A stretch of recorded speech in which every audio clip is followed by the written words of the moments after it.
Chapter 991 Dragon Burial Pulse played a big game. The incarnations of death that appear this time are the incarnation of death, the god of death, and the incarnation of death, the titan. As soon as they appeared, they immediately pounced on the remains of the ancient tree spirit. The scythe in the hand of death, the god of death, immediately cut into the remains of the ancient tree spirit.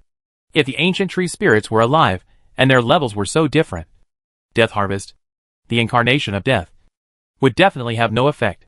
But this is just a corpse. Not even a soul. Only a sense of self. You can't go wrong with Death Harvest this time. At this time, the incarnation of death, Titan, also released the Death Land, suppressing the land that the remains of the ancient tree spirits wanted to assimilate. The earth is already dead. What more can he extract? The essence of death? The two incarnations of death took action at the same time and suppressed the remains of the ancient tree spirit that wanted to make a comeback. The Bone Dragon Mr. Zhou also looked at Gu Shi. Death incarnate? Are you taking the quantitative route? This is really rare. Gu Shi ignored Bone Dragon Zhou Lao's words. At this time, all his attention was focused on Huang Quan Longpao. At this time, in Gu Shi's eyes, the remains of the ancient tree spirit and the incarnation of Death Titan were fighting for control of the platform in front of him. It seems that it is only appropriate to seize control. However, when the incarnation of death, the Grim Reaper, slashed the remains of the ancient tree spirit with his scythe, the movement of the remains paused noticeably. It's now, Gu Shi ordered decisively. At this moment, the incarnation of death, Titan, held a spear made of lightning in one hand and a thousand thunder peach with sword in the other. He crossed his hands and plunged heavily into the remains of the ancient tree spirit. A large amount of lightning was injected into the remains of the ancient tree spirit. Although the ancient tree spirit is not very afraid of thunder and lightning, this time it is not just thunder and lightning. The incarnation of death, the god of death, is still there, with a little green light on his sickle. The two incarnations of death were both created by Gu Shi's magic power.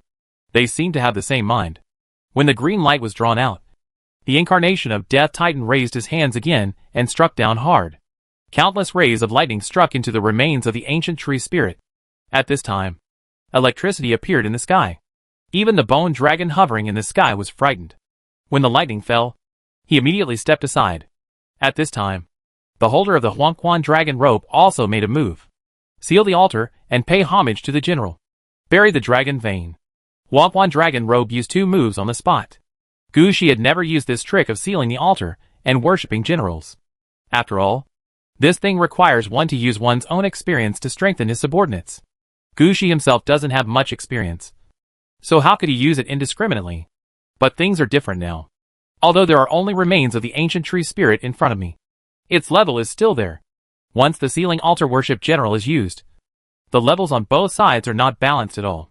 This also uses Gu Shi to provide experience, which is clearly a reversal version of the Fontaine worship general.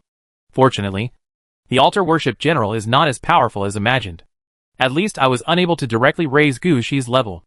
On the surface, this seems to suppress the level of the ancient tree spirit remains. But if we look at it in conjunction with the skill of Dragon Vein Burial, the situation is no longer the same. As the skill of burying the Dragon Vein was activated, the incarnation of death, the god of death, loosened his grip, and the green light he had just grabbed was put back. Then the lightning in the hands of the Titan, the incarnation of death, kept hitting the last remaining remains of the ancient tree spirit. Under the strike of lightning, the ground suddenly shook. A huge dragon claw made of soil and tree roots stretched out from the ground. As soon as the dragon's claw stretched out, it grabbed the remaining remains of the ancient tree spirit and dragged the last few things into the ground. Seeing the situation in front of him, Bone Dragon Zhou Lao's eyes became quite solemn. What are you doing? A method of transforming dragon veins into bone dragons. It comes with the equipment. Gu Shi did not explain in detail.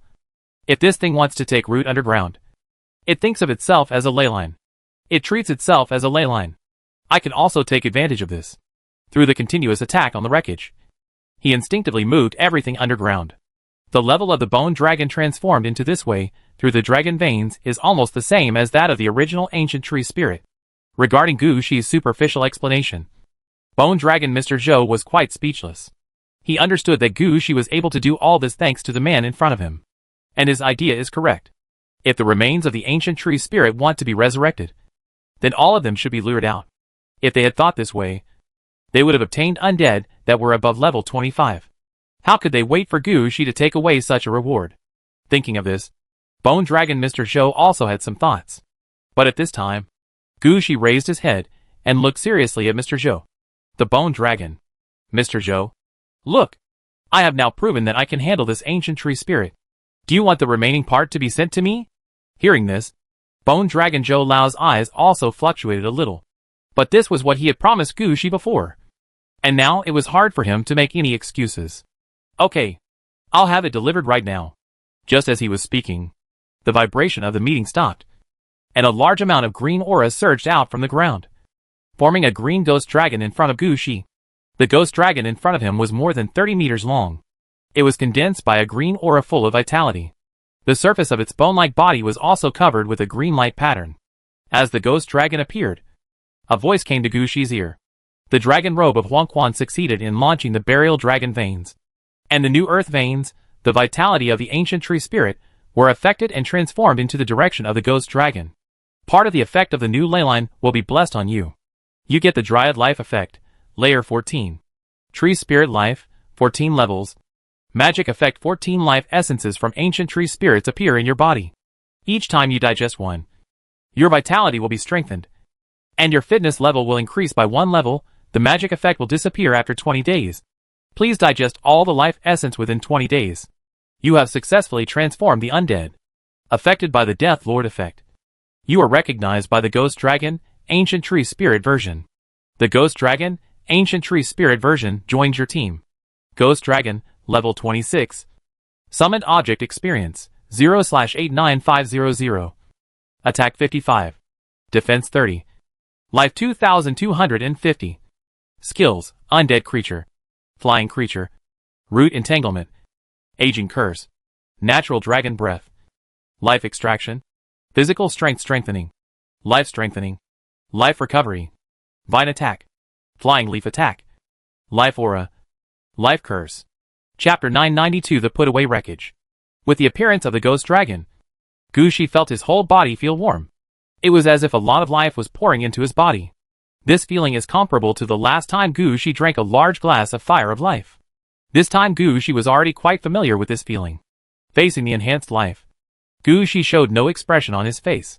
He just turned his head and glanced at the Ghost Dragon and pointed at the Ghost Dragon. The Ghost Dragon pounced into the ground and pulled out several dry roots from the ground. This is the last remnant of the ancient tree spirit. Gu Shi didn't give Mr. Bone Dragon Zhou and the others any chance at all. He reached out and picked up the roots. Seeing this situation, Mr. Zhou, the Bone Dragon, could not say anything. He could only turn his head and nodded to the other Bone Dragons, asking them to quickly bring over the remains of another ancient tree spirit. At this time, Gu Shi turned his head and glanced at the tree node that had just been attracted by the dinosaur's flesh and blood. Do you still want those things? In response to Gu Shi's question, Bone Dragon Zhou Lao laughed. Don't worry. We're not that stingy. We have a lot of these things. If you want them, just take them. Hearing this, Gu Shi also nodded. Then a city gate appeared behind him. This is a city gate that has never appeared before. The entire city gate is made up of large and small trees. Outside the city is a moat made of pine needles. It looks like nothing, but there is a murderous intention hidden under the pine needles. During the more than a month of guarding the territory near Dragon Blood Castle in the game, the development of Aladovi City did not stop. On the contrary, due to various architectural design drawings obtained from Luing Wang, the speed of upgrading was significantly improved. Among these architectural design drawings, the most important ones are the architectural design drawings of various city gates. I don't know if Luing Wang discovered some of Gu Shi's ideas. When he sent Gu Shi architectural design drawings, he gave them city gates with different attributes. After obtaining these city gates, Gu Shi immediately asked Luna to build a large-scale construction project in Aladovi City. First, the city gates, walls and moats were built. Inside the city gate, there are 4 new city gates, which are the overlapping gates on the side of Aladovi City during the Plantagenet dynasty, that was specifically built to target mirror cracks. It is a main battle gate that is stronger than a steel gate.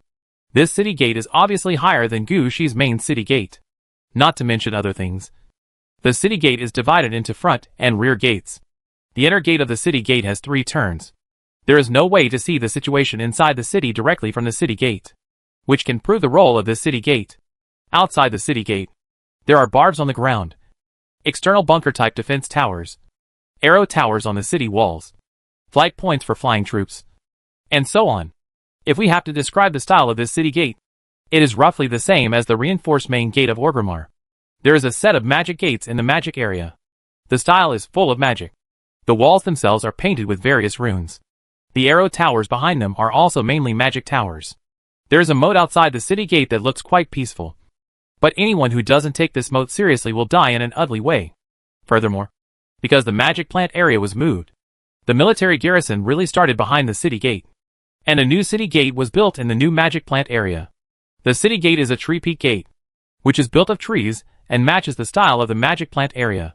The last extra city gate is located near the underworld gate in the market area, and is used to cut off the gate between the underworld gate and the market. This is a traffic thoroughfare. The city gates are relatively large and divided into several side gates. As long as one side gate is blocked, the other side gates can still be used. This time Gu Shi released Shufeng's city gate. As soon as the city gate appeared, a large number of green plants appeared under Gu Shi's feet, and a natural breath that had nothing to do with the undead surged out from behind Gu Shi's city gate. When Bone Dragon Zhou Lao saw this situation, he couldn't help but secretly thought, damn it, this is a reward for the other party's heart. When they first agreed to give Gu Shi the remains of the ancient tree spirit, they took into consideration that Gu Shi was a necromancer. It conflicts with the natural atmosphere, and even if Gu Shi can obtain the remains of the ancient tree spirit, he may not be able to use it. But judging from the situation in front of him, Gu Shi clearly has a garden of his own. This is to swallow up all the scum. Gu Shi had no time to care about anything else. He just raised his hand, and a group of undead walked out of the Tree Peak City Gate. They quickly pounced on the tree burl placed near the platform, and pulled them all back. The burl node was originally used to seal some powerful beings, but it was different when it came to Gu Shi's hands. Gu Shi's undead men placed all the tree tumors on the wall outside the Shufeng City Gate. This caused human faces like tree tumors to appear on the wall outside the Shufeng City Gate. These tree knot nodes appear behind the city wall, and usually do not move. But if anyone dares to climb up the city wall from here, sorry, all the essence of blood and flesh will be sucked away by the tree knot nodes. Gu Shi was also quite satisfied with this change. The only dissatisfaction may be that the number of burl nodes is still too small. There are only about 20 tree burls on the city wall. They can only occupy part of the city wall at most. It is impossible to occupy more space. Now Gu Shi was counting on the other remains of the ancient tree spirit to be sealed with tree burl nodes. If so, Gu Shi can also get some new burl nodes.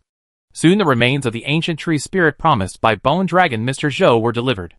Unlike the remains of the ancient tree spirit that had just been disposed of by Gu Shi, this fragment was the crown part of the tree. Although the leaves, flowers and fruits on it are gone, but most of the branches are still there.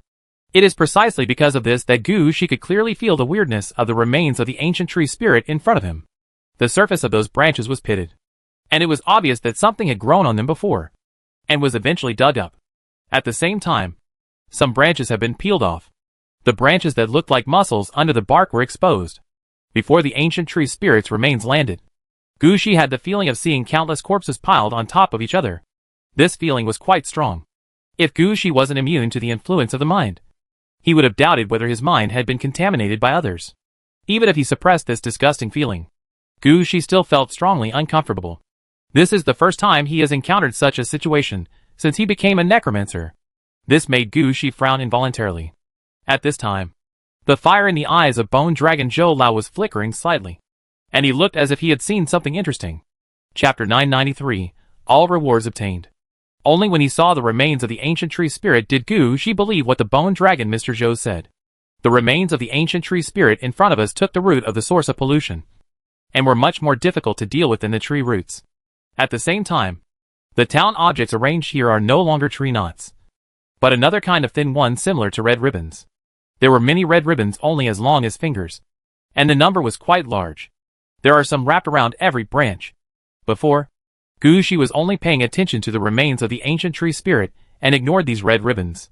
When he could no longer bear the appearance of the remains of the ancient tree spirit, Gu Shi discovered that there were so many things entangled in the tree crown.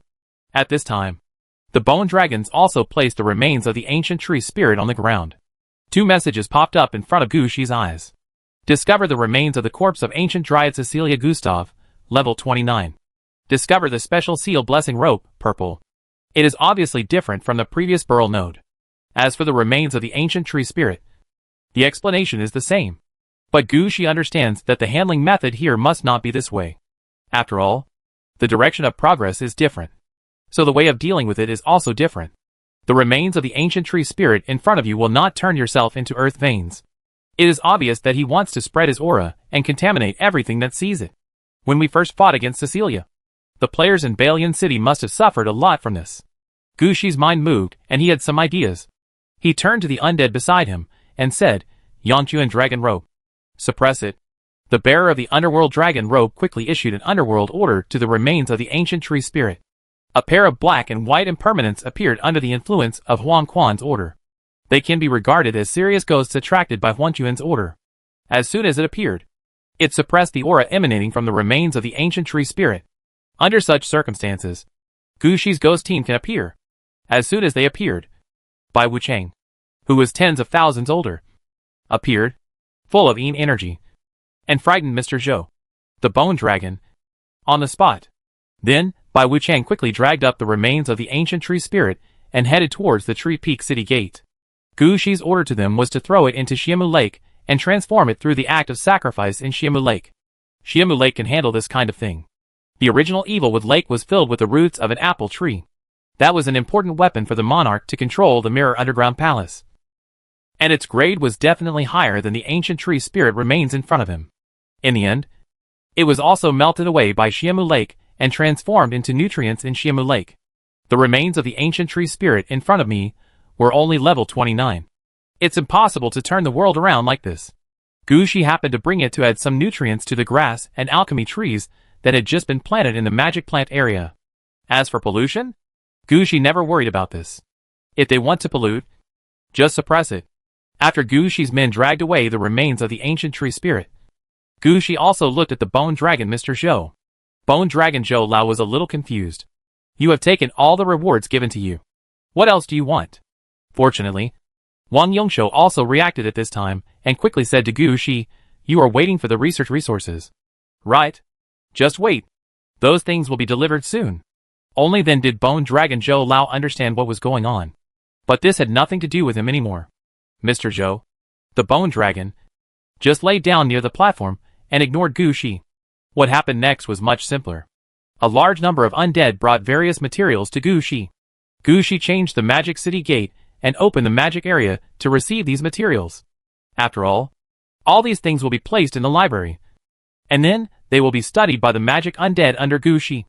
It was impossible for Gushi to send them to the magic plant area.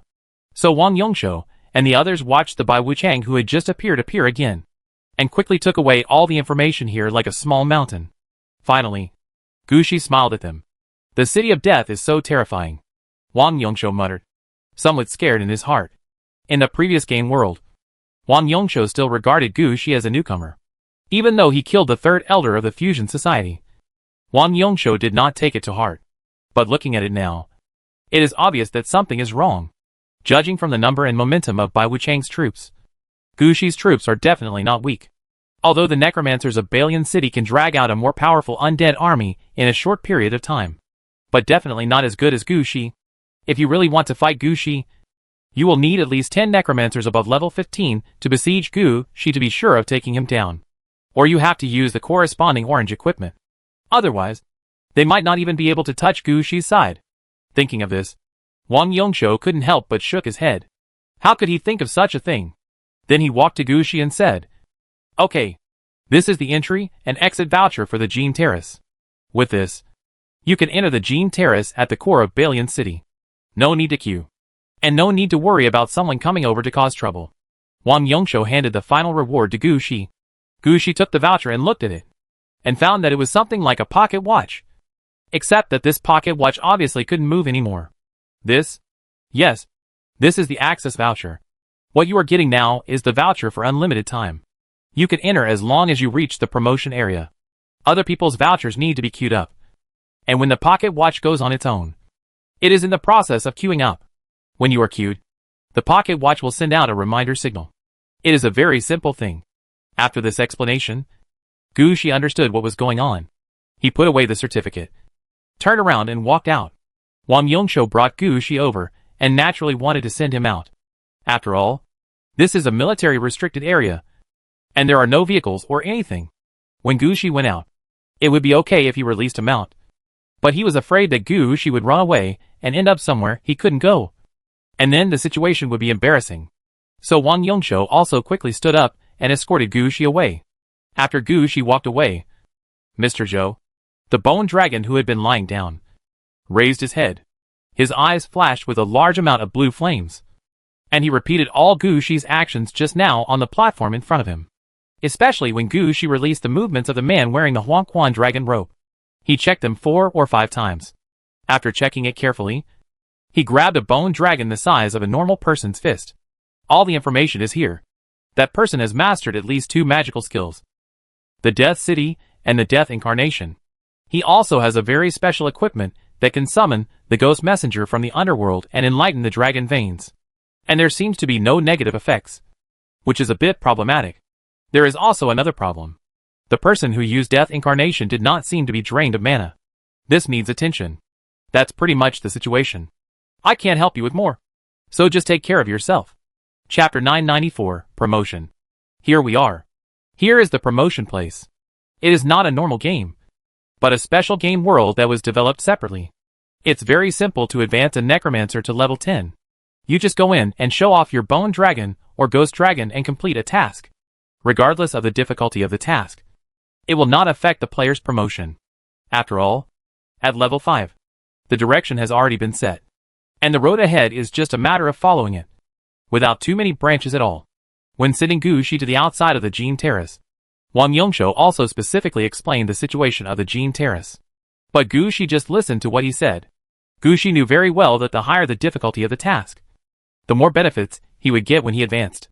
How could she give up the Chaoyang Guild's promotion area, and specially complete the mission of Bai Lianqing, and get the opportunity to use Bai Lianqing's promotion area?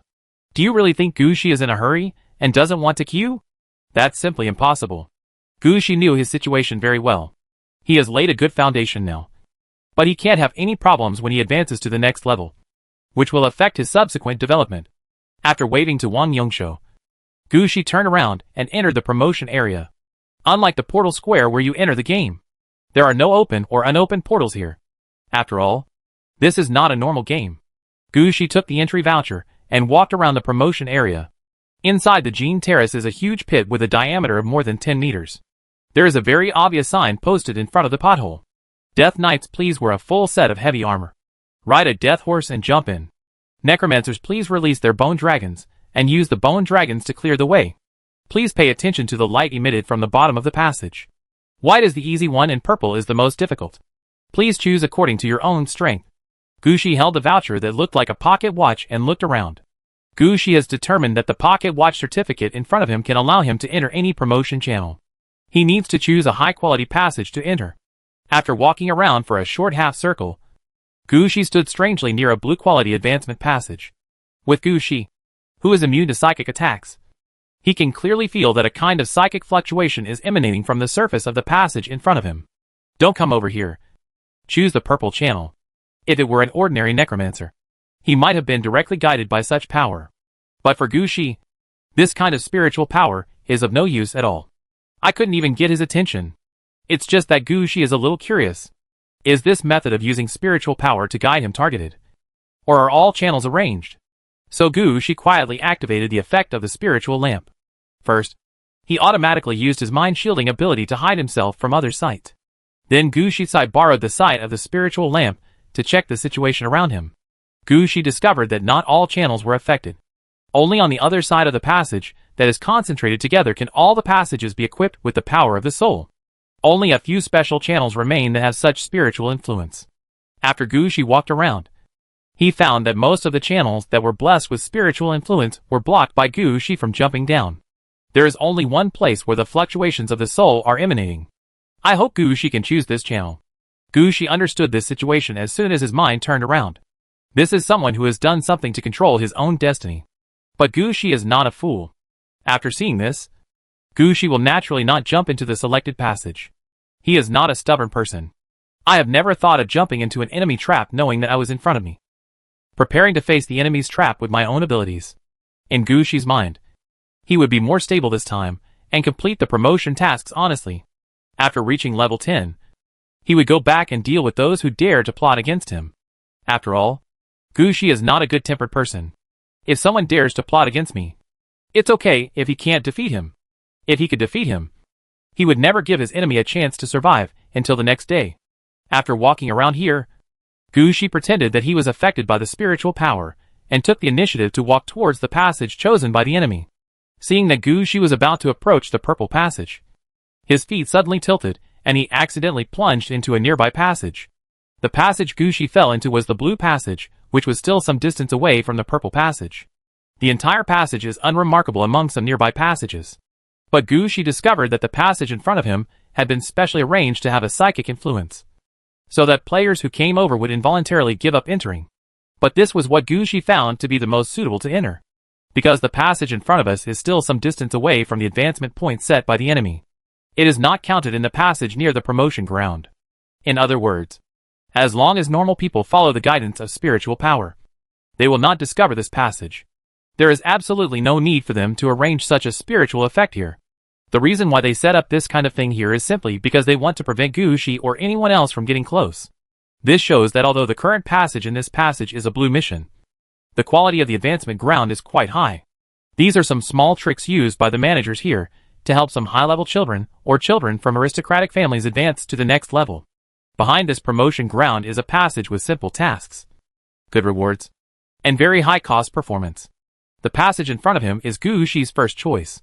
As for the passages led by the enemy, dogs would not go there. The moment he jumped into the passage, Gushi immediately pointed downwards. Death Incarnate.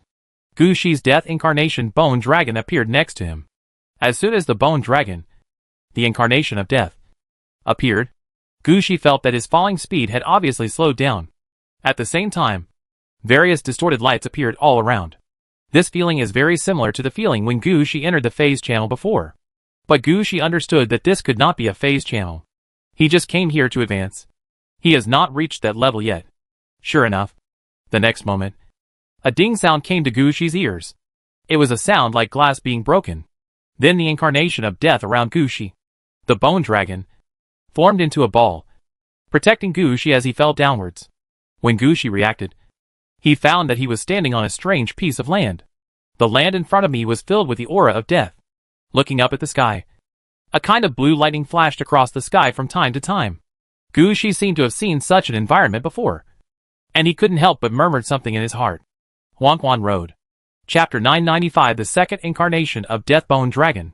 Although Gushi was not sure where he was, he still called out immediately. The thick Yin energy, the desolate land, and the sky without sunlight all told Gushi that this place had nothing to do with the human world. What surprised Gushi the most was that he felt a sense of familiarity with the environment in front of him. It's like a wanderer returning home. This feeling was something Gushi had never felt before. Facing the feeling in front of him, Gushi's expression became a little obsessed. But he quickly reacted. He clearly remembered what he came here to do this time. Complete the task and advance to level 10. As for what the current environment is like, that is a matter for the future. Gushi suppressed some thoughts in his mind and looked around. Then he set his sights on a certain direction and left. At the same time, the Bone Dragon, the incarnation of death that was protecting Gushi, also flew beside Gushi. At this time, Gushi raised his head and looked at the incarnation of death the Bone Dragon with some surprise, because he found that the incarnation of death the Bone Dragon was not the original one. But two identical beings appeared at the same time, facing the situation in front of him. Gushi was obviously stunned for a moment. It took him a long time to understand what was going on, because he was a little anxious before coming down. Gushi didn't think much about it when he released the incarnation of death. Only the incarnation of death the Bone Dragon was released. But the function of the Hand of Death was also activated. It was just that when Gushi did not make a choice, the other two incarnations of death did not know who would come out, and were instead delayed. In the end, it became the situation before us. The incarnation of death, the Bone Dragon, was still there, but the other incarnation of death did not appear. Without a choice, the Hand of Death automatically activated an effect that Gushi had never used before. The Avatar Lord can drag an undead of the same kind as the Death incarnation and temporarily give it the characteristics of the Death incarnation. So a level 8 Bone Dragon was released and temporarily transformed into the incarnation of Death the Bone Dragon. Looking at the 2 bone dragons hovering in the sky, Gushi felt that he seemed to have missed something. It turns out that there are still so many treasures in me that I haven't discovered yet. Just as Gushi was thinking about picking out all the equipment in his hand and processing it after going back, 2 bone dragons suddenly started circling in the sky. Around the bone dragon, a large amount of black energy also gushes out. The 2 incarnations of Death Bone Dragons began to have obvious differences in the effects loaded on them. One carries the Starfire Shadow, and the other carries the polar opposite of the extreme cold snow. Both Death incarnations Bone Dragons are equipped with Death Dragon Breath, but one is equipped with a Melting Ray, while the other has strengthened the bone part. 2 incarnations of Death Bone Dragons were hovering in the air. After a long time, Gushi could tell which one was the original incarnation of Death, and which one was temporarily transformed from the Bone Dragon. As soon as the 2 incarnations of Death Bone Dragons took off into the air, they immediately attracted the attention of some people nearby. Gushi, who had just released the Holy Silver Evil Coffin and was about to check the situation nearby, felt a slight vibration coming from the ground. At this moment, Gushi's thoughts were dragged back from going back to check his own equipment. Only then did he think of another problem. They had reached the promotion stage. But what about the mission? When you reach the promotion level, you won't be given no tasks. Why does a necromancer need a bone dragon when he is advancing to the next level? Although there is an aspect in which bone dragons are used to protect the necromancer, allowing the necromancer to enter the promotion areas smoothly. Is there another aspect of the situation? At least whether his promotion mission is led by the bone dragon. While Gushi was thinking about these things, some undead souls had appeared in the nearby wilderness. These undead are not some powerful undead troops, but some ordinary undead. They looked like mummies that had lost water, and their clothes were in tatters. They held weapons such as hoes and pitchforks in their hands, and some undead even held wooden sticks and whistle sticks as things. If they didn't have mummified faces, Gushi would have doubted whether they were farmers nearby. Seeing these undead beings approaching him, Gushi did not take the initiative to attack. The ability of the Death Lord made Gushi look at these undead, and his eyes were all green. These are neutral undead, and can be subdued by Gushi. It can be said that under such circumstances, Gushi will naturally not refuse these undead to approach him. He also wants to ask what is the situation in front of these undead. So Gushi pressed his hand towards the sky, letting the incarnation of Death the Bone Dragon fall down first. Afterwards, Gushi stood in front of the Holy Silver Evil Coffin, waiting for the undead to surround him. Before the undead could get closer, one of the undead said loudly to Gushi, "What are you still doing here? Why don't you run away? Escape?" Gushi didn't quite understand why he wanted to escape. When he realized that he didn't understand the situation, Gushi stopped pretending. He quickly jumped off the Holy Silver Evil Coffin and came to the middle of these undead. What happened? When entering among these undead, Gushi discovered that among these undead, some people were carrying or pushing some luggage or food. Some of them looked like they were moving, and some looked like they were fleeing. You do not know? When the undead heard Gushi's question, they looked at Gushi in surprise. How could you not know? Yes, they came here for you. Why don't you run away? That's right. Those people are really bad. The undead people were talking all over the place, but none of them got to the point. Stop. Stop. Stop. You say this. How do I know what happened? Can you explain the situation in detail? After being stopped by Gushi, one of the undead, with a beard hanging under his chin, spoke. We are all residents of Lungwukok. We were born in Lungwukok, and we are buried there after our death. As a result, several immortals came outside and said that there was a demon dragon under the corner of Long Lake.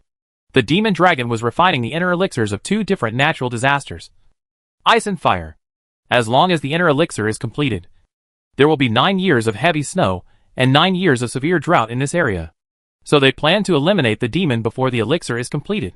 As the undead spoke, he looked at the 2 incarnations of Death Bone Dragons that had just fallen to the ground. After falling, one of them was covered in flames, and the other was covered in ice, which just matched what the immortal said. We all know that we can live so well in Longhugio because of the blessing of the Dragon King. If the Dragon King is gone, who will care about us? So before those immortals take action, we plan to move first. We old guys still have enough strength to carve out a blessed land for future generations, lest they have no ancestral land to enter after they die. Chapter 996 Advancement Mission. You can come with us. It will be safe if you leave here. Although the undead old man kept looking at the bone dragon, the incarnation of death, behind Gushi with a little hesitation on his face, he still said this in the end. This was the last kindness of this undead old man. Gushi also understood that these people were just fleeing, and they would come around. They only came to take a look because they saw the bone dragon, the incarnation of death, hovering above Gushi's head. After seeing it, they still had to go on their way. As for bringing Gushi, this is actually something that goes against their ideas. However, Gushi has the ability of the Death Lord, and has a good relationship with the undead. These undead were driven out by people semi-forcibly. Gushi is half a comrade, so the old undead would say such a thing. Otherwise, the old undead doesn't care who you are, because you are not my descendant. Just when Gushi was smiling and about to say something, there was a ding in his ear. You had contact with the undead who fled from Longhugio, and learned about the things in Longhugio. You felt some emotion for the undead who had left their hometown, and he decided to do something for them. Advancement Mission, Longhu Corner. Task Prerequisite, Necromancer is a professional, completed. Level 9, completed. Has full experience, completed. And has one or more bone dragons, completed. Mission Description. In the eyes of those immortals who mindlessly slay demons and monsters, what they do is justice. But who would understand that some demons are not demons, and some justice is not justice? Task Requirements. Kill 3 immortals, 0/3, or protect the Dragon Lake Horn Demon Dragon from dying, 0/1. Quest Reward. The Death Witch Lord is promoted to the Underworld Lord. Note 1, regarding death. There is no distinction between justice and evil. Those who escape death are the most evil existences.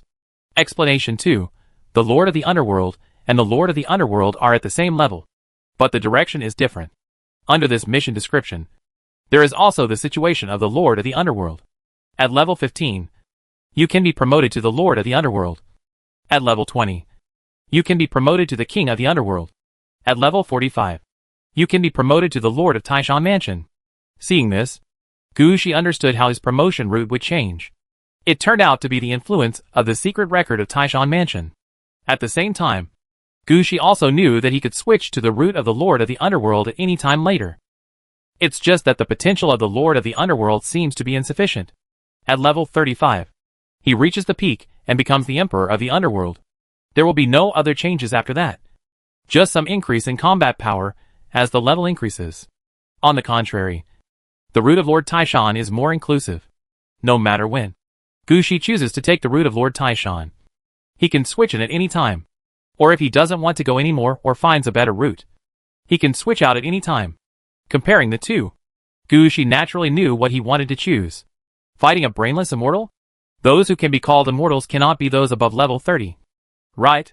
Regarding this task, Gushi was most worried about this. Someone who can be called an immortal is not a simple character.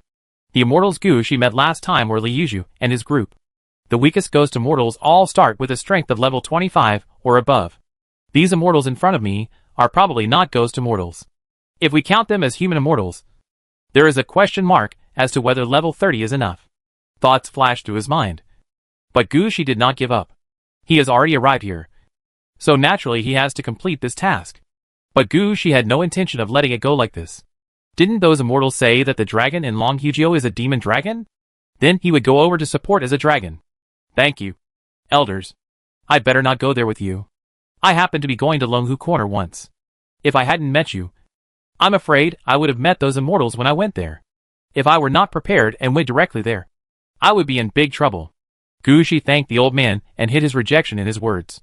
After listening to Gushi's words, the undead old man didn't say much. They just nodded to Gushi and walked in another direction. Gushi didn't stop him. He understood that these people were just here to deliver a mission. Their identities are not even as good as the game characters. After this appearance, they may not have the chance to appear again. If it were in the past, Gushi might have borrowed the Death Lord's ability to lead them to Aladovi City and serve as the city's population. But this time, Gushi had no such thoughts. In Gushi's eyes, the behavior of these undead at this moment was worthy of their years of silence. After watching the undead leave, Gushi immediately released the troops stationed at the city gate. Since the magic plant area here was moved behind the garrison gate, it has really turned into a truly large military camp. Gu Shi's troops are usually stationed in this area, where they change gear, train and wait. Even if all of Gu Shi's troops cannot be squeezed here, the main troops will still leave a place here, at least leaving a contact point. As soon as the garrison gate was released, Gu Shi's bone dragon troops flew out from inside. The resurrected double-headed bone dragon did not fly at the front this time. Flying in front was the level 26 ghost dragon that Gu Shi had just obtained. This is the reality among dragons. The stronger one is the boss. Previously, the two-headed bone dragon was the strongest among the bone dragons. So Gu Shi's favorite ghost dragon was left behind. Now that a new powerful ghost dragon has appeared, the double-headed bone dragon ranks second. The two-headed bone dragon did not have any dissatisfaction with this. Instead, it followed the ghost dragon obediently, without any of the desperate momentum, when it met the opponent again after being beaten to death by the third elder of the Fusion Society. After all the bone dragons flew out, Gu Shi pointed at the bone dragon, the incarnation of death, which fell on the ground. Strengthen it to around level 8. The incarnation of death. The bone dragon flew up and flew towards the group of bone dragons and ghost dragons. Death incarnation. The bone dragon borrows the assimilation power of the hand of death to temporarily assimilate similar creatures into death incarnation, and borrows some of the effects of death incarnation. Gu Shi hadn't noticed this before and hadn't made use of it. It's different now. After discovering this, Gu Shi must make good use of it. If the level of all bone dragons could be raised, Gu Shi could kill even a few black dragons and transform them into bone dragons. With the incarnation of death, the bone dragon, he flew into the group of bone dragons. Gu Shi discovered that the assimilation effect of the hand of death also had an upper limit. This time, the hand of death assimilated 60 bone dragons, but the assimilation stopped. If you want to assimilate other bone dragons, then one of the assimilated bone dragons will definitely withdraw from the assimilation process. Chapter 997. The boundary between life and death. After trying it a few times, Gu Shi almost understood the situation of the assimilation of the incarnation of death. 60 is not the limit that the death incarnation can assimilate, but the limit of the death hand equipment. The hand of death can assimilate 60 incarnations of death at the same time. These 60 incarnations of death are almost the same as the real incarnations of death. They can all be equipped with various effects of the bone dragon, and their levels can be upgraded to the level of the incarnation of death.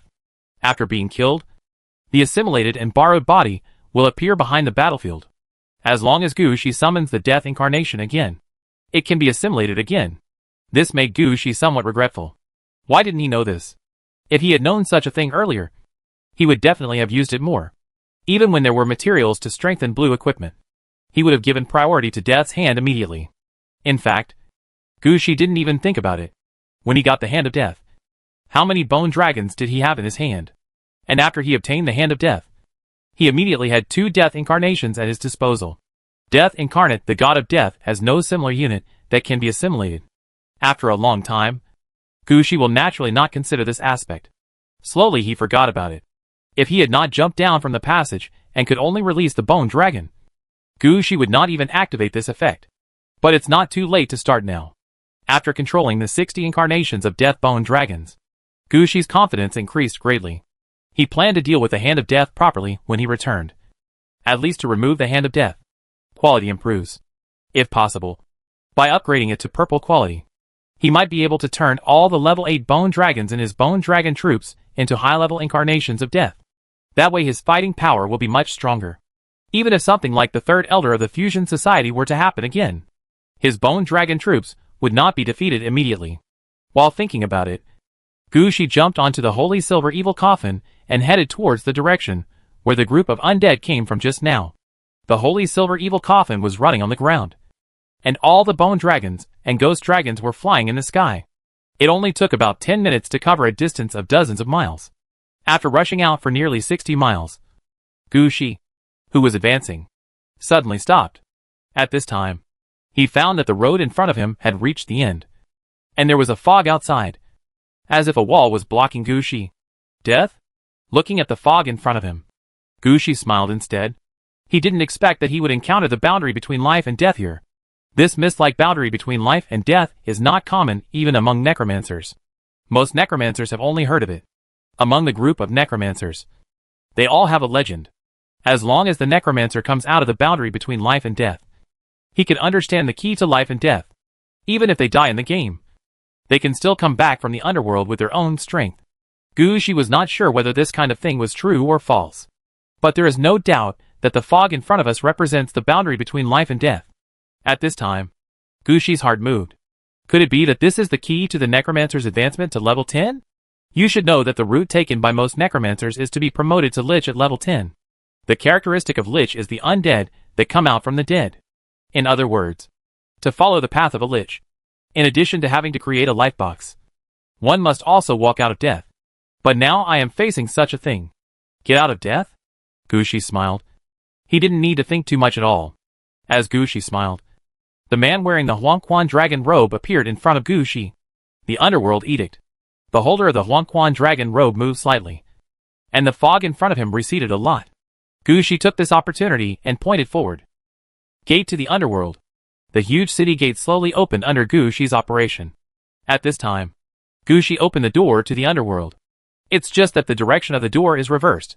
The position where they are standing now is considered to be inside the door. As long as they walk out of the door, they are back to the human world. It can be said that the most critical step for other necromancers has already been solved for Gushi. As the gate to the underworld slowly opened, Gushi saw a huge lake appearing behind the gate. The lake was sparkling, and under the sunlight, fat fish would jump out of the lake from time to time. When the gate to the underworld opened, Gushi thought about what kind of environment he would encounter later. But he never expected that it would be such a large lake full of vitality. Fortunately, Gushi's holy silver evil coffin can move on the water, and the bone dragons can fly in the sky. Whether the battlefield is on a lake or on land, it has little impact on Gushi. He just wondered about the choice of battlefield here, and then rushed out of the gate of the underworld with the bone dragon.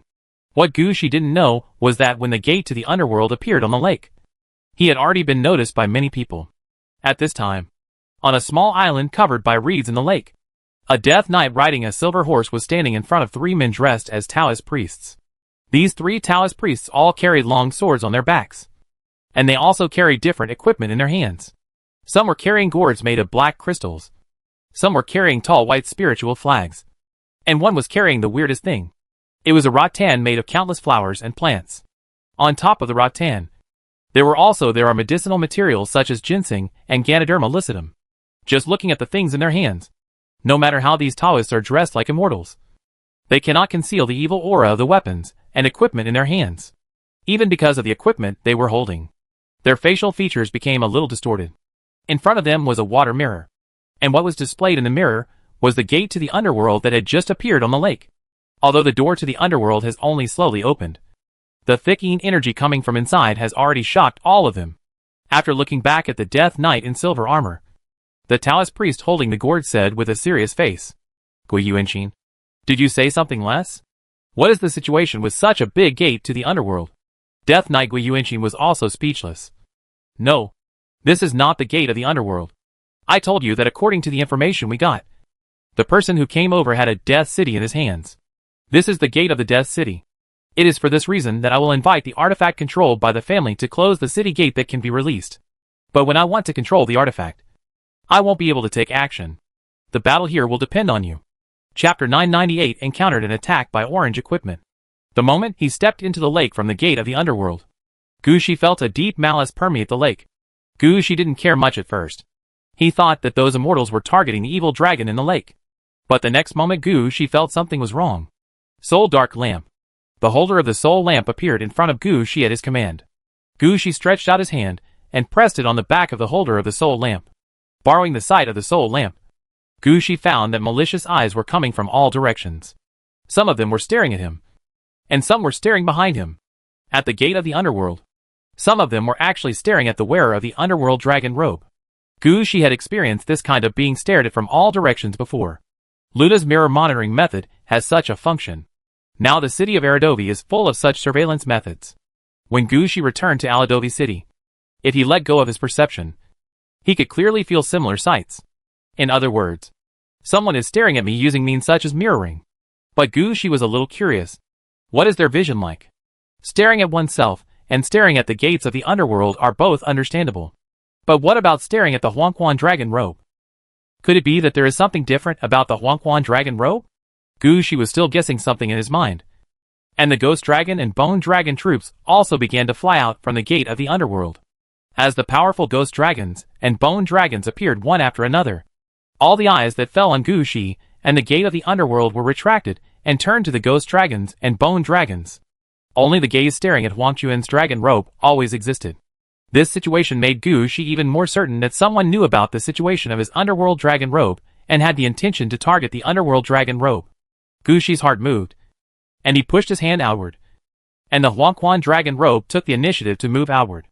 At the same time, the level 26 Ghost Dragon flew directly into the sky, preparing to lock the position of Huang Quan's dragon robe from the air. As for Gu Shi himself, he immediately activated his spiritual barrier to hide himself. Just when Gu Shi was hiding himself, he suddenly had a bad feeling. Curse in the name of the bones.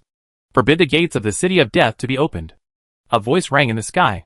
The next moment, the door to the underworld behind Gu Shi was slammed shut. And at the same time, an iron chain emitting orange light popped out from the water and wrapped around the door to the underworld.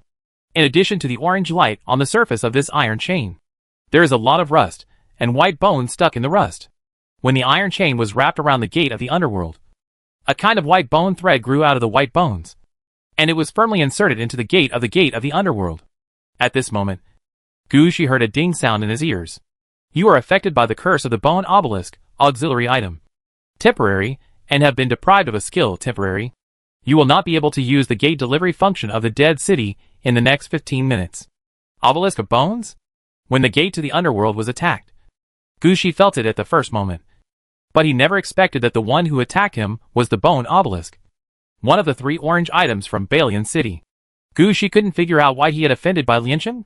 They will use orange equipment to deal with themselves.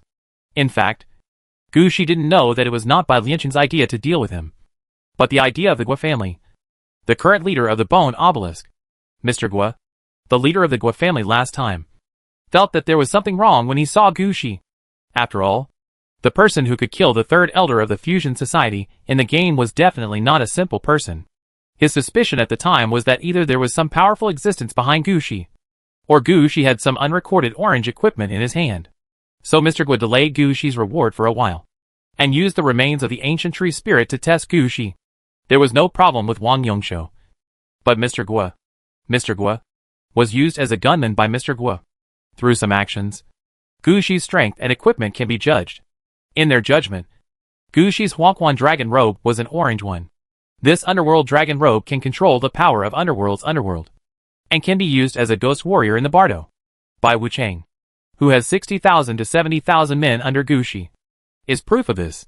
At the same time, this orange suit did not belong to Gu Shi, but was lent to him by someone else. This can be seen from the fact that Gu Shi can only command the underworld dragon robe, but cannot wear it on his body. So they immediately prepared to snatch the orange equipment. Originally, they had arranged everything and planned to lure Gu Shi to a promotion area they had arranged for a siege. At the stepping stone, they prepared many things. However, they didn't expect that Gu Shi would not follow the routine. He simply ignored their mental hints and jumped into a promotion site that was not the one they chose. Fortunately, the promotion land here is a high-quality promotion land with small rewards and high rewards.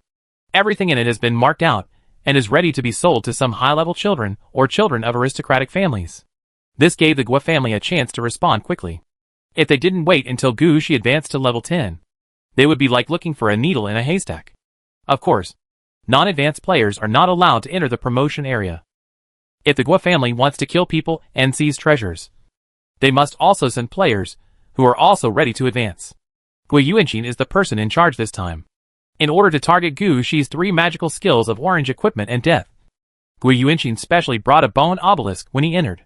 This orange suit belongs to Bai Lianqing, and the power is in the hands of Mr. Gua.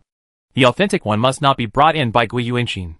What he brought in was a secondary item that could only be used 5 times. Moreover, it is the kind of accessory that can only be used temporarily, which also ensures that if something happens to Gui Yuanqin, the bone obelisk can be recovered. As for whether Gu Shi would have any bad thoughts towards Bai Lianqing if he won, Mr. Gua had never thought about it at all. In his mind, the bone obelisk made a sneak attack, blocking the effects of Gu Shi's 3 divine skills of death and the orange equipment. The necromancer has no chance of making a comeback. By then, As long as Gui Yuanqing can exert half of the Death Knight's combat effectiveness, he can kill Gu Shi. As for what was so terrible about Bai Lianqing's blame afterwards, as long as the Gui family gets orange clothing, they can live a good life in any city they go to. By then, the Gui family will become a more powerful orange clothing family. But Gu Shi didn't know this. When the bone obelisk was activated, Gu Shi immediately thought it was Bai Lianqing's decision. At this moment, a strong murderous intent suddenly arose in Gu Shi's heart. Work hard. Chapter 999 Gu Shi's Self-Preservation Ability. Luna, find a way to send the troops out and prevent the enemy from using mirror images to monitor me. Before Gu Shi took action, he immediately informed his contracted undead. At this time, Gu Shi did not regret at all that he had placed all his troops in Aradovi City. The biggest function of the Death City, for him, is not to store troops and use them in battle. Rather, as a city, it would provide Gu Shi with adequate support from behind. Now that the function of dropping troops at the city gate is no longer available, we need to use another method to drop troops. There is no way he can't open the city gate. He can't even control the troops in his own city. Princess Anna and Luna both reminded Gu Shi of this point. Princess Anna's opinion is to quickly upgrade Aladovi City to level 13 and directly release the castle for combat. Then the battlefield will be directly changed to the main battlefield. Luna's opinion is exactly the opposite. She believes that Aladovi cannot be upgraded quickly in a short period of time, which will damage Aladovi's future development opportunities. If the city gate cannot be used to drop troops, then other means can be used to drop troops. For example, mirror transfer or portal methods. In fact, there are such methods in the city of Aladovi, such as carriage stops, or Hearthstone huts, etc. So now it is normal to add some ways to quickly deploy troops. In addition to being an elf from Aladovi City, Luna also possesses the strange ability of mirror images. We can't forget Luna's level just because she has been staying in Aradovi City and not taking any action. After finding out that he was being blocked, Gu Shi immediately contacted Luna and explained the situation here. After that, Gu Shi's worries were half relieved. What he has to do now is to ensure that he survives, finds the enemy's location, and prepares to fight back when the large force comes. No matter who it was this time, Gu Shi had no intention of letting the other person live. Gu Shi was contacting Luna to arrange other troops. Several people who ambushed Gu Shi also appeared on the lake. 3 men dressed as Taoist priests, holding different weapons in their hands, rushed towards Gu Shi from 3 directions with flying swords. Seeing the way these 3 men were flying, Gu Shi knew that they were the dragon-slaying immortals that the undead old man had mentioned before. If it had been before the ambush, Gu Shi might have been happy when he saw these 3 people flying out, because the enemy's situation was different from what he had guessed at the beginning. This so-called immortal is not as strong as he imagined, and is only a game character of about level 10 at most. Gu Shi didn't know how many people he had cleared for such a small role. This does not require him to take action personally. Just drag out a few of the bone dragons flying in the sky, and they can suppress them and beat them. The bone dragons and ghost dragons that have come out now can kill these 3 Taoist priests 4 or 5 times. A round trip. Kill them! Gu Shizai gave the order. But the next moment, another voice came from the sky. Curse in the name of the bones. All bone dragon troops are banned. As this voice sounded, the originally clear sky suddenly became darker. A large number of iron chains with white bones appeared in the sky and landed on each bone dragon accurately. Whether it was the weakest level 8 bone dragon under Gu Shi, or the strongest level 26 ghost dragon, whether it is a serious bone dragon, a ghost dragon, or a bone dragon that has just been affected by the bone dragon, the incarnation of death, and has become the incarnation of death, and even Gu Shi's death incarnation, they are all affected by the iron chain. After being entangled by these iron chains, all the bone dragons were dragged into the lake. Now in front of Gu Shi, there was no way to stop the 3 Taoists. When the 3 Taoists saw him, they were overjoyed. They didn't want to believe Gui Yuanqing at first.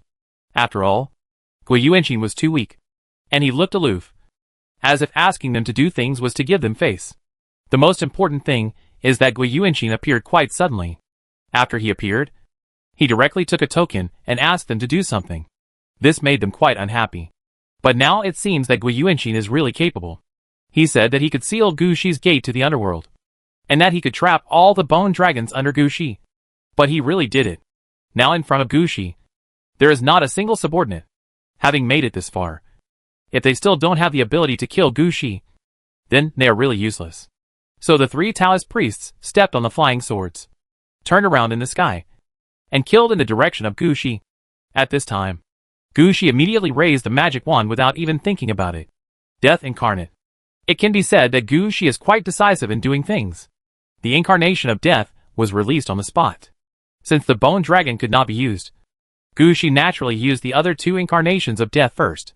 Death incarnation Titan and Death incarnation Death. As soon as they appeared, they stepped on the lake. Just as they were about to sink, a city gate entangled with bones and iron chains appeared on the lake. Regarding Gu Shi's actions, a look of disdain flashed across the face of Gui Yuanqing, who was watching everything through the water mirror in the distance. I really thought the bone obelisk was fake.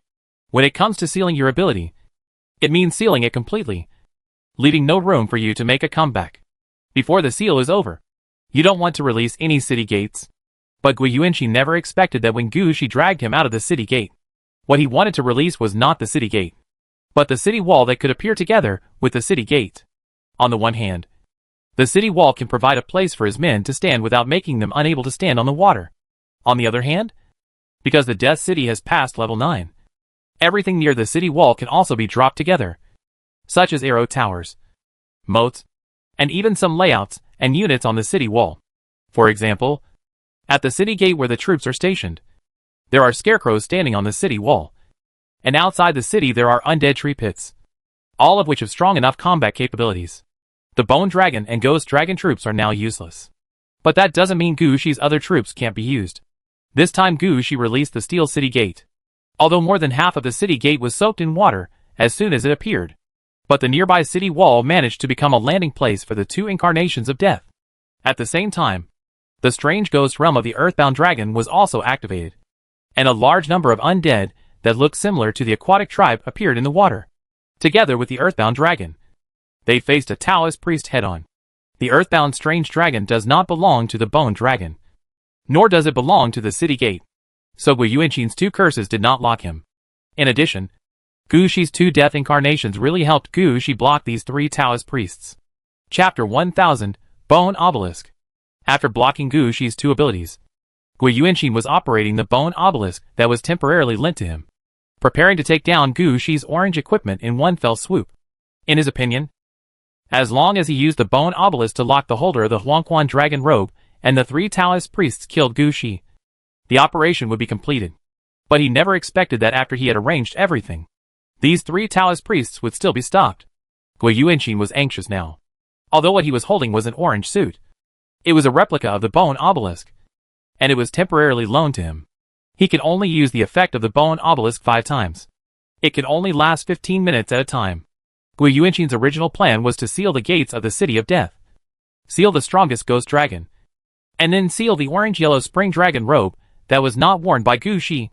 15 minutes were enough for 3 Taoist priests to kill Gu Shi 3 times. In this way, he can not only complete the task, but also have 2 uses of the Bone Obelisk left. At that time, he secretly used the Bone Obelisk to bless himself and wash away the negative effects caused by the purple outfit on his body. Let's use this place to hit level 10 again. Maybe when his family sees him like this, they will allocate the orange equipment they just got to him. But judging from the current situation, I am afraid there is no such opportunity. If the time drags on beyond 15 minutes, the situation will probably be reversed. Thinking of this, Gui Yuanqing's heart also moved. He might not be able to save the remaining 2 opportunities to use the Bone Obelisk. We must try again and let the 3 Taoists kill Gu Shi quickly. Thinking of this, Gui Yuanqing took a step back. As he retreated, the Bone Obelisk was finally revealed. This Bone Obelisk is actually not that high. It is not the kind of obelisk that is tens of meters high, but an obelisk that can be held in the hand. The entire obelisk is composed of tiny white bone fragments. It's just that Gui Yuanqing is not the owner of the obelisk. He is only temporarily borrowing the Bone Obelisk. So what appeared in front of him was not the body of the Bone Obelisk, but a shadow. There are 5 thumb-sized skulls hovering next to this phantom. This gives him 5 opportunities to control the Bone Obelisk. However, now 2 of the 5 skulls have cracks. After considering the situation in front of him, Gui Yuanqing turned his eyes to the water mirror placed aside. He observed the battle on Gu Shi's side from various angles. At this time, the holder of the Underworld Dragon Robe did not appear next to Gu Shi. Nor did he use the ability that Gui Yuanqing was most worried about. Huangquan Edict. Gui Yuanqing had heard of that move. Huangquan Longpao used this trick to summon hundreds of thousands of Bai Wuchang. This shows that Huangquan Longpao is quite respectable in the underworld. Gu Shi hasn't used this move yet. If Bai Wuchang is really called out, the bone obelisk in his hand may not be able to deal with it. For now, it is better to seal the Huangquan dragon robe first. Gui Yuanqing gritted his teeth and bowed to the bone obelisk. Then he pointed to the Huangquan dragon robe in the water mirror and said, "Curse in the name of the bones, and seal all functions of this equipment." As Gui Yuanqing moved, a ding sound was heard in Gu Shi's ear. "You are cursed by the bone obelisk, secondary item. Temporary. And the Yellow Springs dragon robe is sealed, temporary. You will not be able to use all the effects of the Yellow Springs dragon robe for 15 minutes. Looking at the information popping up in front of him, Gu Shi was also a little puzzled. Gu Shi knew that those underworld dragon robes had been staring at him with malicious eyes before. But Gu Shi didn't understand why he would seal the underworld dragon robe. Could it be that he was afraid of the effect of burying the dragon's veins? Gu Shi somewhat didn't quite understand. But if you don't understand, you don't understand. The enemy has taken action. And Gu Shi has no intention of letting the enemy go. He waved to the man wearing the Huangquan dragon robe. Although the underworld dragon robe was sealed, Gu Shi's 6-rayed flame lantern was still in good condition. The effect of the 6 flame lanterns can be activated just the same, even though the person wearing it is wrapped in iron chains with bones. He still obeys Gu Shi's orders and moves quickly towards Gu Shi. Gui Yuanqing, who had just made the move, was also a little surprised. Something seems not quite right. He clearly sealed the dragon robe. So why could the dark man still move? This is unreasonable. Just when Gui Yuanqing wanted to continue watching, the water mirror in front of him suddenly exploded with a bang. At this time, Luna's support had arrived. After receiving Gu Shi's order, Luna and the others immediately took action. Those who need to mobilize troops should mobilize troops. And those who need to find methods should find methods. Finally, Luna used the strange mirror space to set up a water surface mirror and sent over Gu Shi's mermaids, seahorse cavalry, and other troops that could fight underwater. At the same time, all Lounds above level 20 were sent together. Now queuing up in the strange mirror space to come are Amilcar's Blue Knights. Since the last time Amilcar fought against the 3 elders of the Fusion Society and died in the battle, Gu Shi has directly determined the organization of the Amilcar Knights. Although a station has not yet been arranged for Amilcar, the establishment has been arranged. The Blue Knights, like Dini's Rose Corps, are organized into 3 battalions. They are the Yuan Battalion for pure knight troops, the Blood Armor Battalion for auxiliary troops, and the Charge Battalion for other cavalry. The number of people in each battalion is the same. But now Amilcar only has the newly resurrected Blue Knights available. Even so, for Amilcar, this was enough to make him happy. This time Gu Shi needed manpower, so he immediately led the Blue Knights to prepare for battle. If it weren't for the slow transfer speed of the water mirror, Luna needed to ensure Gu Shi's safety first and chose a higher level Cerberus. Maybe the current Blue Knights would have appeared on the lake at Long Lake Corner. Even so, they were still waiting at the water surface mirror. After waiting for the Cerberus to attack, they could quickly enter the battle. Luna took a step ahead and came to Gu Shi with the help of the water mirror. When Luna came to this world, she immediately felt that someone was using mirror images to observe Gu Shi and the battlefield here. This method is the easiest thing for Luna. Luna immediately cut off all the mirror images. After doing all this, Luna said to Gu Shi, "Sir, the water mirror can last for about 10 minutes. That's enough. They sealed my city gate for only 15 minutes. Chapter 1001, A Desperate Method. After Luna appeared, Gu Shi's movements relaxed significantly. Luna's appearance meant that Gu Shi's confidence was back. The 3 Taoist priests in front of him were already dead in Gu Shi's eyes. Bite them to death. Under Gu Shi's command, the Lounds that had just followed Luna rushed up to the city wall at the same time. At this time, the 3 Taoist priests just happened to land on the city wall. They were also under great pressure when facing Gu Shi's obstruction just now. At first, they thought Gu Shi was a soft persimmon, but they didn't expect that even if Gu Shi was sealed by various means, the methods he could use were beyond their imagination.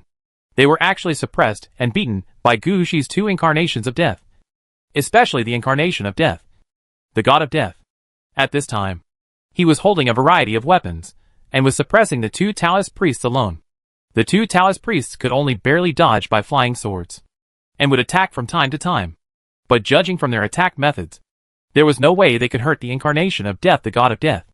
As for the incarnation of Death, the Titan was not idle either, constantly throwing various lightning bolts from behind. Every move will destroy the movements of these three Taoist priests. Death incarnate Titan, it can be clearly seen that the three Taoist priests belong to the close-range legal profession. The one with the shortest range is the one holding the gourd.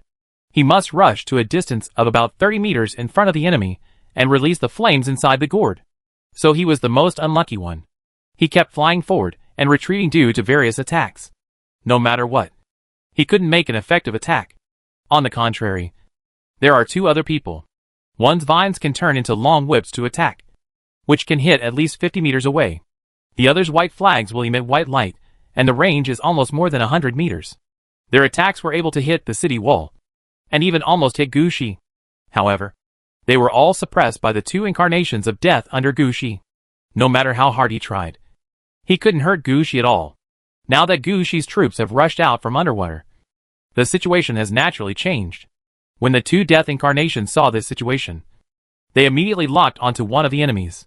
Death incarnate, the god of death, took a step forward and rushed towards the Taoist priest holding the white flag.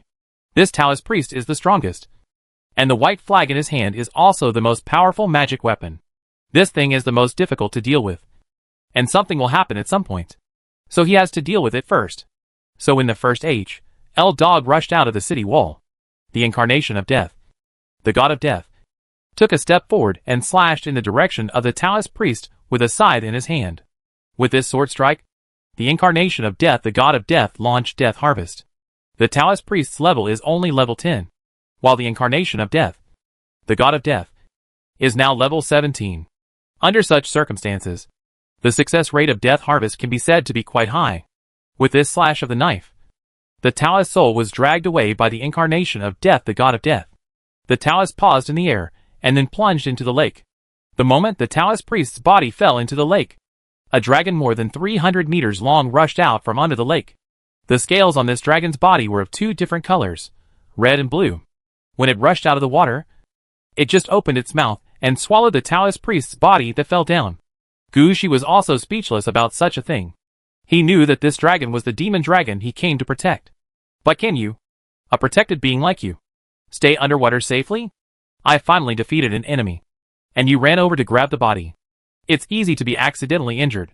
After all, I don't know who my enemy is now. If you get too close, I'm afraid I might accidentally regard you as an enemy. Gu Shi raised his hand while staring at Jiaolong. The level of this dragon was also level 10. So when the three Taoist priests appeared, the dragon had been hiding under the water. Now that it jumped out, Gu Shi had to take some precautions. Fortunately, the dragon had no intention of attacking Gu Shi. After swallowing the body of a Taoist priest, it quickly fell into the lake and disappeared at the bottom. After watching the dragon disappear, Gu Shi lowered his raised hand. At the same time, the H.L. surrounding Gu Shi also raised their heads and no longer stared at the lake. Taking this opportunity, Gu Shi's two death incarnations pounced on the other two Taoist priests. After losing a companion, the morale of the two Taoist priests was also affected, and they simultaneously had the idea of escape. At this moment, Gui Yuanqing's voice came from the sky again. Bless in the name of the bones. Stimulate the blood of the allies, and double the combat power of the allies. Then two white lights fell from the sky and fell on the two Taoist priests. The two Taoist priests were illuminated by the white light. Their eyes were red, their muscles swelled, and their levels rose rapidly. Their level reached level 19 in just a few seconds. If level 20 was not a larger level, they might be able to generate an aura and reach level 20 in just a few seconds. Even so, this is very strong. Of course, there are a lot of troubles in being forced up to this level, let alone whether the two Taoist priests can make full use of this level. It's the strengthening of the bone obelisk, which only takes 15 minutes. 15 minutes later, no matter what the outcome, the two Taoist priests would only die. Gui Yuanqing is gambling now. The bet on level 19 was the limit of what Gu Shi could do. The bet was that within 15 minutes, these two level 19 people could kill Gu Shi's incarnation of death, and then kill Gu Shi easily. However, Gui Yuanqing was still a little uneasy at this time. He always felt like something was wrong. He thought about it seriously and slapped his head as hard as he could.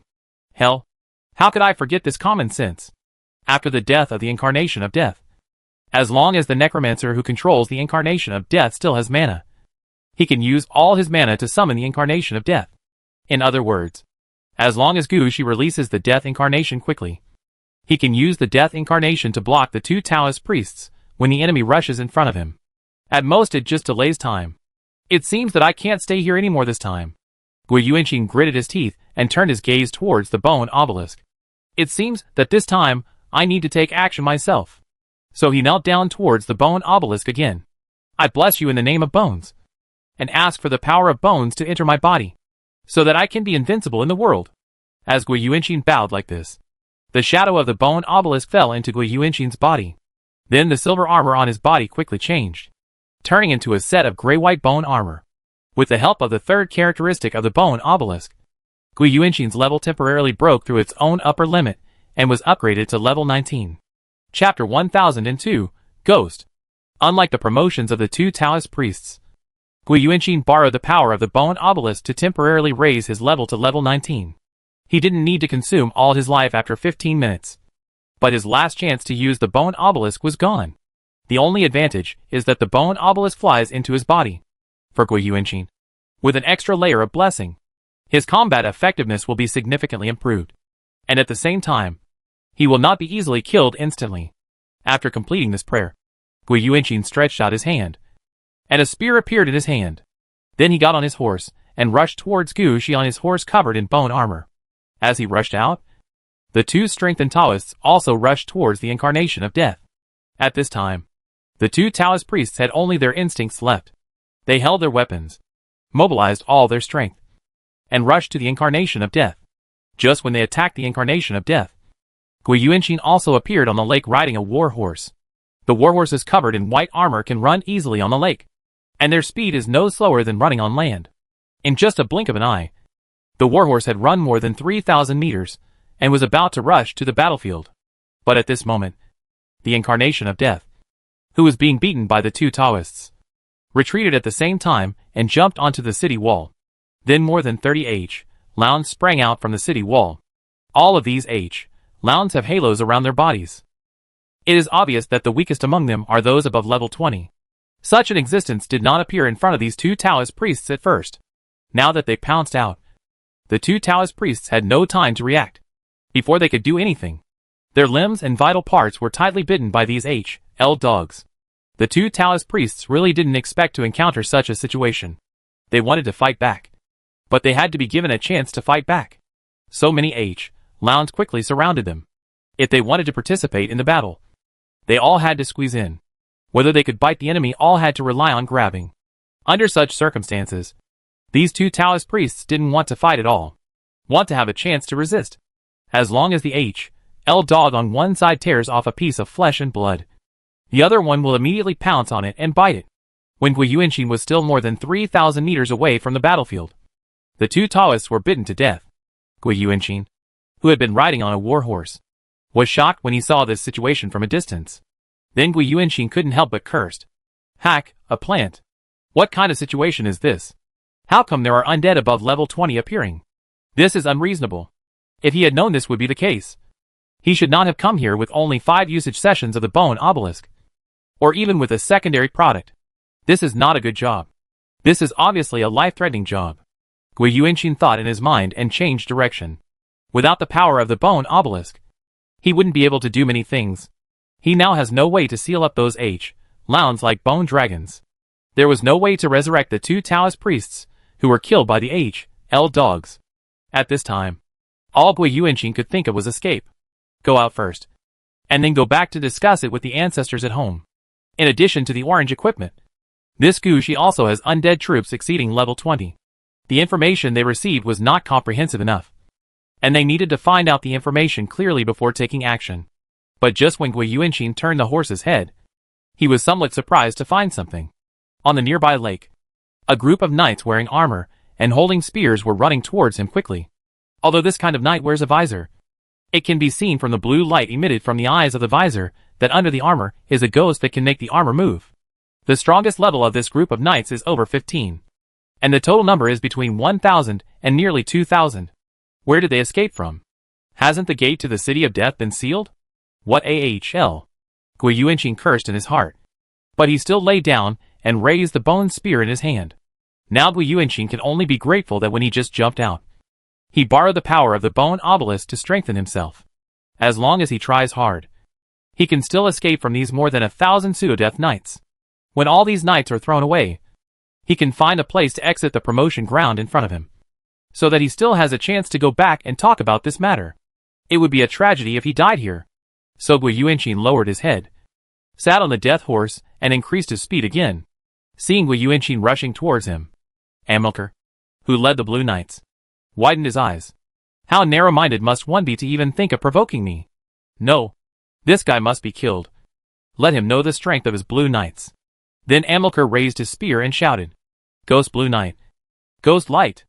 Upon hearing this, all the Blue Knights raised their spears and roared at the same time, "Ghost Light! Kill!" After shouting this, all the Blue Knights started to move, turning into an arrow and rushing towards Gui Yuanqing. At this time, Gui Yuanqing did not see the situation in front of him at all. In his mind, he just needed to rush over. He is still protected by the bone obelisk, so nothing will happen to him. Among the enemies in front of him, the strongest ones were only level 15, and they were no match for him. But he never expected that as the Blue Knight stepped forward, a halo of light would emit from the feet of a Blue Knight.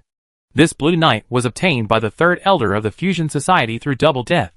At the beginning, he was still choosing his transformation direction among the 3 temples.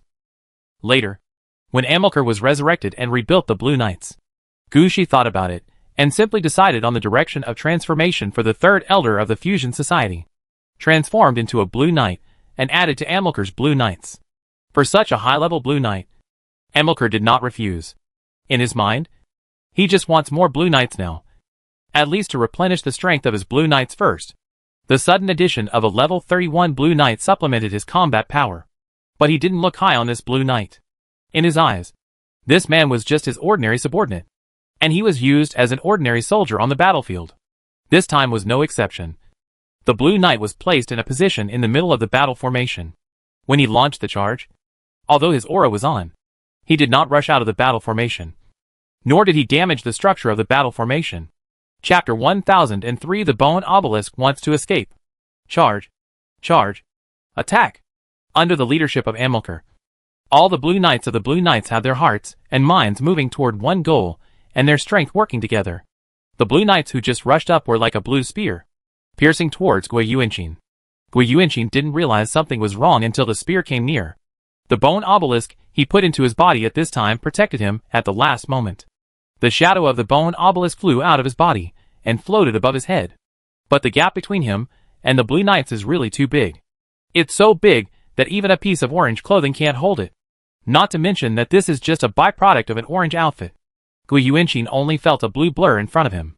His body flew out like a rag doll and hit the water heavily. Then countless horse hooves trampled over his body. Before he sank into the water, his body was trampled into flesh and slowly melted in the lake. Only the white bone obelisk rose rapidly upwards, as if it wanted to fly away from the promotion site in front of it. Gu Shi, who was far away on the city wall, naturally saw the fighting here. At this time, Gu Shi's eyes narrowed, and he immediately understood that this thing was the orange bone obelisk that had caused him a lot of trouble before. Regardless of whether it was a byproduct or not, Gu Shi was not going to let this thing escape. Hit it down, Gu Shi ordered immediately. Amilcar naturally heard Gu Shi's order. Although he couldn't fly on his own, he still hit the sky in response to Gu Shi's order. Seeing the actions of Amilcar and the Blue Knight, Gu Shi could only sigh. Orange equipment is still not easy to deal with, even though it is a byproduct. It can seal his skills and subordinates for a period of time. He had to watch this thing run away like this. But at this moment, Gu Shi's other subordinates seemed to have heard his order. The incarnation of Death Titan raised his head, and a bolt of lightning came first and hit the bone obelisk. If it were normal, this lightning would have no harm to the bone obelisk. But this bone obelisk is just a byproduct, and the energy inside has been almost consumed. Now it is time to consume the last bit of energy and escape back to the main body. So the defense against itself is not very strong. A bolt of lightning struck the bone obelisk onto the lake. The bone obelisk was still thinking of escaping again. At this moment, the evil dragon in the lake suddenly jumped out from the water and opened its mouth towards the bone obelisk that wanted to escape again. A red and blue inner elixir was sprayed out on the spot, hitting the bone obelisk. Then the demon dragon swept its tail and hit the bone obelisk in the direction of the Gushi city wall. The demonic dragon's movements made Gushi's men extremely nervous. They thought the demonic dragon wanted to attack Gushi. Fortunately, Gushi reacted quickly. He understood that this was the demon dragon's reward to him. After all, the 3 Taoists had come before to deal with the demon dragon. Gushi killed the 3 Taoist priests and saved the demon dragon's life. Now that Gushi is in trouble, this demon dragon comes to help. This can be regarded as a kind and righteous demon dragon. Gushi, who understood this, couldn't help but sigh. This is considered an evil dragon. Are those righteous people blind? While saying this, Gushi stepped forward to handle the bone obelisk that had been knocked onto the city wall. After being knocked down by the demon dragon, the bone obelisk still wanted to escape. But at this time, there were more troops surrounding the bone obelisk. The incarnation of death, the god of death, happened to be standing near the bone obelisk. When the bone obelisk wanted to fly up again, he cut it down with a scythe and dragged the bone obelisk down. Then the incarnation of death, the god of death, quickly placed his hands on the bone obelisk, trying to hold down the bone obelisk. If Gushi's death city could still be used at this time, he could completely send the bone obelisk back to Aladovi city, process it there. But now all the gates of the city of his death are sealed by this damn bone obelisk. And the underworld dragon robe that can use the underworld order has also been temporarily sealed. Even if Gushi wants to use the underworld edict to suppress the bone obelisk, it is not feasible. Just as Gushi was thinking of a way, the incarnation of death, the god of death, could no longer control the situation. The bone obelisk kept shaking in the hands of the incarnation of death, the god of death, trying to fly again. At this time, the incarnation of death, Titan, also rushed over. He stretched out his hand and struck lightning on the bone obelisk. But the lightning in front of him was obviously not right. It is not something used to restrain the bone obelisk. The effect of Death Incarnation Titan's attack is not as good as Death Incarnation Death's direct reaching out to grab it. This time Gushi was somewhat embarrassed. Just let it go. He was somewhat unwilling to do so. But if he didn't let it go, he wouldn't be able to swallow it. For a moment, Gushi couldn't help but curse. It's all the fault of the bone obelisk. If he hadn't sealed the underworld dragon rope, Gushi would still have the confidence to drag the bone obelisk to the city gate to restore it, and drag everything to Aladovi city. It's somewhat difficult now. Etc. A flash of inspiration flashed in Gushi's mind. The Yellow Springs dragon robe cannot be used for the time being. But that doesn't mean Gushi can't suppress the bone obelisk. Although this thing is a byproduct, the quality is really better than purple equipment. We can just make use of the characteristics of the upper flame light 6-path lamp, the 6-path disc. If the bone obelisk is suppressed, the person who comes out will definitely be stronger than the previous ones, like the underworld dragon robe. Thinking of this, Gushi turned his left hand over, and the secondary item that he had been holding in his left hand, the flame 6-path lamp, showed its original appearance. If Mr. Gua or Mr. Zhou, the bone dragon, saw the lantern in Gushi's hand at this time, they would never mistake the holder of the underworld dragon robe for the orange robe hidden on Gushi's body. But they won't have the chance to see this again. After taking out the flame 6-path lamp, the incarnation of death, the god of death, dragged the replica of the bone obelisk that wanted to escape towards Gushi. He pushed the white bone obelisk into the 6-ray lantern with considerable force. But this bone obelisk is not the equipment in Gushi's hand. And it is not a purple piece of equipment that can be suppressed by the 6 flaming lights. Even after being stuffed in, he wasn't that obedient. Unexpectedly, he kept twisting in the 6-way plate of the 6-way lantern, trying to escape from the control of the 6-way lantern. Gushi even felt some broken sounds coming from the 6-rayed flame lamp. At this time, an idea suddenly appeared in Gushi's mind. The bone obelisk was going to escape. If he wanted to control this thing, Gushi had to increase his efforts. Chapter 1004, the 4th person orange armored bone obelisk. At this moment, Gushi had 3 choices in front of him. One is to give up the idea of conquering the bone obelisk, let go of the bone obelisk, and let the bone obelisk leave like this. This was the last choice Gushi wanted to make. That would mean that all Gushi's last efforts were wasted. And this also revealed what Gushi's true orange outfit was. That's when the biggest trouble begins.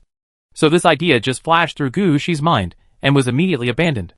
The second one is to destroy the bone obelisk he just sucked in, and use the power of the bone obelisk to strengthen his 6 paths of flame disc. This is actually a good choice.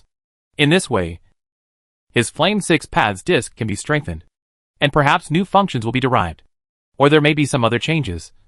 But the result is always good, if there is no other choice. This is a good path to take. The third item is to bring in another piece of orange equipment or props to suppress the assimilated bone obelisk. With the power of the new orange equipment, the Flame 6 Paths lantern will have a chance to suppress the bone obelisk into the 6 Paths plate. Inside, this is a good idea, and it fits Gushi's initial plan. But in this case, Gushi would have to put an orange piece of equipment inside. For today's players, it is quite good to see orange equipment. How can there be many orange equipment available like Gushi? If it were someone else, most would not choose this. But when Gushi understood this, his eyes lit up. He pulled out the living dagger of the underworld and put it into the space where the bone obelisk was. Living dagger of the underworld, this item can only be considered half an orange item. It is not very useful, mainly because its effect is not very good. At first, Gushi was thinking about trading this orange equipment. But think about it. If he really trades orange equipment, whether others can offer him an affordable price. His actions are telling others that he has many orange equipment on hand. And there are already too many orange equipment on hand that he doesn't want anymore. In the end, it will definitely attract a lot of covetousness. So he kept this thing all the time. Things are different now. Trading the underworld living dagger for the bone obelisk was actually quite worthwhile in Gushi's opinion. He threw the underworld living dagger backhand into the cell containing the bone obelisk.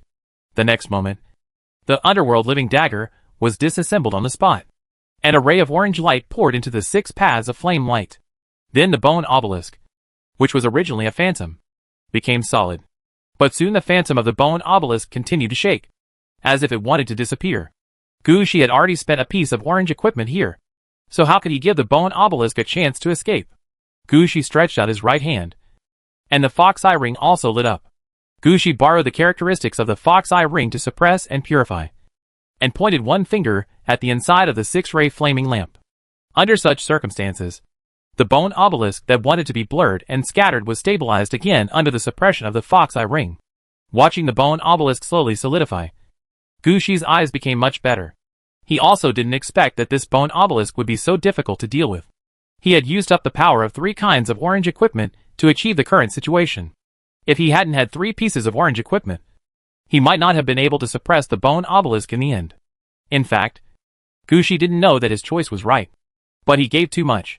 If he only had to inject part of the orange equipment energy into the 6-rayed flame lamp to dissipate part of the quality of the bone obelisk, this matter would have been solved long ago. But Gushi firstly didn't know this. And secondly, he really didn't have any use for the underworld living dagger. So with this move, the entire living dagger of the underworld was sent in. This gave Yan Guanglu Lan a different reaction. Gushi wanted to take over all the bone obelisks. This requires more energy to transform the bone obelisk from a secondary product into a genuine product. Therefore, the energy of living dagger of the underworld could no longer be sustained. If Gushi hadn't used the power of the fox eye ring in the end, he might have failed in this final attempt. But fortunately, Gushi was able to stabilize himself at the last moment. As the shadow of the bone obelisk slowly solidified, a voice came to Gushi's ear. I found an orange item that can be suppressed. Should I suppress it? Please note that this orange equipment is a temporary enhancement of the original power of the secondary orange equipment. If it is not suppressed, it can only last for 7 hours after being taken out. Listening to this voice, Gushi said decisively, enter the town. As soon as Gushi finished speaking, a ray of orange light emitted from the 6-rayed flame lamp. Then in the flames of the 6-rayed lamp, the word Tion appeared. An armored person just walked out of the flames. The situation of this armor holder is different from the other 3 armor holders under Gushi. Although he still looks like a black stickman, his eyes are flashing with orange light. At the same time, he was not just wearing an orange suit. He was also wearing an Eastern-style armor made of white bones. He held his right hand flat in front of his chest, like a Tota king, holding up a small square of white bones. Obelisk. At the same time, he was holding a dagger between his eyebrows. Gushi could tell at a glance that this dagger came from the underworld living dagger in his hand. It's just that this underworld living dagger has become the source of energy for the wielder. It has become a part of the wearer, and there is no way to take it off. As the wearer stood in front of him, Gushi could check out some attributes of the bone obelisk. Even though Gushi made a great effort, The 3 pieces of orange equipment were almost purchased at the same time. The bone obelisk belonging to Balian City was not completely dragged over. The bone obelisk in Gushi's hand is only a byproduct. But now it is considered the only one-of-a-kind product, and has most of the effects of the original product. Obelisk of bones, orange. Decoration. Accessories. 6 flame lanterns Tiendo. After equipped, life increased by 2,000. Equipment requirements, strength, agility, and physical strength are at least 15 points each. Note, all equipment effects are obtained by the wearer. Special 1, Bone Sacrifice Road. Worshipping the bone obelisk. You can use the power of the obelisk to curse or bless. Blessing can temporarily increase the level. Resolve the negative effects of purple equipment, etc. Curse can ban the air. Disable certain arms. Disabling certain abilities, etc. The more detailed the description, the shorter the curse and blessing time. Special 2, Bone Covering. With a person holding the bone obelisk as the center. Nearby owned soldiers will be slowly covered with bone armor, according to the existence time of the bone obelisk. The coverage amount is 1 person, 10 people, 100 people, 10,000 people, 10,000 people, thousands of people. The maximum coverage of bone armor is 50%, which is equivalent to the defense effect of 5 pieces of heavy armor. Special 3, Bone Soul Recalling Tower. The bone obelisk can be used as a soul recalling tower. The success rate of summoning souls is increased by 50%. When summoning souls, the level of all bone undead, skeleton soldiers, skeleton mages, and bone dragons is +3. Special 4, Secret Bone Map. The bone obelisk can automatically generate a treasure map fragment every week. 5 to 6 treasure maps can form a formal treasure map and conduct treasure hunting. The fragments are not the same treasure map. Note 1. This bone obelisk is a secondary product. It is 1 level lower than the main body. When it encounters the main body, it will be suppressed by the main body. Note 2. If the original body of the bone obelisk can be found and snatched or destroyed, the bone obelisk in front of you will become authentic. Note 3. When worshipping, please use bones as offerings. The source of the bones is not limited. The more offerings, the better the worship effect. Chapter 1005 Promotion to Level 10. When Gushi was looking at the properties of the bone obelisk, Mr. Gua, who was discussing things with others in the council hall of the city lord's mansion far away in Balian City, suddenly changed his face and sprayed a mouthful of blood on the man opposite. On the player's face. The player opposite is also a member of a noble family, and his level and status are not comparable to Mr. Gua. When he saw this situation, he didn't bother to blame Mr. Gua for spraying blood all over his face. He ran directly to Mr. Gua and helped him up. Mr. Gua, what's wrong with you? It's okay. I got hurt last time when I went to complete the game mission. I'm not fully recovered yet. Xiao Zhou, I'm afraid I can't help you this time. I may need to rest for a while. The player who was supporting Mr. Gua immediately showed a look of understanding in his eyes, helped Mr. Gua sit down on a chair nearby, and then turned around and left the room. After Xiao Zhou left, Mr. Gua changed his expression and took out the authentic bone obelisk from his arms. At this time, under the bone obelisk, there was a purple outfit that had lost its luster. At the same time, there was an obvious crack on the bone obelisk. Putting purple equipment under the bone obelisk to separate the copy of the bone obelisk and the temporary use rights is a small method developed by the aristocratic families in Balian City for their descendants. All along, every person in charge of the bone obelisk will use this method when necessary. Even the city lord of Balian City is aware of this matter. There was nothing he could do to stop it. He could only hint at a few points secretly. The point is that the purple equipment will come out on their own, and the matter cannot be too big. When Balian City needs it, the bone obelisk must be available. Over the years, although some things have happened to Bai Lianqing's family, there has never been such an accident with orange clothing. Looking at the cracked bone obelisk in front of him, Mr. Gua's face became ugly. He understood that his grandson would not come back. And at the same time, the replica of the bone obelisk brought by Gui Yuanqing was also snatched away. If it was just like this, it wouldn't matter. The most critical point now is that someone actually tampered with the replica of the bone obelisk and wanted to replace the replica with the authentic one. It was this that made Mr. Gua spit out blood. At the moment, the authentic bone obelisk is still in his hands, but the cracks will get bigger and bigger. If the bone obelisk is destroyed, the replica will be converted into the authentic one. At that time, he will be the first person to lose the orange equipment. Thinking of this, Mr. Gua could no longer sit still. He knew very well what he had done during this period. And he also understood whose hands the replica of the bone obelisk was broken. He must kill Gu Shi before Gu Shi completely takes down the bone obelisk. If he was targeting Gu Shi before, it was for the sake of the orange suit. Now that he was targeting Gu Shi, it was for his own life and that of his family. In his eyes, Gu Shi was already a dead person. But at this time, Gu Shi didn't know all this. In fact, even if he knew, he wouldn't care.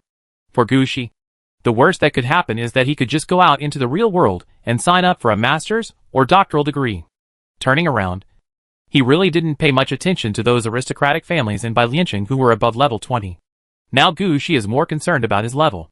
The 3 Taoist priests who died in Gu Shi's hands just now are the targets of Gu Shi's mission this time. Previously, Gu Shi was more concerned about the bone obelisk. Now that the bone obelisk has been clarified, Gu Shi naturally has to think about his advancement. You have completed the career promotion task, Longhu Corner. Task requirements: kill 3 immortals, March 3rd, or protect the Dragon Lake Horn Demon Dragon from death, 1/1. Quest reward: the Death Witch Lord is promoted to the Underworld Lord. You have been promoted to Lord of Underworld. The level cap is open, and your level has been improved. Your level will be increased to level 10, and your health and mana will be replenished. All unfavorable conditions will be cleared. Your perception will be +1, and you will be rewarded with 2 of the following 5 skills. Mysterious Academy rewards clone activation. Please select the direction of the clone. As one message after another popped up, Gu Shi also turned his attention to the options after promotion. Ghost Gate opening, the exclusive skill of the Underworld Lord, which can be upgraded, consumes 300 mana points, opens the Underworld Road and the Ghost Gate, and releases countless lonely ghosts in the Underworld, equivalent to the undead natural disaster mastered by the Necromancer. But the effect is stronger than the undead natural disaster. At the same time, there is no need to set up the undead natural disaster circle like the Necromancer. Dead Magic Pool, exclusive skill of the Dead Witch Lord, can be upgraded, consumes 200 mana and 20 necromancers to build a temporary magic pool at the designated location. After the magic pool is built, the attack effect of nearby undead spells will be increased by 200%, and the mana recovery speed of all undead mages will be increased by 300%. Ice Ripple, combination skills, can be upgraded. Death Ripple is level 4 or above. Ring of Winter is level 3 or above. It consumes 30 mana points to carry out an all-round attack on the battlefield within a range. Enemies who are not dead under the Death Ripple will be frozen for 5 seconds. Referring to the ground to become a corpse, a professional skill that can be upgraded and consumes 1 point of mana to automatically generate a usable corpse at the designated location. The corpse level is equivalent to the undead enhancement level. Flower of the Undead, professional skill, upgradable, consuming 1 point of mana, and produces 10 to 15 flowers with undead attributes in the specified range. The flowers will have an impact on the nearby environment, and have the ability to devour corpses or devour souls. Gu Shi studied the 5 skills that popped up in succession before his eyes one by one. Among these 5 skills, the one that caught Gu Shi's attention was naturally the opening of the Ghost Gate. Although Gu Shi is not sure which Ghost Gate he refers to here, but he understood that this was a single-player version of the Undead Disaster. It is also the best among these 5 skills. Not to mention other things, Gu Shi had seen the effect of the Undead Natural Disaster before. Gu Shi still clearly remembers the Undead Natural Disaster formation. Gu Shi, who was so powerful at that time, was part of the Undead Scourge formation. But the number of undead released was not too many. It's even less than the current military strength in the city of Aridov. So now that he has the ability to open the Ghost Gate, it is the best choice for Gu Shi. The most important thing is that when Gu Shi saw this ability, he thought of the fact that the Gate of Death City was sealed this time. If he had mastered the ability to open the Ghost Gate at that time, let alone the Gate of the Death City being sealed, even if the Death City was sealed, Gu Shi would have been able to drag out another army. It won't be like before, and Luna's support will be needed to cope with this level. So when he saw the pop-up choice, Gu Shi immediately chose to open the Ghost Gate. Chapter 1006 New Clone and Demon Dragon Giving Gifts. Among the other 4 skills, Gu Shi was hesitating in the Ice Ripples and Dead Magic Pool. One is for attack and control, and the other is for on-the-spot magic replenishment. Both skills are of great significance to Gu Shi. Gu Shi really wanted to choose both, but it was obviously impossible. Gu Shi compared them, and finally chose Ice Ripple as his new skill. After choosing the skills, Gushi then chose his clone. Last time when the Mysterious Academy was at level 5, Gushi got a mysterious clone that allowed him to master the fitness technique. It's the same this time. You can choose between pathfinding and drawing. Of these two skills, Gushi would of course choose pathfinding. He had never heard of painting, and Gushi had no plans to become a painter for the time being. Under Gushi's choice, another ding sounded in his ear. Mysterious clone, pathfinding technique, a power reward from the Mysterious Academy. A clone based on pathfinding technique. The clone can be divided into attached state, switching state, and consumption state. Attachment status. The clone is attached to the main body. The main body masters pathfinding at level 1. Increases agility by 2 points. And increases perception by 2 points to ensure that you will not get lost. Switch state. Switch to the clone for external use. The clone masters pathfinding at level 3. The agility is increased by 12 points, and the perception is increased by 12 points to ensure that you will not get lost. Consumption status. Give up the clone and use the clone as a consumable. The clone's pathfinding skill is upgraded to level 5. The agility is increased to 24 points. The perception is increased to 24 points. And the mana is increased by 640 points. After the battle, the clone disappears and can no longer be used. Like the clone of the fitness technique, 2 attributes are added. But the fitness technique adds strength and stamina, while the pathfinding technique adds agility and perception. But if you think about it, Gushi can understand it. Pathfinding requires strong senses to determine whether the direction is correct. Requires agility to move faster. It is normal to strengthen these 2 items. This is a good thing for Gushi. After all, his agility and perception attributes are the 2 lowest among all his attributes. It's not that he didn't want to improve these 2 items, but Gushi knew very well what his career was. As for agility and perception, only professions such as hunters and assassins need to strengthen them. He did not specifically pursue this path. So even if Gushi knew where his shortcomings were, he wouldn't have time to deal with them. Now the appearance of the mysterious clone directly makes up for all this. Not to mention anything else. Just the attachment state can increase agility and perception by 2 points. If Gushi faces some pressure and switches to a clone, his agility and perception can be directly increased to more than 12 points. This was a bit impressive. And Gushi could even try his hand at it with a bow and arrow. Not to mention other things. At least Gushi can still do things like shooting and hitting the target. He lowered his head and glanced at the phantom magic wand in his hand. It seemed that he was just pretending to be a British longbowman. Just as Gushi was choosing skills, the demon dragon from the bottom of the lake also poked its head out. The demon dragon looked at Gushi hesitantly, and finally headed towards the earthbound dragon at the Steel City Gate. At this time, the influence of the bone obelisk has not yet passed, and the Steel City Gate is still blocked. But the earthbound dragon can move. When the demon dragon passed by, he specially said H, low to the earthbound dragon. The earthbound ghost dragon took a look at the demonic dragon, and after making sure that the demonic dragon had no hostility, it ignored it. Gushi also saw the demon dragon's movements. He was a little curious about what the demon dragon wanted to do.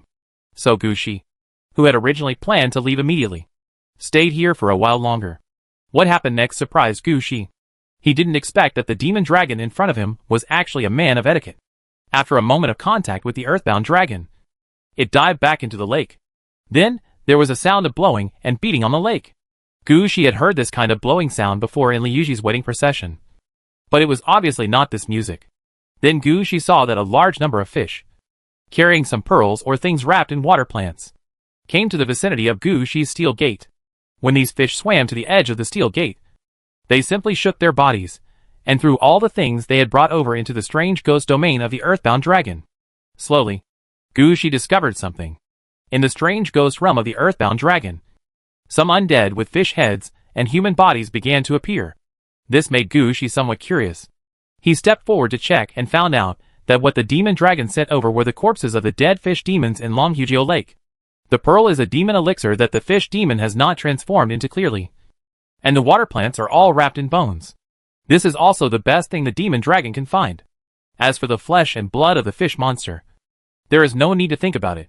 After most of the fish monsters die, their flesh and blood will be eaten away, leaving nothing behind. The reason why the evil dragon did this was that he saw that there were undead fishmen in the strange ghost domain of the earthbound strange dragon. But their number was not large. Thinking that these corpses were useless, they sent them to the earthbound dragon. Of course, The demon dragon would give gifts to the earthbound dragon. And naturally it did not forget Gushi's share. After the earthbound ghost dragon made way, the gift-giving team arrived in front of the Steel City gate. The demon dragon personally presented 3 things, and placed them in front of Gushi. Gushi looked at the 3 rather small treasure chests, and nodded with satisfaction. Regardless of whether these things are good or bad, just the attitude of this demon dragon makes Gushi satisfied. Gushi took a step forward and reached out to open the treasure chest. You get the architectural blueprint of the herring farm large. Black carp farm, large, use 2,500 resources. 10 units of wood.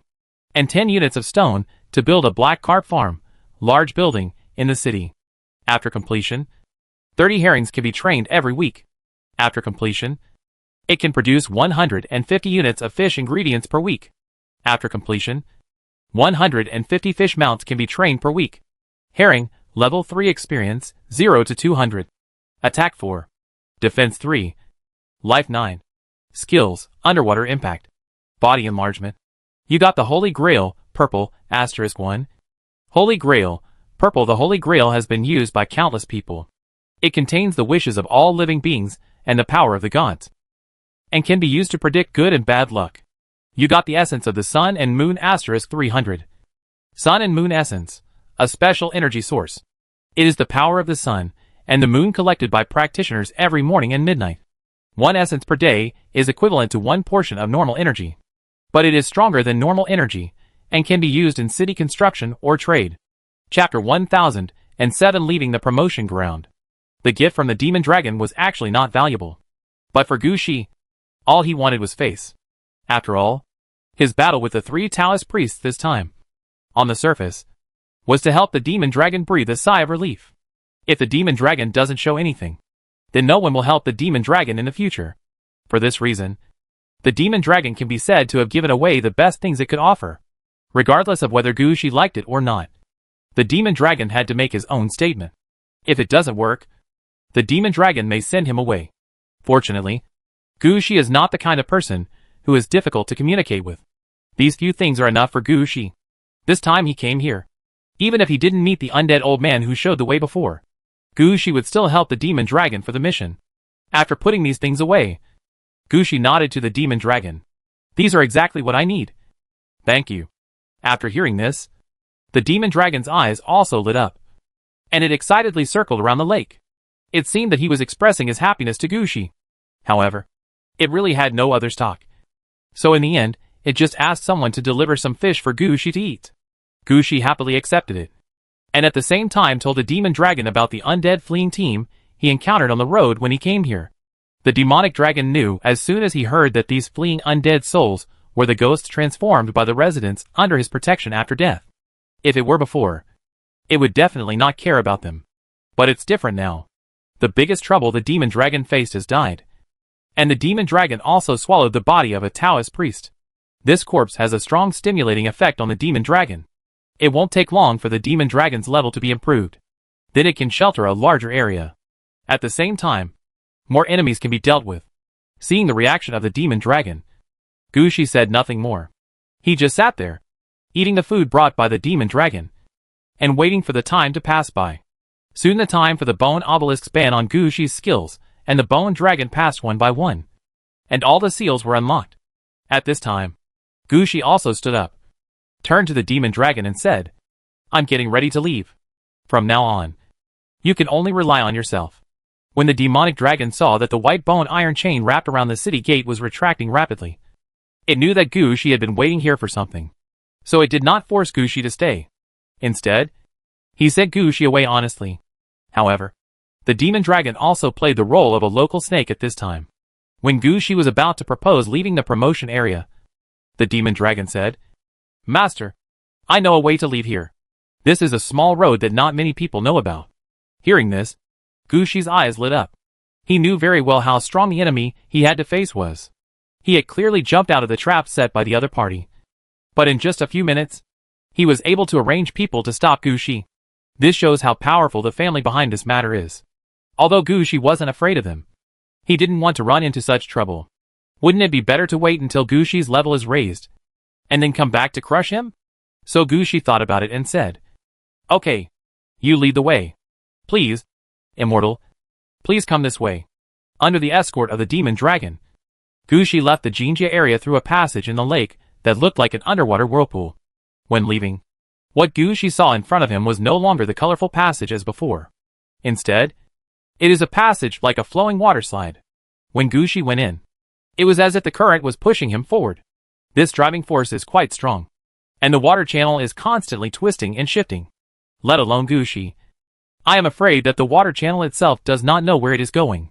Gushi only felt the sound of water rushing through his ears. Before he could react, Gushi felt a black screen in front of his eyes, and he fell into the water.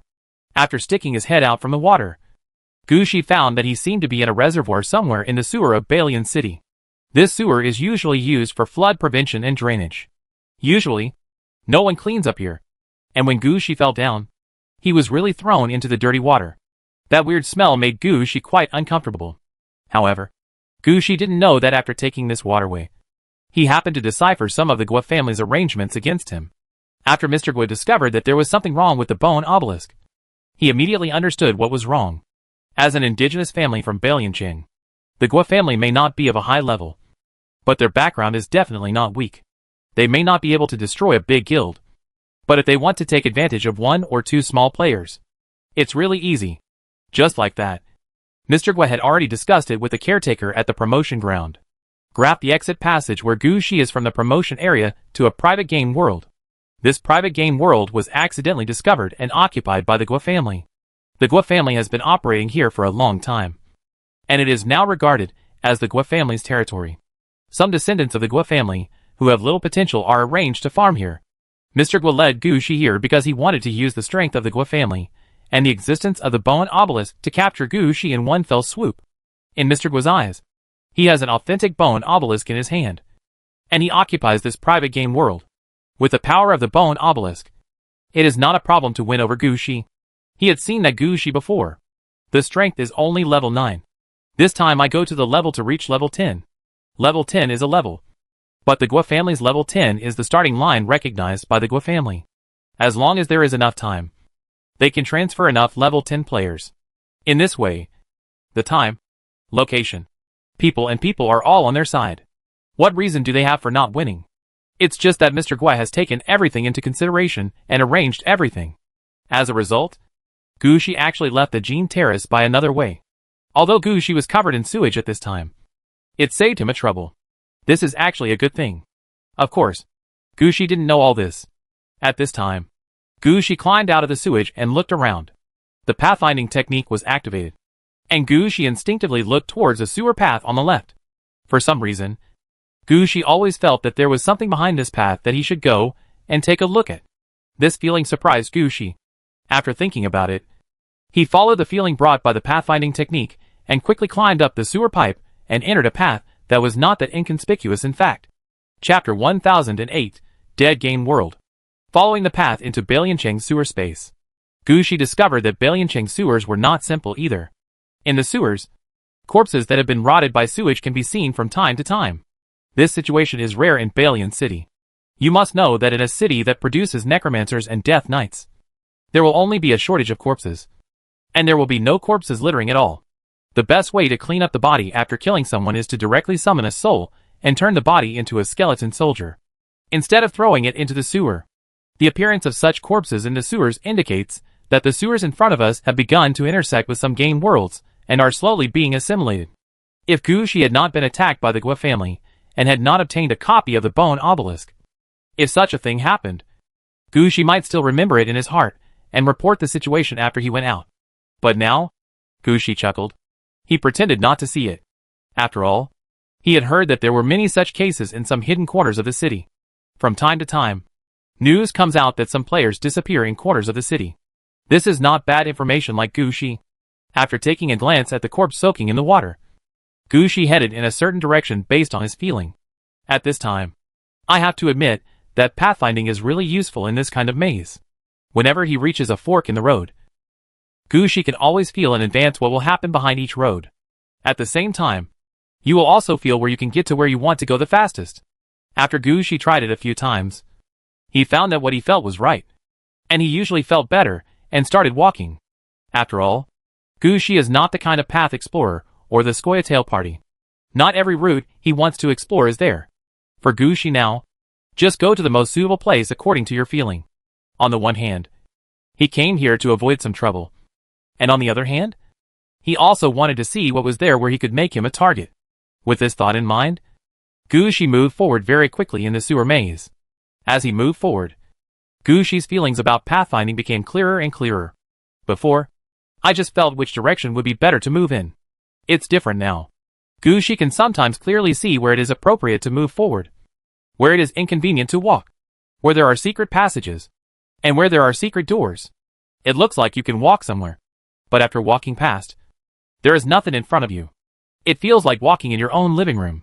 Familiar and clear. So Gushi was walking faster and faster. If it weren't for the fact that the sewers sometimes have narrow spaces that are inconvenient for vehicles as big as the Holy Silver Evil Coffin to pass by, maybe Gushi could release the Holy Silver Evil Coffin now. Running in the sewer as fast as possible. About half an hour into the sewer, Gushi finally arrived at a deep underground pit. Looking down from here, even someone as knowledgeable as Gushi couldn't help but take a deep breath. What Gushi saw in front of him in the depths of the sewer was a bottomless pit. Looking down from where he stood, he could see that the walls of the pit were covered with a large number of purple crystals. Every crystal contains the aura of death. But these breaths were all blocked at the exit of the pit. If Gushi hadn't been standing here, he might not have felt any difference. Just looking down, Gushi took a step back, far away from the pit. After making sure that he was safe, Gushi wiped off the cold sweat. Just that moment ago, Gushi felt as if he was about to be torn apart. But it was precisely because of this feeling that Gushi also saw clearly what was under the pit. Gushi has experienced the downward world before. That is an aging and degenerating gaming world. In the deep pit in front of you, every piece of purple crystal is a piece of dead game world. In this kind of dead game world, either the game has come to an end and all the tasks are over. Either that or the entire world's energy has been hollowed out, leaving nothing behind. Anyway, all the game worlds here are the kind of existence that doesn't even have any land left. Their only role is to serve as a base for a city and prevent it from being assimilated into the game world. Gushi didn't expect that he would end up here just out of curiosity and wanted to try the effect of pathfinding. Fortunately, he reacted faster just now. If he took one more look, he might be drawn into these dead game worlds. Can this kind of dead game world be a good place to pick up holes? Many players who do not believe in evil have had the same dream. But when they come into contact with this dead game world, their vitality will be drained immediately, and their souls will be sealed into the dead game world. There are still levels to speak of in those downward worlds. And there is still life. There is really nothing in this dead game world. If it is sucked in, even if it is the strongest, there is only one way to be sucked in, and there is no possibility of escape. All players, especially those like Bai Lianqing who are relatively sensitive to the aura of death, have been reminded since they entered school how dangerous the game world of the dead is. How to deal with it after encountering it. Don't think that you are the only one chosen by nature who can pick things out of these dead game worlds. If they hold such thoughts, they will be sealed in the dead game world without even a chance to be reincarnated or transformed into a lich. Maybe after tens of millions of years, the dead game world has turned into a fossil, and the players trapped in it may be expelled by someone who missed it. But what does that have to do with dead players? Since records began, the player who lived the longest only lived for more than 13,000 years.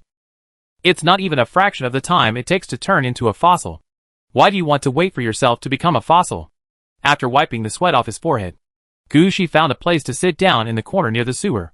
He tried hard not to look in the direction of the deep pit, for fear that he would not pay attention, get dizzy and fall headfirst into it. But no one can save him. But at this time, Gushi was also curious about one thing. Why his perception led him here. There was nothing here that he wanted. At this moment, in the Gua family's private game world, Mr. Gua, who had just arrived, looked quite ugly. What do you mean by didn't come? I arranged everything. The entire private game world stopped running, just to wait for the full strength attack. And you said no one came in? How is this possible? Man. Chapter 1009 Gushi was targeted. Uncle Grandpa. We really monitored all the passages. But no one came in. When Mr. Gua was angry, a level 10 necromancer stepped forward cautiously. Is it possible that he didn't go through the passage leading the promotion area? Yes. The necromancers who have mastered the City of Death often have some weird methods. It's hard to say where they come from. That's right. Brother, you can't blame us for not doing things well just because people didn't come. We stopped the whole world. Yes. That's right. It's really not our fault. The children of the Gua family talked one after another. They have no objection to stopping the running of the private world to grab an orange equipment. After all, orange equipment represents the lower limit of a family. Not to mention other things. As long as they have orange equipment, it means that they have a way to deal with the negative effects of purple equipment. It means that all players in the family can wear purple clothes. It means that when family members are at a low level, they will have much stronger fighting power than others. Therefore, there is no problem in letting the children of these aristocratic families work hard for the orange equipment. But now that no one has come, it is useless for Mr. Gua to be angry. After calming down, Mr. Gua had to think of a new solution. Not to mention anything else. Gushi must be brought back. After thinking for a moment, Mr. Gua said, activate the space-time gate. I will use the bone obelisk to bless it and provide energy. After listening to Mr. Gua's words, the children of the Gua family said nothing more. After all, they still wanted to besiege Gushi.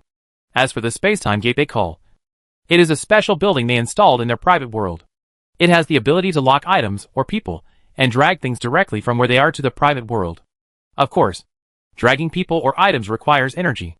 And the stronger the quality of the items or characters being dragged, the greater the energy required. If they are just trying to drag down some enemies, it may be okay if they are weak. But if they are of high level or offer strong resistance, they may need some other means. But for the Gua family, as long as they can get people over, half of the problem can be solved. As for not being able to drag anyone, that's almost impossible. When they first obtained the time-space gate, they spent a lot of money on the materials used to build the time-space gate, and all of them were of purple quality. Later, the space-time gate did not disappoint their investment. Usually, they can capture some giant dragons or beemen and other creatures through the time and space gate, and serve as targets and materials for the Gua family's disciples to practice. Sometimes they can also find some purple equipment back through the time and space gate. The previous investment has long been replenished. Not to mention, this time, they can also use the bone obelisk.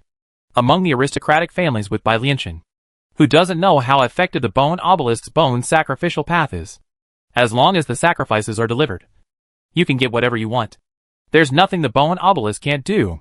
So after Mr. Gua made his decision, the children of the Gua family didn't say anything more and acted quickly one by one. Mr. Gua also took out the bone obelisk and walked to the space-time gate. The time and space gate of their Gua family is actually called the void reversal of time and space gate. But ordinary people cannot get such things. At least in the eyes of the Gua family's children. That is the fact. So they always call this void reversal time and space gate the time and space gate. In their eyes, this is the only one. Mr. Gua walked to the door of time and space, stretched out his hand, and the bone obelisk was held in his hands. Behind him stood two members of the Gua family, one of them holding a purple garment, and the other holding a corpse as white as jade. This is a sacrifice used to worship the bone obelisk.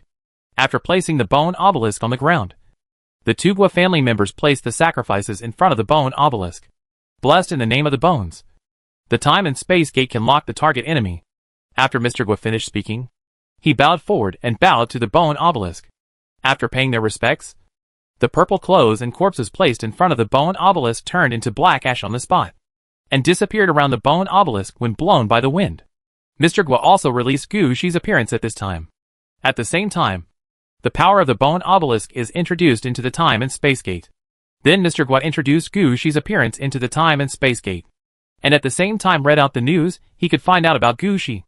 However, all he could find out were some basic information, such as Gushi was indeed a necromancer, and his level was now 10. But his profession is really not the normal path of a necromancer. Now he is not a lich, but the lord of the underworld. It can be said that this has changed since Gushi was promoted to level 5. And this is not something that ordinary people can inquire about. Even with Mr. Gua's status in Bai Lianqing, there is no way to find the corresponding information. After all, this is every player's secret. The player's profession and the choices he made when upgrading are all their strengths and weaknesses. If someone knew about it, they would be targeted directly. Even if Mr. Gua wanted to ask, he couldn't find out so much. He can only report some simple information now. Fortunately, this space-time gate has a variety of ways to lock onto enemies. Although he only had his face and identity, it was actually enough to locate Gushi's location. Sure enough, The picture on the space-time gate kept turning. And soon Gu Shi sitting on the ground was seen. Seeing Gu Shi's look, Mr. Gua nodded with satisfaction. It's him. Mr. Gua was not in a hurry to take action, but carefully looked at Gu Shi's situation. At this time, Gu Shi was still dressed as an elf archer, but he could tell that Gu Shi was not an archer player, and he must have a disguise prop on him. This kind of cross-dressing prop will also cover up the quality of Gu Shi's other equipment. This was also the reason why he didn't judge Gu Shiqing's disguise at first. Now he was paying attention to Gu Shi's every move. Finally, his eyes fell on Gu Shi's left hand. He noticed that there was a simple bracelet on Gu Shi's left wrist. There were 3 different beads on the bracelet. It could be seen from the current situation that these 3 beads seem to be related to the mind and the mirror. Oil painting related. Could it be that this is his orange outfit? Mr. Gua had an idea and kept this in mind. He planned to seal the bracelet on the man's hand when he dragged him over. Chapter 1010 Capturing Gu Shi. When Mr. Gua made his move, Gu Shi finally came back to his senses from the shock. He tried hard not to look at the dead game world and prepared to take a detour to leave. Although he discovered this place, Gu Shi was very clear that the things underneath were not something he could move just because he wanted to. Without the support of corresponding knowledge and technology, he came into contact with the dead game world. And the final ending was only the word death. Moreover, Gu Shi had no intention of moving Aladovi City out of the Mirror Underground Palace and placing it in the real world. The kind of thing that lays the foundation for a city in the real world is of little use to Gu Shi. He couldn't risk his own city being devoured by the power of death by picking up a crystal from here and waiting to make it into a fossil. He came here just to see the scenery he had never seen before, and forget about the rest. But just as Gu Shi was about to walk around the big pit and leave, his heart suddenly tightened. A feeling of uneasiness appeared in Gu Shi's heart. Gu Shi rarely felt this way after he had the Yinguang six-path lantern. So as soon as he felt this way, he immediately lay down on the ground, preparing to roll and dodge to a safe place. Just when Gu Shi lay down on the ground, a group of purple shadows appeared where he was standing. 7 or 8 purple, semi-insubstantial arms stretched out from the shadow and grabbed Gu Shi just now. Location. However, Gu Shi moved quickly and fell to the ground in one fell swoop. So his grasp was empty, rolling on the ground. Gu Shi also saw the purple shadow. He understood that someone was eyeing him and wanted to take him away. The only person who can do such a thing right now and find him directly is Mr. Gua, who has mastered the bone obelisk. After all, half of Mr. Gua's bone obelisk is in Gu Shi's hands. Even to get back the bone obelisk, Mr. Gua must fight this battle. But he never expected that Mr. Gua would use this fighting method. Gu Shi, who was rolling on the ground, didn't even think about it. He raised his magic wand and pointed at the purple shadow. The gate of H.L. is open. Gu Shi now has a good grasp of the battle situation. He was not quite sure what the situation was on the enemy side, but he believed that since Mr. Gua wanted to capture him so directly, he must have arranged everything behind the scenes. At this time, whether he goes there in person or sends troops from Aladovi City, he will receive a targeted attack. Even if he wins, Gu Shi's losses will be quite large. So Gu Shi was unwilling to waste his military strength. Just when he was promoted to Lord of Underworld, he gained a new ability. A personal version of the undead natural disaster. The door to H.L. opens. This is like throwing the gate of H.L. directly at the enemy. And those who come out of it are wandering ghosts on the road to the underworld. There are a lot of these things, and they are the most desperate of the undead. It would be okay if someone like Gu Shi had mastered the ability of Death Lord. Even if it cannot be conquered, it will not arouse their hostility. But if you encounter someone who has no grasp of anything, then they are a natural disaster. They don't care what appears in front of them. In their eyes, even their companions are targets for attack. As for Gu Shi's first time using the Ghost Gate, he didn't know how many ghosts would be released by opening the Ghost Gate. So after making the first move, Gu Shi simply gritted his teeth and faced the purple shadow again. The Ghost Gate opened 5 times inside. In Gu Shi's mind, if he opened the Ghost Gate 6 times, even if he failed half the time, he would be released into the enemy's home at least 3 times. No matter how many arrangements they make, they can't withstand so many lonely ghosts. But Gu Shi still took it for granted when he guessed what was going on over there with the purple shadow. When he opened the Ghost Gate, he actually stimulated the space-time gate on Mr. Gua's side. The previous time and space gate only found Gu Shi's location through the bone obelisk, but had not locked the manpower. It was different now. The space-time gate locked onto Gu Shi on the spot. More and more arms stretched out from the purple shadow and grabbed Gu Shi. Faced with this situation, Gushi could only keep opening the ghost door inside. But Gushi had no idea what the effect would be every time the ghost gate was opened. Now seeing more and more arms grabbing at him, a thought flashed through Gushi's mind. Opening the ghost gate must be useful. Why not strengthen it? Gushi's heart moved, and the holder of the Huangquan dragon robe appeared next to Gushi. As soon as he appeared, he pointed inside the purple shadow. The Underworld Edict. This Underworld Edict also has a certain influence on the ghost gate opened by the skill of opening the ghost gate. With the fall of the Underworld Edict, the level of the Hell Gate has been raised by at least one level. The quality and level of the wandering ghosts coming out of it have also been improved. This situation made Gushi, who had been dodging, feel confident. But at this moment, an arm suddenly popped out from the ground and grabbed Gushi's foot. When Gushi was caught, he didn't feel any nervousness. He pointed the magic wand towards that arm. Deep freeze. The arm that grabbed Gushi was frozen on the spot. Gushi raised his foot and kicked the arm out with one force. Then Gushi pointed decisively in front of him. The Dead Witch summons. 20 necromancers were summoned under Gushi's order. Gushi shrank his body downward, trying to hide among these necromancers. It's just a pity that Gushi's attire doesn't look like a necromancer at all. Even if Gushi released the necromancer, there were still many arms reaching out towards Gushi. Gushi could only temporarily switch to the pathfinding clone and use his 12-point increase in agility and perception to dodge the arm. But he understood that this would not work. He is always looking for a suitable way to deal with it. While dodging, Gushi went through everything in Gushi's mind, starting from the skills he had mastered, to the various equipment in his hands, and finally to the subordinates he could use. In the end, Gushi's target turned to the bearer of the bone obelisk he had just obtained. If the other party uses the bone obelisk, can Gushi also use it? Gushi thought in his mind. And the holder of the bone obelisk quickly appeared behind Gushi. Gushi only gave him an order to find a way to get Gushi out of the situation in front of him. When the holder of the bone obelisk appeared, Gushi's body was automatically covered with a layer of gray-white bone armor. Then the holder of the bone obelisk moved. His eyes turned to the direction of the purple shadow, and on his hand made an action. Chapter 1011 Death Storm. Curse. The bearer of the bone obelisk did not perform any worship ceremony like Mr. Gu did, although the sacrifices must be made up afterwards. The action is obviously much faster, and he doesn't need to say anything. He can use the power of the bone obelisk as long as he has a thought. As soon as the bearer of the bone obelisk came out, he realized something was wrong with the situation in front of him.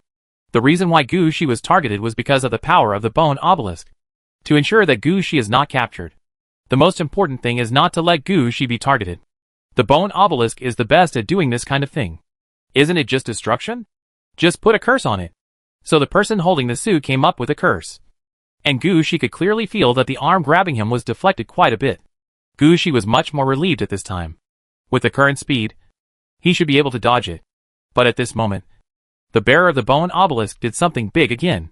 The holder of the bone obelisk can also clearly feel that behind the purple shadow, there is a power that is of the same origin as him. That is where the authentic bone obelisk is located. The man wearing the armor actually wanted to rush over and seize the bone obelisk on the opposite side. Even if that doesn't work, it's best to destroy the genuine product on the other side. So after the first curse temporarily rescued Gushi from trouble, the holder of the bone obelisk took action again. The second curse was struck. Under this curse, Gushi himself didn't feel anything was wrong. But the arm reaching out from the purple shadow thought otherwise. They seemed to have lost their target and kept grabbing around. The owner of the bone obelisk didn't know why he did this. He just felt that doing so would be good for Gushi. Just when the holder of the bone obelisk took action, Gushi had a feeling in his heart that he was standing too high. Although I don't know how this feeling came about. But Gushi believed in his current level of perception. This is the means of perception that brought him here from the maze. Gushi was willing to trust his own judgment. So after dodging several arms, he ignored the other arms that were still grabbing at him, and instantly stopped from moving at high speed. Get down again as before. The moment Gushi lay down, he felt a frightening aura of death coming from the nearby pit. Gushi simply lowered his head to the ground, using all his magical power to protect his body, not even willing to raise his head. This outburst of death aura lasted for nearly 3 minutes before it ended. During these 3 minutes, Gushi had been lying on the ground, not daring to move. If Gushi had thought that he had completed the 10th level promotion before, and had several pieces of orange equipment in his hand, not to mention other things, he would definitely be able to walk sideways in Balian City. But the breath of death just now definitely made Gushi give up some of his ideas. The breath of death just now made Gushi feel what a death storm is. He believed that if he had not laid down early, if he had not remained motionless, he would have died if there had been the slightest mistake. After the breath of death disappeared, Gushi stood up carefully. He found that the previous purple shadow had completely disappeared, along with the 2 armor holders he had released. Gushi, who was shocked, quickly activated the 6 flame lights. He was also afraid that his 2 strongest armor holders would be lost in the death storm just now. Fortunately, with Gushi's activation, the holders of the underworld dragon robe and the bone obelisk appeared in front of Gushi again. Gushi noticed that the auras of both of them had changed somewhat. The Huangquan dragon robe has a thick layer of death energy on the outside of the body, just like a cloak on the outside of the clothes. Behind the holder of the bone obelisk, a shadow of the obelisk appeared. This shadow echoed the obelisk he was holding in his hand, and it was unknown what effect the shadow of the obelisk had. Seeing that his 2 costume holders were fine, Gushi finally breathed a sigh of relief. At this time, Gushi looked around. Gushi noticed that when he laid down just now, a large number of purple crystals appeared on the walls of the underground space under the sewer. These purple crystals were quite familiar to Gushi. These are clearly the dead game world crystals that were thrown into the deep pit below. Gushi walked carefully to the pit and glanced down. Only now did Gushi understand what had just happened. It turns out that the obelisk of bones just used another curse on Mr. Guo's family, making them unable to recognize Gushi's location. And it just so happens that this is the final home of the dead game world. There are too many purple crystals made of dead game worlds. The bone obelisk doesn't even need to do anything. Just let those scrambling arms grab a purple crystal. The dead game world is a taboo wherever it is placed. If there wasn't any way to deal with it, it might have been broken into pieces and cleaned up long ago. Mr. Guo only controls the bone obelisk, but he is not a god. In such a situation, it will be useless even if a stronger person comes. Just now, Mr. Guo dragged a complete purple crystal into the Guo family's private world through the time and space gate. This dead game world exploded on the spot as soon as it came into contact with the game world full of life and vitality. The most terrible thing is that Mr. Guo dragged it in himself, and he couldn't stop it even if he wanted to. As for the other children of the Guo family, they are too busy to care about this. Don't forget, Gushi had opened several ghost gates before. Gushi himself didn't know that the opening of the ghost gate was actually quite successful. At least 4 of the 6 ghost gates were opened into the Guo family's private world. Among the 4 ghost gates, 2 are affected by the underworld dragon robe, and their quality and size have been improved to a certain extent. It can be said that the private world of the Guo family was in chaos at that time. Most of the Guo family members, who were preparing to ambush Gushi, took up their weapons and fought there with the lonely ghosts who rushed out of the ghost gate. After all, they must ensure the strength of Mr. Guo's plan. We can't let these guys appear suddenly to ruin Mr. Guo's arrangements. Because of this, they did not notice what Mr. Guo dragged out of the space-time gate. By the time the Guo family members reacted, the purple crystal that represented taboo and danger had already fallen to the ground in their private world. It was at this time that Gushi felt something was wrong and fell to the ground. Chapter 1012, the last temporary mission component. Gushi, who got up again, had no idea what was going on in front of him. The only thing he was sure of was that he seemed to have avoided another disaster. What is this all about? Standing in front of the pit, Gushi steadied himself unsteadily. He was still mumbling about the situation at hand. He was provoking someone. Gushi shook his head and was planning to take advantage of the current trouble in the Guo family to escape. I'll go back and find out where the Guo family members are before calling back directly. But as soon as Gushi's eye turned around, he kicked something.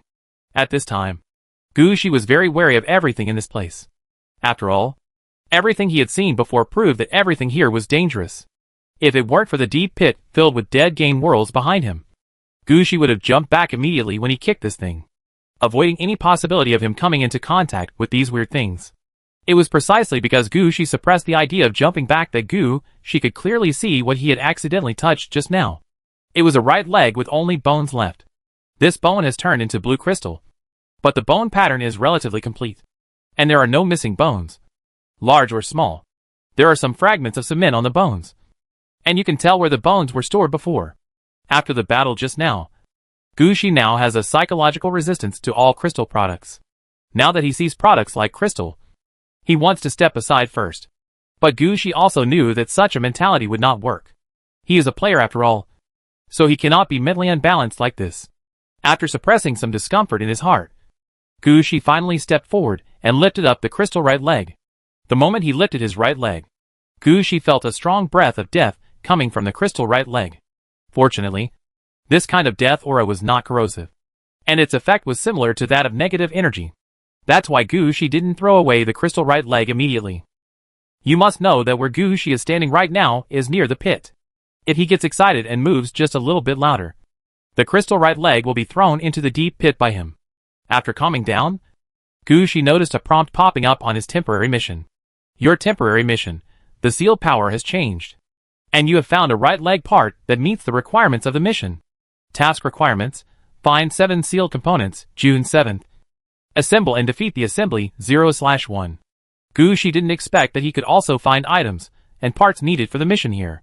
This task has already been faced by Gucci since he first started working. As a result, since the sealed parts were hard to find, Gucci, now at level 10, had only found 6 of them. As of now, he is still one waste short of finding it.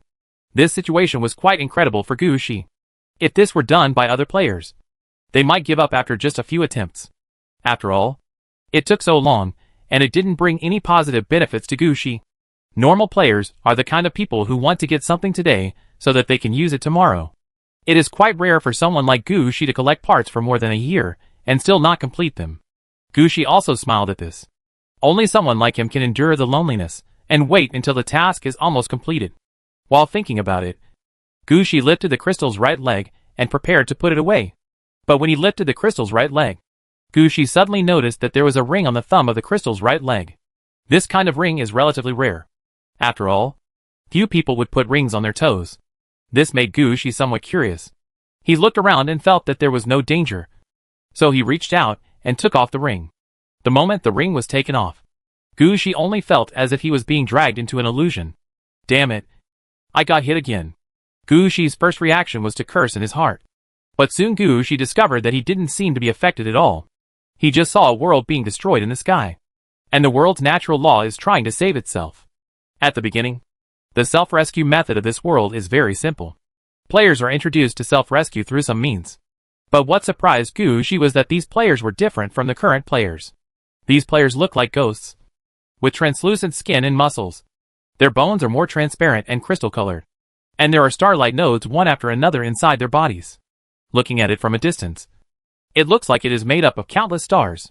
Because their appearance was too abstract, Gucci immediately knew that these were not players of their generation. They should be players of ancient civilization. But Gucci is not an archaeologist or anything like that. There are not that many studies on ancient civilizations. He also had no idea of researching the other person's race. At this time, Gucci's attention was completely attracted by the scene in front of him. He noticed that the dying game world attracted players to save themselves. However, the players are like locusts. After entering this game world, they not only fail to bring vitality to the game world, but instead drain everything from the game world. In the end, the world's heaven finally realized that he had done something wrong. When players were excited to challenge the final boss of this world, the laws of this game world did something. He gathered the core of the game world together and made 3 rings. Put it on the last boss. At the same time, a passage was opened for the boss. If the boss does not die, there will not be much change. But what if the boss dies in the hands of the player? Then the death of the boss will trigger a big explosion in the entire world, and all the players in this game world will die. And this game world will directly skip the fate of the downward world and die on the spot. At that time, only the boss corpse with the ring will be sent out of the game world. The ring that was sent out is the key to this game world. This ring contains powerful energy that was forcibly preserved by the game world. As long as the 3 rings are put together again, a new game world can be reopened. Just when Gucci wanted to see clearly the situation of the ring in front of him, a blur appeared in front of him. The illusion disappeared, and Gucci appeared in his original position again. Real or fake? Chapter 1013 The Throwaway Ring. Gucci took the ring in his hand and studied it back and forth, but didn't find anything different about it. However, Gucci discovered that in addition to dragging people into the illusion and allowing them to see how the game world was destroyed, this ring also had a positioning function. As long as you hold this ring, you can feel that somewhere there are 2 rings that are also used for positioning and are constantly flashing there. Tossing the ring up and down in his hand, Gushi felt that his scalp was itching, as if he was growing a brain. "Who are you trying to deceive?" Gushi muttered. Although Gushi believed that his luck was not bad, he was now right in front of a deep pit, where a large number of dead game worlds were piled up. It is possible for him to obtain the relics left by a certain game world before his death. But the question is, precise positioning? Can 3 rings together recreate a game world? None of the scams written by the Anti-Fraud Center are so outrageous. This is because I'm afraid that I don't know how to find the other 2 rings. Right? The maps are all drawn. Moreover, no information or tasks are given. Then why are you using fantasy to tell me all this? Let me know which race of players did the leg bone I'm holding come from. Gushi shook his head, raised his hand, and threw the ring into the deep pit filled with dead game worlds. Standing on the edge of the pit, Gushi clapped his hands, turned around, and left towards the other end of the sewer. As for the ring, whoever wants to pick it up can pick it up himself. Gushi will not participate in this kind of thing anyway. Once again put on the pathfinding clone. Gu's breathing speed and perception once again increased to a very high level. This time, he had no intention of hunting for treasure in the sewer. Instead, he sensed the direction of leaving the sewer and walked out quickly. It is more difficult to hunt for treasure in this sewer. But with the pathfinding technique, just wanting to get out is quite simple. Gushi quickly locked the direction and started walking towards the exit of the sewer.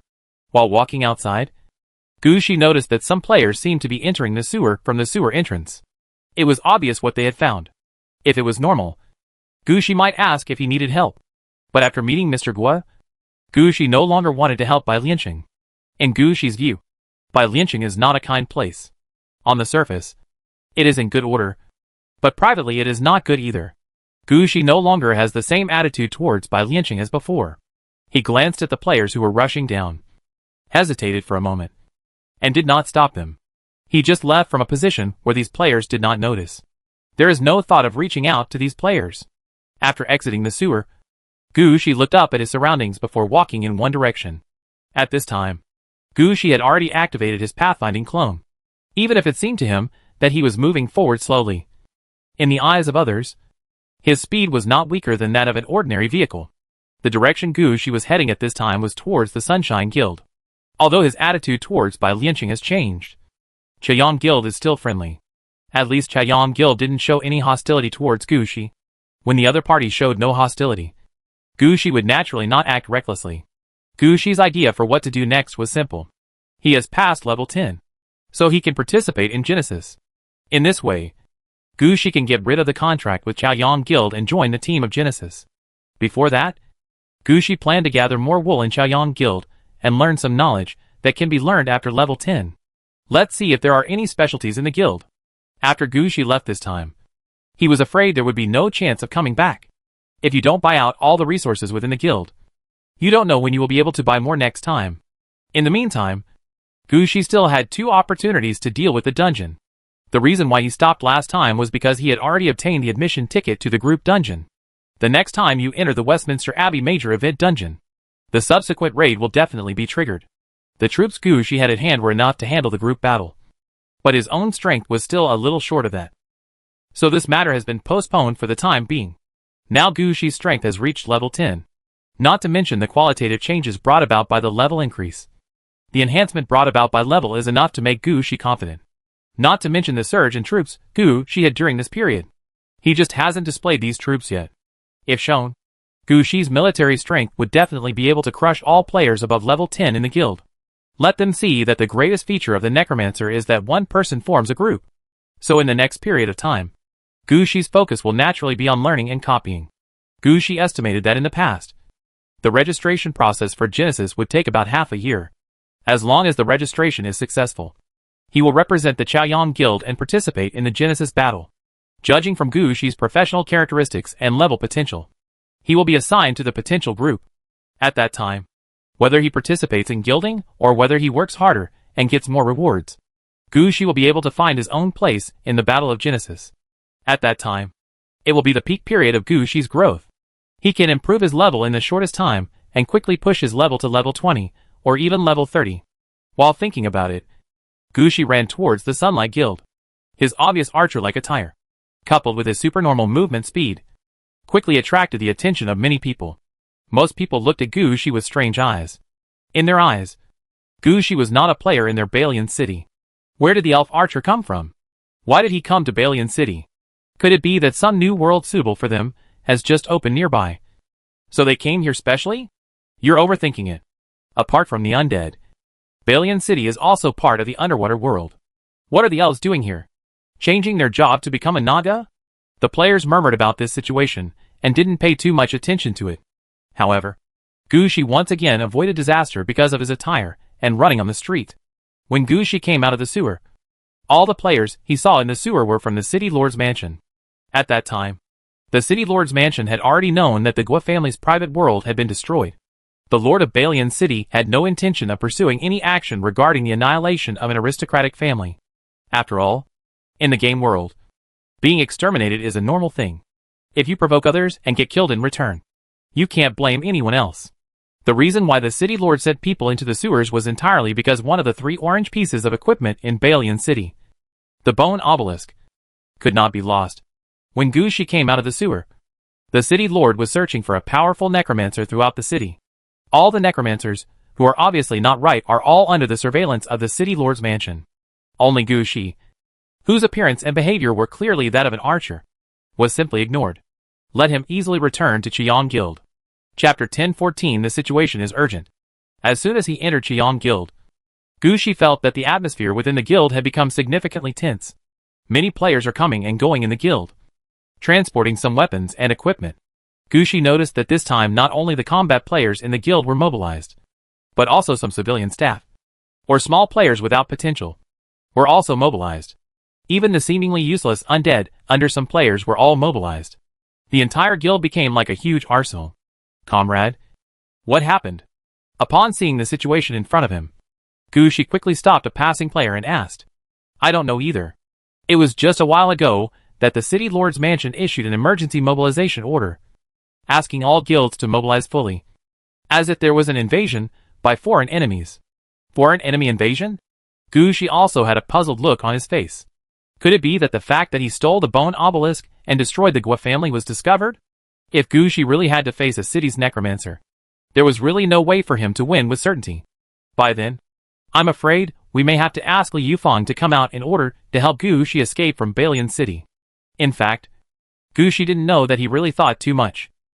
Mr. Gua discovered that Gushi had an orange suit in his hand, and that all matters regarding Gushi were decided by him in private. The City Lord of Balian City had no idea what was going on. When he got the news, the Gua family had been wiped out. The authentic bone obelisk had been destroyed, and the Gua family's private game world had become a dead place, transforming into a dead game world. The Lord of Balian City had no idea what was going on. The only thing he was sure of was that the bone obelisk was gone. The last location where the bone obelisk appeared was in the sewers of Balian City. In order to retrieve the bone obelisk, the Lord of Balian City had to mobilize limited troops to find the last clues about the orange suit. What they found was a deep pit that looked like a bomb cesspool. The aura of death there is so strong that even the players in Balian City are unwilling to approach it. In such an environment, let alone finding the whereabouts of the bone obelisk, anyone who can enter this sewer is considered a very remarkable player. With just a few people, what could they find out in such a short period of time? All they could see were the dead fragments of the game world that had been blown everywhere. The only thing they could find out from the various tools they brought was that the Gua family had activated the time-space gate and wanted to drag something away from here. The upper echelons of Bailianqing knew very well that the Gua family had a space-time gate. They are usually jealous of the time and space gate in the hands of the Gua family. After all, this thing is unreasonable. They can drag some good equipment they like into their hands at will, or drag enemies they cannot defeat into the traps they have set. Go inside. Because of this, their Gua family went from being a third-rate family in Balian City to the #1 family in Balian City. Now that traces of the Gua family's initiative have been found here, and the Gua family has concealed the fact that Gushi has orange equipment and has seized some of the rights to the bone obelisk, the players sent by City Lord Bailian are worried. I think the Gua family discovered something in the deep pit where dead game worlds were piled. They used certain characteristics of the bone obelisk to forcibly bless the time and space gate, hoping to take something away from the dead game world. As a result, they caught the dead game world. Finally, there was a big explosion. Every player knows the situation of the dead game world, not to mention orange equipment.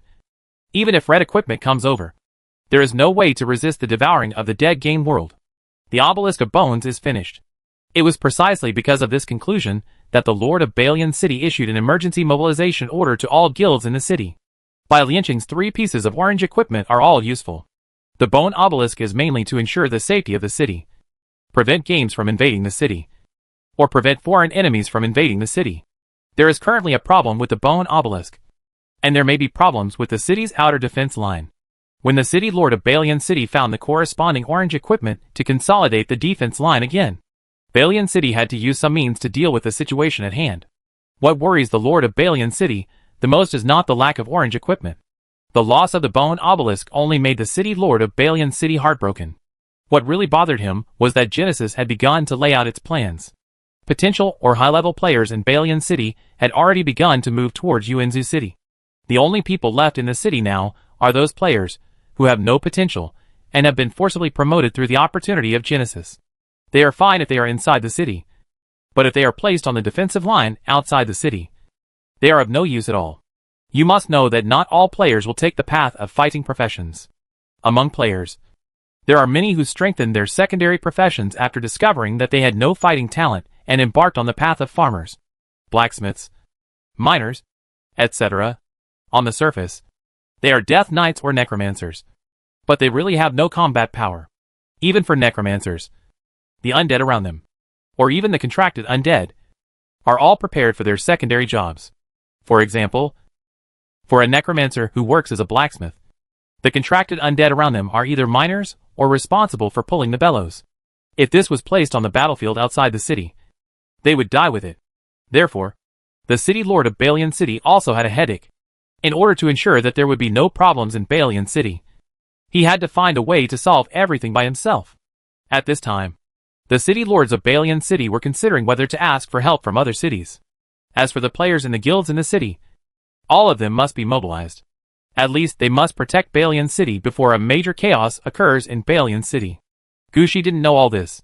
After all, given Gushi's current location, he had no way of guessing what the lord of Balian City was thinking. Now Gushi looked at the chaos in front of him, and for a moment, he didn't know who he was going to find to sign up for Genesis. Just when Gushi looked confused, another burst of bird calls sounded in the sky. Gushi looked up and saw the golden crow of the rising sun guild circling in the sky. Seeing the anxious look on the golden crow, Gushi was somewhat confused. What's going on here? Before Gushi could get the answer, the face of the player who was stopped by Gushi changed. Something happened to the president. Hurry up and help. While the golden crow was hovering, Gushi thought about many possibilities, but he never expected that something like this would happen. Thinking of how kind the president of Chaoyang Guild was to him, Gushi couldn't help but quicken his pace and ran towards the portal square. Chapter 10:15 Rescue Team. When Gushi rushed to the portal square, he found that the former deputy leader of the Liang Mage group was injured and sitting on the ground gasping for air. Behind him were his contracted undead. Many players from the Chaoyang Rays Guild gathered around the deputy leader and looked at him anxiously. Gushi squeezed into the crowd and wanted to see what happened. After resting for a while, feeling that his life was almost restored, the deputy leader stood up. I'm fine now. How many players are there in the guild who can fight? Hearing the deputy captain's question, the players gathered around looked at each other, not knowing how to answer. Since the beginning of Genesis, the number of players in the guild has been decreasing rapidly. Fortunately, those players who have joined the Knights, Mage, or other groups have a lot of connections in the guild, and most of them are children of aristocratic families. Even if things are chaotic, they will not leave Chaoyang Guild. But it's different for other players. Some players took advantage of the opportunity of Genesis to leave the guild directly, and went to Yuanzhou City with a team organized by Lianqing. In addition, the guild still has to complete various tasks in Balian City. And the players who can stay in the guild right now are all players of not very good strength. Although there are so many people crowded together now, there are not a few who can really fight. Seeing everyone's silence, the deputy leader also looked a little ugly. It doesn't have to be too strong. As long as it's past level 5.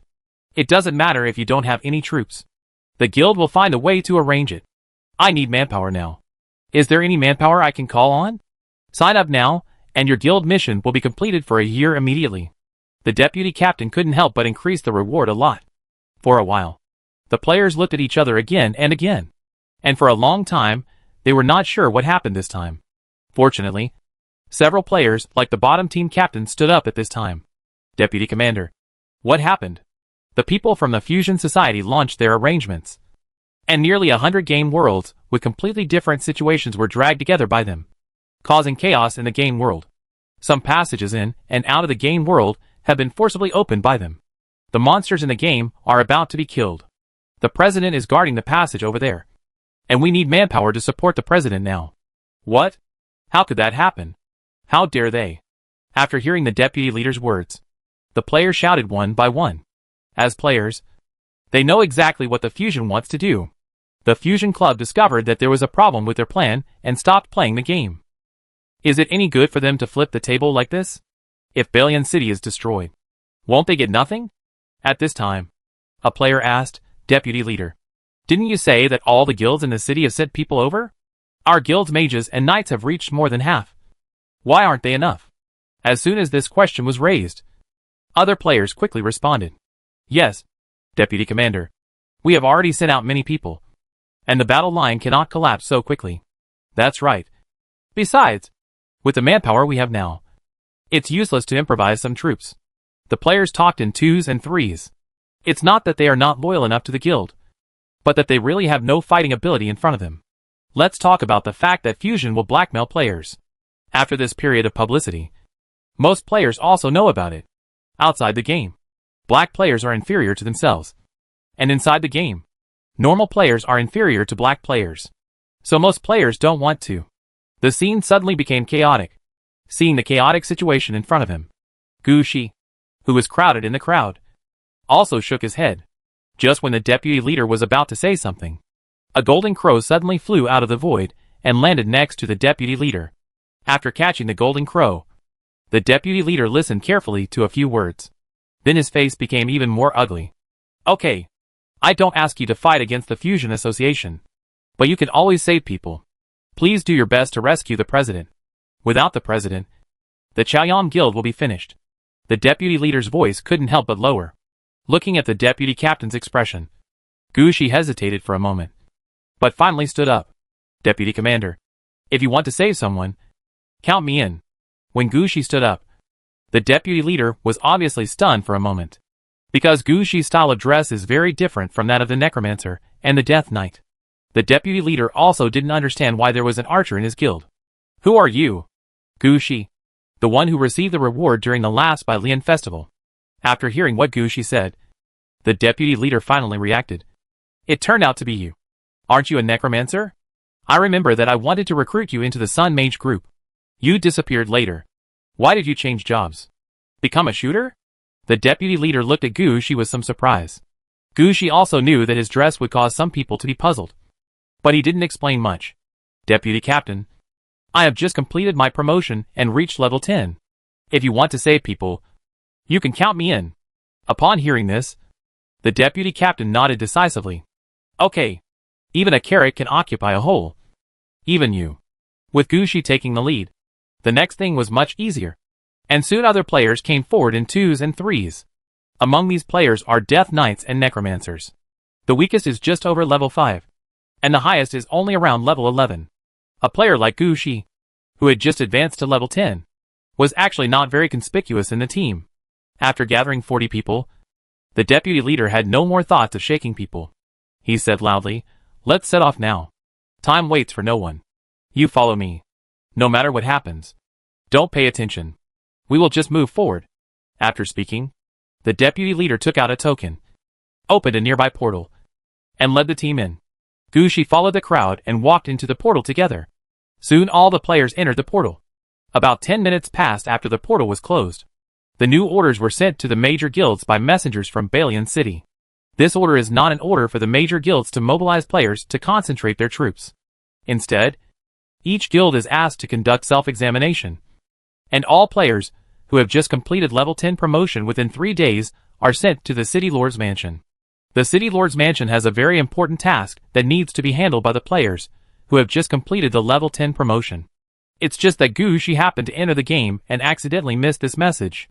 Chapter 10:16 Gu Shi, you come to be the scout. Following the deputy captain into the game world, Gushi immediately felt that the game world in front of him was even more chaotic than the mirror underground palace where Adobe was. Although the city of Adobe is a city layout divided into 7 or 8 layers by time and space, the whole city is still right and wrong. And it looks like a city. But the game world in front of us is different. The chaos here is abrupt and disorderly. We were walking smoothly ahead, but the road suddenly turned midair. Sometimes there is nothing in front of you, but half of a living body hangs upside down from the sky.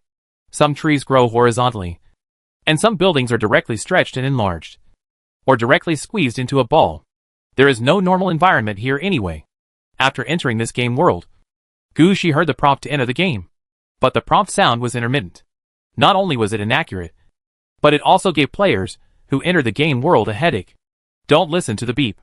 We are here this time to save the president. Well, by the way, Gushi, you have switched to the archer route now, so you can be a scout. These things are for you. This is the president's contact information. And this is the locator, used to confirm your safety. You don't know how to draw a map, right? This is an automatic map manual. As long as you walk through the place, the map will be automatically drawn. After you find the president, just send this crow back. Gushi also wanted to explain that he was still a necromancer, and he had the troops and heroes at his disposal. But the deputy team leader didn't even give Gushi a chance to explain, and quickly stuffed everything into Gushi's hands. Then the deputy leader said to Gushi seriously, after meeting the president, the contact information on your hand will change slightly to prove that the president is a real person. Other than that, you don't care no matter what kind of player you meet. Never stop. Why? There are too many game worlds integrated here, and weirdness has begun to appear. No one can guarantee whether they are facing weirdness or living people. Remember, you are responsible for exploring the way. Don't do anything reckless. Gushi wanted to refuse, but he had already got everything, and Gushi couldn't say anything else. So Gushi turned around, held the magic wand, and headed in one direction. The deputy leader ran away as soon as he saw Gushi. Just as he was about to tell Gushi to stop, he realized that the direction Gushi was going was exactly the direction where the guild leader had problems. This situation made the deputy leader a little stunned. He really changed jobs? This speed is okay. Has he realized some different talent? But at this time, no one answered the deputy leader. After Gushi walked away, the deputy captain began to organize the team, and a total of 40 players followed him. This is the number of people in a regular regiment. The deputy leader has also participated in land reclamation before, and has gradually reached the position of deputy leader of the Liang Mage group. Now it's so easy to organize. It's just that there are too many novice players here, and they don't have much coordination with each other. It needed to be rearranged. So his attention turned away from Gushi and turned to the following players. But Gushi, who had left the sight of the deputy captain and the others, did not sneak around, take detours, or run cautiously like ordinary scouts. Gushi could see clearly that the world in front of him was full of problems. If you delay here for one more minute, the danger will increase. For this reason, Gushi immediately released the Holy Silver Evil Coffin. Then his pathfinding spell was fully activated, and he stared at the road in front of him, pointing at the Holy Silver Evil Coffin. This was the first time since Gushi got the evil coffin that his naked eyes could keep up with the speed of the evil coffin. The evil coffin was moving too fast before, and the wind blowing in front of it made Gushi's eyes hard to open. In the end, the evil coffin had to be let go on its own. It was different now. Gushi stood at the front of the Holy Silver Evil Coffin.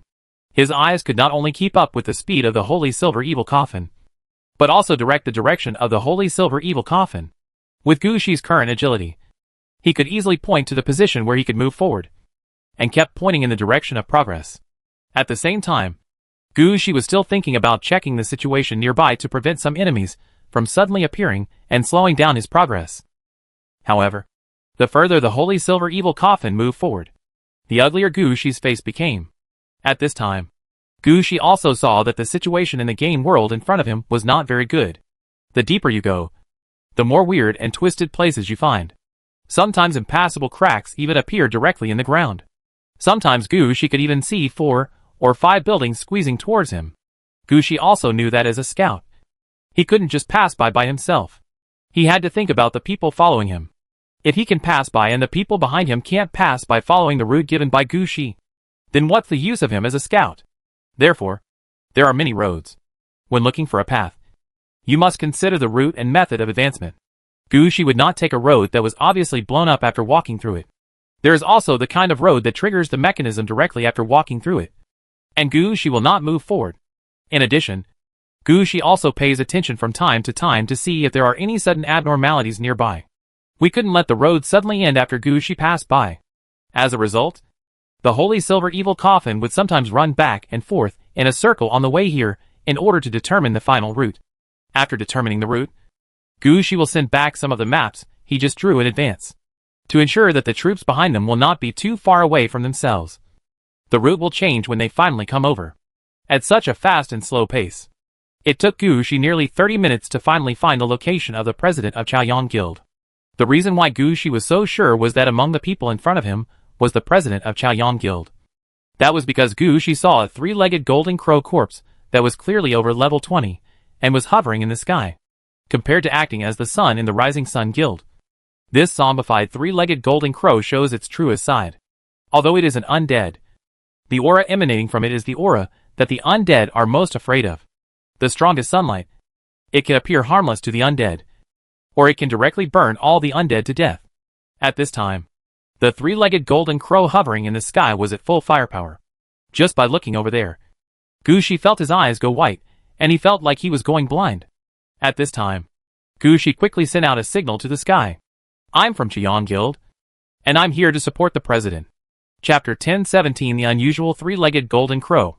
Gucci's voice was relatively loud, so it naturally reached the three-legged golden crow. But Gucci never expected that upon hearing this sound, the three-legged golden crow would rush towards Gucci. One look at that action showed that he was not here to greet him. Change! Gucci roared and pointed at the three-legged golden crow in the sky. Rapid wind technique. When Gucci gave the order, the Holy Silver Evil Coffin turned in one direction and flew towards a relatively safe position. At the same time, Gucci activated the rapid wind technique. He did not ask to kill the three-legged golden crow. He just wanted to push the three-legged golden crow aside. After all, the three-legged golden crow in front of him is the son of the Rising Sun Guild. Gucci is not sure what's wrong with this guy. He doesn't want to destroy the treasure of the Rising Sun Guild. After letting the Holy Silver Evil Coffin lead him to the other side, Gucci did not forget to observe the current situation. There must be a reason why the three-legged golden crow would suddenly take action. Gucci always wanted to confirm what was wrong with this guy. Why did you attack him in the first place? Just when Gucci turned around and looked back, he suddenly discovered that there seemed to be something wrong on the back of the three-legged golden crow. However, the light from the three-legged golden crow was so strong that Gucci had to squint when he looked over there, making it difficult for him to see what was behind the three-legged golden crow. However, the three-legged golden crow reacted quickly. When it was blown away by the wind, it turned around and cut out of the wind. Although the speed was not as fast as before, it was obvious that he was staring at Gucci.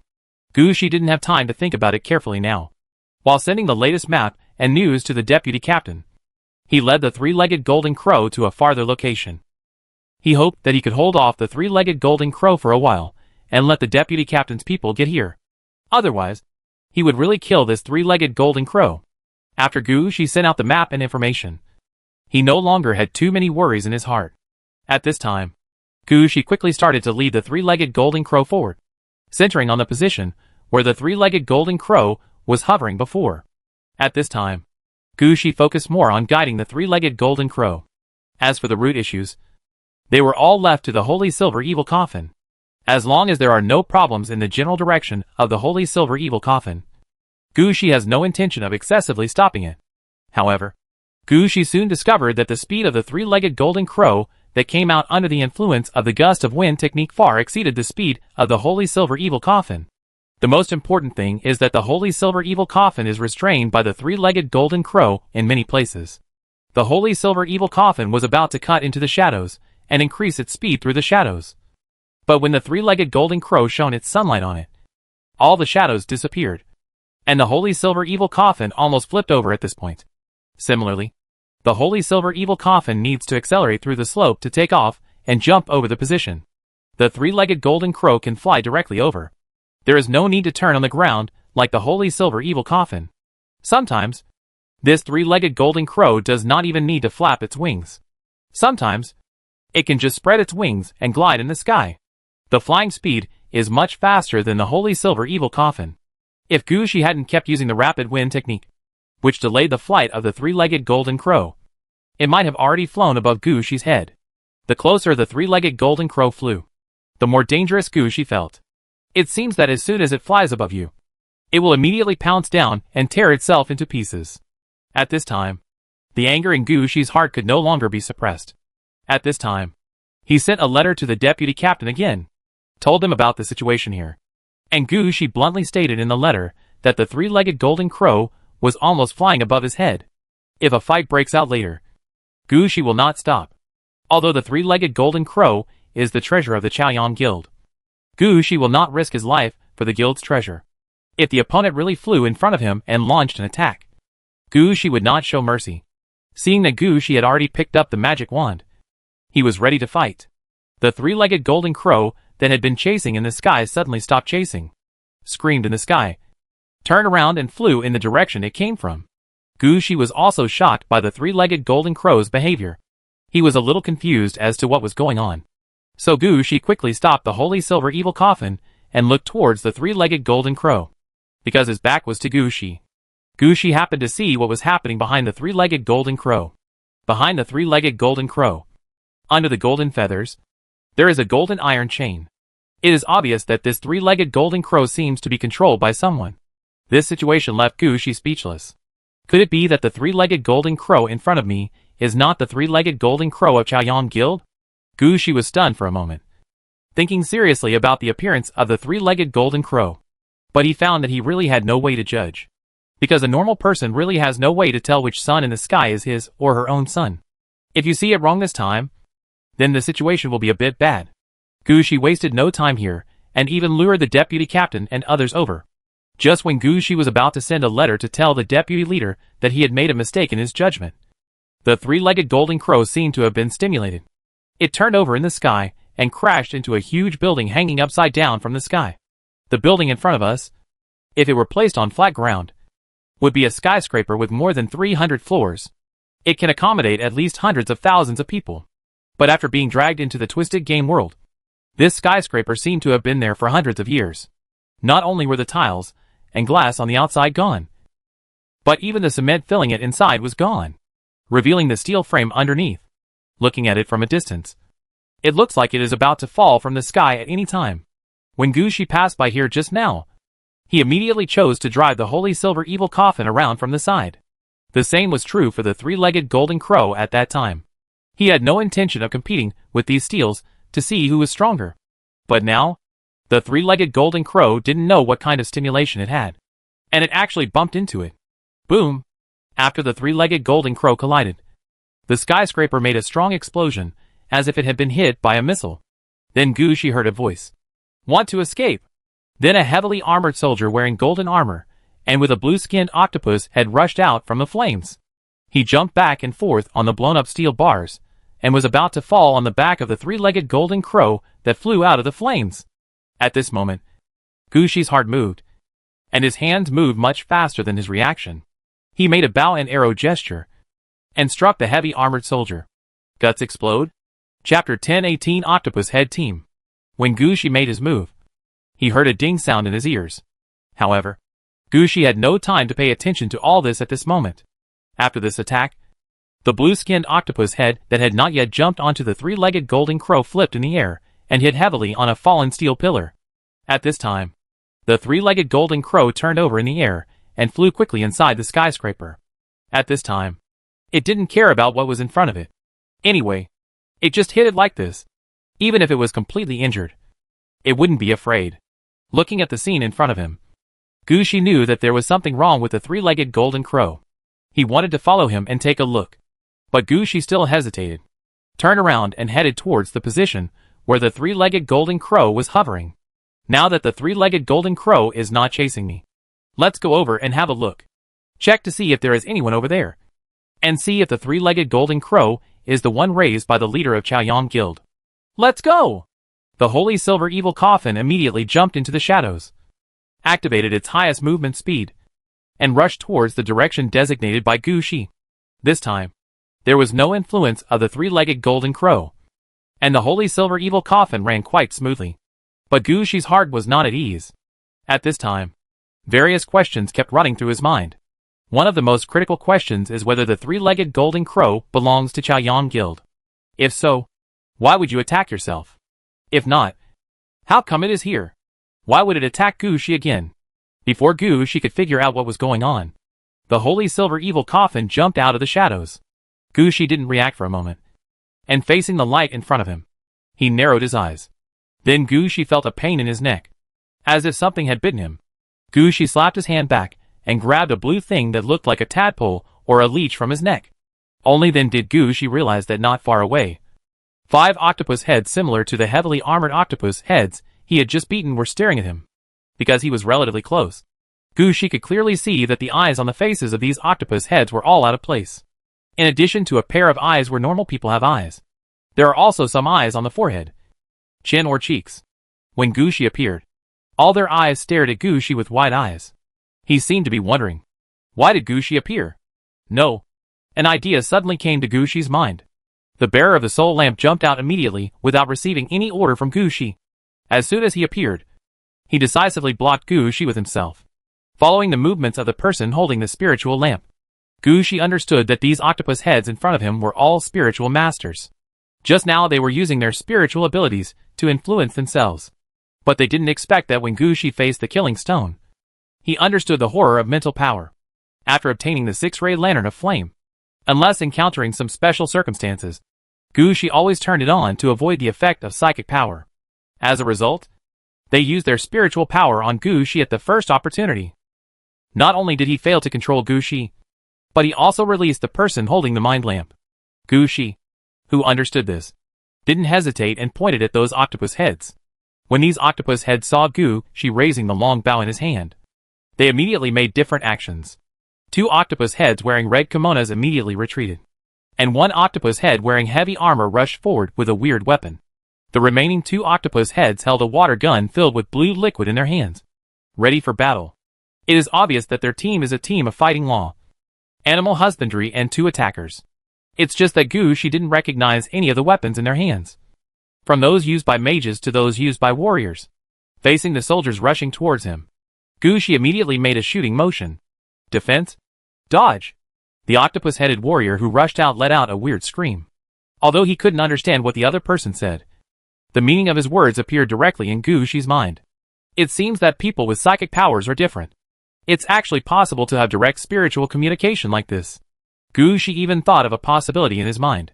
Could it be that the mind eye he hangs around his neck to communicate with his heroes is made of this kind of octopus head eye? While thinking about it, Gu Shi made his first move. Death incarnate. Then a bolt of lightning hit the octopus-headed warrior.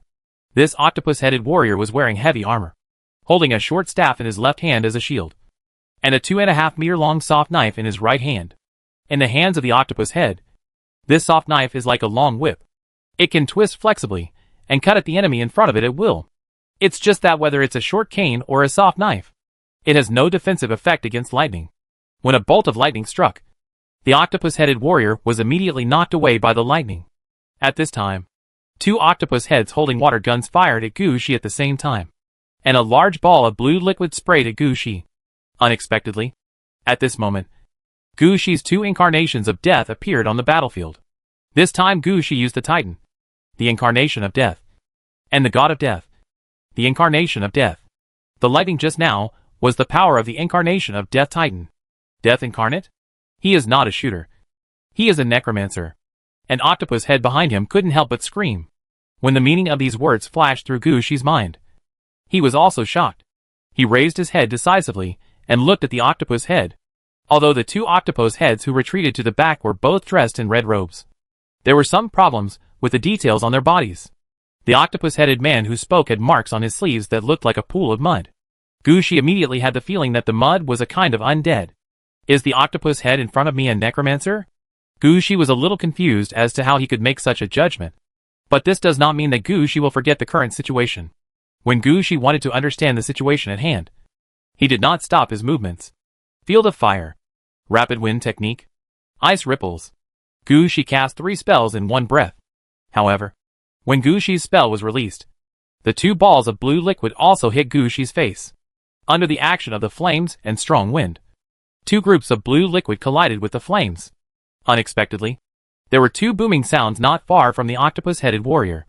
The shockwave brought by the explosion was so strong that Gushi was almost blown away. Only then did Gushi react. The octopus heads in front of me don't seem to be monsters in the game. They are difficult to deal with. Chapter 1019 The Enemy's Death City. Getting up from the ground, Gushi took action decisively. The gate of H.L. is open. Although he has used the ghost gate opener several times, this is the first time Gushi has seen the effect of the ghost gate opener. After he released his magic power, Gushi felt a chill behind him, and countless auras actually connected to him on their own. Gushi understood that this was a ghost gate that could be chosen. After all, there are so many roads to H.L. The number of ghost gates is overwhelming, and the number of lonely souls and wild ghosts inside is ridiculous. When Gushi opened the ghost gate before, because the situation was urgent, he really didn't pay much attention to the situation in front of him. But it's different now. If Gushi has time, he can pick the devil's door carefully. You can even choose to attack at the gates of H.L. from different myths and games. This means that if Gushi knows the enemy's background, then he can choose to restrain the enemy's death-defying attack. But the current situation is not suitable for this. On the one hand, there was not enough time. And on the other hand, Gushi in front of him didn't know what was going on with Octopus Head or what his opponent's nemesis was. Plus there's a necromancer inside the octopus head. So Gushi chose the most basic fighting method. When the gate of H.L. opens, choose the largest one. Following Gushi's move, a huge skull mountain made of white bones rose from the ground.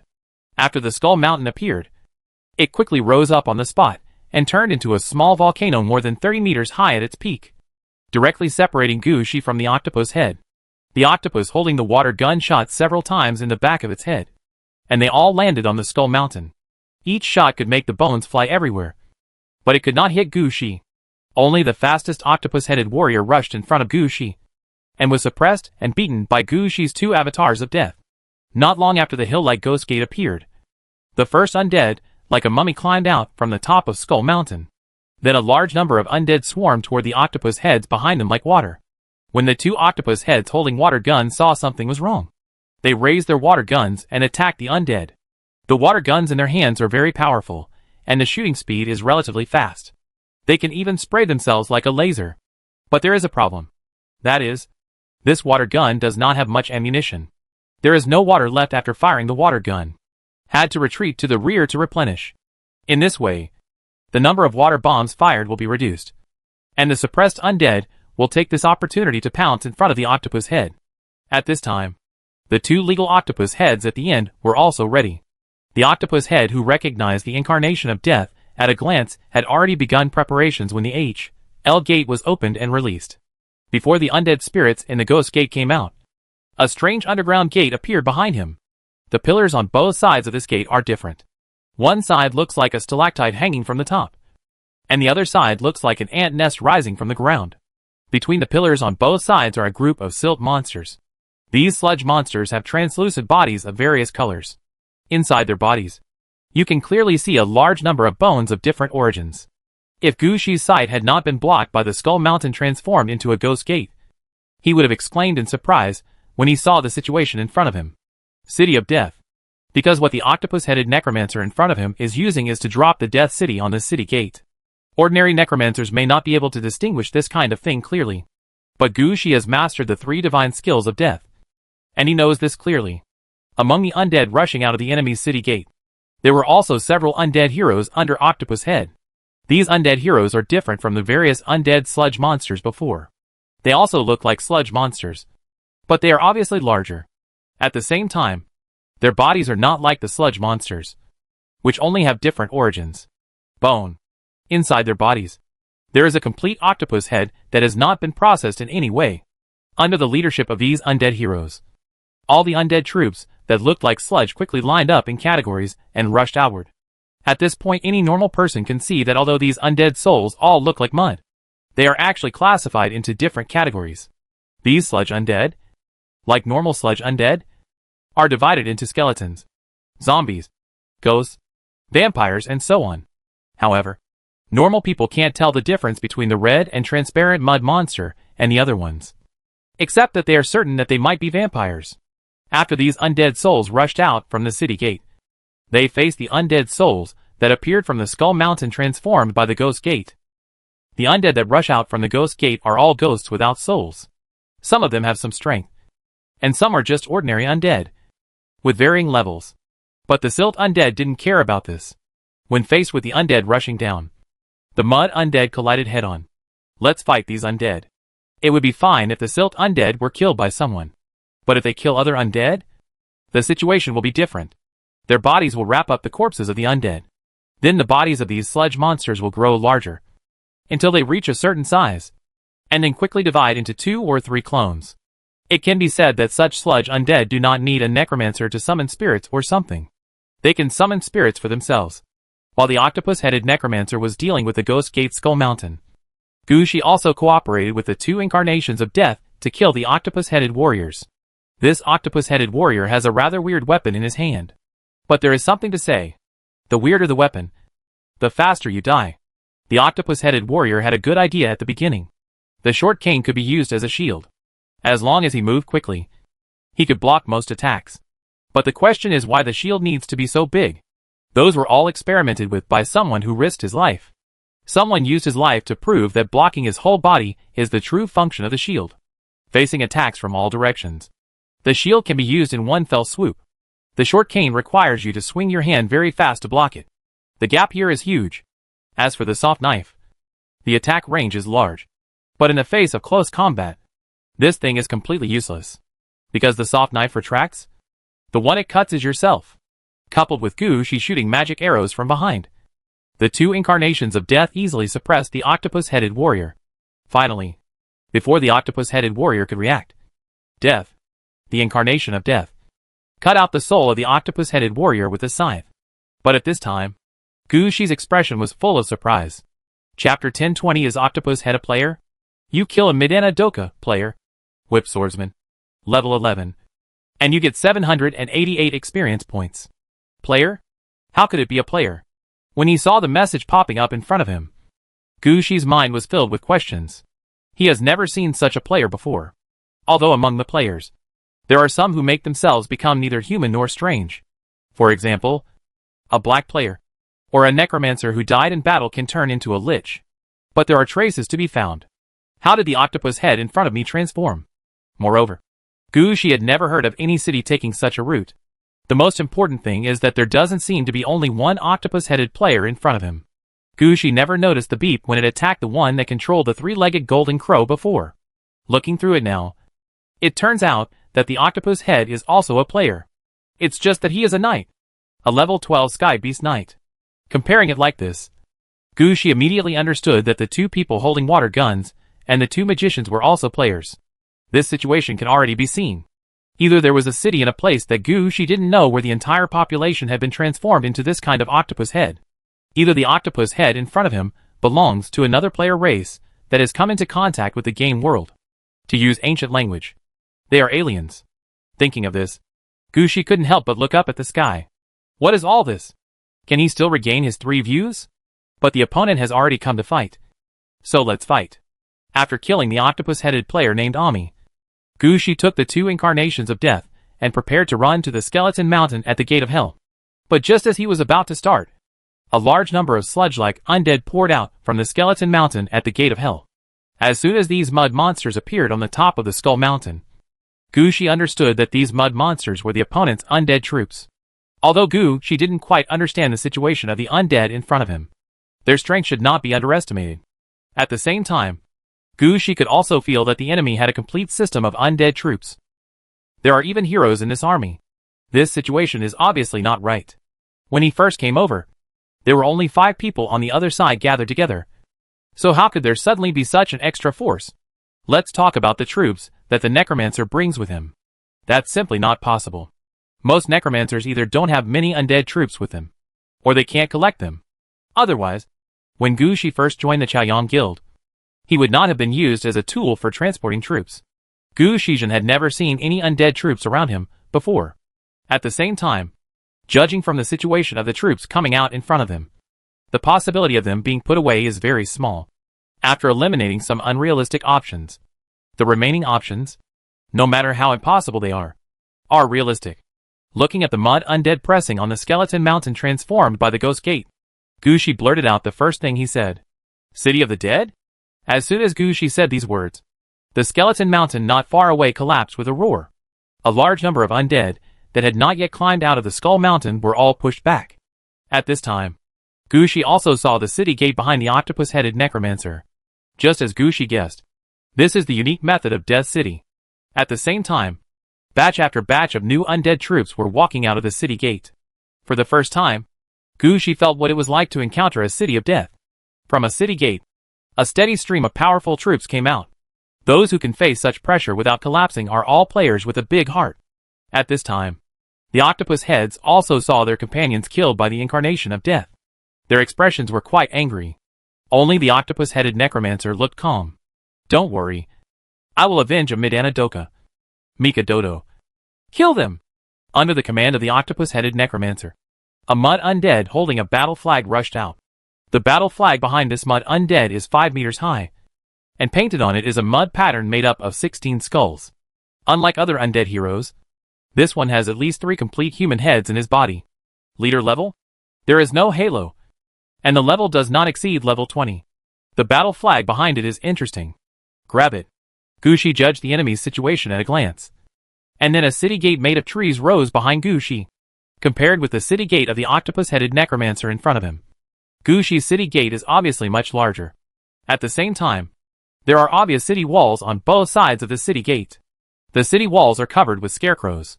There is also a moat made of yellow sand in front of the city gate. This is exactly the gate of Gushi's military garrison. When he saw such a city gate appearing behind Gushi, the octopus-headed necromancer also screamed. How is it possible? How is it possible for you to master 2 magical skills at the same time? Gushi ignored him at all.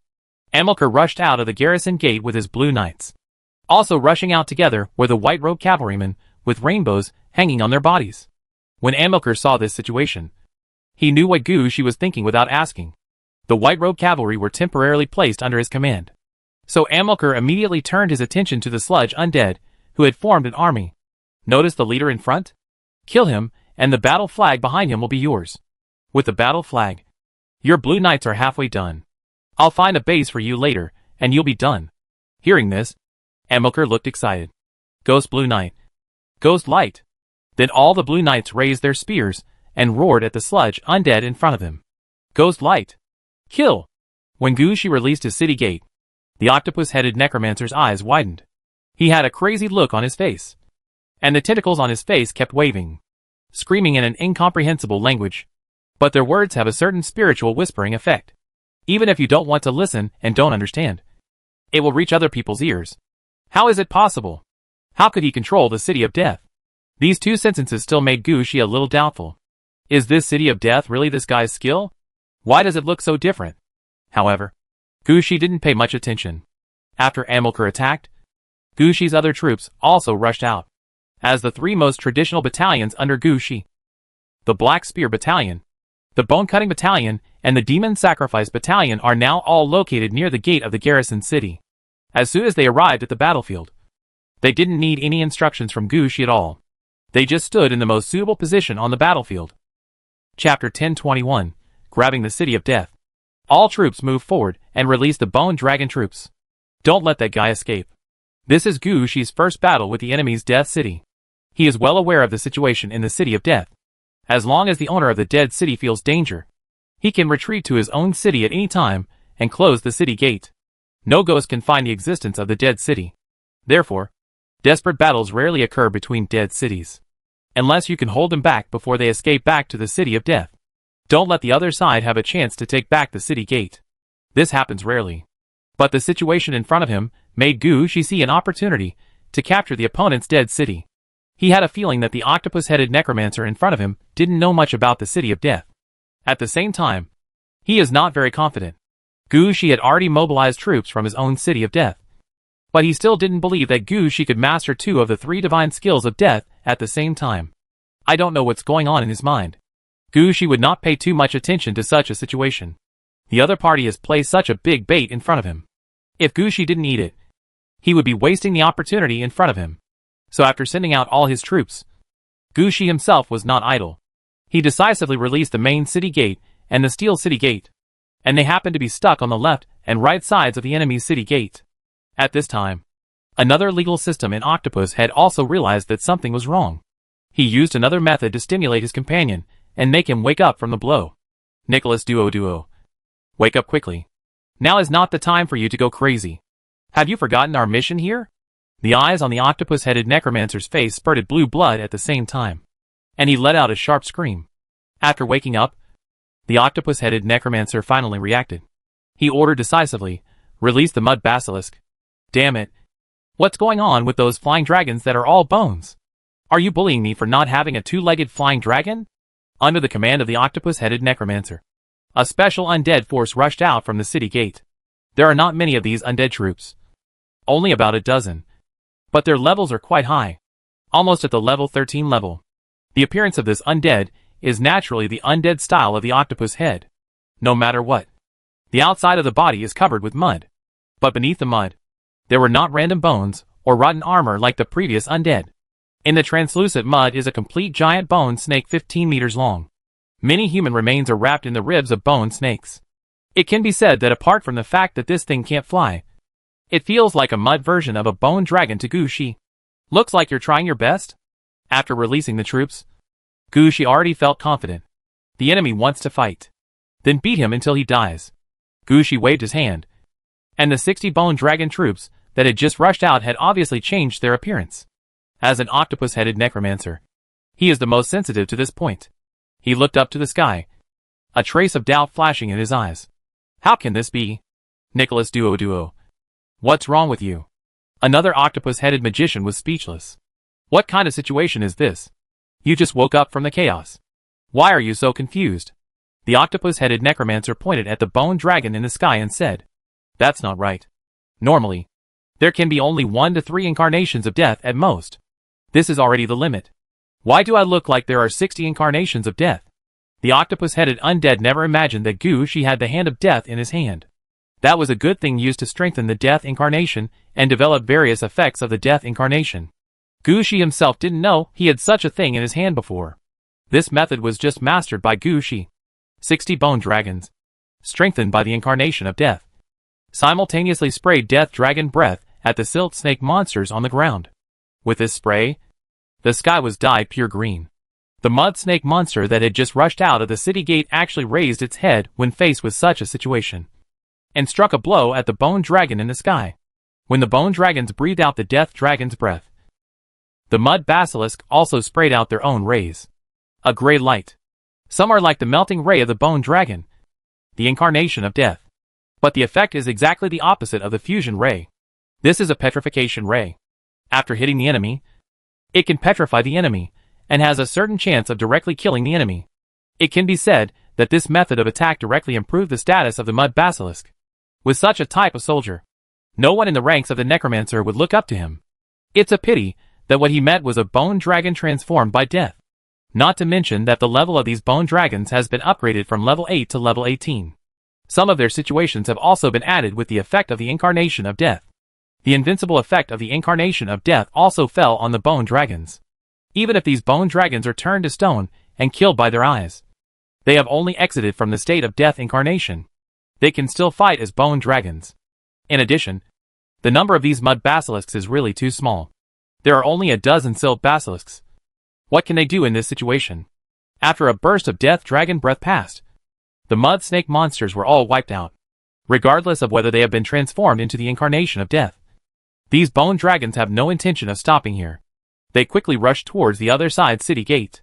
This is a good opportunity to seize the enemy's death city, and we can't miss it. But at this moment, the octopus-headed necromancer, who once again woke up from the chaos, also used his last resort. Get up and transform into a giant beast. Gushi, who was contacting Princess Anna and preparing to send more troops out, was filled with doubt when he saw this situation. What the hell is this? Behemoth transformation? Are they still necromancers? Why did it turn into a giant beast? Just when Gushi was confused, the mud basilisks that had just been killed by the bone dragon actually rolled in one direction. Gushi, who was shocked, reacted immediately. These sludge undead and the undead used by Gushi are not part of the same system. Even if these undead souls are dead, there is still a possibility that they can be put together again. Sure enough, under the command of the octopus-headed necromancer, the silt merged back together, and then the bones of the silt basilisk that died in the battle were quickly pieced together to form a huge silt mass like a hill. In the translucent mud, Gushi could even see the bones of the basilisk biting each other and pieced together, finally formed a 9-headed snake. Chapter 1022 The Key Mana Extraction. You can still play like this. The necromancer has been ruined by you. Seeing the reassembled giant sludge monster, Gushi was speechless. How could this be considered a necromancer? He had clearly brought the cemetery with him. If Gushi didn't understand what was happening now, he would be the Lord of Underworld for nothing. In the system of the octopus-headed necromancer, bones and corpses are the source of power. The real core thing is the mud outside. They are contaminating the sludge with corpses, and using the sludge as undead. No wonder when the fight started, there were more and more fights. By standing on the ground, they can replenish their lives. After their lives reach a certain level, they can detach new troops by receiving some corpses. You're still doing this now? Seeing the situation on the battlefield, Gushi immediately became angry. You are playing with me, right? Flame field. Continuous corpse explosion. Spiritualism. Get up. After seeing how the octopus-headed necromancer dealt with it, Gushi took action immediately. The enemy uses corpses as energy, so these corpses are really dead. In this way, these corpses will either be resurrected or explode, not only not giving the opponent a chance to use the corpses, but also destroying everything from the inside. When Gushi took action again and again, his undead troops were also fighting the enemy. Amilcar rushed to the forefront of the battle with hope. His target was the leader-level undead discovered by Gushi. At first, Amilcar didn't take this leader seriously. In his mind, the other party is just a pile of meat. There is no need for him to take action personally. He can kill all the enemies by stepping on the mud. But he never expected that the other party's ability was quite strong. At least his talent is worthy of the title of leader. This undead leader, who has at least 3 complete heads hidden in the mud, is a being that practices both magic and martial arts. Of the 3 heads, 2 take the legal route and 1 takes the force route. He alone can form a battle law and animal husbandry team. Because of this, he can take into account multiple aspects of fighting methods at the same time when taking action. And among the silt undead he led, there were also combat magicians and priests. It can be regarded as a standard regular army. This leader can work with a mage at the rear to use spells to attack and control Amilcar's troops. At the same time, you can also work with the nanny troops at the rear to replenish the blood of the mud undead fighting in the front. If I had to say his only weakness, it would be that he does not have long-range troops. This gave Amilcar the opportunity to rush into the enemy's face. But this is just an opportunity. There will be no more. When rushing in front of the enemy, Amilcar felt like he was trapped in a swamp. The speed advantage that the night troops should have exerted was not used at all. When they attacked the enemy, they had obviously killed many. But as soon as they turned around, new sludge undead would rise from the ground. The worst thing is that they are crazier than normal undead. He seems to be more unafraid of death. In fact, Amilcar guessed it right. Compared to the undead, who are not afraid of death, the earth is even more unafraid of death. Under such circumstances, even with the lucky blessing of the white-robed cavalry, Amilcar could not fight his way out of the mud. For this reason, Amilcar finally chose to cooperate with other heroes. Yudo, look towards me. Here comes the strongest one.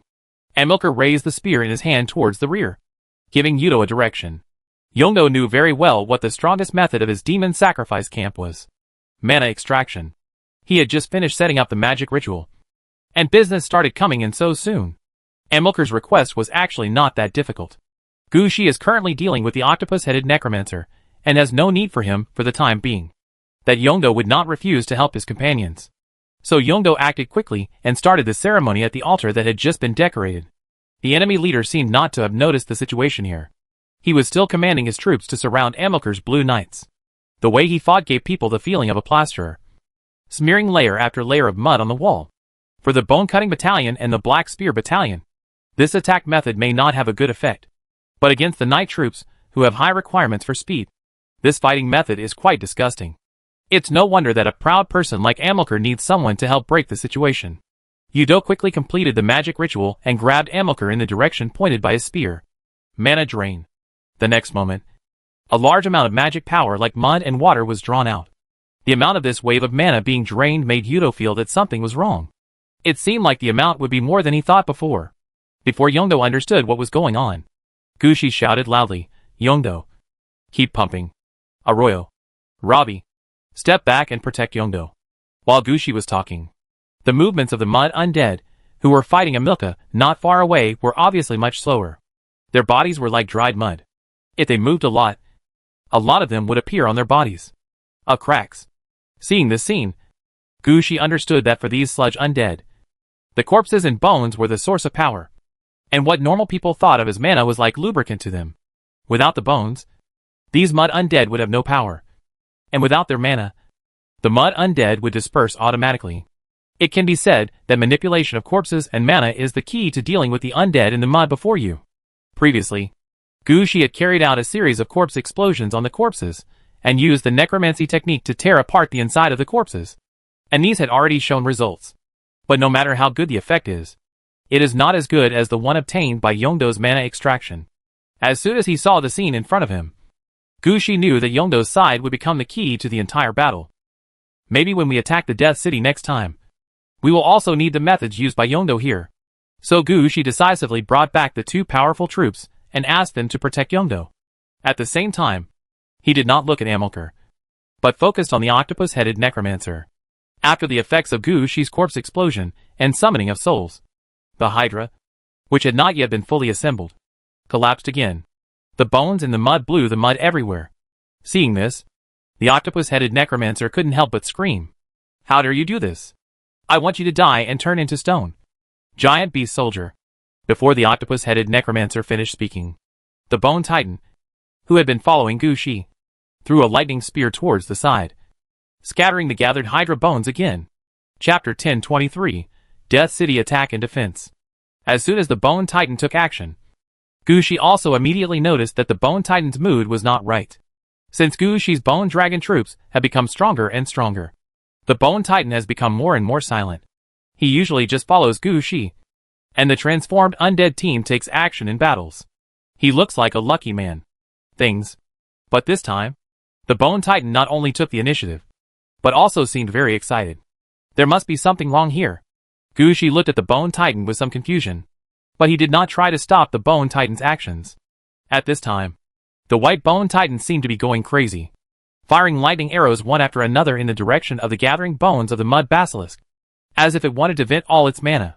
In this regard, Gushi just asked people to keep an eye on the Bone Titan and not let him be broken into pieces. Although the altar of eternal slavery can resurrect the dead souls killed in battle, it consumes negative energy and experience. The higher the level, the more it is consumed, especially since only one person can be resurrected at a time. Although Gushi has built such altars of eternal slavery in different cities, there are so many deaths that the queues have to be ranked in order. Think about how long it took Gushi to resurrect when all his Bone Dragon troops were wiped out. Thinking about Amilcar's Knights of the Past again, Gushi didn't want to have to do this kind of queuing for resurrection again. However, the Bone Titan seemed not to know this. He threw lightning arrows forward and strode forward. That looks like a series of combos. At the same time, he seemed to know the enemy's weaknesses, and every blow would scatter the bones of the Silt Basilisk that were trying to gather. After 7 or 8 steps, the White Bone Titan raised his hands to the sky, and bolts of lightning gathered in his hands. Then Gushi heard a cracking sound, and he found that the Bone Titan's hands were actually broken into pieces. This is clearly because the power of lightning is too powerful, and the Bone Titan cannot withstand such an effect. But the Bone Titan didn't care at all. He raised his hands above his head, and kept gathering lightning. Under his operation, the lightning changed from bright blue to a dark purple. Blast you to death. The Bone Titan opened its mouth and seemed to roar. Then Gushi saw a thunder dragon in the sky flying towards the place where the Mud Basilisk was reassembled. Boom! All the mud and bones were blown into the sky by this lightning. At this moment, Gushi was suddenly stunned. He noticed that among the bones that were blown into the sky, there seemed to be some larger skulls. These bones appeared to be those of titans. Gushi understood instantly. The Bone Titan might have sensed the corpses of his kind, and that's why he went crazy. This is actually a good thing. After understanding the reason for the White Bone Titan's madness, Gushi stopped caring about the matter. From Gushi's point of view, his current goal is to get rid of these octopus-headed necromancers first. At this time, the Bone Dragons had also rushed to the city gate. When they approached the city gate, The level 26 Ghost Dragon took the lead and rushed towards the city gate. At this time, a magical scene happened. The Ghost Dragon rushed through the city gate, but flew behind the city gate. It did not fly into the opponent's Death City, as Gushi thought. Gushi had already guessed about this. He himself controls the City of Death. When the gates are open, only his troops can enter and exit. When the enemy attacks the city, they will not enter the city of Aridov through the open gates. The reason why Gushi sent the Bone Dragon over was not because he didn't know all this, but because Gushi needed to consider the problem. In the battle between dead cities, how can we lock onto the opponent's city? Is it a connection between city gates? Or does it need to put one's own troops in? If it was just the connection between the city gates, it would be easy. Gushi can push the city gate against the opponent's city gate at any time. But if it is required to put one's own troops on the opponent's city gate, then the situation is different. After the troops pass, the first thing to deal with is the problem that the troops cannot enter the enemy's city through the city gate. The solution to this problem can only be solved when the opponent opens the city gate and releases his troops. To do this, Gushi must push his troops over first. Otherwise, when the enemy sends out troops again, it would be embarrassing if Gushi had no soldiers to charge in. For this reason, even though he knew that the Ghost Dragons had no way to pass through the city gate in front of him, Gushi still sent them out. What if the Ghost Dragons find that they can't pass through the city gate and their morale is affected? What's the point in asking? When did the undead gain morale? A group like Gushi's really got the key points right. This is really how the battle between the dead cities is fought. It's just that it's rare for two necromancers who have mastered the City of Death to stand on opposite sides at the same time and fight like this. In addition, most of the necromancers who control the Death Cities do not communicate with each other on a regular basis. Few people will encounter such a thing, and no one knows how to fight between Death Cities. They can only rely on guesswork to judge everything here.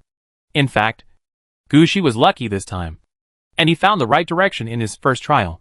When fighting between Death Cities, the correct method is to wait until the enemy opens the gates and releases their troops. The city gate is only connected to the outside when enemy soldiers come out of the city gate. It's just that if the opponent sends troops, if your troops want to squeeze in, they must have the strength to crush the enemy. Otherwise, the troops you send out are just delivering food to the other party. The octopus-headed necromancer didn't know Gushi's thoughts. However, as he watched Gushi's Ghost Dragon walking back and forth at his city gate, he always felt that something was not right. What does the guy opposite want to do? Block the city gate and prevent me from letting my troops out again? This is really ridiculous. He himself controls the City of Death and has released so many city gates. Doesn't he know that he has plenty of city gates? If you have blocked one city gate, is it possible that you can also block another city gate? The octopus-headed necromancer was quite puzzled. He decisively released another city gate and prepared to release another batch of troops onto the battlefield. Gushi, who had been staring at the octopus-headed necromancer, discovered the other party's situation at the first moment. He decisively mobilized the Bone Dragon troops and immediately rushed towards the newly released city gate. As the gate of another Death City was opened, the mud undead inside had not yet rushed out, and the Ghost Dragon rushed in with various Bone Dragon troops. Chapter 1024, Fighting Methods in Death City. Your troops are approaching the Death City of Elsop Super New City of Nicholas Dodo, player. Lord of Filth. Level 11. Please ask if you would like to lock the coordinates of the other party. Note, if you lock the coordinates of other dead cities, your dead city coordinates will also fall into the opponent's perception. As a ding sounded in Gushi's ear, a choice came to him. His Ghost Dragon successfully locked the opponent's Death City. The initiative now lies in his hands. If he wants to give the opponent a break, he can just not lock on to the opponent's city. At this time, Gushi raised his head, and he noticed that the octopus-headed necromancer opposite had also received the same message. His face turned blue, and it was obvious that he was in trouble. The octopus-headed necromancer roared loudly, and ordered the troops he could mobilize to attack. This time he really didn't care about anything. A large number of low-level undead poured out from his city gate, and attacked all the visible creatures around him. The appearance of these silt undead also disrupted the situation that Gushi had already controlled. And the most terrible thing is that the remaining octopus-headed players are not just decorations. When they see the octopus-headed necromancer like this, they understand the situation of the battle in front of them. They are not the type to watch a big fight. They are also capable of cooperating with the octopus-headed necromancer. So the three remaining octopus heads on the scene took action at the same time. The two octopus heads holding water guns jumped on a mount made of liquid and moved quickly on the battlefield. They held up the water guns that had just been filled with water in their hands, looking for an opportunity to lock Gushi. Another legal octopus head released many small blue tadpole-like things from his side, constantly circling around him. If anyone pays attention, they will find that these little things automatically form a relatively three-dimensional magic circle. This is a ritual magic from the side of the octopus head. Just now, Yongdo used ritual magic to drain away most of the magic power. Now this octopus head wants to use ritual magic to make it all back. And just when these octopus heads started to move, a sharp crow call came from the sky. The three-legged golden crow actually flew onto the battlefield at this time. At this time, both sides on the battlefield were shocked by the three-legged golden crow flying over. None of them had a way to determine what unnecessary impact the appearance of this three-legged golden crow would have on the battle. Especially Gushi. The three-legged golden crow had chased him for most of the map. Gushi was about to kill the three-legged golden crow. Now that the three-legged golden crow appeared, Gushi didn't think that the other party would come to help him. Thinking of this, Gushi turned his head and looked to his side. Amilcar has the most powerful blue knight in his hands. If that doesn't work, let him take over first. Fortunately, a crow landed next to Gushi at this time. Gushi caught the crow, and there was a note under the crow's claws. This is exactly the reply from the deputy leader of the Liang Mage group. They will be here in about half an hour. I hope Gushi can hold on a little longer. After seeing this reply, Gushi looked at the battlefield again. This is no longer a question of whether we can hold on any longer. If the comrades from the guild arrive slower, the battle here may be over. Lock the opponent's Death City, and the Ghost Dragon takes the initiative as a vanguard force. Demi. Gushi stopped in the middle of his order. Only then did Gushi remember that Demi had gone to the soul gathering place again. The various tasks there were of great help to Demi. Dietrich was still guarding the Dragon Blood Castle, waiting for the next leader-level hero to replace him. There really aren't many leaders at the level that Gushi can mobilize right now. The battle situation in front of us is so changeable. Gushi thought for a moment, and simply sent out the undead transformation team that was guarding him. Rush out. Rush into the opponent's city. There is no need to do anything else. Save your own life. Clean up the miscellaneous soldiers. Control important targets. And wait for my new orders. As for the mud undead that had just rushed out on the battlefield, Gushi could only hand over the task to ordinary tool heroes. Yongdo, don't worry about anything else. Draw it for me and drain their mana. After letting his men go, Gushi turned around and gave orders to Yongdo behind him. After doing all this, Gushi stepped onto the Soul Calling Tower.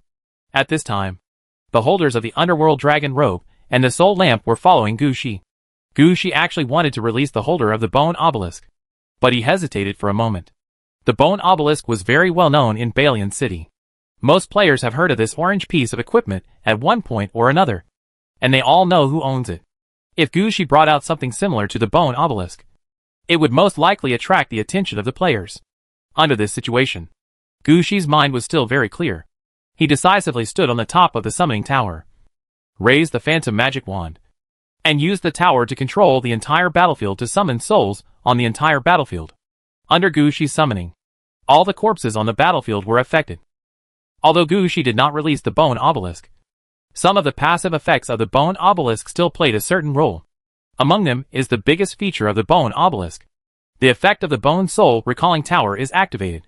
When summoning souls, the level of all Bone-type troops increases by 3 levels. In other words, while the other undead that Gushi's men summoned through spiritualism were only at level 8, the Bone-type troops, whether they were bone dragons or skeleton soldiers, all started at level 11. This is enough for the battlefield in front of us. When summoning the soul, the Book of Life box and Book of Ghost Dragon also flew out automatically. This means that there are corpses on the battlefield that are more suitable for making liches or ghost dragons. Gushi didn't have time to look at anything else right now.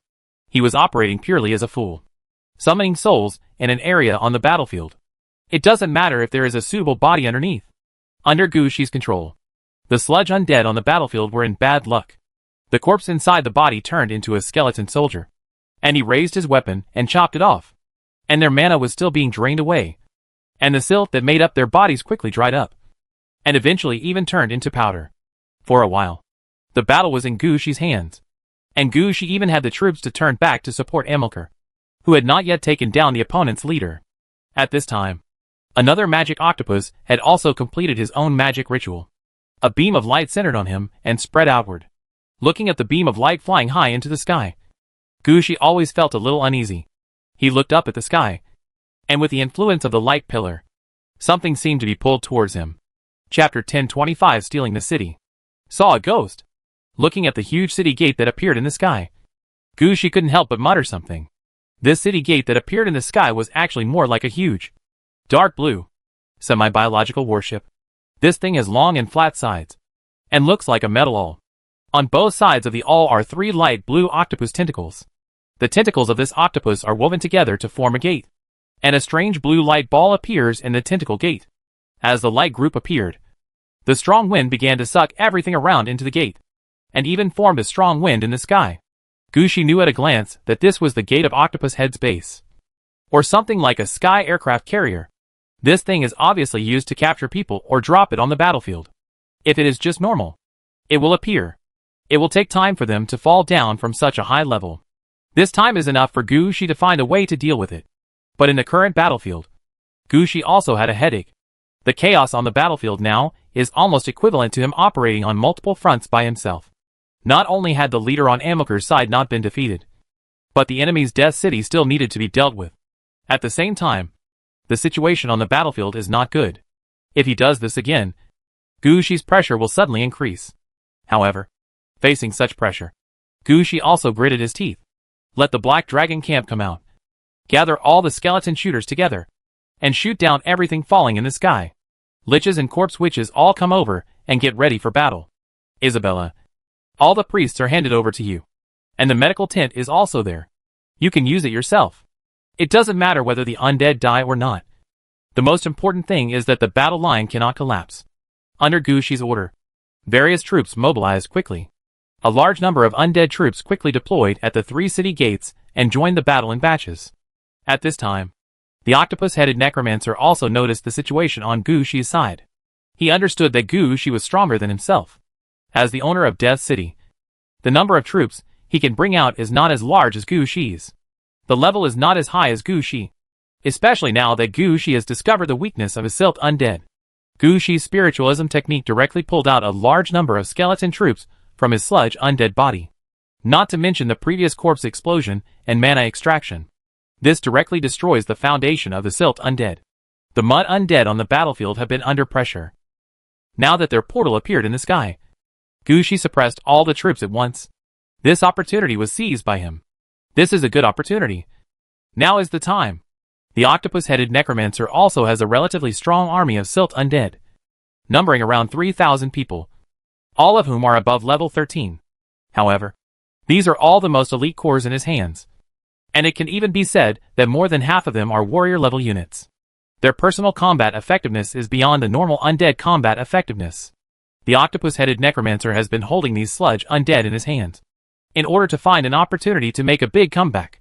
The octopus-headed necromancer's initial idea was to let his elite troops launch a surprise attack on Gushi and give him a severe blow. But Gushi was thinking about his Death City. This gave the octopus-headed necromancer an idea. You can rob my Death City, and I can rob your Death City. You have sent out so many troops. I bet there is no one left in your city. Seizing the opportunity for Gushi to take full control of the battlefield, he immediately sent these troops to Gushi's city gate. Unlike Gushi, who used his bone dragon troops to attack Octopus Head city gate, Octopus Head Necromancer was relatively far away from Gushi's 3 city gates. So he immediately released another city gate, stopping about 400 to 500 meters away from the main city gate. In this way, his elite troops can rush out of the city gate and enter the main city gate. The reason why the other 2 city gates were not chosen was entirely because the octopus-headed necromancer saw that the other 2 city gates were obviously battle gates. Not to mention the others. The troops on the nearby city walls would be a headache. Throwing elites into those 2 city gates is completely sending oneself to death. Only the main city gate looks big, but there is not much defense. It is obviously used to drop troops. This kind of city gate is the most suitable to take action. The octopus-headed necromancer had already seen the troops Gushi had. Like himself, he has already started deploying cannon fodder below level 8. There is not much defense left in his city. Now is a good time to rush in. So the octopus-headed necromancer opened the city gate to that side immediately. As he launched the last city gate, his movements were also noticed at the main city gate. At this time, The main city gate was guarded by Lord Three Lions under Princess Anna. Her status will be higher than that of Gushi's heroes. When the hero is unable to make a decision, Lord Three Lions can take command of the battle. As soon as he saw the enemy rushing towards him, Lord Three Lions immediately understood what he was thinking. This is to seize the main city gate and attack Aladovi. In this situation, he would have such thoughts. It seems that this necromancer is very brave. However, Lord Three Lions thought about it and understood the other party's thinking. Seeing that all the troops in the city of Eredovii had been mobilized out, they decided to move to the city of Eredovii. Lord Three Lions can understand the other party's thoughts, but does not agree with the other party's way of handling it. He didn't even investigate anything and just sent the person over. Although the enemy was obviously an elite force, they did not think about what if there were other undead troops in Eredovi City. Do they really have what it takes to handle everything? Thinking of this, Lord Three Lions also raised his head, while he mobilized nearby undead heroes and undead leaders to bring troops to support. He also made use of the troops stationed on her side. After Gushi sent the bone dragon to the enemy city, he improved the defense of the city gates on the battlefield a lot. Even if he deployed a large number of troops on the battlefield, the city was actually heavily guarded. Not to mention anything else. Just at the main city gate, Gushi let go of the Wangxiang militia that he had just organized. Not to mention the level of these Wangxiang militiamen. It is surprising enough that they can increase their attack power by 1 point for every 100 people. And most importantly, they are most suitable to be used as city defense troops. When defending a city, their defense can be increased to a very high level. At the same time, as a champion team, their combat effectiveness is higher than that of the warriors, and even higher than some elite troops. Whether they are fighting individually or in a group, their combat effectiveness is enough to deal with all problems. Seeing the Silt undead elites rushing over, Lord Three Lions immediately pressed forward the hometown militia. Chapter 1026 The Killed Undead Leader. The enemy wants to steal your home? Gushi immediately knew what the octopus-headed necromancer was thinking. However, the battle has now reached this point, and Gushi will definitely not be able to withdraw his troops. He could only inform Aladovi City to transfer the alien troops above level 15, such as level 19 zombies or bone-armored centipedes, which were not suitable for appearing on the battlefield. At the same time, there are also undead souls who died in the battle and were transformed into the city of Aridov through double death. These undead did not turn into mud, but turned into normal undead. After all, the appearance of the mud is just a system problem on the octopus-headed necromancer side. It's not necessary to take the mud route.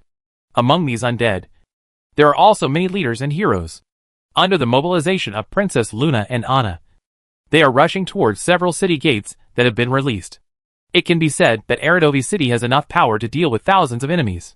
Gushi couldn't understand how the octopus-headed necromancer had the guts to send soldiers to steal the house. In fact, this is normal. It's as if Gushi didn't know the situation in the city where the other party died. So he sent the bone dragon troops in. The octopus-headed necromancer's thoughts at that time were exactly the same as Gushi's thoughts now. As the octopus-headed necromancer sends troops to steal homes, the battlefield becomes more chaotic. The battle on Gushi's side has changed from the 4th front to the 5th front, and a 6th front battle is about to begin. This also put a lot of pressure on Gushi. Although many things had been explained, he always had to pay attention to the situation on the battlefield. If something went wrong and he didn't even know it, it would be a big problem. At that time, a small problem will cause chaos in the entire battle. So no matter how many positions are affected by the battle here, Gushi must know all the situations. Just as Gushi was adjusting the battlefield through the heroes and checking the battlefield information, he suddenly discovered that Amilcar had finally killed the enemy leader. This is really not easy. The leader opposite was killed by Amilcar and Yudo together. If Yudo hadn't been draining the opponent's mana, Amilcar might still be stuck in the quagmire built by the enemy leader, unable to escape. Even the level 31 Blue Knight under Amilcar couldn't exert his full strength under such circumstances. He didn't even exert any strength, which wasted his level being so much higher than normal people. Fortunately, Amilcar is still resilient. Faced with such a situation, he can still stick to his own fighting style. Even if the Indigo Knights can't run, he still uses them as melee soldiers. With the level 31 Blue Knight as the core, he kept attacking the enemies around him, killing all the enemy's troops that could be mobilized by simply cutting through the ground. In the end, Amilcar penetrated the undead leader's body with a spear. And then the level 31 Blue Knight raised his spear and struck the opponent's 3 heads into pieces.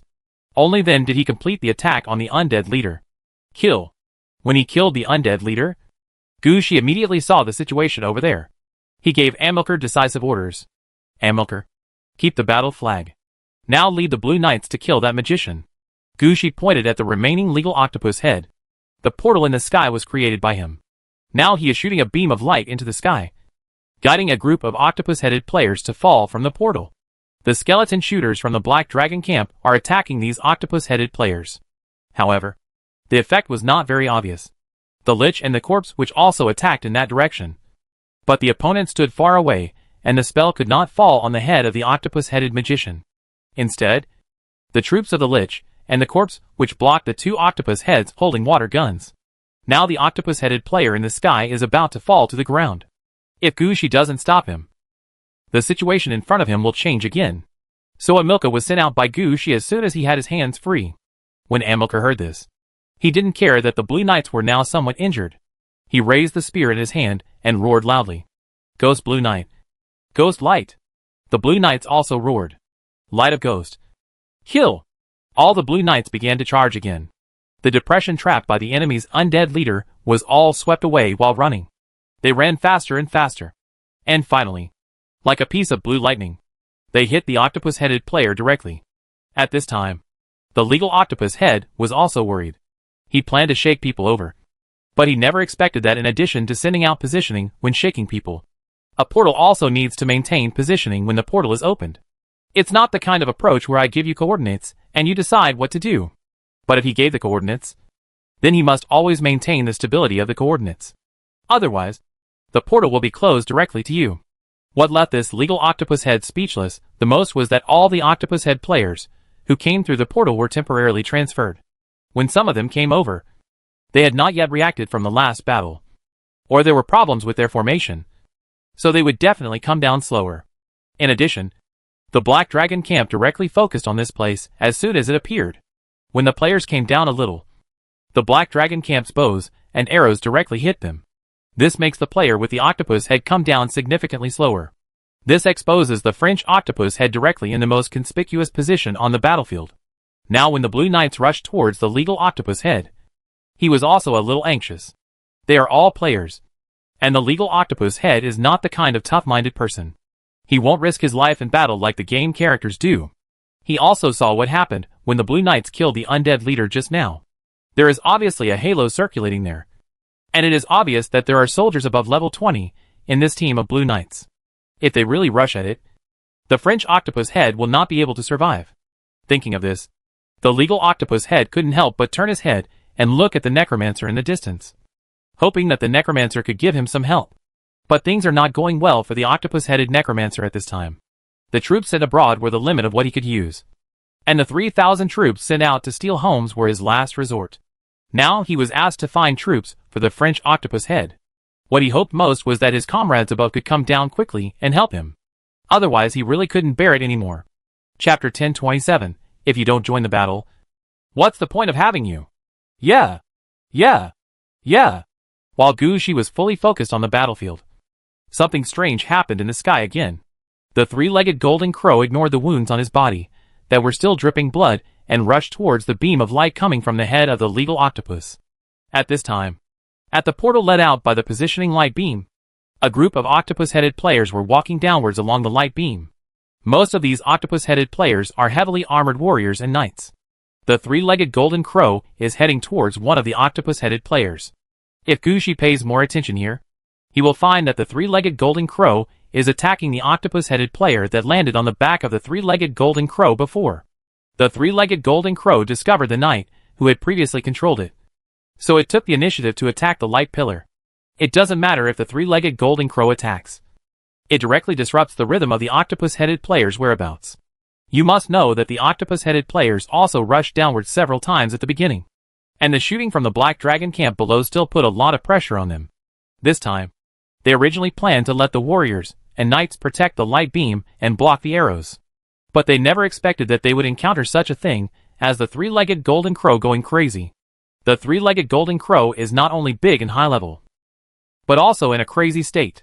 When it rushes up, it doesn't care about the surrounding situation and directly attacks the octopus-headed player.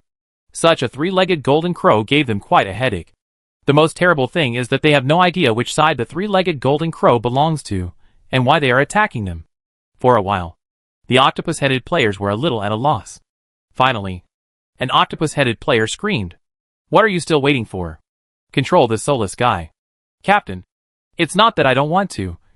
This guy was clearly under mind control before, and finally escaped from the control effect. The method used by that person last time was too crude.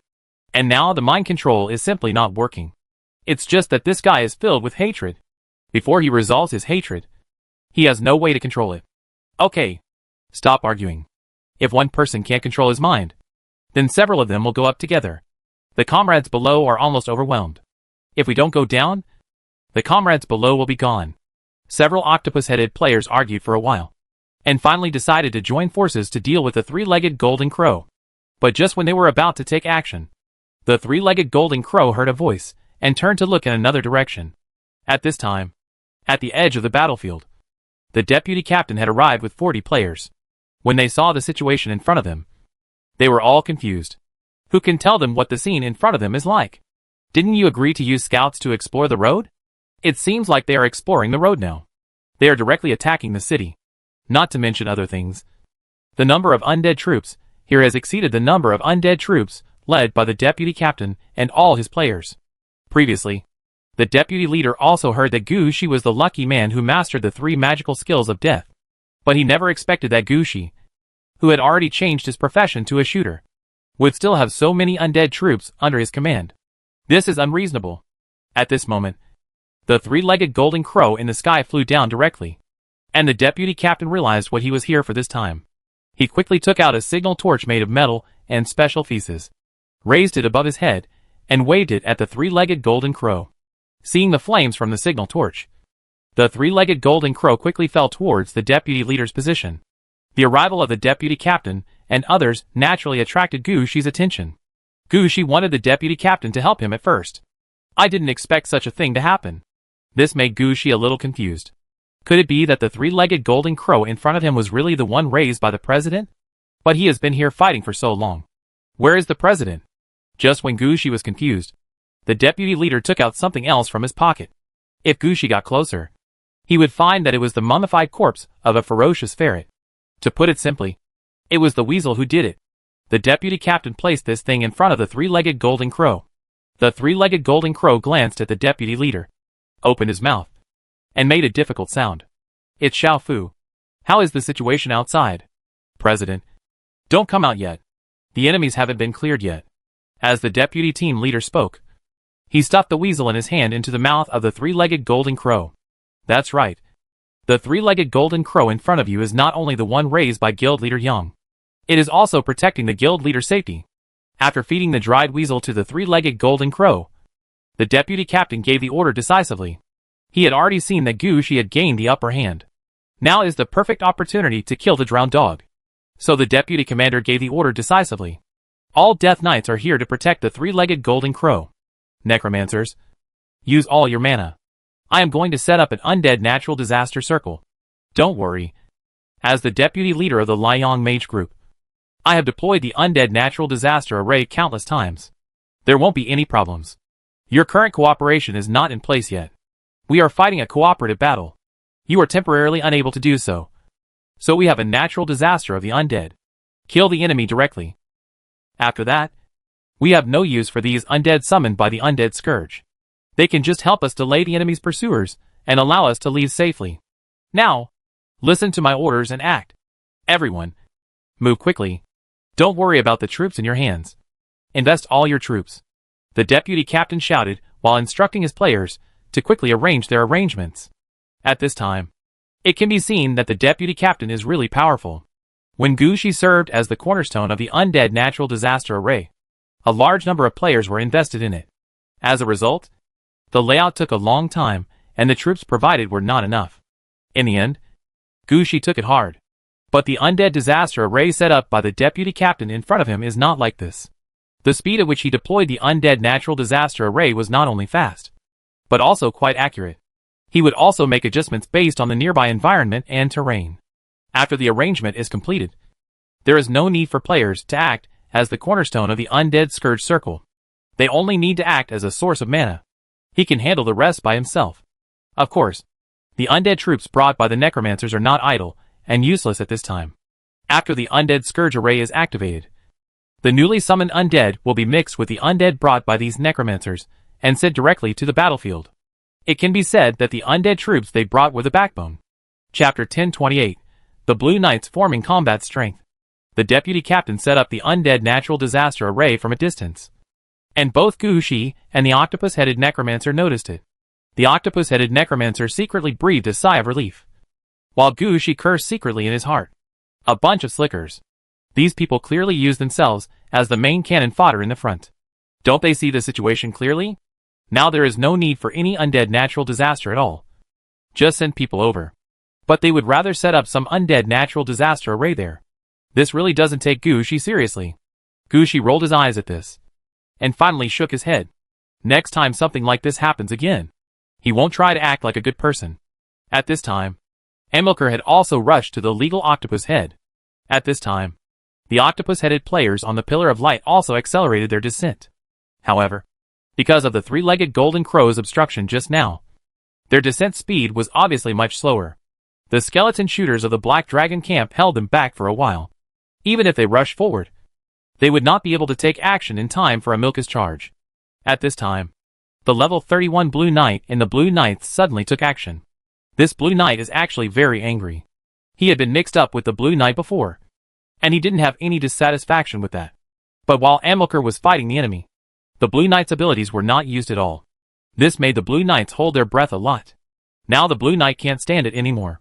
He struck forward, and a dark blue spear with a halo hit the magic octopus-headed player. This blow directly used the Blue Knight's level 30 and above insights. Just like when he attacked Gu Shi's two-headed bone dragon, he simply ignored the distance and struck the enemy with one blow. When the Blue Knight struck out, there was also a roar. Get out of here! As soon as Amilcar saw this situation, he understood the mood of his men. Sprint. Pursue. Under Amilcar's order, all the Blue Knights struck at the position of the legal octopus-headed player at the same time. When they charged up, they were like blue lightning. When the attack was launched, it felt like a long-range attack. Under their blow, everyone heard a sharp sound of breaking through the air. Then, they saw a huge blue spear followed by countless streaks of blue lightning. As for the legal octopus-headed player, he could only feel a blue sky in front of him.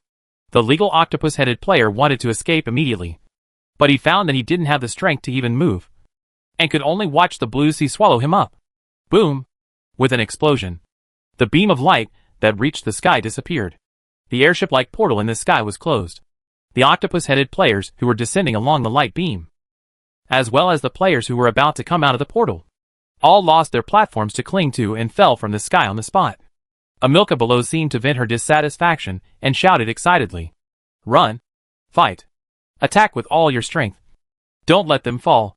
Under Amilcar's order, all the Blue Knights quickly changed their direction, made a large circle around the position of the light beam, and pointed their spears towards the position where the octopus-headed player landed. At the same time, the level 31 Blue Knight raised his spear and struck forward with all his strength. This time, there was no need for Amilcar to use it again, and the Blue Knights all followed up with a strike at the same time. Under this blow, the blue gun shadows surged towards the players, who hit the ground like a tide. Most of the players who were smashed down were warriors or knights. Although they had thick skin and long blood, the damage that fell from the sky could not be erased in 1 or 2 strokes. More than half of them were killed directly, and the rest had just gotten up when they encountered such a thing. They didn't even have a chance to prepare for defense. They saw a faint blue light flashing in front of them. Then there was nothing. Amilcar and the Blue Knights rushed onto the battlefield like meteors. At this time, Amilcar had finally brought out the Blue Knight. The route they charged had no fixed straight line at all, but was like the aurora in the night sky, winding and yet so beautiful. It's just that under this beautiful stream of light, what it brings is the ultimate killing. In the places they ran through, none of the silt undead could survive until the blue light dissipated. Good. This time Gu Shi also became excited. He understood that the Blue Knights, who had been piling up troops and asking for resources until now, had finally taken shape. The Blue Knights finally had their own style of play. At this moment, Gu Shi was half relieved. While the Blue Knight was galloping on the battlefield, Gushi began to mobilize the undead troops that were idle on the battlefield. Led by Gushi's tool hero, they rushed towards the 3 gates of the octopus-headed necromancer. The bone dragon troops have locked onto the opponent's death city, and now they no longer need to wait for the opponent to release their men before they can attack the city gate. As long as the opponent's city gate is still open, Gushi's undead troops can enter. All Gushi's undead troops were dragged on the battlefield, and only the bone dragon troops rushed into the opponent's death city. Gushi didn't know what the situation was like with the bone dragon troops, but it was different now. More and more of Gushi's troops were being freed up, and they immediately headed towards the enemy's city gate. Gushi wanted to send his troops in before the octopus-headed necromancer could react. The outcome of the battle on the battlefield can already be seen, and now Gushi needs to think about the battle outside the battlefield. But the octopus-headed necromancer is not that kind of fool. He was just a little dazed by Gushi's quick attack. It was as if he had been stimulated twice before, and could not break free from his own thoughts. When Gushi's first batch of tool heroes entered the city gate, the octopus-headed necromancer also reacted. We can't fight anymore. There is no need to fight anymore. Must escape. The octopus-headed necromancer immediately closed the 3 city gates he released. Then he jumped onto a blue liquid, turned in another direction, and prepared to escape. As for the remaining mud undead on the battlefield, they also received orders from the octopus-headed necromancer. Attack the enemy. Hold them back, and don't let them catch up. Chapter 1029, Cleaning the Battlefield and Harvesting. The dead city Allsop Super New City that you are targeting is being withdrawn due to the retreat of its owner Nicholas Dodo, player. Lord of Filth. Level 11. Could you please launch an attack on the opponent's city through the opponent's coordinates? Note, if an attack is launched against the opponent's coordinates, one's own city will also be locked and discovered by the opponent. When the octopus-headed necromancer escaped, such a prompt popped up in front of Gushi's eyes. Normally, Gushi would definitely hesitate, but right now, one of the opponent's troops has already entered the city of Aladovi. In addition, the battle here is almost over. How could Gushi let a city of death escape from him? Attack. All heroes, listen to my orders. Except for those whose names are called to stay and clean up the battlefield. All others will retreat to the nearby city of Aridov. Gushi immediately ordered his men to retreat. At the same time, Gushi turned around and glanced at the deputy captain and the others behind him. Their undead natural disaster array had not been set up yet. Gushi also shook his head at their speed. At such a speed, even eating shit couldn't keep up with Rahu. However, Gushi couldn't control them, so in the end, he could only shake his head helplessly. Under Gushi's order, Gushi's men took action quickly, except for a few tool heroes at the rest point who were clearing the remaining enemies on the battlefield. The other heroes and undead quickly retreated to different city gates. The fastest retreat was Amilcar's Blue Knights. However, he did not enter Aradovi directly, but came to Gushi. Grown-ups, you did a good job this time. Where is the battle flag I just received? Let me take a look and see what to do with it. Upon hearing this, Amilcar quickly took out the battle flag and handed it to Gushi. At the same time, he said to Gushi, Sir, my knights want to change their name. Oh, what name? Gushi took over the battle flag and heard this sentence before he even took a look at it. At this time, he was somewhat curious. With Amilcar's naming ability, could the name he picked out be audible? I want to change the name of my order to the Knights of the Aurora. Aurora? That's okay. I'll take a look first. Gushi lowered his head and saw the battle flag in his hand. Sludge 16th Legion flag, purple, the main flag from the Sludge 16th Legion. It can give a leader-level hero the right to organize troops. The troop organization level is Legion level. After the organization, please quickly find a station to station. Looking at the information in front of him, Gushi knew 2 situations. First of all, this is not the same as the battle flag of Daofeng Mountain. This thing is considered a regular battle flag. With the battle flag, there is an establishment, but it must have a station. This is what counts as a regular army. The other point is the 16th Legion of Silt. Does that mean there are more than 15 troops that can trap Amilcar? This is not easy to fight. Gushi actually didn't know that Octopus 2's situation was different from his. Their large forces were managed uniformly, and their battle flags were uniformly distributed. The 16 legions of mud do not mean that the octopus-headed necromancer has 16 such legions, but it only means that the octopus-headed necromancer has such a legion. But Gushi didn't know this. At this time, his views on the octopus-headed necromancer had undergone some changes. However, the final goal has not changed. A dead city is placed in front of him. His men have already entered it. Gushi has no reason to let this dead city go. So Gushi decisively scratched the flag of the 16th Mud Legion, washing away the 16 skulls on the flag, and also washing away the name on the flag. Okay, then just find a war flag painter to help you draw the war flag. After you have a station, just raise the war flag. But now I can only change the name. There is no way to wash away the attributes. It can only be the original attributes. You can handle it yourself. If you can have it, take it. If you can't have it, think of another way. At worst, go to Shinching to exchange it. After handing the battle flag back to Amilka, Gushi said helplessly, for players, their battle flags are improved through fighting again and again. And they get various patterns that can be painted on the battle flags. The name of the battle flag itself is not important. What is important is the attributes of the battle flag. Most of the battle flag attributes will be adjusted according to the situation of the original owner. For example, the battle flag of the Daofeng Mountain Corps that Dietrich finally obtained has the property of enhancing the effects of using various weapons. That's why Gushi took it and gave it to Dietrich to use.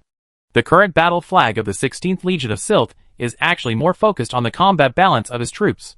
Didn't agree with some of Amilcar's requirements. But now Amilcar doesn't choose. For him, he needs to get the battle flag first. Once you have the battle flag, you can slowly adjust the rest. After all, among Gushi's 3 leader-level heroes, he is the only one who does not have a suitable battle flag. At this time, Gushi's men also carried various corpses into the city of Aridov. Although Gushi was eager to pursue the enemy's death city, Gushi would not let go of the job of cleaning the battlefield. He even quite simply released the Ghost Squad and let them clean up the battlefield quickly. So a large amount of equipment and materials were immediately delivered to Gushi, and were counted in front of Gushi by the undead sent from Aladovi City to take care of the accounts and warehouses. At this time, Gushi had seen the situation with the octopus-headed players. They are really players in a different system from Gushi and them. The equipment of these octopus-headed players is all half metal and half biological. It looks like a fusion of biology and technology.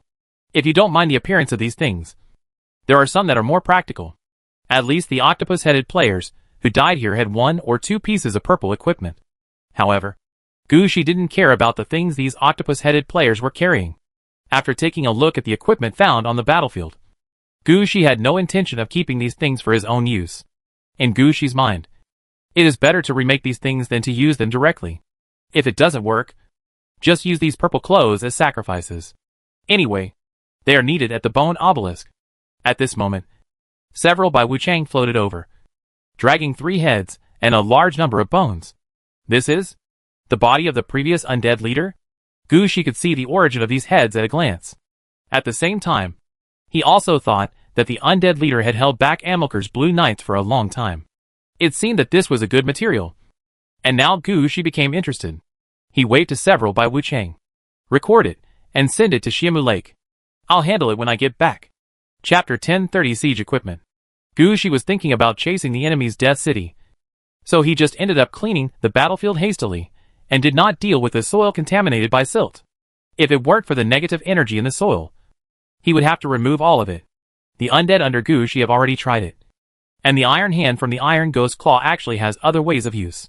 It means that when the Iron Hand transforms the soil into iron blocks, it can squeeze out the debris in the soil. Among these debris, there are metals and other properties. For example, if the soil in front of you is heavily polluted by negative energy, if you use the Iron Finger, you can condense negative energy crystals. These things are considered advanced materials. It's just that the people of Steel Ghost Claw didn't have so many iron hands to conduct experiments at all. And they didn't have the idea of taking away the soil together. So they had it for so long without Gushi studying it clearly alone. But Gushi didn't have time to care about that now. If he didn't pursue the City of Death, the enemy might escape. Chasing the enemy's City of Death. After letting all his men enter Aladovi, Gushi immediately asked to lock the opponent's Death Knight. At the same time, he was also preparing to send gargoyle troops to explore the road. At least we need to know where the octopus-headed necromancer went. But Gushi never expected that when he proposed to pursue the enemy's dead city, the surrounding environment would change rapidly. He was originally standing on the summoning tower to command the overall situation. But he found that he had somehow appeared on the gate tower of the main city gate. Standing at this position, Gushi could see his surroundings. He keenly discovered that he was not in the chaotic game world at this moment. Nor was he in the Mirror Underground Palace, where the original Aridov city was located. There was darkness all around outside the city gate, and the road that had been explored disappeared.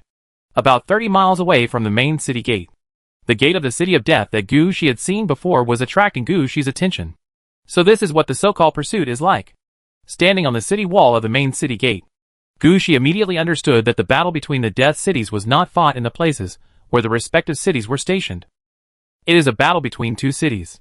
The two cities originally belonged to different time and space. Because of the special attributes of the Dead City, they have now appeared on the same plane. More than 30 miles?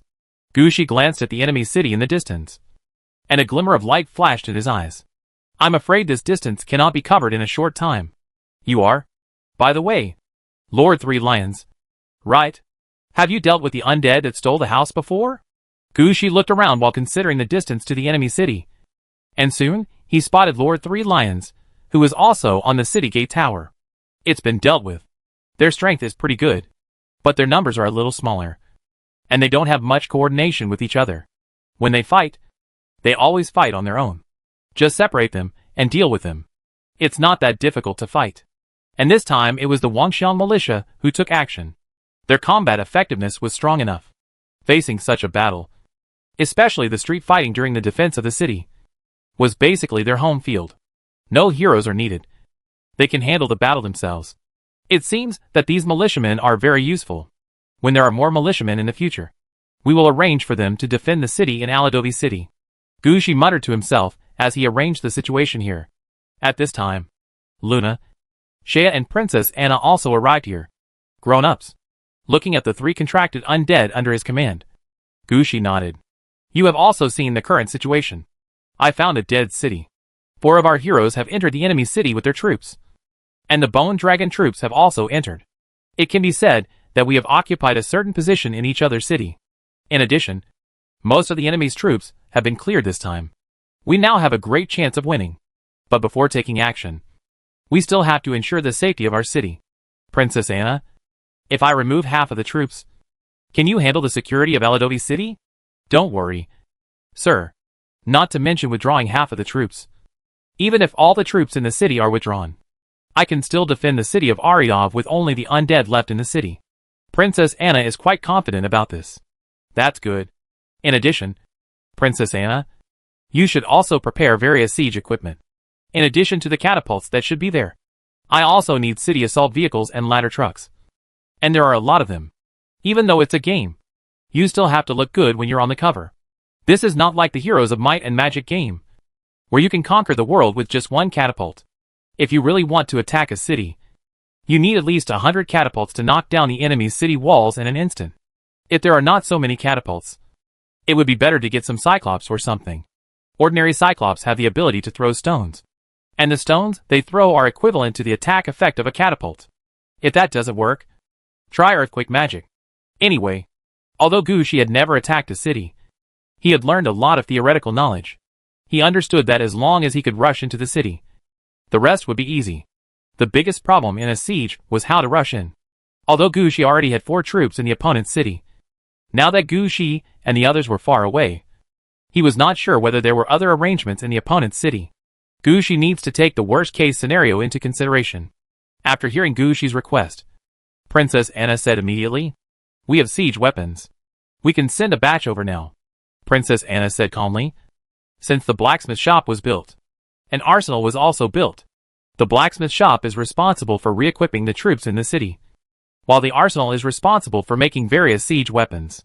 Once these 2 places start working, they will not stop as long as they have enough materials. Over at the blacksmith shop, the undead in the city are being redressed over and over again. Various siege equipment were built in the arsenal. After such a long period of accumulation, a lot of various siege equipment has been saved." As soon as Gu Shi made the request, Princess Anna immediately agreed. There was no problem with the siege equipment, and the undead did not need any logistical supplies. In addition, it was more than 30 miles away from the opponent's city, so Gu Shi did not delay here any longer. He decisively ordered his troops to gather quickly, march out from the main city gate, and head towards the enemy city. Chapter 1031 Gu Shi disappears on the battlefield. when Gu Shi focused all his attention on the enemy's Death City. The deputy captain who was preparing for the undead plague on the battlefield also discovered that something was wrong. It is one thing for the enemy to flee. Why? In the blink of an eye, Gu Shi and his city gate disappeared. Although the world in front of us is quite chaotic, such a big change has never happened before. Even if they retreat, there will be traces. He has never encountered such a direct disappearance before his eyes. Looking at the situation in front of him, the players from Qiang Guild also looked at each other. They didn't know what was going on. Deputy Captain, what's going on here? The undead natural disaster is ready. Who are we going to fight? Yes. Deputy Captain. What should we do next? Deputy Head. Deputy Head. Finally, the deputy leader said with a serious face, okay. Don't scream yet. We are here to rescue the president. Now that the president has been found, the enemy has been eliminated. The situation is still in our favor. As for where our comrades have gone, I don't know. After all, this game world has become quite distorted and weird, and I have no way of judging the current situation. Well, in order to ensure that our comrades can return safely, we should work harder to arrange the undead natural disaster array and activate the undead natural disaster. Not to mention anything else. Let the undead scourge take over the area first.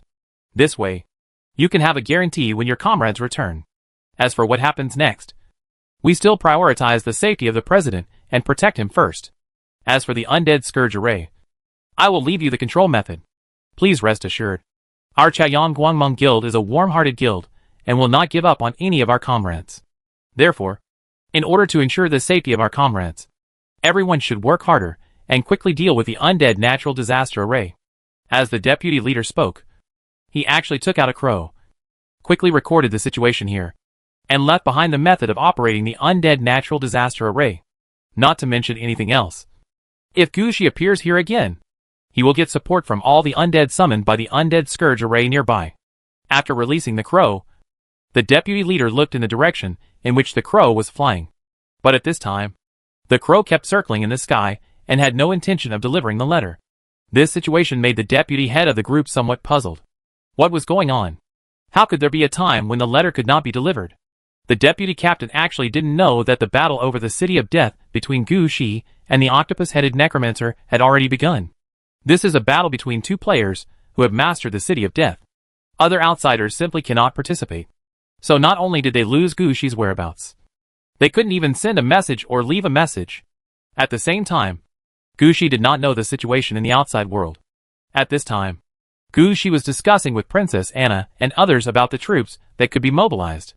As a fundamental battle between cities of death, Gu Shi believed that he must use his strongest means to take action. If possible, Gu Shi even wanted to mobilize some troops from Dragon Blood Castle. Only in this way can Gu Shi have the confidence to take down the opponent's Death City in one fell swoop. At least if you go into battle with such a force, there won't be any problems. Princess Anna and the others always find ways to satisfy Gu Shi's requirements. However, Princess Anna still analyzed from a rational perspective. This time, Gu Shi's troops were strong enough, and there was no need to mobilize troops from other branches. And what needs to be done most at the moment is to fight quickly. And mobilizing troops will only delay time. What if the enemy uses this time to put together a new army? Even if they did not put together new troops, as long as they eliminated the 4 troops sent by Gu Shi, Gu Shi's advantage would be gone. Gu Shi, who wanted to understand this, no longer struggled with the issue of military strength. He issued the order immediately. Troops that can move out go first. Amilcar is the forward. And Gu Shi doesn't care about anything else now. The Scarlet Knight and Pale Knight are all temporarily assigned to Amilcar's Aurora Knights. Amilcar's mission is to take the first step. Rush to the enemy's city and get in touch with the 4 heroes who entered. It would be best if you can capture the opponent's city gate. If not, you must also attract the attention of the octopus-headed necromancer. You cannot leave your hands free to deal with the chaos in the city. As for the Bone Dragon troops, although Amilcar has no way to contact and control them, Gu Shi believes that they should be able to ensure their own safety. As for whether they can disrupt the enemy's Death City, it depends on the situation in the opponent's city. Anyway, according to Gu Shi's observation on the battlefield just now, the opponent's Death City level is not very high. Level 13 troops are considered their limit. Most of the Bone Dragons have exceeded this level. Even if there are some Bone Dragons that start at level 8, there are at least a large number of them that have been ranked on the same level as the normal death incarnation due to the death incarnation. As long as Gushi no longer uses the incarnation of death, they can continue to be in this state. Coupled with the presence of a level 26 ghost dragon, it can be said that the bone dragon force is a relatively powerful force in Gushi's hands. The last time we encountered the three elders of the Fusion Society was just an isolated case. He didn't believe that his bone dragons were so powerful and could be completely destroyed again. Therefore, Gushi didn't think too much about the whereabouts of the bone dragon troops. Nor does Amilcar need to direct. After Amilcar went out with 3 different knights, the troops that Gushi needed to prepare were also ready. Because he listened to the advice, Gushi did not rush to transfer Demi and Dietrich back. At this time, the main force around him was still his transformed undead team, plus the Black Dragon Battalion, Black Spear Battalion, Demon Sacrifice Battalion, and Bone Cutting Battalion. The rest of the miscellaneous soldiers will be handled by Princess Anna. When 10,000 are ready, 10,000 will be sent out. Guarantee that Gushi will have a steady stream of backup in place. Although Gushi brought the main force with him, Gushi was not worried about the problem of cannon fodder since all of his men were the main force. After mastering the ability to open the Ghost Gate, Gushi could open the Ghost Gate at any time. The lonely ghosts rushing out of the Ghost Gate are all cannon fodder for Gushi's men. In addition, the follow-up troops quickly followed up. So Gushi didn't worry about his own strength at all. After several regular troops had finished resting, Gushi led them from the main city gate towards the opposite city of death. Chapter 1032. The new leader is in place. When the troops were dispatched, several armed men had already appeared beside Gushi. This time he was preparing for a big battle, and Gushi planned to use all the power he had. So in addition to the original 3 holders, even the holder of the bone obelisk also stepped forward. As he appeared, a layer of bone armor began to appear on Gushi's body. The effect was similar to that of a bone shield. It seemed that considering Gushi was not a heavy armor professional, the bone armor just kept circling around him. Then the men around Gushi began to slowly put on bone armor. It can be seen that the effect of the bone obelisk is quite outstanding. Even if Gushi does not use it, as long as it is placed there, it can increase the combat power of Gushi's men considerably. It seems that we will have to make direct use of the bone obelisk during the next battle. During the battle just now, Gushi picked up a lot of purple equipment from the octopus-headed players. These purple-clad Gushi just glanced at the appearance and had no intention of studying it further. When the bone obelisk needs sacrifices, these purple items can be used as sacrifices. While Gushi was thinking about this matter, the troops behind him had already caught up. This is the new army that Princess Anna has adjusted. It is mainly composed of bone-eating silt and white bone locusts. At the same time, there are also insect troops such as poisonous corpse flies and blood-eating mosquitoes. The reason why they were mobilized was because, on the one hand, they had not participated much in the previous battles. Now that the military resources were complete, they could be sent directly for use without any adjustments or additional troops. On the other hand, it is because the undead system of the opposite octopus head is unique. As for the opponent's undead system, it would be better to say that all the undead are on the mud on the opposite side rather than asking for bones. The bone-eating sludge is Gushi's undead unit dedicated to dealing with garbage. For them, even sludge can be eaten. After sending them here, they naturally had the idea of cleaning up the undead from the mud. Who knows? Maybe these bone-eating silts can find some different evolutionary roots from the silt undead. However, Gushi did not expect that after these troops caught up, an undead would find Gushi. Grown-ups. Who are you? Gushi took a look at the undead in front of him. He was wearing a set of rusty armor that didn't fit very well, with 2 human heads hanging from his waist, riding a strange horse, and carrying a blank battle flag on his back. He doesn't look like a powerful undead, especially the strange horse he is riding. There are eyes and mouths on the horse's neck, but the horse's head seems to be falling off. I don't know what he is doing. I don't know how to organize my thoughts. As an undead, is it difficult to straighten the bones? At this time, the strange undead immediately said, "Sir, my name is Dominic, and I am a leader." Hearing this, Gushi understood immediately.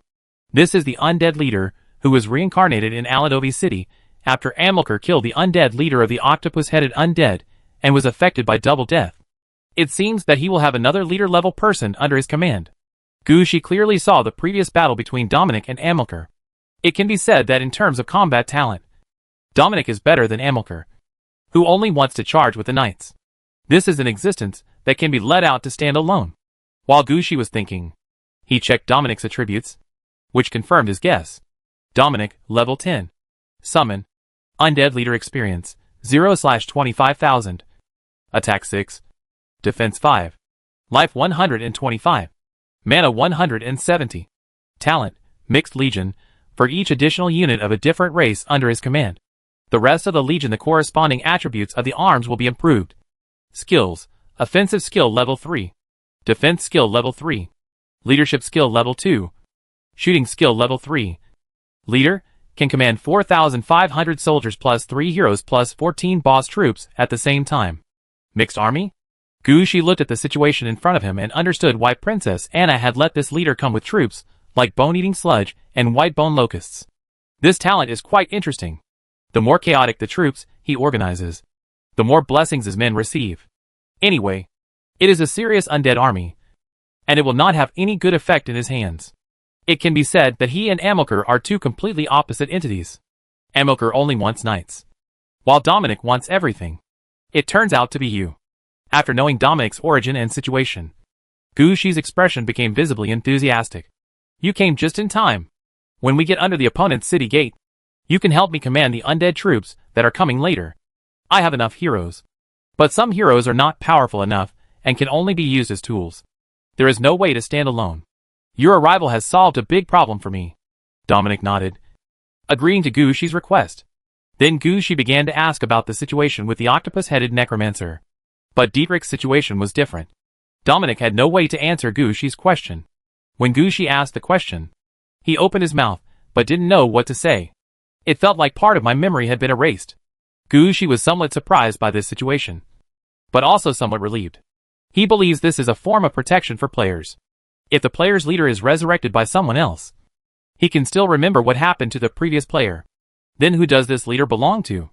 You must know that in the hands of the player, the leader level can basically stand alone. And some can even control a city. What if someone else takes away the secret? Just like now. When Gushi got Dominic, he immediately wanted to ask about the octopus-headed necromancer to see if he could find out the opponent's weaknesses. Gushi could not guarantee that he would not be treated like this in the future. So just forget it. This is fair to everyone.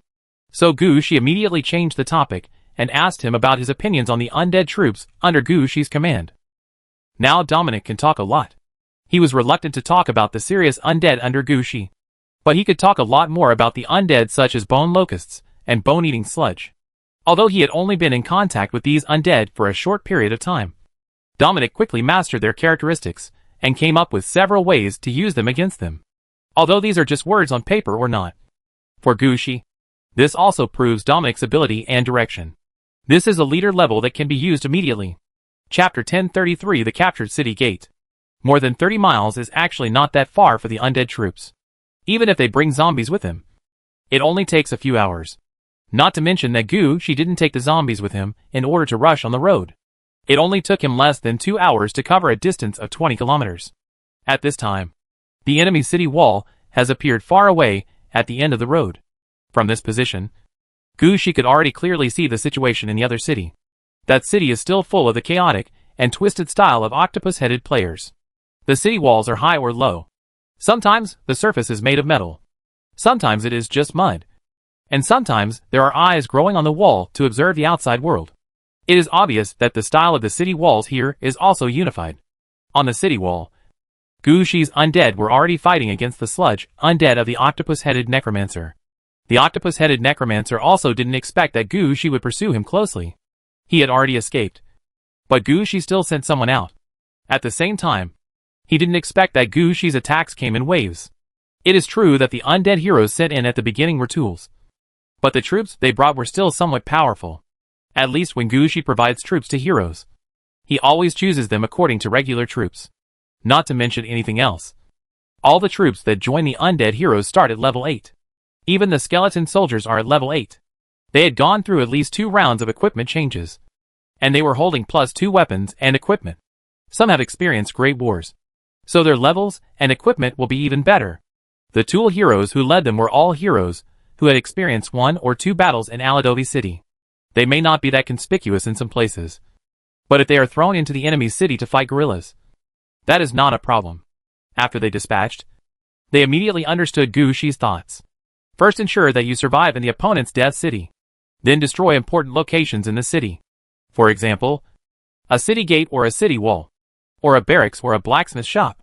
Before Amilcar showed up, the octopus-headed necromancer had been chasing these 4 undead troops in the city.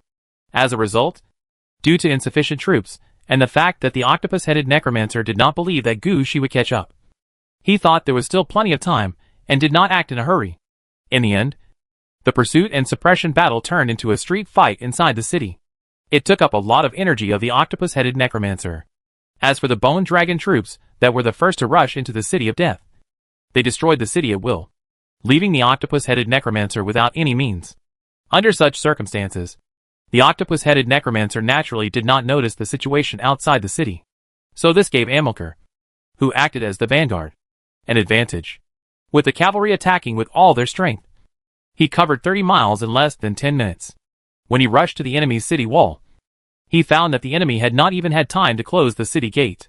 When Amilcar attacked, Gushi gave Amilcar great authority. Amilcar can attack at any time whenever he finds the situation appropriate. Upon seeing this situation, Amilcar immediately led the Aurora Knights into the opponent's city.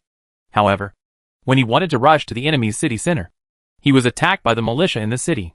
The main creatures in this city of death are the sludge undead. Although they didn't have a leader in command, they had some heroes around them. And the situation inside this dead city was not suitable for a cavalry charge. Not long after Amilcar rushed in, he found that he was once again in the same situation as before when he fought Dominic. The cavalry cannot run. This is a very embarrassing situation. Amilcar immediately issued new orders. They have already rushed into the city, so they must not give up the front line in front of them. If they retreated and tried to break it again, they wouldn't know how much effort it would take. So Amilcar made a decision to go up to the city wall. Although the interior of the Death City looks like a swamp, the city walls are relatively better. Moreover, even if the cavalry on the city wall is condescending, it can attack when the enemy comes over. Although it does not have as high a blessing as charging, the attack power can still be improved. Every time Amilcar strikes, he can seize the critical moment. A single impact will knock the enemy back a certain distance. In this way, he was able to save the city gate he occupied, and even the nearby city wall was occupied. When Gushi came over, they were still dragging the enemy there. Gushi and the others saw the fighting from a distance, and it was Amilcar who caused it. It is quite amazing that Amilcar could fight the battle here like this. After all, they are knights. When they are not charging, their attack power is not as good as that of warriors of the same level. At this time, Amilcar was also thinking about one thing. Why did he encounter such problems every time he made a move? Last time, the leader's methods were powerful, but this time, the roads in the city were difficult to navigate. Anyway, there is no place suitable for cavalry charge. Just as Amilcar was feeling frustrated, Gushi's troops approached the city gate one step ahead. Seeing the situation on the city wall, Gushi was quite satisfied. He didn't expect that Amilcar would guard the city gates and walls. He thought that when he came here, Amilcar could only hold off the enemy outside the city. Seeing this situation, Gushi didn't delay any longer. The city gate has been opened wide, and the enemy city is right in front of him. At this time, Amilcar's efforts cannot be wasted. Gushi immediately raised the magic wand in his hand. Rapid wind technique. In addition to increasing the intensity of the fire, rushing wind can also push troops forward quickly. Although this is not as useful as spells such as rush or rush march, it can still be considered a barely usable option at certain times. At least now, when Gushi has no other choice. This is the driving force for the last 10 miles. Under the rapid wind technique, it only took Gushi and his undead 5 minutes to run the last 10 miles and rush to the gate of the opponent's death city. As soon as he rushed here, Gushi immediately discovered that the situation in the city of death in front of him seemed a little different from what he had imagined. The walls of the city of death looked quite twisted. When Gushi came over, he actually felt like he was entering a swamp and was about to be swallowed by it. Gushi didn't know whether he had this feeling or whether all the undead troops under his command had the same feeling. But this feeling cheered up Gushi, and he turned around and ordered, "Come on, go first into the city. After entering the city, the bone obelisk will be sacrificed first, and a suitable base will be built for us first." Chapter 1034. The Gate of Hell opens. After entering the gate of the enemy's death city, Gushi chose the steady approach. After all, they have entered the enemy's territory, and he is not sure what the octopus-headed necromancer has arranged in the city. Just like his Aridal city, When ordinary people go in and see that Aridov City has 7 floors and connects 7 times in space, they definitely don't know where to attack first. Gushi is facing the same situation now. Entering the enemy's Death City, it is not yet clear how the octopus-headed necromancer is arranged. Let's stabilize the situation first and wait for the follow-up troops to arrive. As for the enemy's response, Gushi looked up at the bone dragon hovering in the distant sky, and a hint of disdainful smile flashed in his eyes. Their air superiority was gone. In this way, Gushi's chances of winning were half up. Amilcar, we are coming. Seeing Gushi entering the city gate, Amilcar finally breathed a sigh of relief. He rode his horse with only its armor left to Gushi's side, pointed at the muddy road in front of him and said, "Sir, we rushed to that location at the beginning. Their city is very weird. More than half of the buildings are underground. But the ground they were on was weird. It felt like a swamp, but also like walking on flesh. My men can't run on this kind of ground. My lord, do you see those main holes? There will be air coming out every half an hour, and there will be mud ghosts coming out of them." Amilcar quickly introduced the situation in the Death City to Gushi. Gushi listened and observed the surrounding environment, while Dominic took this opportunity to quickly deploy the defense line using the troops he brought. Although he is not a professional in this field, they are both undead and have many things in common. He also has the ability to lay out defense lines. But when Gushi looked up, he couldn't help but feel happy. Dominic actually wanted the transformed undead team under Gushi to help build the defense line. Isn't this just causing trouble for yourself? He did not want to add more troops to Aradovi City in the future. Dare you offend the highest-ranking undead in Aradovi here, and use them as cannon fodder? To put it bluntly, if you look at their situation carefully, none of these undead are lower than level 13. But Dominic really didn't know this. When he was transferred to Aradovi City before, he saw the Wangxiang militia who were killing the elite troops of the octopus-headed necromancer. Dominic could see at that time that although the Wangxiang militia was not the highest in the city, it was the most united and the most potential force.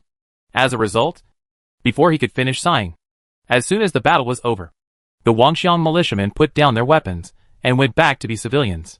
Such a contrast left Dominic speechless at the time. He thought that all the high-level undead in Aradovi City had this style. Now he is using these transformed undead as coolies. Also following this line of thinking, looking at Dominic who still wanted to assign the task to the team of converting the undead, Gushi shook his head and pointed at the open space in front of him with his magic wand. The gate of H.L. is open. A new door to H.L. is opened. This time, the ghost gate no longer looks like Skull Mountain, but a normal ghost gate.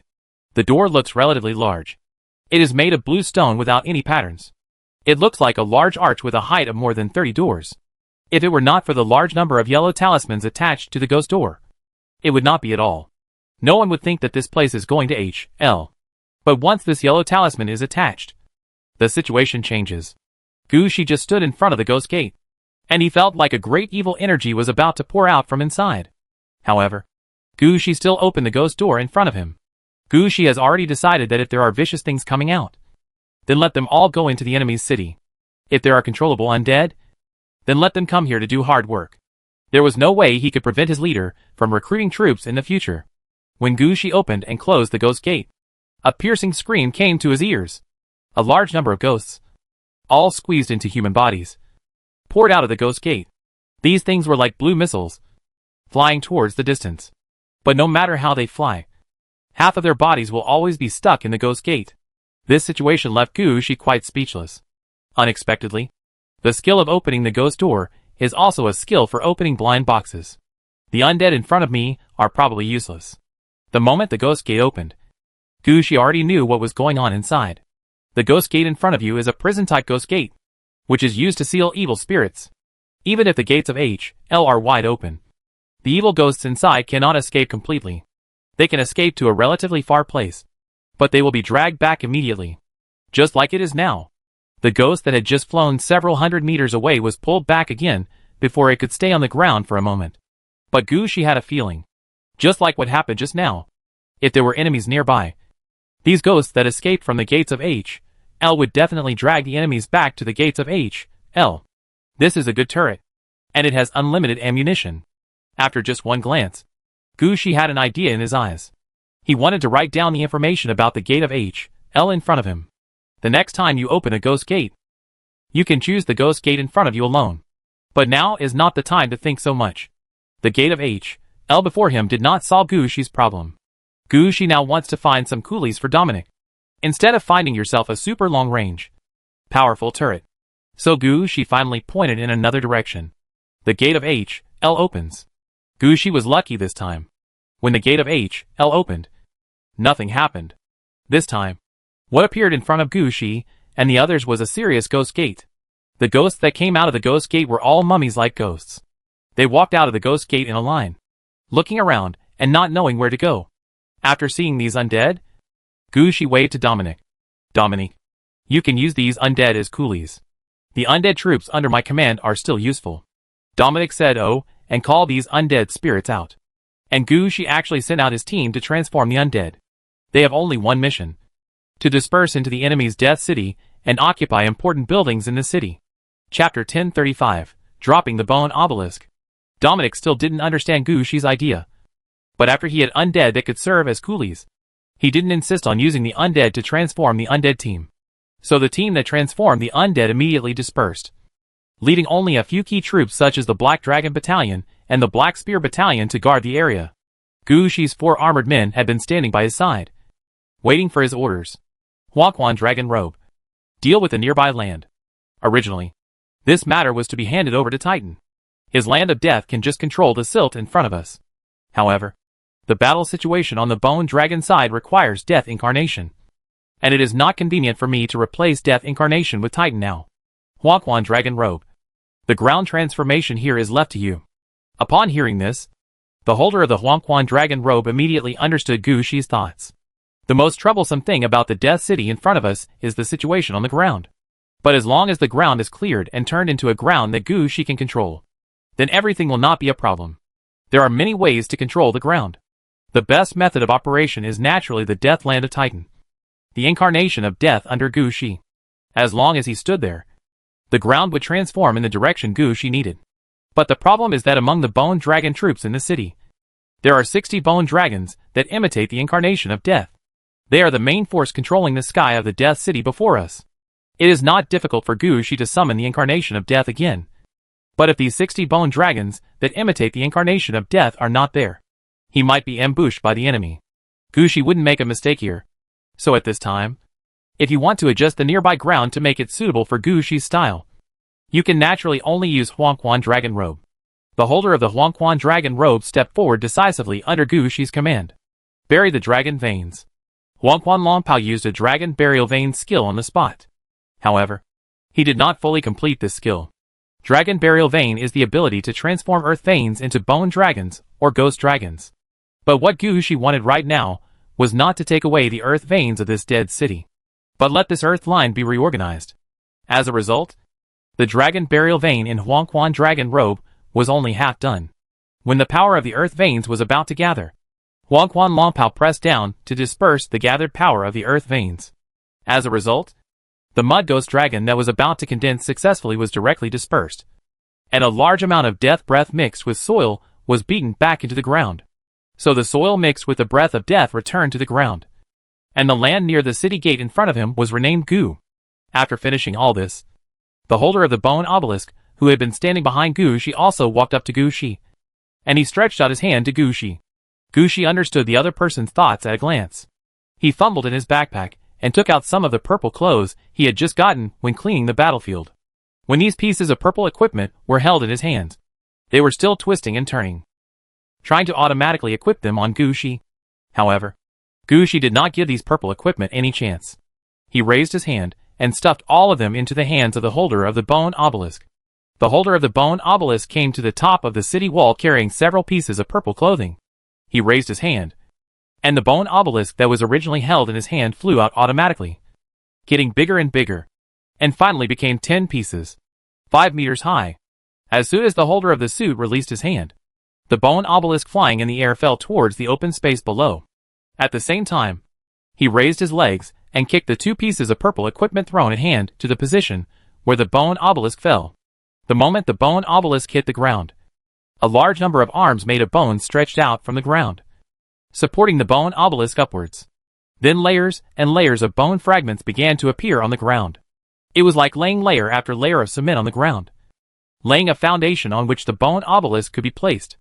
After everything settled down, the bone obelisk finally fell on top of the layers of bones. At this moment, the obelisk of bones temporarily turned into the soul-calling tower of bones, becoming the core of the occupied area in front of them. At the same time, the ground, which had just been affected by the underworld dragon robe and had its properties changed again. If the action of the Huanquan dragon robe just now was to turn the ground over, then the action of the white bone obelisk was to directly lay a layer of cement on the ground. Now at the gate of the city. This is truly Gu Shi's occupied area. It can be said that in just one move, Gu Shi occupied the city gate and most of the city wall on one side of the dead city, and also occupied an open space about the size of 2 squares, not to mention anything else. His troops can already deploy in the city. In this way, even if the enemy wants to send his troops to rob him again, Gu Shi will have a basis to fight against him. After confirming that the situation was favorable to him, Gu Shi turned to Amilcar and said, Amilcar, you lead the Aurora Knights to retreat outside the city and see where the opponent's other city gates are. Now we occupy one of the opponent's city gates. If they want to take the gate back, they must either take it back, send troops from the city, or we must send troops to take a detour from the city gate. The land in the city is not suitable for cavalry troops to fight. The outside is your home ground. Upon hearing Gu Shi's order, Amilcar's eyes lit up. Sir, the battle outside. You handle the situation as you see fit. I have only one request, which is to ensure the safety of the follow-up support troops. Gu Shi knew the personality of the leader-level hero very well. Instead of forcing their personalities and asking them to obey orders and fight, it is better to place them in a suitable place and let them express themselves freely. Although they may encounter some unexpected problems, they sometimes do a pretty good job. After hearing Gu Shi's order, Amilcar raised the spear in his hand. Aurora Knights, all follow me. Under Amilcar's order, the Scarlet Knight and the Pale Knight who were temporarily assigned to him by Gu Shi followed Amilcar and rushed out of the city gate. Just at this time, the second batch of undead support troops also arrived. This group of undead troops were the ones that had just fought against the sludge undead on the battlefield. They returned to the city of Ariav for a short rest and recovery, and were then reorganized into a team by Princess Anna, led by several tool heroes. Princess Anna would arrange for them to come over immediately because these undead troops had fought against the Silt undead. Although they are not necessarily the most powerful, they are definitely the most experienced in dealing with the sludge undead. Their arrival, on the one hand, can increase Gu Shi's strength, and on the other hand, it also brings experience in dealing with the undead in the mud. Although this experience is not much. Chapter 1036, Attacking the City. When the new troops were in place, Gu Shi decisively issued the order. Start attacking outwards. Dominic, it's up to you to advance. Under Gu Shi's order, the undead troops that had just arrived joined Dominic's command, and headed into the city together with the troops led by Dominic. This time, they took the same path that had previously caused Amilcar to suffer. The situation encountered was the same as that encountered by Amilcar. Because the road is quite weird, Amilcar couldn't display the knight's combat effectiveness here before. Although his men are extremely powerful, the further they rush in, the slower they move, and in the end, they will even be besieged from all sides by a large number of mud undead. With such an attack method, no matter how strong the troops are, they will suffer in this regard. If it weren't for Amilcar's extraordinary grasp of the knight's battle situation, he might have lost a lot of troops in that single charge. Now Dominic encountered the same situation as he led the undead army forward. But he had different problems from Amilcar. The total number of cavalry brought by Amilcar at the beginning was less than 5,000. Facing the Silt undead who stayed in the City of Death, the number of people was a huge flaw. The troops that Dominic leads now are different. The number of undead he brought with him was quite large. The number of undead he brought with him, plus the one that just joined, totaled over 20,000. When Gu Shi sent Dominic out, he did not forget to open 2 more ghost gates and release low-level undead from the ghost gates to act as cannon fodder. In this way, the number of undead that Gu Shi attacked directly exceeded 40,000. Even if this is placed in the current Aradovi, it can be regarded as a relatively large force. When they dispatched, they naturally attracted the reaction of the dead city in front of them immediately. Just as Amilcar said, when the undead troops crossed a certain line, the holes in the ground of the dead city began to spray out balls of mud. After these sludge masses were sprayed out, they immediately turned into sludge undead and attacked Dominic's troops. However, Gu Shi, who was observing from behind, discovered something. These sludge undead have no one to command them. This discovery made Gu Shi's eyes light up. Gu Shi knew very well that there was a huge difference in the strength that the troops could exert with, or without someone commanding them. At the same time, he also understood that these released mud undead should be something like background boards in the city. They can temporarily serve as city defense troops, but cannot be counted as part of the regular troops of the octopus-headed necromancer. It's like there are many working undead in Aradovi City. They might take up arms when they are attacked in Aladovi City, but if they want to become regular troops under Gu Shi, they still need a lot of training. Not to mention anything else. Gu Shi will not accept any soldiers below level 5 in his regular army. The same is true of the dead city before us. However, judging from the situation of these sludge undead spewing out, their system is still somewhat different from Gu Shi's undead system. Gu Shi still had the same feeling. The main body of the undead in the mud were those who were affected by the breath of the undead and turned into translucent mud. While ordering the undead troops to attack these silt undead, Gu Shi's attention was still focused on the holes from which the silt spewed out. Gu Shi's guess was actually correct. These hole-like passages are actually the trachea of this dead city. Below the city of death, the octopus-headed necromancer is in a fairly large underground space. The 4 walls of the underground space here are all pink flesh walls. And from time to time an eye will open on the wall. Through the light emitted from his eyes, the octopus-headed necromancer can clearly see everything happening on the ground. There will be 1 or 2 tentacles hanging from the ceiling from time to time. These tentacles will touch the head of the octopus-headed necromancer, and some corresponding commands can be conveyed through these tentacles. This kind of operation is much better than Gu Shi's directing from outside. But at this time, the octopus-headed necromancer's face was quite ugly. The 6 tentacles on his face were waving non-stop, curling unnaturally, as if he was angry and trying to hold back. As a tentacle touched the forehead of the octopus-headed necromancer, this emotion became more intense. He pulled out the tentacle from his forehead, slammed it to the ground, and let out a sharp scream. Wait for a while. Wait for a while. If I wait any longer, my city will be gone. Damn. I made a good point when I first gave Death City. From now on, I will be a member of the Death City cluster. When one side is in trouble, all sides will come to support. Now, if there is no military strength, there will be no military strength anywhere. I don't believe it. I was attacked. And you can be attacked too. You just don't want to support me. You just want to swallow up the source of the Death City that I contributed. If you are unkind, don't blame me for being unjust. If you don't come, then don't blame me for doing something. The octopus-headed necromancer no longer commanded his troops to resist Gu Shi's invasion. In his view, the invasion was inevitable. He wanted to kill Gu Shi here. It doesn't matter even if the entire dead city is used as a sacrifice. As long as Gu Shi dies, the dead city 30 miles away will be his biggest prize. By then, he will also have a city of death in hand. And it doesn't have to be like now, where everything is under the superior management of the Death City group. In fact, this is the biggest trouble with these octopus heads. Their entire race possesses psychic abilities. No matter what your profession is, everyone can communicate spiritually. There are no secrets between them. Therefore, the coordination between their professions will be in place. One necromancer has mastered the city of death, and the other octopus-headed necromancers will soon know it. They will come directly to the door and ask for mutual cooperation and joint development with the dead city. In this way, development will be faster at the beginning, but subsequent development will be limited. The development speed of dead cities will not exceed the overall speed of dead city agglomerations. Hiding one's own little secret is something that the octopus head race simply cannot do. So the octopus head was so angry that he planned to jump out.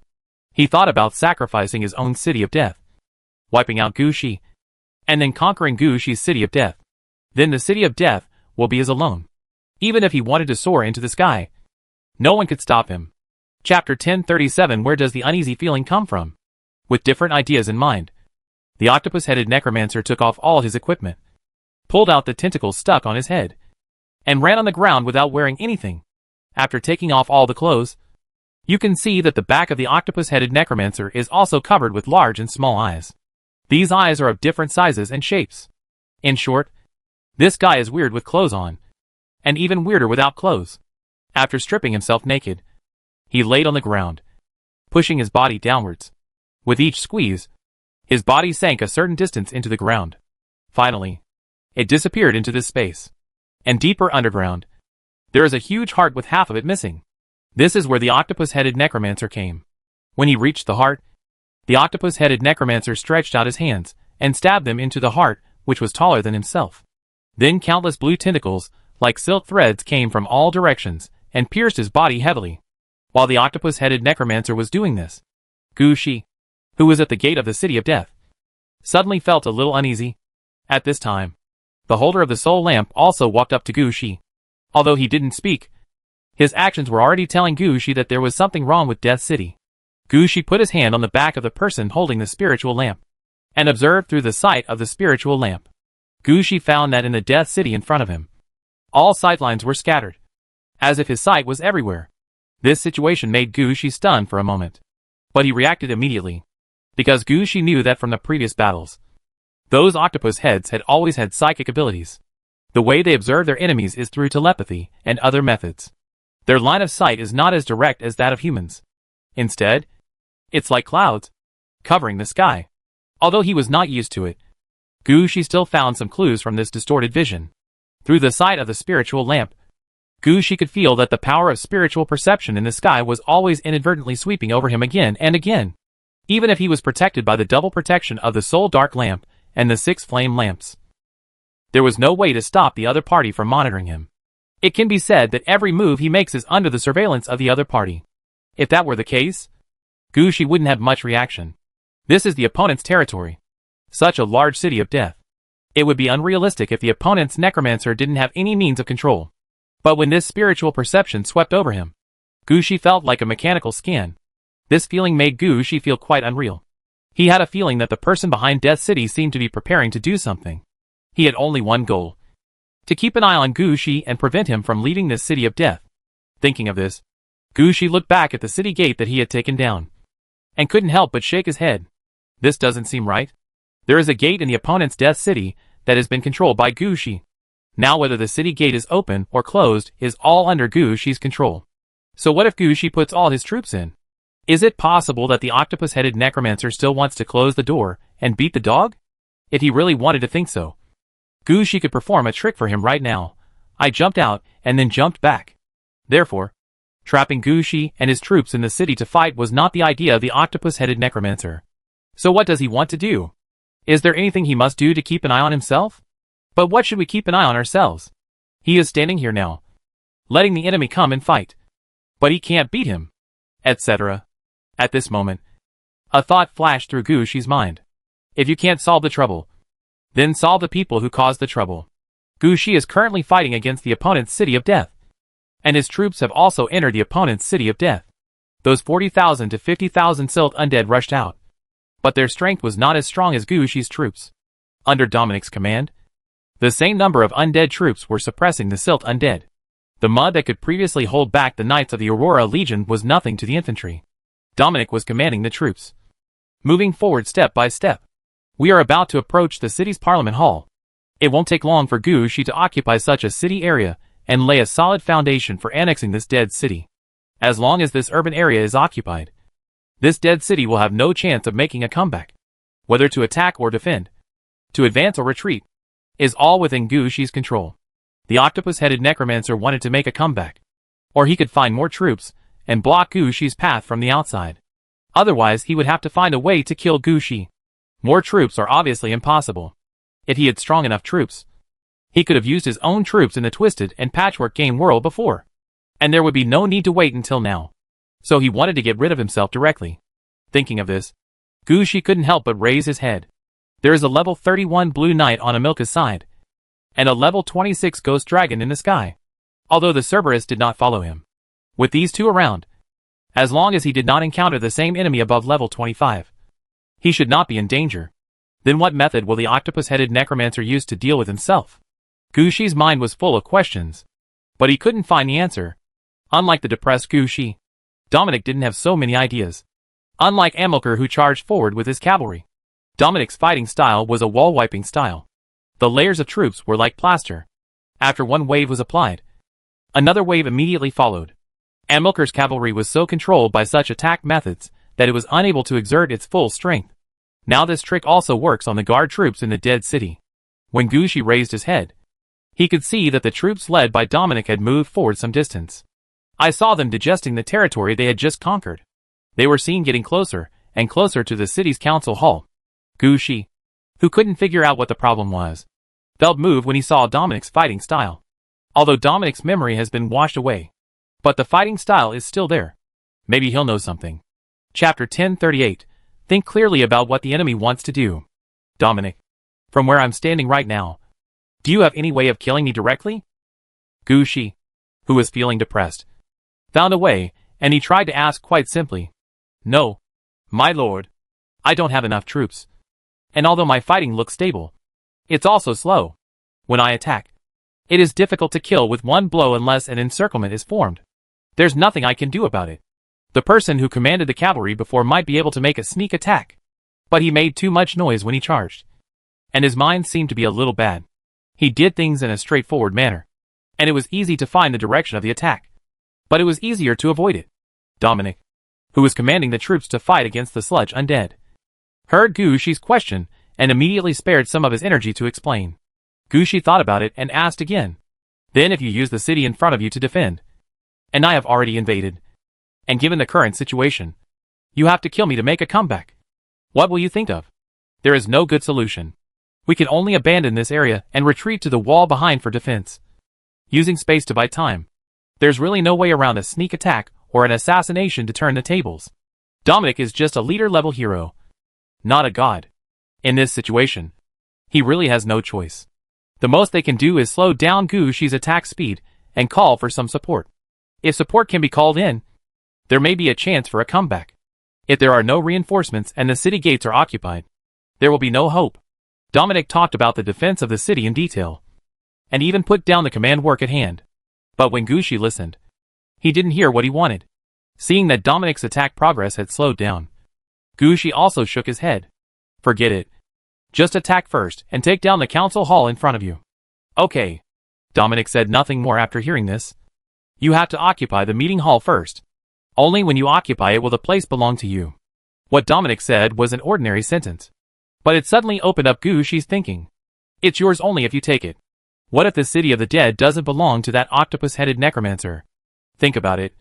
When Gushi used the two magical skills of Death Incarnation and Death City, the octopus-headed necromancer's reaction was one of shock. It was obvious that he had never encountered a situation where the three divine skills could be learned together. This shows that there is something wrong with the system on Octopus Head's side.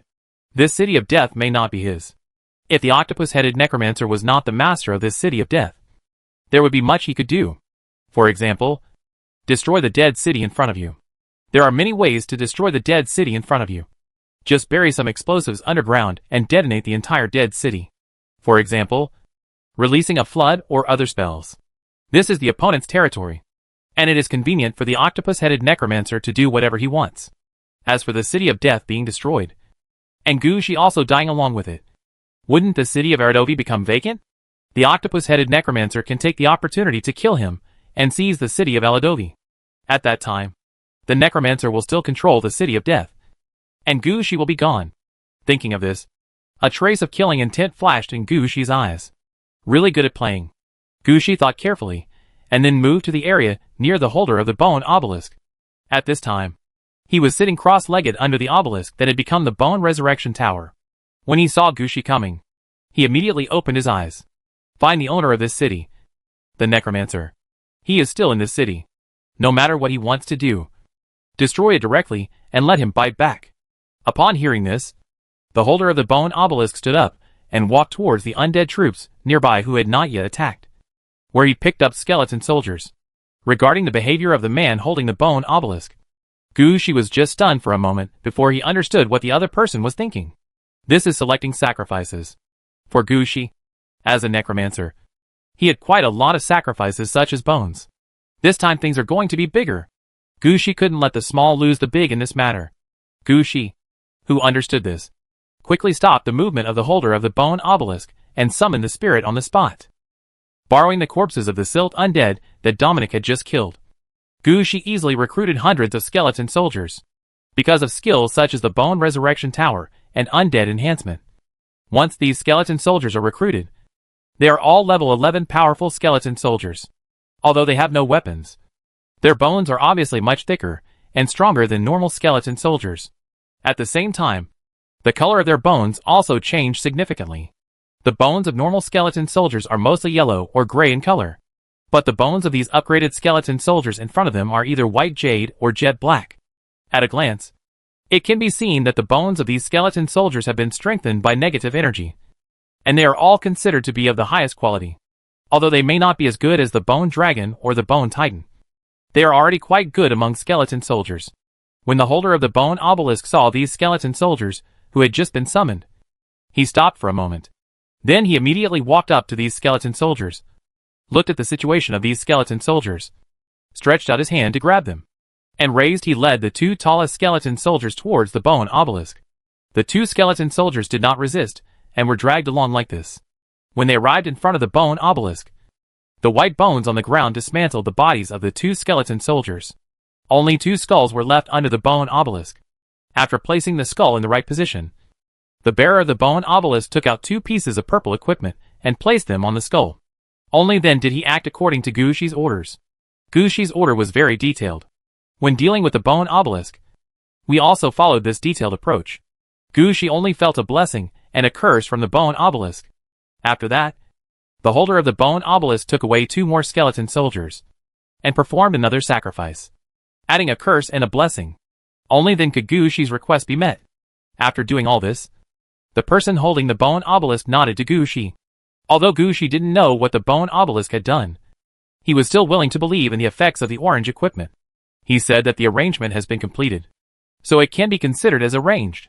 However, for the safety of his own family, Gushi still withdrew from the Death City. All he had to do was wait outside the city and leave the battle in the city to his men. Chapter 1039 Blessings and Curses. When Gushi discovered that the octopus-headed necromancer was planning to destroy the city and kill him, somewhere far away in an underground space, a group of octopus-headed necromancers were sitting around under a strange heart. The heart was about the size of a heavy-duty card. There were many pieces of hard meat of different colors sewn on the outside of the heart. It looked like a balloon that had been inflated and broken, with a lot of patches on it. They sat under the heart, and each octopus-headed necromancer had a tentacle falling from the top of his head and touching his forehead. In this way, their minds are connected together, and they don't need to speak to each other. If they think of something together, other necromancers will know it immediately. Nicholas Dodo's Allsub Super New City disappeared from the map. What happened? Did someone invade Allsub Super New City? The alarm in Allsub Super City was not found, and it was Nicola Dodo who cut off the contact himself. What does Nicola Do want to do? Destroy the connection between the dead city clusters? Would you like to send someone to take a look, instead of sending someone to check? We need to deal with Nicola Dodo and take back the Allsop Super City. There is no time now. News just came from above that Akadorist, and the others are about to break the enemy's defense line. The necromancers of the Death Incarnation group are already ready for battle. As long as you rush out of the game world, you can get the star ring. Everyone is dealing with this matter now, and has no time to pay attention to our trivial matter. Why don't you have time? Didn't you just locate it? It was only recently located. But this time we were lucky. We happened to encounter players from this world and enemies causing trouble, merging so many game worlds together. Taking this opportunity, we can easily lock the location of the Starry Sky Ring and enter it. Players in this world are already cleaning up their enemies now. If the integration chaos of the game world is sorted out by them, the people we send out will not be able to go back along the open road. So now we must focus on protecting Akadorist and allowing him to enter the real world safely and snatch the star ring. Let other things go for now. Then do we really not care about Allsub Super New City? How do you manage it? Now all the death cities have been deployed to key locations. How do you manage a new level 5 city like Allsop Super New City? Do you still have the troops? That's it. When Nikolai Duoduo is dead, let people prepare. Find a level 5 sprout to train. Stimulate his skills in the Death City, and send him to take over Allsub Super New City. Nikolai Duoduo treats him as dead. So the first blessing of the Bone Obelisk was given. The octopus-headed necromancer was abandoned by his superiors, who wanted to arrange for a level 5 newcomer to take over the Death City in front of him. Although the newcomer hasn't come yet, this has already ruined the plan of the octopus-headed necromancer, which can be regarded as a blow to him. Regarding this matter, the octopus-headed necromancer himself does not know yet. At this moment, he was arranging his own methods through the half-heart in the Allsop Super New City. Contrary to Gushi's guess, the octopus-headed necromancer did not intend to blow up Allsop Super City or flood it with water. He was planning to go big. He arranged a sacrificial array, preparing to use Allsop Super New City, a large number of corpses underground, and all the energy in the city to perform sacrifices, in exchange for the support and arrival of a god and demon. He met the god and demon accidentally during a certain mission. At that time, he almost died in the hands of this god and demon. If it weren't for his racial characteristics, he could influence other people through his mind, but he would have been made into an octopus. However, he did remember this god and demon afterwards, and he learned about the connection between this god and demon's power and sacrifice. The level of this god and demon has reached level 30, not to mention his strength. The most important thing is that when he appeared on the stage, the opening of the entrance channel was earth-shattering. When the octopus-headed necromancer saw this god and demon, what he saw was a pillar of flame, which swallowed a city directly, leaving nothing behind. The octopus-headed necromancer's idea was simple: to sacrifice the entire Allsop Super City. Place the place where the gods and demons descend next to Gushi. No matter where Gushi is, even if the first wave of flames doesn't take Gushi away, the gods and demons that come later will kill Gushi. It's just that Octopus Head is a necromancer. He is not a professional magician, and he has never studied methods such as sacrifice. His understanding of that god and demon was all information that the god and demon liked him and was willing to give him. For example, he didn't understand how to stabilize the transmission channel, how to lock the gods and demons, and how to communicate with the gods and demons. The way he acts now is actually some experience he stole from other companions. The behavior of the octopus-headed necromancer is actually quite normal in the octopus-headed world. After all of their staff are spiritual experts, and spiritual communication is very natural. Such natural spiritual communication often brings something to the table. There are some things that they don't need to learn specifically. It is enough for them to get to know some people who specialize in this field and pick up some of the spiritual information they emit. The octopus-headed necromancer did the same thing this time. In order to ensure that his sacrifice would be successful, he even made some extra preparations. But the octopus-headed necromancer didn't know that because of the curse of the bone obelisk, he made a small mistake when setting up the sacrificial circle. But this small mistake directly led the directionality in the wrong direction. It turns out that the direction the octopus-headed undead wanted to sacrifice was a god and demon named Bafumo. Of course, there must be more names for gods and demons than these. But for gods and demons, they will definitely not give out their real names. They will only take a small part of their own names and give them to the octopus-headed necromancer. The octopus-headed necromancer transformed the name into words he could understand, and then used it on the sacrificial circle.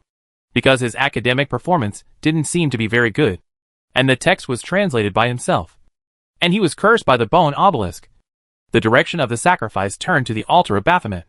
Although the direction of this sacrifice is just one word wrong, but the direction was completely wrong. Chapter 1040. Sacrifice begins. The Baphomet altar is a relatively rare special building in the wild. If they hadn't encountered it personally, no one would know that such a thing existed, and those who knew about it would be dead, because the essence of the altar of Baphomet is an altar for reverse sacrifice. If you make a sacrifice to the altar of Baphomet, you can get a reward of twice the number of troops and strength of the sacrifice, no matter what you offer as a sacrifice. The altar of Baphomet will return it to you double immediately. However, this doubled rebate has a time limit. After this time limit, everything returned to you will be doubled, as well as the things you sacrificed before, including your life, will all be taken away. So for so many years, not many people knew about the destruction of the altar of Baphos. No one spread the news. The reason is here. Everyone who knows is dead. It can be said that there is really no other way, and the last resort is to take revenge. The octopus-headed necromancer never thought that due to his momentary carelessness, he actually got the direction of his sacrifice wrong. Change the target from Baphomet to the head of the altar of Baphomet. The most important thing is that the octopus-headed necromancer does not know the horror of the Bafu altar of destruction. After making all the preparations for the sacrifice, he simply began to perform the sacrifice. When the octopus-headed necromancer began to offer sacrifices, Gushi had already retreated outside the city gate with part of his troops. Knowing what the octopus-headed necromancer wanted to do, Gushi would definitely not put himself in danger. He planned to retreat a distance, about 3 to 5 miles outside the city. From this position, he could clearly see the situation in the city. Even if something happened, it would not affect Gushi. When Gucci retreated, Dominic did not retreat. Dominic's current task is to capture the dead city in front of him. Gucci could retreat, but he couldn't. Even if he dies, he will die in battle. For the undead, death is not terrible. After Dominic's death, he can be resurrected in the altar of eternal slavery in Aladovi City. So he never worried about that. When Gucci retreated, he rushed forward with his men. If Gucci hadn't dragged him just now, he would have reached the meeting hall. Now he needs to invest more energy and set his sights on the council chamber. And just when Dominic stepped forward, the second curse of the bone obelisk was also implemented. Under Gucci's command, the bone obelisk attacked twice in total.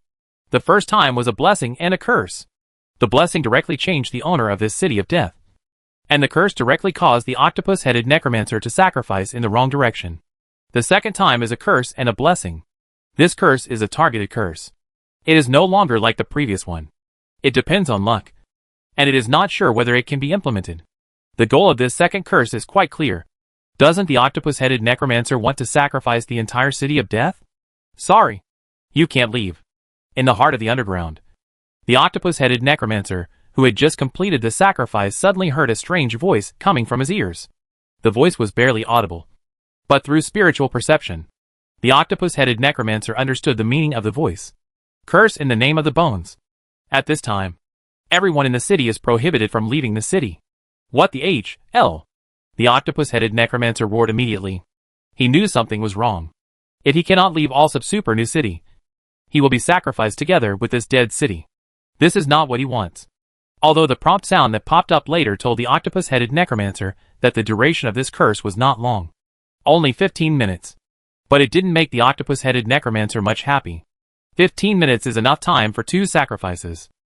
The current octopus-headed necromancer can only hope that Bafumo will remember him and put some water on him when he comes over, so as not to kill him all at once.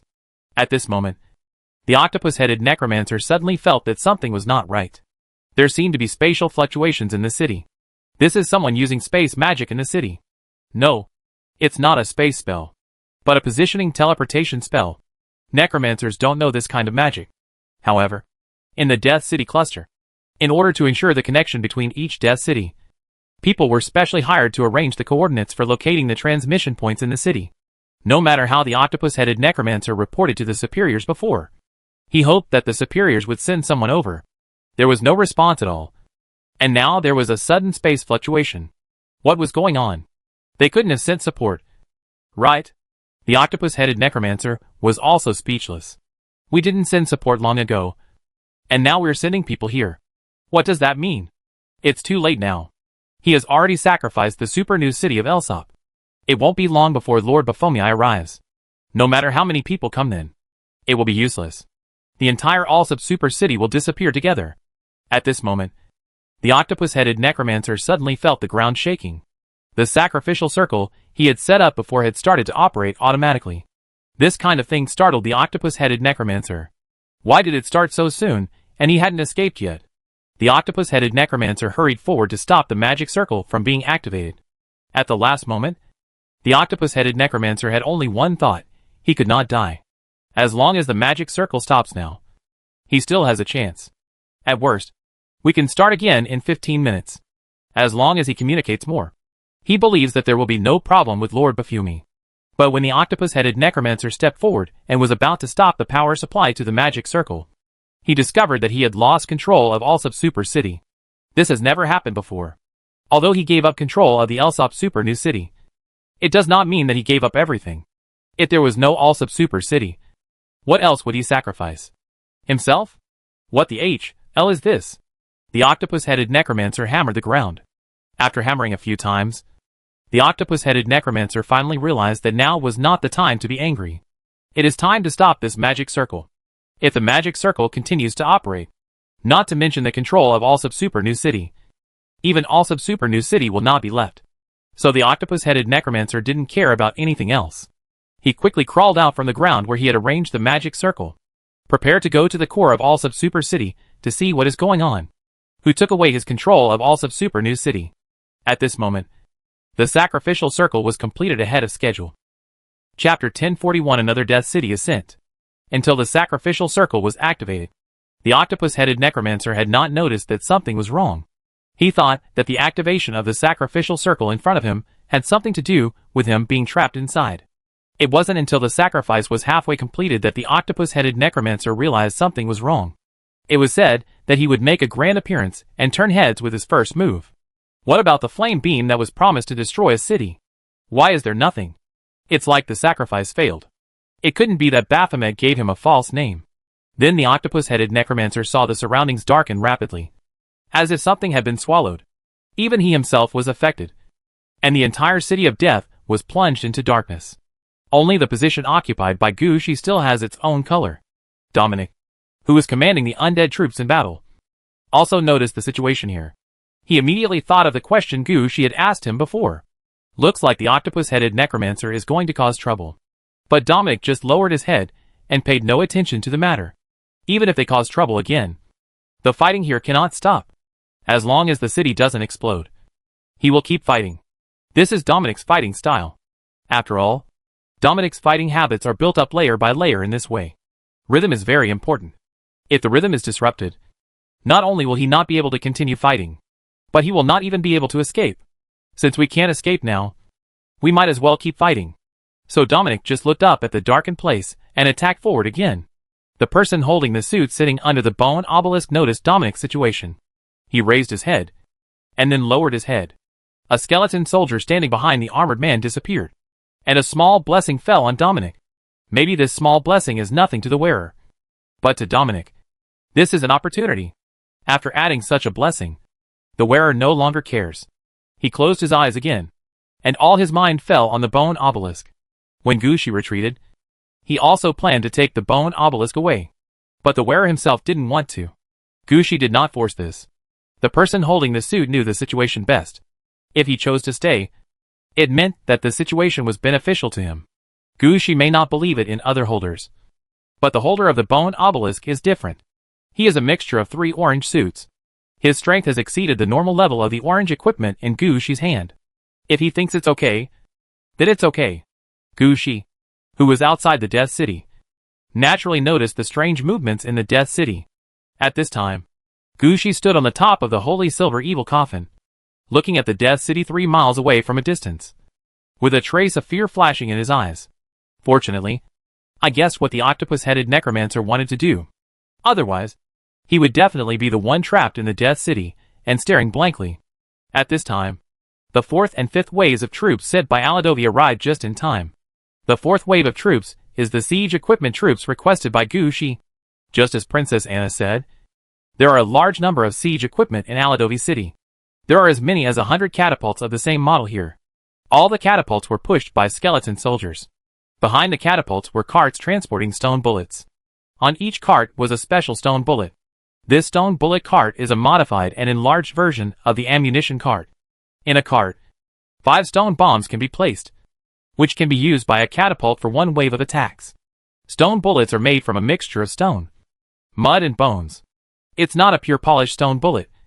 It's a style unique to the undead. If he had never seen the relatively special Ghost Gate before, Gucci would definitely think that the catapults and stone bombs in front of him were good siege weapons. Now, in Gucci's eyes, this kind of catapult can really only be used to attack cities. You send the catapult to that location over there, and I will arrange for the guards to go with you. After arriving there, we started debugging the ballistics directly. I still don't know what changes will happen in that city of death, and all preparations must be made now. Hack. When Gucci gave the order, the sacrifice was finally completed. The reaction of the altar of destruction will be much faster. After confirming the sacrifice, what he gave was genuine. The moment Gucci raised his head, he saw a city appearing in the sky that was exactly like the dead city on the ground. In that city, there are still a large number of silt undead, because in the past, there were many layers of the same Aradovi city appearing in the sky. So Gucci was not too surprised by what appeared in the sky now.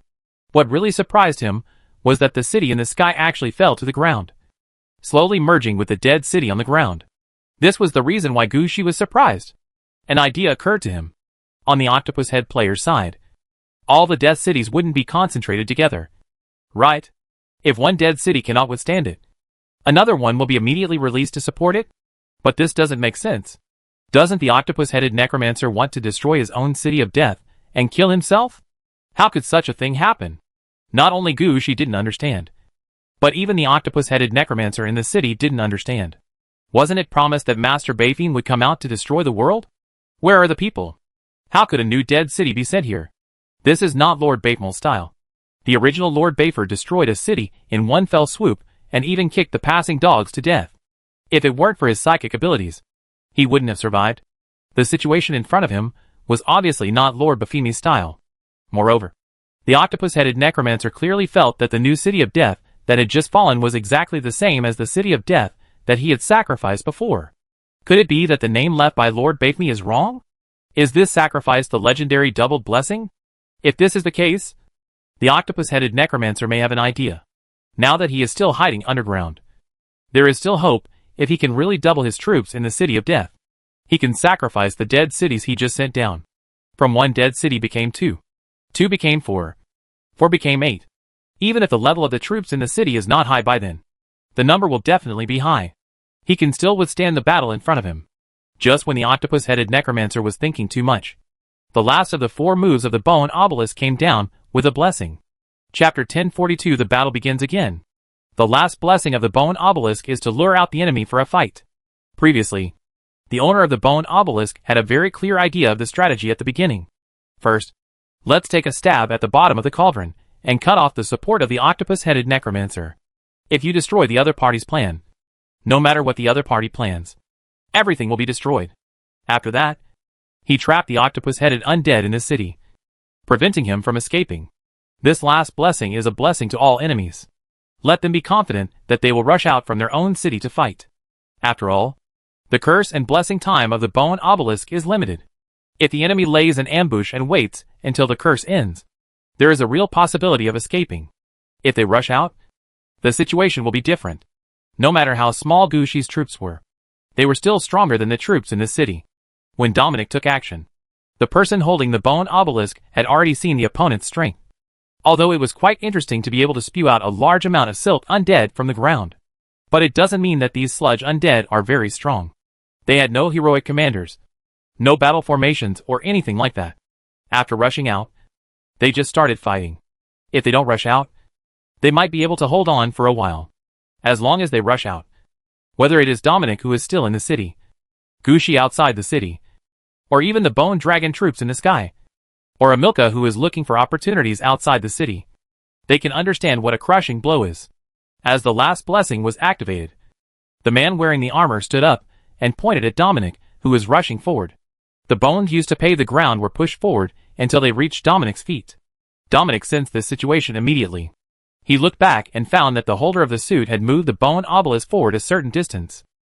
This clearly shows that the situation at hand is under control. Now Dominic was more confident. He quickly ordered and led his men to attack the council hall that had not yet been captured. At this moment, the bone dragon army, which had been looking for opportunities in the sky, also found targets that could be attacked in the Death City. It was a necromancer wandering in the city of death, like the octopus-headed necromancer targeted by Gushi. This guy also had an octopus head, but his level is obviously not as high as the octopus-headed necromancer. Even the tentacles under his mouth and the eyes on his face are fewer than those of the octopus-headed necromancer. When he appeared, the city of death had not doubled in size. He came out of a portal in the southeast corner of Death City, because he didn't bring any soldiers, and the level of the necromancer was just over level 5. So he was not the main target of the bone dragon. So the bone dragon didn't do anything to him. But as a city suddenly appeared in the sky, it fell near the city of death. The necromancer's reaction was the fastest. He took out something similar to a token and immediately wanted to control the 2 dead cities. This move made Bone Dragon understand that this person had the ability to control the city of death, and he was the one who needed to be killed first. So the Bone Dragons rushed towards the necromancer as soon as possible. When the Bone Dragon rushed over, the necromancer had already activated something similar to a token in his hand. In addition, because the Death City was launched, the color of the Death City also changed from black and white back to its original color. A purple light began to appear around the necromancer, slowly spreading into the city of death. The necromancer was also a little speechless at this time. He was driven here because he accepted the order from the upper council of the Death City cluster and temporarily learned the skill of the Death City. He also knew that he was being used as a tool this time. The reason is also very simple.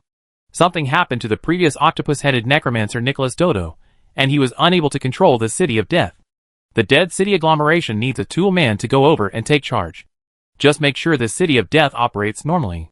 But when he came here, he never imagined that the Death City in front of him was a pit. When he arrived, he saw a large number of bone dragons hovering in the sky. The strongest one still had a halo, which was clearly a powerful bone dragon that had passed level 20. What role can a rookie like him play? Not to mention the changes to Death City later on. When the Dead City turned black and white, he could clearly feel something being taken away. Then when another identical city of the dead appeared in the sky, the necromancer had only one thought. He wanted to go home. It's a pity that after coming here, there is no possibility for him to go back, because the time when he appeared was stuck at the right time. So the curse that fell on the octopus-headed necromancer also fell on him. He couldn't leave this dead city within 15 minutes. In addition, he didn't know what the situation was. In order to protect himself, he naturally activated the token he brought with him as soon as possible. It is precisely because of this that he was targeted by the bone dragons. When the bone dragons flew over, the necromancer immediately raised the token in his hand. Then, centered on the position where he was standing, the earth began to shake, and a large amount of silt was sprayed out from nearby. These sludges quickly formed around the necromancer. Groups of sludge undead formed one after another. However, the bone dragon in the sky did not give these silt undead a chance to form. They came here not to give the enemy a chance to form troops.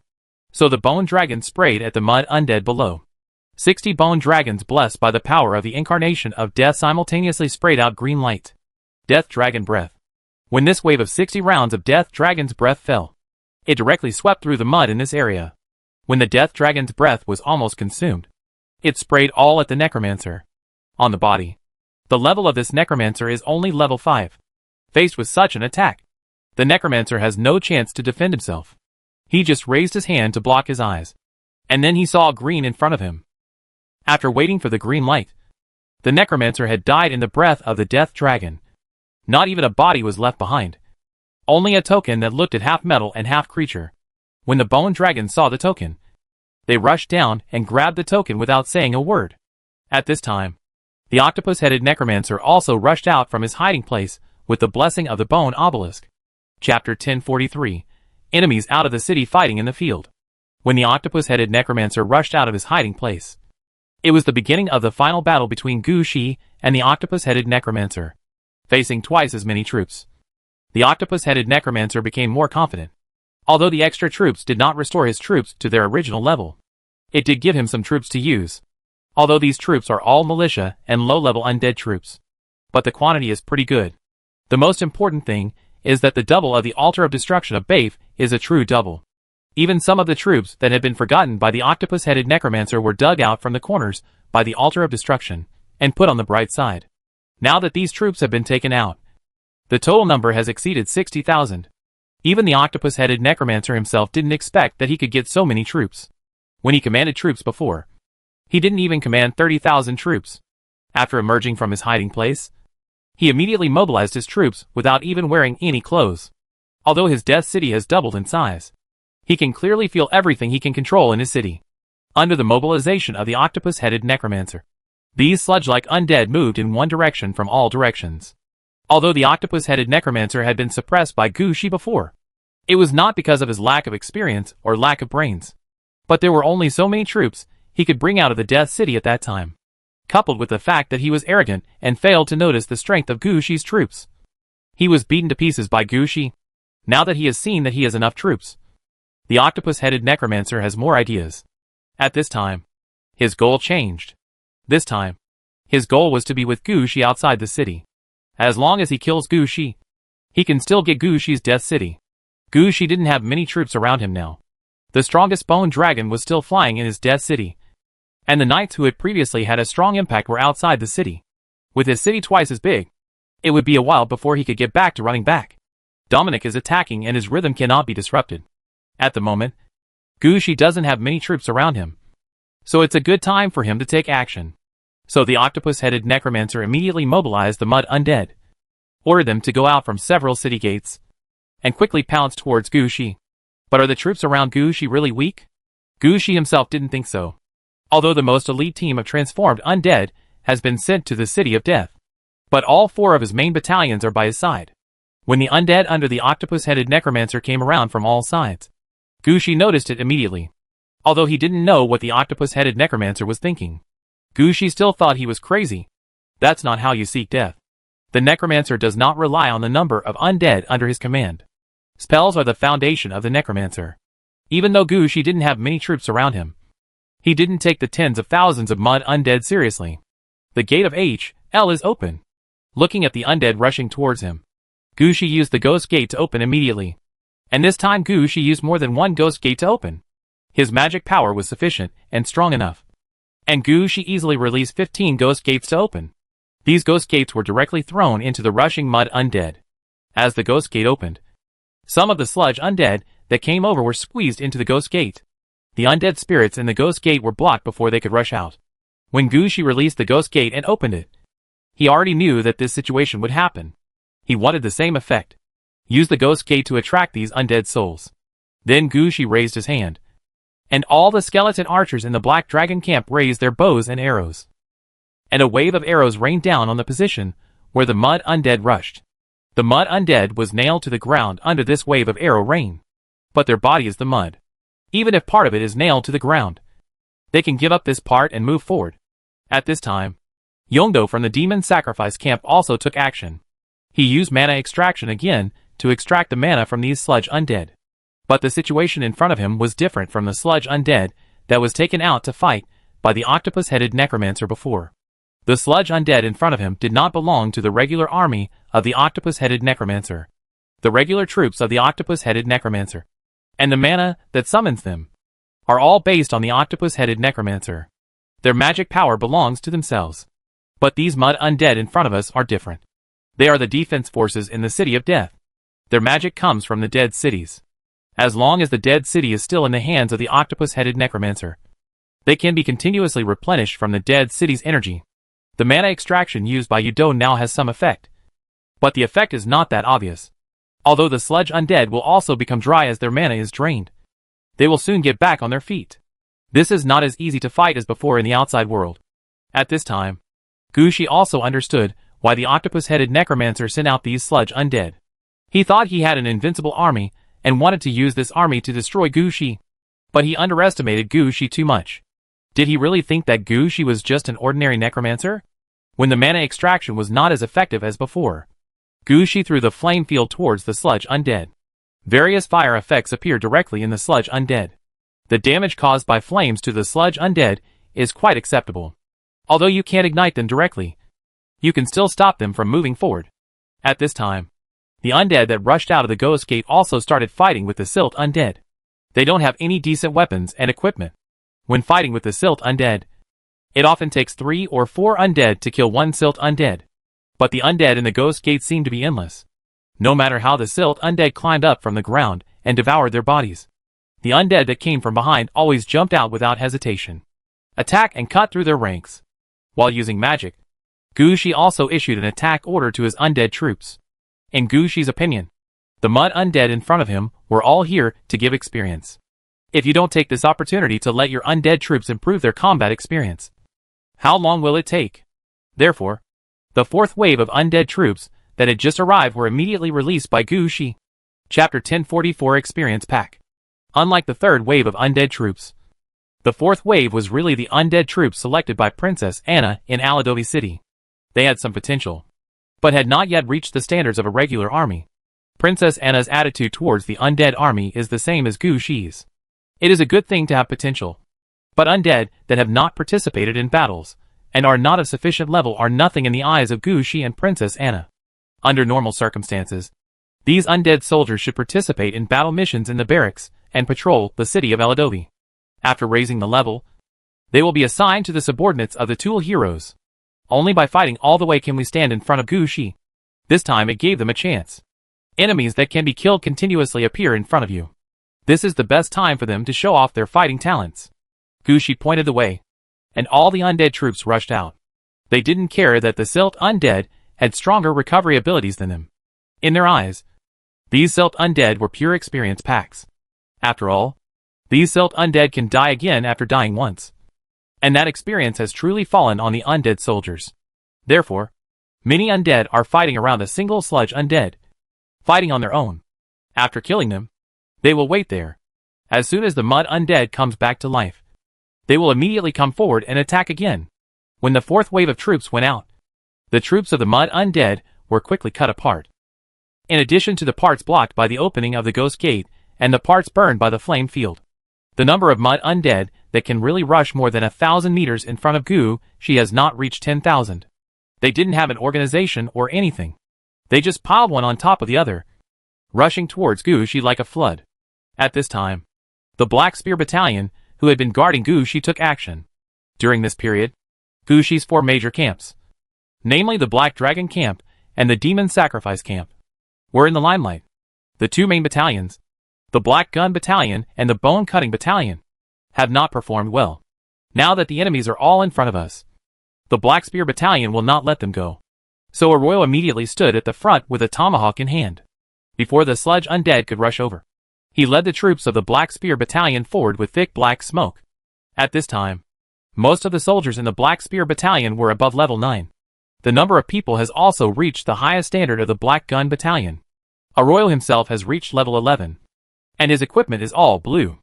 Arroyo is now considering whether to try to find some purple equipment. If that doesn't work, blue treasures can also be used. After all, as a hero, his main focus is on commanding troops to fight. If there is a treasure that can improve the combat effectiveness of his soldiers, for Arroyo, it is a good thing that is no less powerful than purple equipment. At the same time, the characteristics of the Black Spear Battalion, the layer of black mist covering their bodies, have been improved again after many battles. Previously, these black mists were transformed from the bone shield technique, slowly turned into a black mist. Later, under the transformation of the Black Gun Battalion, some changes occurred, and some ghost faces began to appear in the black fog. But most of those faces are meant to scare people. It is inconsistent with the style of the Black Gun Battalion. Arroyo has been thinking about whether to clean up these ghost faces. On the one hand, it is completely inconsistent with the style of the Black Gun Battalion. On the other hand, these ghost faces are completely useless. With these grimaces, it's better to strengthen the Black Spear Battalion's attack or defense. If not, it would be a good idea to strengthen the attack speed of the Black Spear Battalion. After all, they also need attack speed. While thinking about this matter, Arroyo led the Black Gun Battalion and killed them. Perhaps because he was distracted while thinking about something, Arroyo killed the undead sludge in front of him in one breath. When she came to her senses, Arroyo was speechless. He didn't expect to encounter such a thing, so he quickly turned back with his men, preparing to kill the mud undead again. But the bone-cutting battalion in the rear took this opportunity to jump out. Gu Shi had agreed before that the street fighting in the Death City would be handled by the bone-cutting battalion. As a result, the street fighting had nothing to do with them. The undead in the bone-cutting camp have also been feeling aggrieved. Just now, Gu Shi ordered the Black Spear Battalion to take action, and the bone-cutting battalion followed behind. They were very happy when they saw that the Black Gun Battalion had killed too many people. The Black Spear Battalion is different from the bone-cutting battalion. The Black Spear Battalion needs to coordinate in order to exert its maximum combat effectiveness. The bone-cutting battalion is different, as long as they have someone to take action. So the undead from the bone-cutting camp rushed forward with heavy swords in both hands. When they rushed into the mud undead, they didn't think much at all. They were either beheading or using a whirlwind. Anyway, the two-handed heavy sword technique can be unleashed directly. He didn't even care that there were companions around him. This is exactly the current fighting style of the bone-cutting battalion. Rami discovered that the reason why the bone-chopping camp fought slowly was because their usual fighting style was to be aggressive and open. A dozen is a big piece, but when their companions are around, they have to stop. There is no way to exert the combat effectiveness at all. Later, Rami simply relaxed the restrictions on all the soldiers of the bone-cutting battalion. Let them go all out. In Ravi's words, even if it has an impact, it only affects other undead around him, not you. So you have nothing to be afraid of. Anyone who cuts directly and doesn't know how to stay away will die in vain. Therefore, the current bone-cutting battalion is obviously much more wild in its attacks. The soldiers of the bone-cutting camp did not suffer too many casualties due to such wild fighting style. On the contrary, they were able to capture quite a few heads because of this fighting method. That's it for now. When the Black Spear Battalion rushes over, they kill a large number of sludge undead as soon as they come up. The most important thing is that the undead from the bone-cutting camp didn't know how to give in after they got in. They stood on the body of the silt undead and slashed it with whirlwind again and again. Every time the sludge undead tried to get up, he was directly sucked into the whirlwind and hacked to death again. Seeing this situation, Arroyo from the Black Gun Battalion was also angry. This is their goal. How could it be snatched away by the Bone-Cutting Battalion? So Arroyo led the Black Gun Battalion to attack again. They didn't even care that the Bone-Cutting camp was still there. Anyway, he and the Black Spear Battalion have always acted in unison. When they started, they would either move together or stop together. It was impossible to stop just because of one or two undead from the Bone-Cutting Battalion. Therefore, as soon as the Black Spear Battalion took action, it was equivalent to forcing the troops of the Bone-Cutting Battalion to retreat. But the undead in the Bone-Cutting Battalion are also strong, and what they think they have grabbed is theirs. So they remained stubborn and fired whirlwind on the spot, not giving the Black Spear Battalion any chance.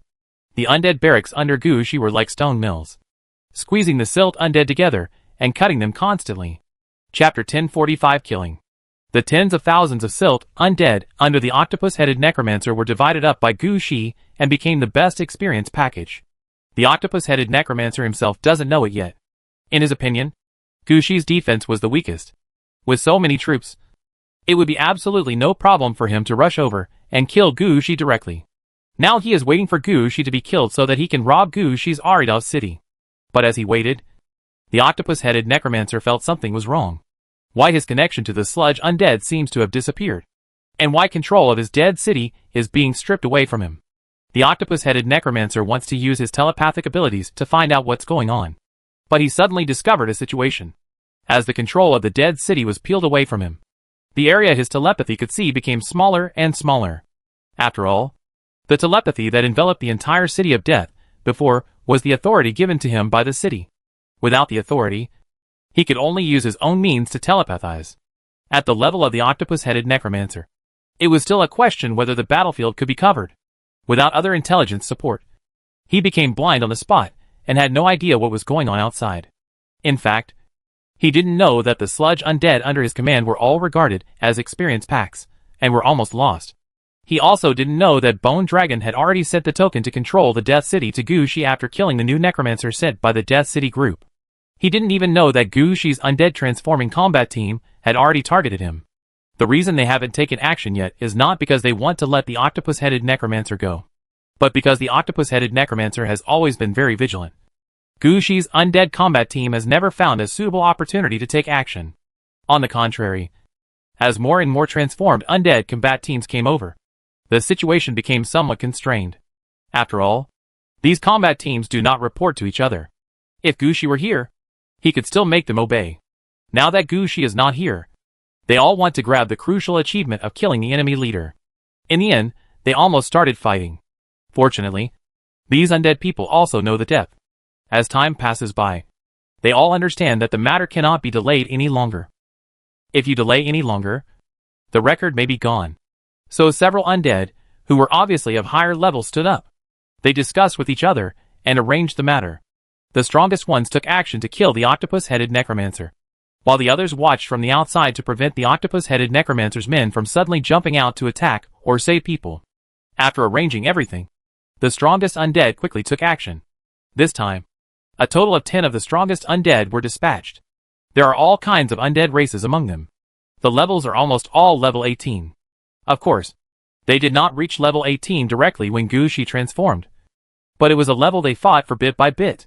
Among these 10 undead, the strongest one is a skeleton shooter. When he was first transformed, he was not found to have any talent as a shooter. But when Gushi transformed him into an undead, he happened to get a fairly good longbow.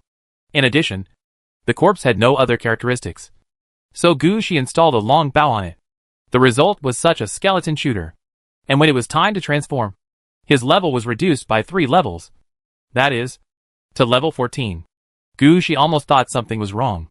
As a result, this person actually came back from level 14, and now became the most powerful among Gushi's men in transforming undead. This can be considered a little genius. In such a team, there are several similar young geniuses, such as ghost titans, vampire armored soldiers, skeletal liches, etc. These can be regarded as special and elite undead. They all have their own unique side. At this time, the skeleton archer also chose the most suitable one for the battle at hand. I'll take action first, and the bone lich will take action to control the opponent's mind. Don't let him use any psychic skills. Next came the siege. As long as no other sludge undead appear, there won't be any problem.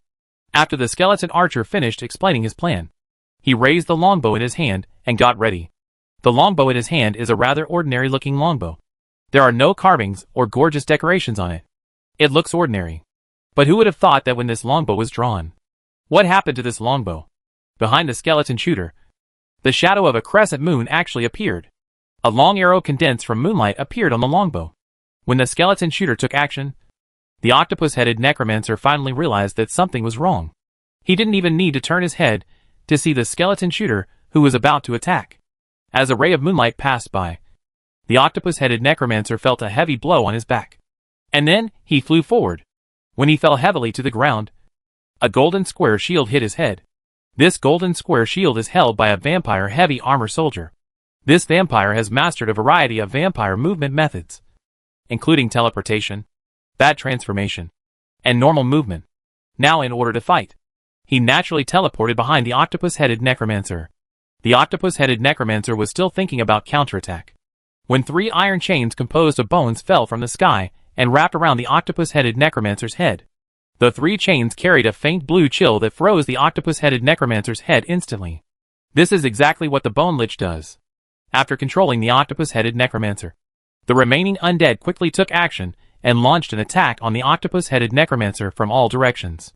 None of them wanted anything to go wrong at this last critical moment. Therefore, when they attacked, all the moves they used were their best moves. Under this wave of attacks, the body of the octopus-headed necromancer was immediately beaten into pulp. The previous situation of the mud undead made it impossible for the undead under Gushi to believe that the octopus-headed necromancer died just like that. They still kept attacking the location where the octopus-headed necromancer had been. It wasn't until the ground was blasted that he stopped attacking. At this time, the skeleton shooter looked up at the sky. I always feel like something is wrong in the sky. Several other undead also looked up at the sky, and they discovered that the location where they were standing had turned black and white again, and a vortex appeared in the sky, seeming to want to uproot the entire city of death from the ground and take it away. Chapter 1046 Twists and Turns. Everything that the undead in the city can see can naturally be seen by Gushi outside the city. At this time, he even felt that a similar vortex appeared on the head of the undead Silt that was being used as an experience pack by his men. All the sludge undead were locked, as if they were about to be captured. What the hell? Seeing the situation in front of him, Gushi was also speechless. He didn't understand what was happening. Could it be that the octopus-headed necromancer in the city has caused something big again? At this time, a large group of bone dragons appeared in the sky near the city wall occupied by Gushi. This is the first time that the bone dragon troops sent by Gushi have returned on their own initiative. You must know that the order Gushi gave them was to move freely and ensure that they locked onto the Death City in front of them. Even if Gushi led his troops into the Death City before, the bone dragon did not fly over to help. The same goes for the 4 undead troops sent in at the same time. There must be something wrong with the bone dragon troops flying in so seriously. Not to mention that there was something visibly wrong with the situation in front of me. When Gushi discovered this situation, he stood up immediately. Go and pick up the bone dragon troops to see what happened and whether follow-up support has arrived. Let them speed up and prepare the siege equipment troops to attack. There may be something wrong with this city. No matter what, we can ensure that the troops in the city have a safe escape route. Under Gushi's order, his troops who were killing the Silt undead quickly took action. Although getting experience packs is fun, Gushi's orders are even more important. They acted quickly, leaving only a part of the undead army to deal with the sludge undead, who were still trying to get up, while the rest rushed towards the city of death. Fortunately, when Gushi retreated, the city gate was not sent back, and they didn't encounter any trouble when they rushed back. No one stopped them from approaching, and soon the undead troops, led by the Tool Hero, entered the position previously occupied by Gushi. At this time, the ground in this area was covered with fragments of bones. Needless to say, this is all the result of Bone Obelisk's hard work during this period. At this time, under the Bone Obelisk, the person holding the suit also clearly realized that something was wrong. The number of skeleton soldiers standing behind him was decreasing one by one. It is obvious that the wearer is protecting the undead troops in the city through the sacrifice of the bone obelisk. Seeing batch after batch of undead troops rushing in from the city gate, the suit holder just shook his head, and then dragged out 2 more skeleton soldiers, and sent them to the bone obelisk. These undead troops, who had just entered the city of death, did not know that the bearers of the bone obelisk were worried about them. At this time, the bone dragons also fell in front of Gu Shi. Looking at the number of bone dragons in front of him, Gu Shi was shocked. Only more than 300 bone dragons flew over. Is there something wrong with the bone dragon? At this moment, the 2-headed skull dragon leading the team opened its mouth and spit out the token that had been in its mouth. Seeing this half-metal, half-biological thing, Gu Shi initially thought it was another bone dragon finding purple equipment. Of course, this must be some powerful purple equipment. At least the bone dragon suffered a little loss. Otherwise the bone dragon would not have dedicated half of its troops to deliver this thing to Gu Shi. For the sake of bone dragon, Gu Shi also stepped forward and picked up the token-like thing. The next moment, Gu Shi's eyes widened. Information about the token popped up in front of him. City Control Order, Purple City Control Token numbered 4 to 3217. After activation, you can obtain temporary control of the dead city. Also Super New City, Secondary Authority. The main authority belongs to the Kakaradia Death City Group All. Is there such a thing? Such a thought flashed through Gu Shi's mind. Then Gu Shi also realized. No wonder Bone Dragon would send this thing over. This is the key to controlling the dead city in front of you. Now that this thing is in Gu Shi's hands, doesn't it mean that Gu Shi can easily take over the dead city in front of him? Thinking of this, Gu Shi's eyes lit up, and he quickly jumped back to the Holy Silver Evil Coffin. Clear the way for me and prepare to enter the city of death. At this moment, the whirlpool that was brewing over the dead city started. The sky stretched out a huge arm. The arm was completely red, and the arm was covered with hairs composed of red arms.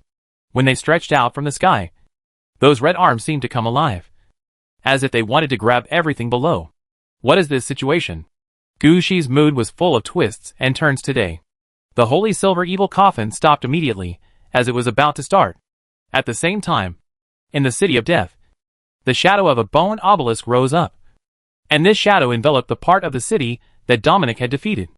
It was obvious that the owner of the bone obelisk was thinking of ways to protect Gu Shi's loot this time. Looking at the city control order he had just received, Gu Shi hesitated. The situation in front of him became somewhat confusing to Gu Shi. He only knew one thing: that there was something wrong with the arm falling from the sky. Although the stretched arm was not covered with a halo, its quality definitely exceeded Gu Shi's imagination. Could it be that this is the killer move of the octopus-headed necromancer? Thinking of this, Gu Shi took another look at the shadow of the bone obelisk in the city, and raised his left hand. The 6 flaming lamps appeared in Gu Shi's hands. Bone obelisk. Protect all troops in the city and evacuate the city of death. Although the holder of the bone obelisk is far away from Gu Shi, he is still part of the suppression equipment of the 6 lanterns of flame. As long as the 6-rayed lantern of flame is still in Gu Shi's hand, Gu Shi can contact the person holding it no matter where he is. After hearing Gu Shi's order, the holder of the bone obelisk looked back at the skeleton soldiers following behind him. He stood up and threw the 2 skeleton soldiers into the shadow of the bone obelisk. Regarding Gu Shi's order, the holder of the bone obelisk had no intention of rejecting it. He immediately transformed everything he had put into the bone obelisk in another direction. A blessing. All the undead in the city, from the level 26 ghost dragon to the undead soldiers who had just rushed in, heard a sound in their ears. They received a blessing. All undead can use this blessing to initiate a short-distance teleportation and be sent out of the city. Even Dominic received this blessed message. When he heard this situation, Dominic glanced at the meeting hall in front of him. Without the slightest hesitation, turned around decisively and ordered, "Everyone is here. Withdraw." Chapter 1047 The City of Death Taken Away. The holder of the bone obelisk used all his energy on this blessing, so the protection he had given to the undead troops in the city would naturally disappear. Without the shadow of the bone obelisk in the sky, the huge arm grabbed into the city of death. The arm clawed into the ground. At this moment, the city control order in Gu Shi's hand suddenly felt hot, and 2 tentacles popped out, ready to pierce Gu Shi's hand. Fortunately, Gu Shi reacted quickly. He reached out and pulled out the city control order and threw it heavily to the ground. When it hit the ground, the city control order kept twisting, as if it wanted to fly back to the dead city. When Gushi was still wondering what was going on, he dug his giant hand into the ground and pulled out something like half a heart. When this half of a heart was dragged out, it was still connected to some roots on the ground. Gushi knew as soon as he saw it that those things connected to the earth were earth veins. The half heart in front of you is the core of the city of death. Gushi immediately released the underworld dragon robe holder. He wanted to see if he could grab anything at this time. However, after taking a look at the man wearing the Huangquan dragon robe, Gushi gave up this plan. Gushi had used the underworld dragon robe to see the layout of the city of death before. Therefore, the effect of reverse dragon burial has been achieved. But this time, through the eyes of the holder of the Huangquan dragon robe, he looked at the big hand in the sky. The only word that caught Gushi's eyes was danger. Although there was only one arm stretched out in the sky, Gushi could see that among the dark clouds in the sky, there were a large number of arms waiting there. As soon as Gushi made any move, these arms would grab down from the sky. At the same time, a voice in his heart kept telling Gushi not to have anything to do with those arms. Not at all. Gushi didn't know that this was a perception of danger after his perception had reached a certain level. At this time, he looked up and cursed secretly in his heart. What a sinister fellow. Gushi has discovered that the movement of raising the arm will be slower than the movement of lowering it just now. It was obvious that he was trying to lure Gushi into action. Looking down at the city control order, still writhing on the ground, Gushi pointed a finger decisively. Rapid wind technique. A strong wind blew by, blowing the city control order into the dead city that was decomposing and dragged away along with half of the heart. As this city control order hit the city, Gushi's eyes lit up, and a dazzling light penetrated into Gushi's eyes. Then Gushi saw a large number of things, like blood vessels appearing behind half of the heart that was dragged by the huge arm. These things quickly condensed into a rope, trying to drag the arm to the ground. At this time, Gushi also understood that his guess was correct. Whether it's the arm or the back of the city control order, the powerful force is something that I can't handle now.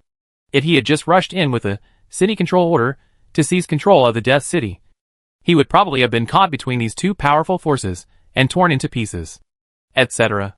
Where is my troop? Only then did Gushi realize where his troops were. Don't just hang out in the city of death and get torn apart. These are Gushi's elite troops, potential arms, and secondary main force. If it were gone, Gushi would cry. Only at this moment did Gushi have the intention to look around. After disappearing from Huangquan Lungbao's sight, Gushi noticed that most of his troops had retreated.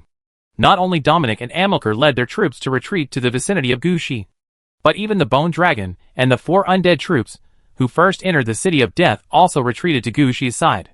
The combat teams that transformed the undead were also scattered in 2s and 3s at the outermost edge of the battle formation, with no intention of approaching. Gushi even noticed that several of the most powerful transformed undead were discussing something there. Seeing that his troops had finally evacuated safely, Gushi felt half relieved. Judging from the current situation, there is no chance of taking over this Death City. It would be nice to be able to mix in some experience packs to upgrade the level of your troops. Fortunately, he didn't lose all his troops. Otherwise he really didn't know what to do. But Gushi reacted immediately. Where's his experience pack? What about the sludge undead, who were here just now, and could be killed by their own undead? Why did the 50,000 to 60,000 silk undead just turn around and disappear? Before Gushi could understand the situation here, the tearing of half of the heart in the sky had its results. A contract made of unknown leather appeared in the sky. There was a lot of information and content written in that contract.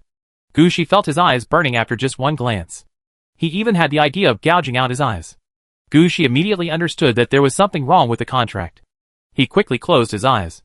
Just as Gushi lowered his head, all the blood vessels in that half of his heart were withdrawn.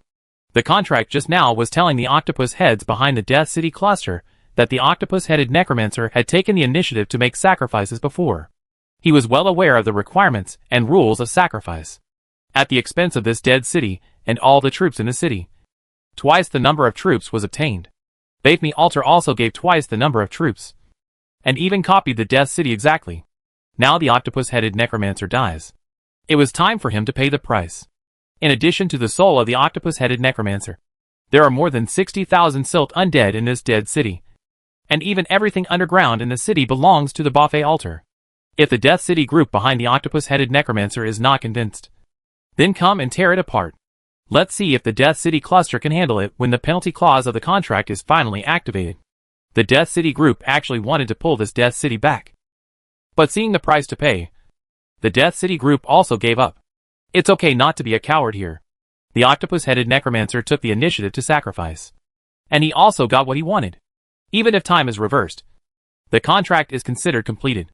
If they want to default on their debts, I'm afraid the entire Death City cluster will be affected. The octopus heads in the Death City cluster don't want all the Death Cities to be affected because of one city. So when the contract was displayed and they found that there was no way to pull the Dead City back, they gave up directly. After the victory, the arm in the sky didn't just take it back. It still waited in the sky for a while. When he found that she didn't even look in his direction, he retreated into the sky and took away everything he deserved. Chapter 1048, the remaining part of the Death City.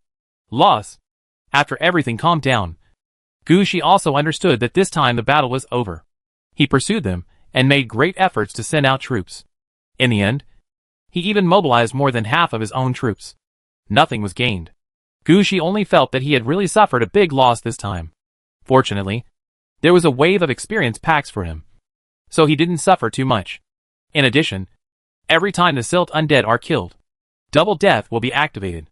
There are more than 200,000 new undead in the city of Aladovi, which is a small supplement. Otherwise, Gushi wouldn't have anywhere to cry this time. While Gushi was lamenting this, the undead men under him were not idle. Although the Death City was finally uprooted, the location where the Death City was previously stationed is still there.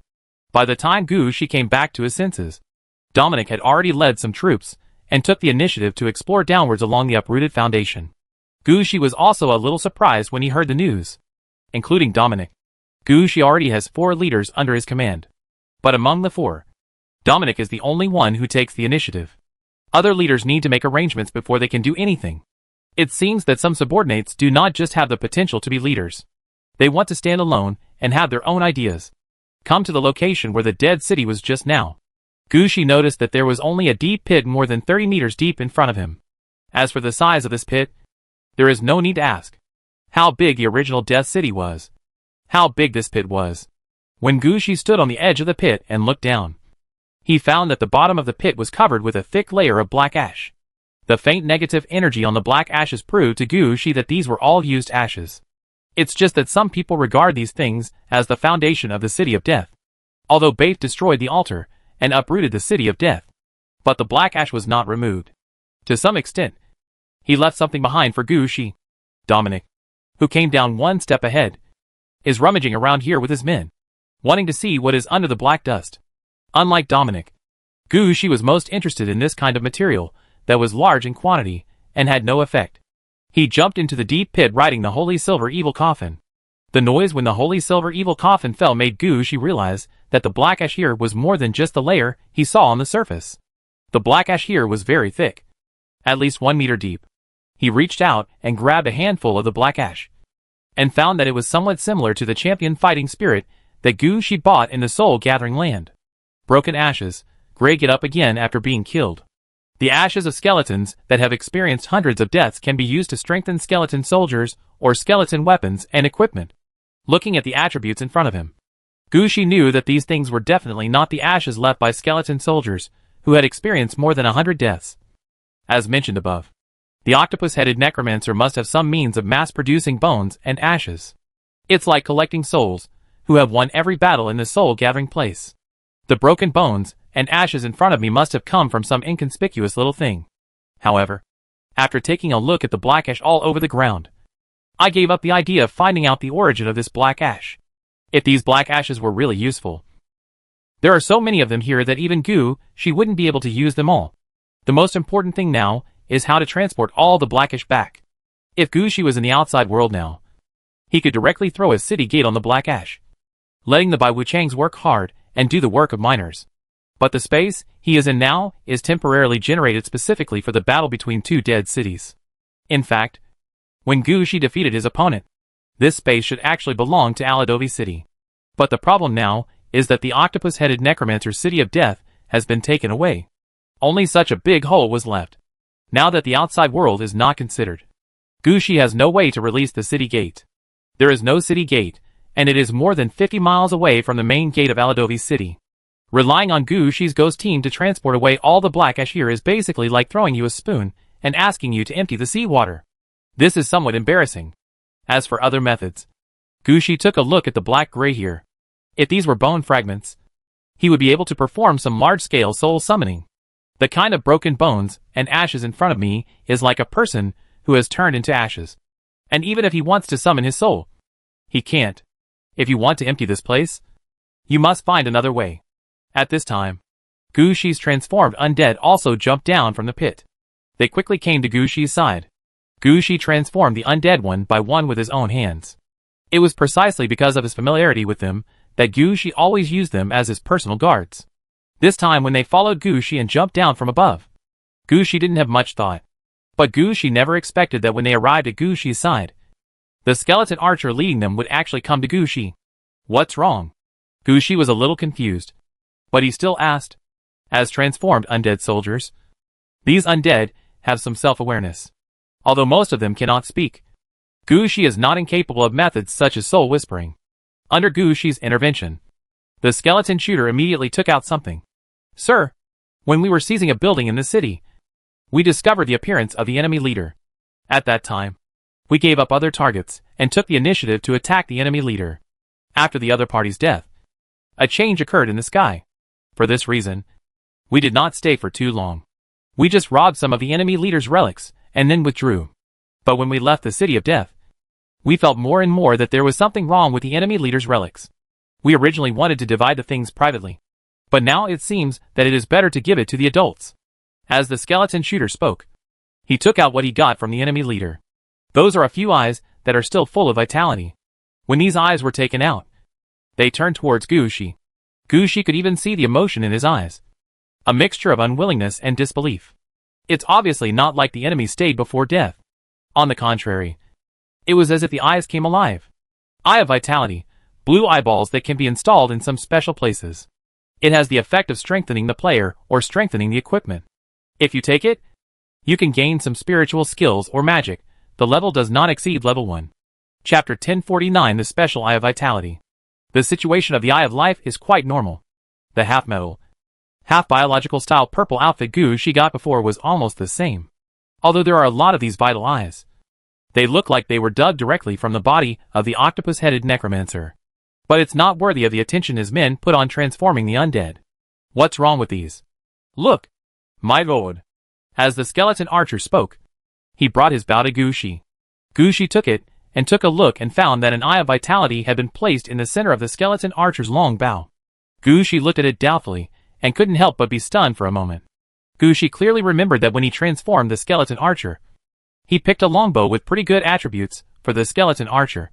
The good performance mentioned here means that the quality is pretty good. At that time, Gushi didn't know where this kind of longbow came from, and he couldn't use it himself. So he simply used it to transform the undead. After the transformation was completed, the skeleton archer kept holding the bow, and Gushi didn't pay much attention to the properties of the bow. Now when the skeleton archer put the bow into Gushi's hand, Gushi was somewhat surprised. He discovered that the longbow had turned into purple equipment. And from the properties of the long bow, it can be clearly seen that the reason why this long bow became purple is because of the Eye of Life. How many Eyes of Life did you use? After taking a breath, he realized the reason why the skeleton shooter came. 1. Gushi looked at the eyes on the long bow and blinked at him. And a thought flashed through his mind. We got a lot of purple equipment from octopus-headed players before. Now go get one and let me take a look. Gushi ordered while checking the Eye of Vitality in his hand. The reason why the skeleton shooter took back what he had given away was because he was completely frightened by the situation in front of him. If it were just an ordinary blue inlay, they would have divided it. But the thing in front of him turned from blue to purple when it was knocked down. It was either weird or an artifact. When encountering such a thing, the skeleton shooter didn't think he could defeat it. Gushi also understood the skeleton shooter's thoughts. Gushi was quite generous to his subordinates. Of their spoils, Gushi would only take the purple equipment. As for gold coins, negative energy, strange energy beads and other supplies, Gushi would give them half or none at all, depending on his mood. It doesn't matter if the skeleton shooter takes away the blue equipment or the materials used to strengthen the equipment, but something that can be directly enhanced to purple quality, and in such large quantities. It would be unreasonable if Gushi was not given an explanation. While waiting for his men to send over the purple equipment they had collected as sacrifices, Gushi examined these eyes of life one by one. Gushi noticed that in the description of the Eye of Vitality, there was no instruction on upgrading the equipment to the level of purple equipment. Some are just instructions to strengthen equipment or strengthen the player himself. This thing can even be taken orally. This was different from the props that Gushi had obtained before to upgrade his equipment to purple. The most important thing is that the number of these vital eyes is relatively large. Who would have thought that there would be more than 10 such good things? After looking at all the eyes, and even looking into one eye for a moment, Gushi put these things aside. At this time, several pieces of purple clothing were also delivered to Gushi. Looking at these purple clothes, Gushi didn't even sigh. It's okay. In the past, Gushi saw that these purple equipment were useless. At least the attributes were not suitable for Gushi's style. And the negative effects were ridiculously strong. So he simply threw these items to the bone obelisk as sacrifices. Or else they were thrown away. Go to the blacksmith shop to use as materials. The situation at the blacksmith shop is not clear yet. But the consumption at the bone obelisk is quite large. Gushi thought they were all used up. Things seem to be going well now. After getting a piece of purple equipment, Gushi first looked at the equipment up and down. This is a helmet. It is half metal and half biological, with purple quality. Most of the helmet is made of pure silver, with only 3 biological parts. One is the visor, where 2 freely moving octopus tentacles hang down. One is the helmet cap skirt, where there are 7 eyes with vertical pupils. The last place is the inside of the helmet, which looks like it is inlaid with a hedgehog skin, full of thorns. When Gushi raised his helmet, both his tentacles and eyes were watching Gushi's every move. It is precisely because of this weird scene, coupled with the fact that the attributes are not strong but the negative effects are quite strong, that Gushi looks down on these purple outfits. But now Gushi reached out and pulled out the tentacles on his helmet. When the octopus tentacles were pulled off, the quality of the helmet quickly dropped to blue quality. This did not attract Gushi's attention. Then Gushi stuffed back another Eye of Life. As a result, the helmet that had just returned to blue quality returned to purple quality. But the new attributes were obviously different from the old ones. It is obvious that the quality of an Eye of Vitality cannot reach the effect of 2 tentacles. The 2 tentacles that were pulled out seemed to have lost their vitality, without any attributes or use. This also made Gushi understand that this thing is a one-time thing. And once it is pulled out, there is no possibility of putting it back together. The reason why Skeleton Archer and the others were able to obtain so many Eyes of Life must be because the octopus-headed necromancer pierced the Eyes of Life into his body. Strengthening the body is not the same as strengthening equipment. Otherwise, this Eye of Vitality that has been used by others may be useless. After roughly understanding the purpose of the Eye of Life, Gushi was no longer interested in this thing. As for Gushi, he does not lack purple equipment. And Gushi doesn't know if there are other problems with the purple equipment enhanced by the Eye of Vitality. Anyway, the main purpose of this thing is useless. The enhanced purple equipment has poor efficacy, but the negative effects are almost overwhelming. Judging from how the octopus head player uses it, it might take a large amount of Eye of Vitality or tentacles to ensure the effect of the purple equipment. However, after using too much of the Eye of Vitality and other things, the negative effect will not be a lethal amount, but the kind that will leave no bones. Although Gushi has orange equipment and ways to deal with negative effects, there is really no need to use these things. It can be said that he doesn't like it at all. Gushi thought about it, and was about to let the Skeleton Archer and the others take it down and divide it among themselves. But at this moment, Dominic also rushed over with his men. As soon as he saw Gushi, Dominic pointed in a direction and said loudly, "Sir, we found something over there." Chapter 1050 Clues to the Killing Stone. After hearing Dominic's words, Gushi temporarily put aside his assignment to those Eyes of Vitality and followed Dominic towards the center of the city. Dominic can be considered a relatively senior leader, so being treated nervously by him must not be something simple. As for things like the Eye of Vitality, leave it to the Skeleton Archers to sort it out. Anyway, these things were obtained by them, and they had even been divided before. If the skeleton shooter hadn't discovered something was wrong, these things might have been used. Now it's just a matter of dividing things up again. Gushi didn't want to interfere. He followed Dominic to the front of the pit. Gushi had entered the Death City before. Although the Death City had turned into a deep pit, its general geographical location had not changed much. Gushi could tell at a glance that this was the location of the First District Council Hall, which Dominic had been aiming for quite some time. It seems that Dominic has some obsessions in his heart. He was probably thinking that if he had captured the assembly hall at that time, at least they would have a chance to keep the area they occupied at the beginning. Dominic was afraid that he had such thoughts.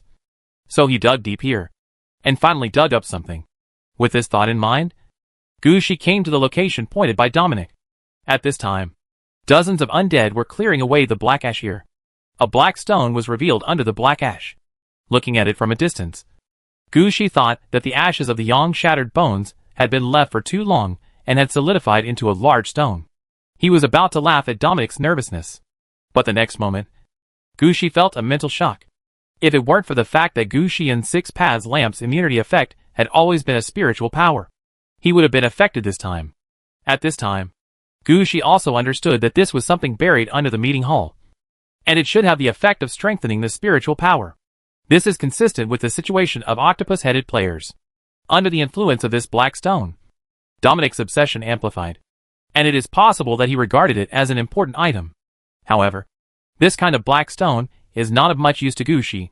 At least Gucci never intended to take the spiritual route, so there would be no use taking this back. Come over and take care of it. Forget it. If that doesn't work, take it back to Eve to study it, and see if it can be placed in Aladovi City to serve as a base for telepathic transmission. While Gucci was thinking, he reached out and knocked on the black stone. The next moment, the fox eye ring, which usually did not move much, lit up. This situation scared Gucci. You must know that the fox eye ring is Gucci's first orange equipment. In fact, he usually doesn't have much reaction, as if it has never appeared before. Unlike the 6-channel flame lantern, from time to time a person holding the costume comes out to show off. After the fox eye ring was activated, Gucci realized what he was doing. He quickly retracted his hand and pointed at an undead behind him.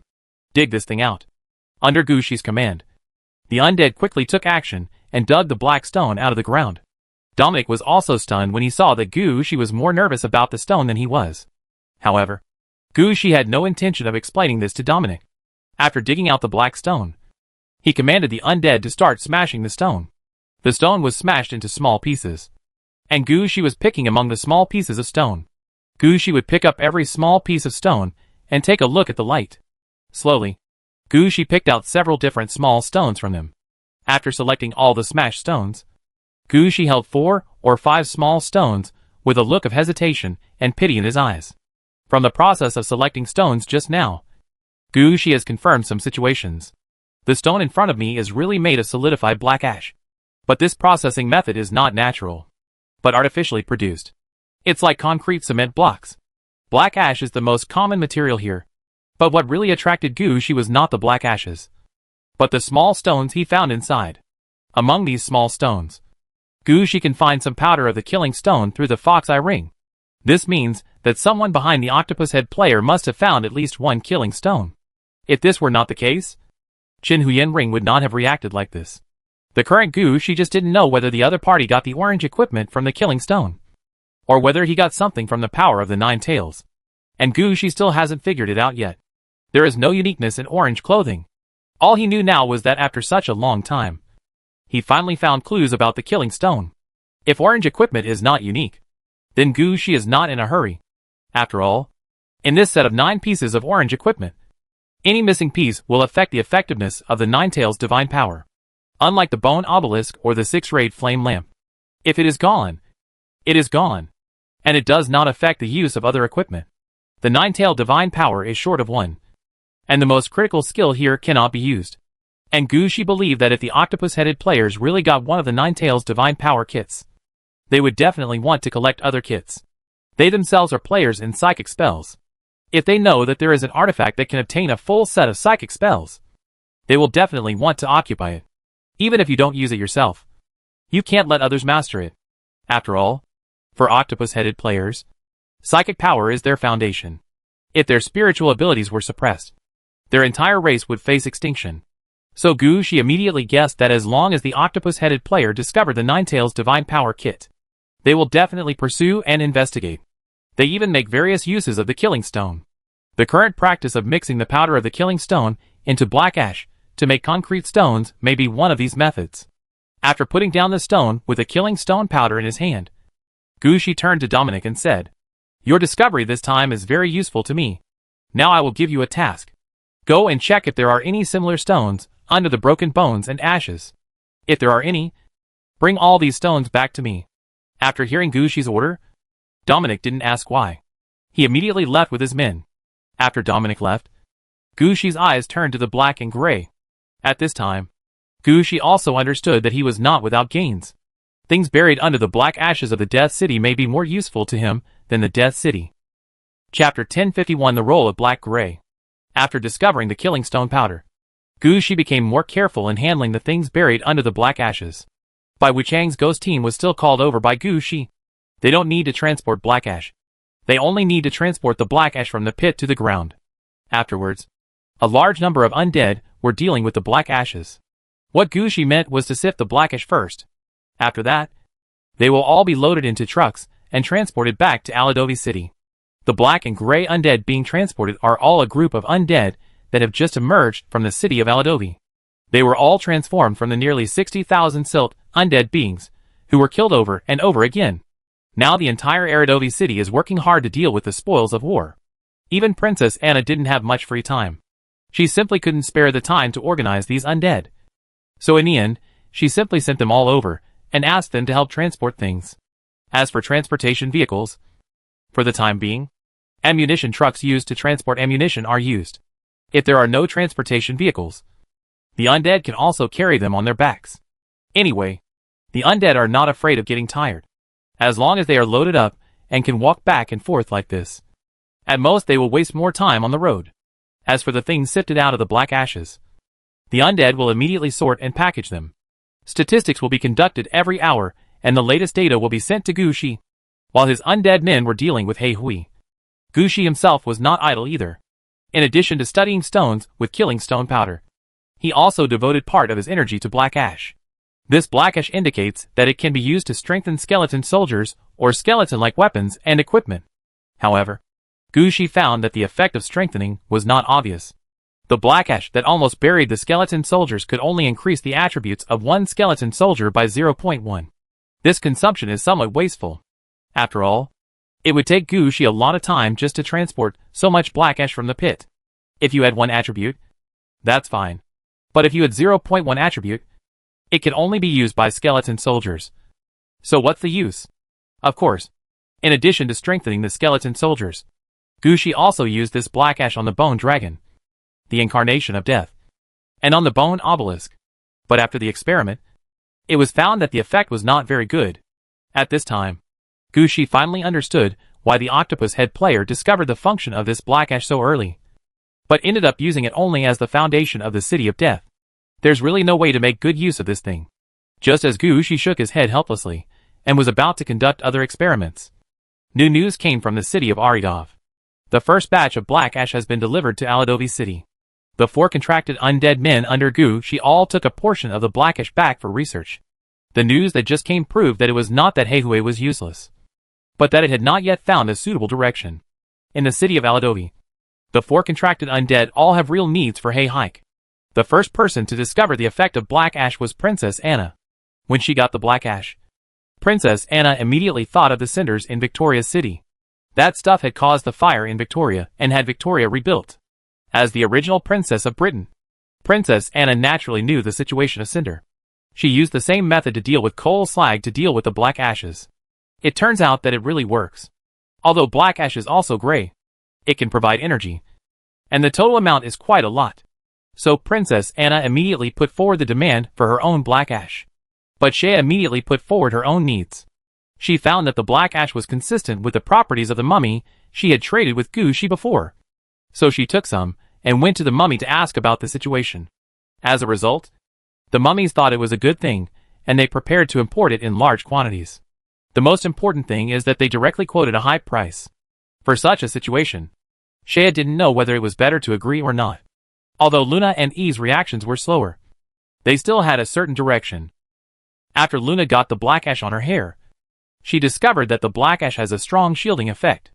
As long as the black ash rises into the sky, no matter whether it is a normal person's sight, mind or other means, there is no way to see what is behind the black ash. This reminded Luna of a core building in the city of the undead, Dark Sky.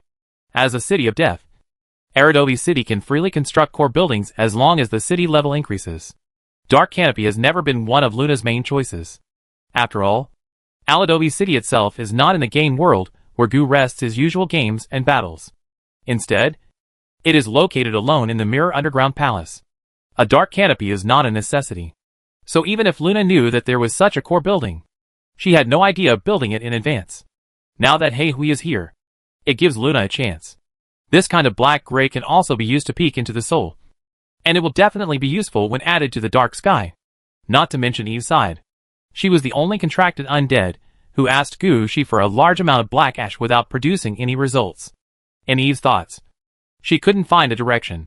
It was because she didn't have enough research materials.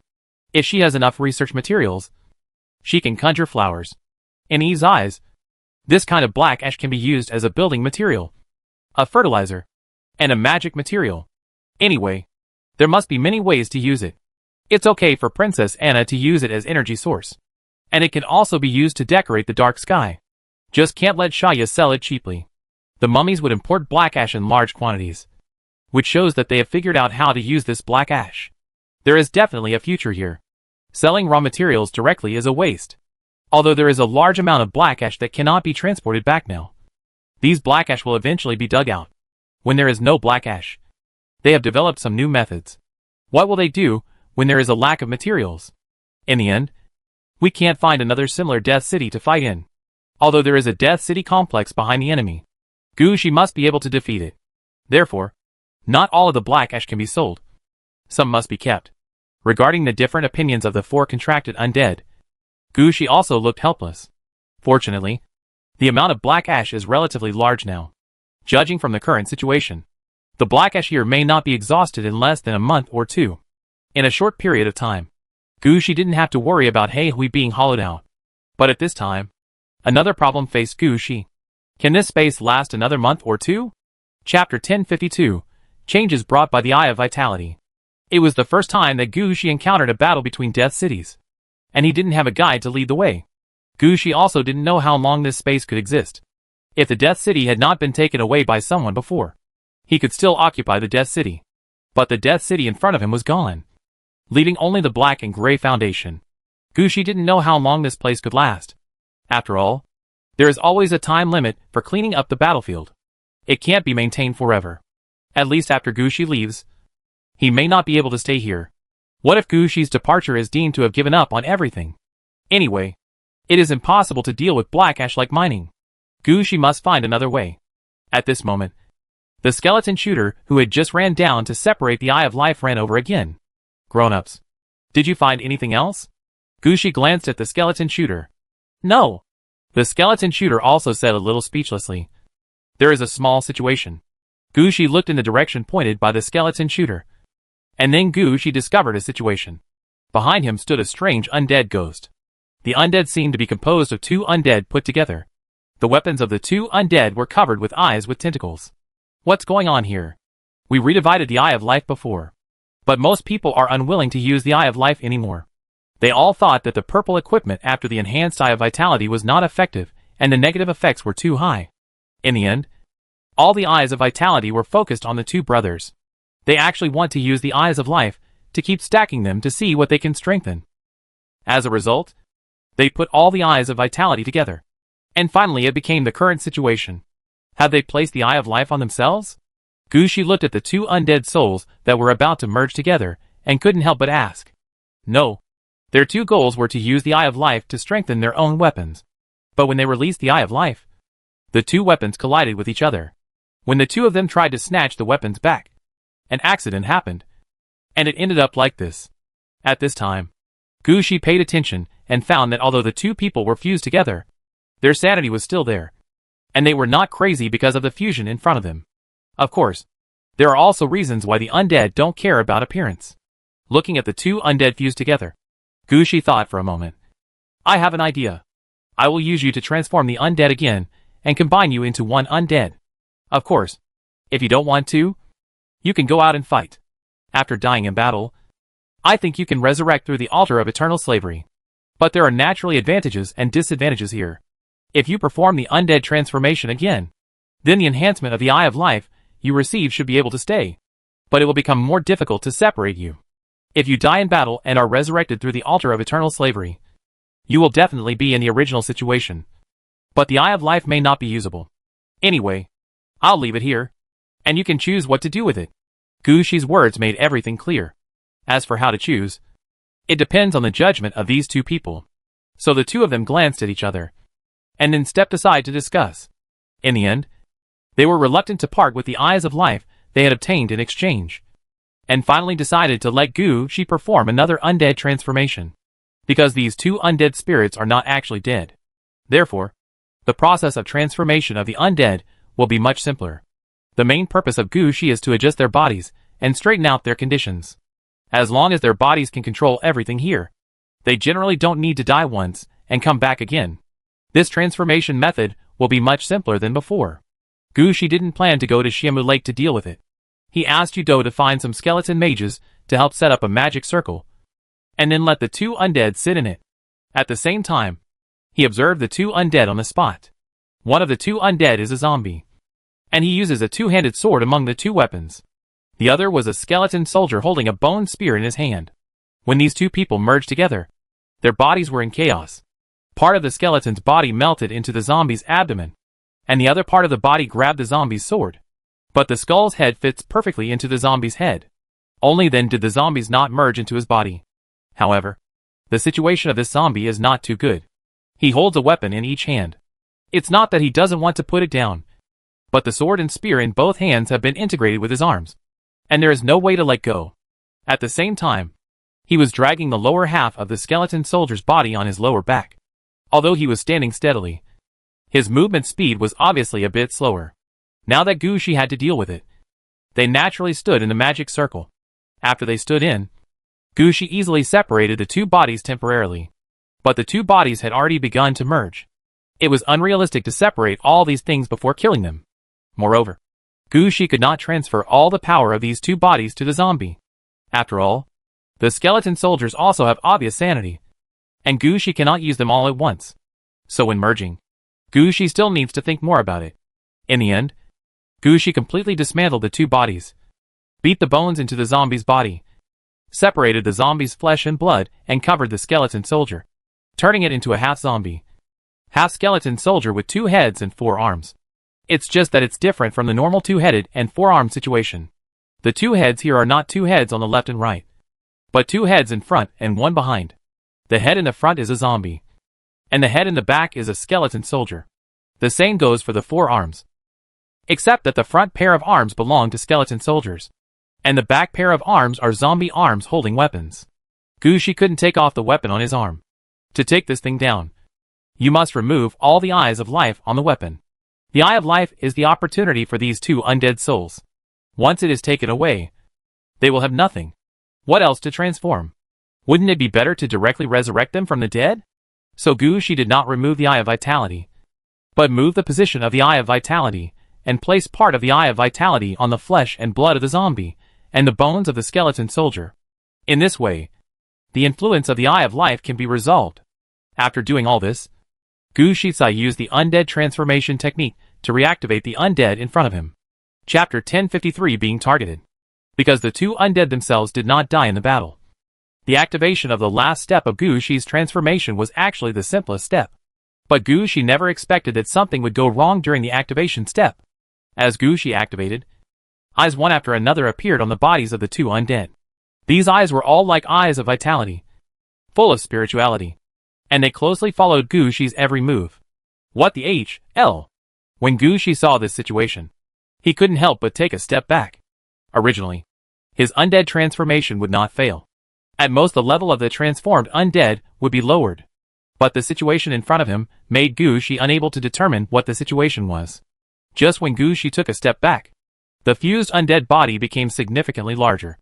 The eyes on his body were no longer just sprouting on the skin, but began to become strings, wanting to fly out and pounce. Xiang Gu Shi. At this time, the holder of the spiritual lamp appeared in front of Gu Shi for the first time. He stretched out his hand, and the spiritual flame immediately burned the undead body. The purple flame instantly ignited the undead spirit. In the flames, Gu Shi also found that the fox eye ring on his hand lit up again. A ray of light blocked Gu Shi's way. The holder of the soul lamp that lit the undead immediately turned around, and the soul shield fell on Gushi. At this moment, the bearer of the bone obelisk appeared, and a blessing fell on Gushi first. Among others, Gushi was also shocked by the situation in front of him. The incident that caused the bone obelisk to jump out on its own must be quite significant. Just when the undead were about to be burned to ashes, Gushi noticed that behind the countless eyes, there was an octopus-headed player with gray-purple skin. The player had 2 layers of auras under his feet. Gushi didn't have time to take a closer look, but he only knew that one layer was the aura of a profession reaching level 20 or above, and the other was a racial aura that should be after the octopus had reached level 20. The player's shadow was not important. What was important was that when Gushi saw the octopus-headed player, he saw several things that made him feel dazzling. First, there was a dry fox claw necklace hanging on the neck of the octopus-headed player, just below the tentacles. It didn't look very eye-catching, but Gushi, who was wearing a fox eye ring, knew at first glance that it was one of the 9-piece set fox claw necklace. It seems that this octopus-headed player really opened the Killing Stone blind box and got one of the Kyubi Kamui kits. However, Gushi was not quite clear about the characteristics of this fox claw necklace, nor did he know how powerful this thing was. Then, there is a small buckler held by the octopus-headed player. Judging from the octopus-headed player's attire and the equipment he was carrying, he was definitely a legal system player. As for what kind of mage he was, Gushi couldn't tell for the time being, but holding a round shield, and it was a pure metal round shield. There was something going on. Gushi paid attention and found that from time to time a pair of fox eyes would open and look outside in the round shield. Once, he even stared directly at Gushi's location.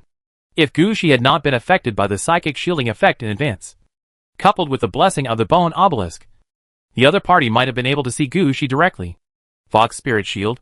Being stared at like this, Gushi immediately thought of a possibility. The second piece of the Killing Stone blind box is the fox spirit shield. This person collects kits faster than Gushi. In addition to these 2 pieces of Nine-Tailed Divine Power kit, Gushi also noticed that this person's shoulders and waist were also significantly different. His shoulder equipment is a cape made of a large number of tentacles and eyeballs. Although there is no explanation, it is obviously an orange outfit. The same is true for the belt around his waist. But the style of the belt is different from the Nine-Tails Kamui or the cape style on the shoulders. It is a metal punk style belt, and the belt looks like it is covered with neon lights of different colors. When Gushi wanted to continue watching, the octopus-headed player in front of him seemed to notice something, and a huge eye opened behind him. Then Gushi heard a bang, as if something exploded on the spot. What's going on? Gushi stepped back again, and at this moment, he discovered that the 2 undead he had been planning to transform had been burned to ashes, without even a bone left. The direction from which the sound came was exactly where the skeleton shooter was. The longbow that he upgraded to the purple quality through the Eye of Life has been broken in the middle and cannot be used again. Are you okay? Gushi quickly walked to the skeleton shooter. He noticed that the eyes previously installed on the longbow were the main reason for the breakage this time. Are there any other Eyes of Life? Gushi immediately realized what was going on. But the skeleton shooter finally shook his head, and all the Eyes of Life were used by the previous 2 undead. There are simply no living eyes left. Seeing the reaction of the skeleton shooter, Gushi also knew the result. At this time, Gushi sighed. Gushi had already made some guesses about the situation just now. The octopus-headed player just now is probably a high-level official on the octopus-headed side. After all, he has 2 kits of the Nine-Tailed Divine Power. This kind of orange equipment that has a strengthening effect on their race is generally not placed in the hands of ordinary people. The octopus head looked at Gushi through the Eye of Life. The reason why he looked over like this was entirely because he had gathered quite a few Eyes of Life, and Gushi had activated them through his power. Although I don't know if this is the characteristics of the octopus head race, or if they have some sense of artifacts, but Gushi could clearly feel that his presence had been discovered. Looking back at the black ash that had just been dug out, Gushi hesitated for a moment, and a thought flashed through his mind. Under this pressure, Gushi had already begun to think about retreating.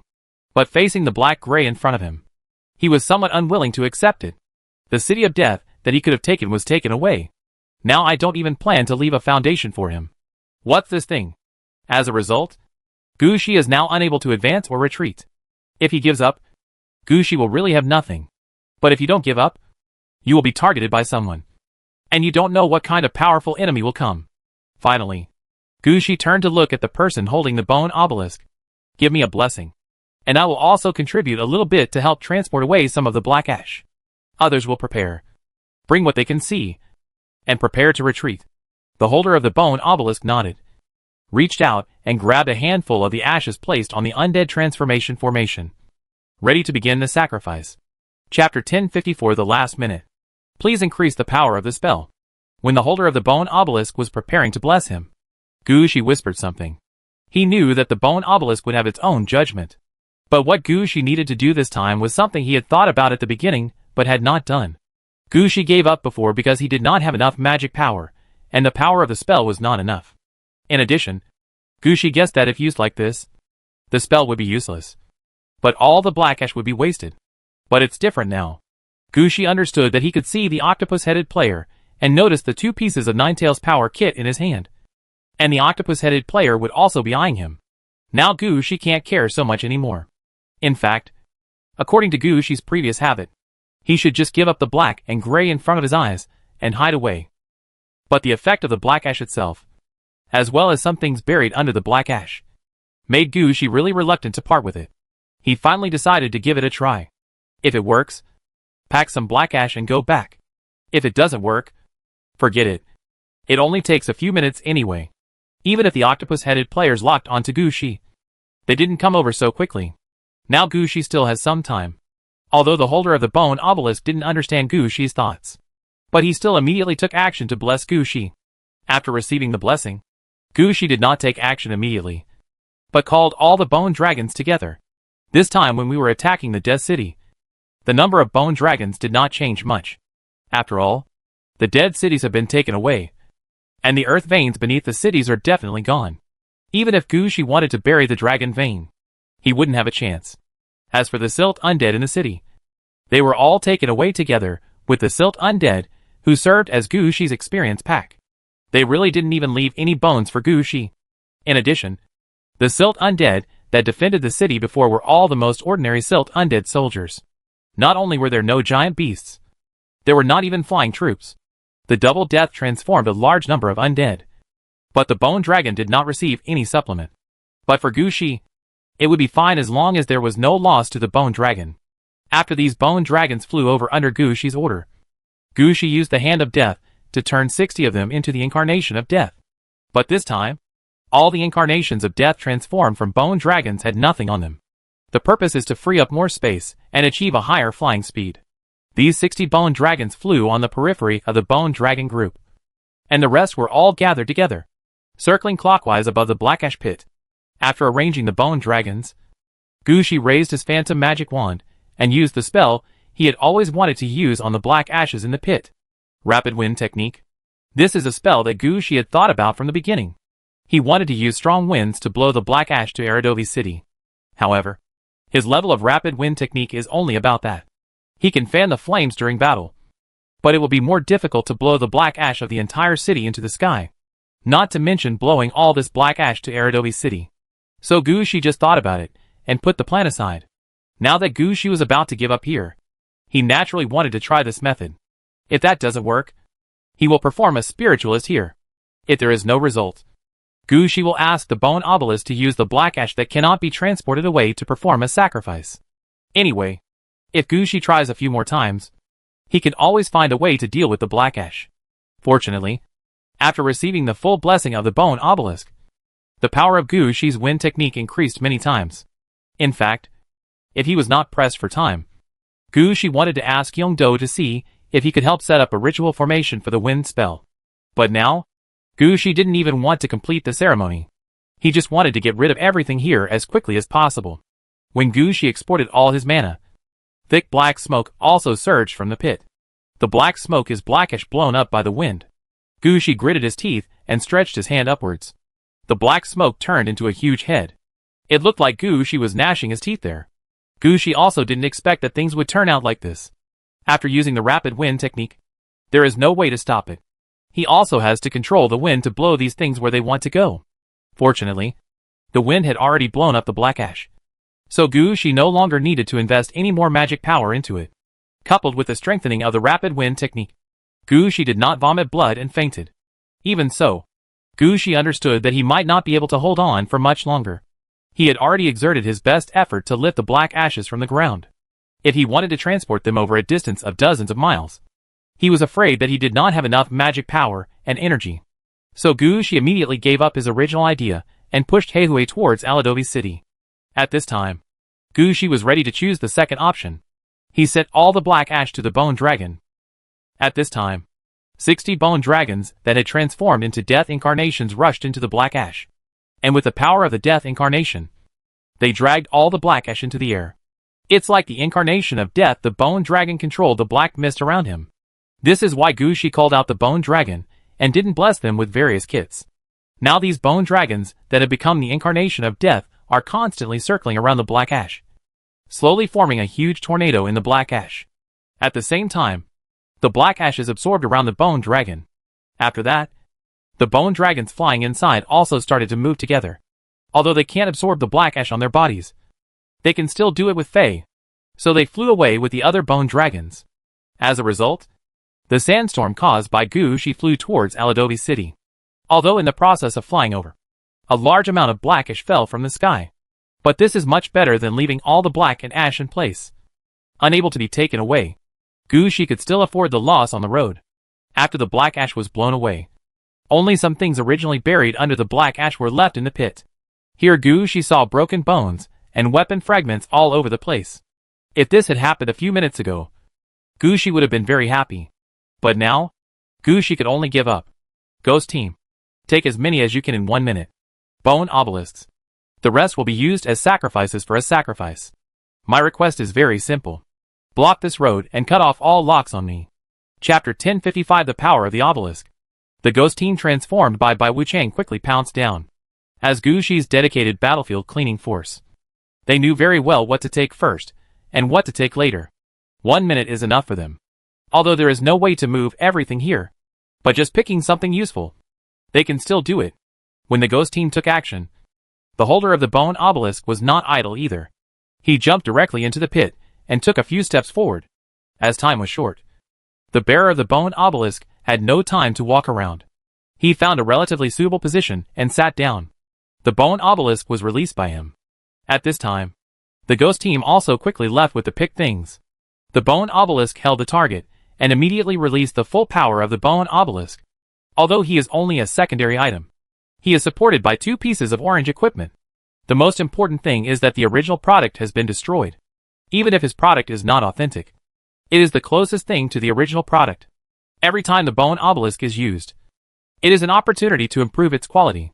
Everything in the pit in front of me, in addition to being sacrifices, also represents the possibility of upgrading the bone obelisk. After finding a suitable place to sit down, the bone obelisk released all its power. Gushi saw a large white bone obelisk appear above the deep pit. A large amount of wreckage, broken bones, and various junk weapons and equipment fragments all flew towards the bone obelisk. Although these things were selected once by the ghost team, the ghost team only took away the parts that were closer to them. There was no comprehensive search of the entire pit. There is always something left. Now when these things were stimulated by the bone obelisk, they all flew up. Standing at the edge of the deep pit, Gushi saw a large number of gray, white, and green light spots, mixed with some purple and orange light, flying towards the bone obelisk from all directions. There are actually fragments of orange equipment here? Seeing this situation, Gushi was somewhat shocked. But after thinking about it, the powder of the killing stone appeared here, and Gushi felt that the situation in front of him was not incomprehensible. But he didn't step forward to stop it from happening. In Gushi's opinion, the white bone obelisk has already begun to deal with all of this. So just leave it to the white bone obelisk. Gushi, who was standing outside the deep pit, saw that the bone obelisk was becoming bigger and bigger under the manipulation of these garbage-like materials. The shadow slowly began to solidify. Eventually it turned into a huge obelisk thousands of meters high. When the obelisk appeared in the sky, Gushi could clearly feel that the obelisk was like a screwdriver, about to be driven heavily into the ground. The bearer of the bone obelisk also raised his head at this time, and a fragment of a map appeared in his hand. Gushi could understand the previous actions. But what was the situation this time? The bone obelisk has the function of producing map fragments. But why would it be used at this time? Before Gushi could think about what was going on, the map fragments were pasted on the new obelisk. Then the bone obelisk below lit up, and the holder of the bone obelisk appeared behind Gushi. Without the control of the holder, the huge method monument in the sky fell heavily downwards. The obelisk, more than 1,000 meters high, was directly buried underground where the City of Death was originally located. Then a bang was heard. The ground seemed to be pierced. After the dust and smoke dissipated, Gushi saw that at least half of the obelisk, which was originally more than 1,000 meters long, had sunk into the ground. The area of this obelisk is also quite large, occupying at least 1/5 of the deep pit after the Death City was pulled out. At the location where the obelisk is buried in the ground, you can see a black liquid flowing out of it. The man holding the bone obelisk stood at the edge of the deep pit, looking at everything in front of him calmly.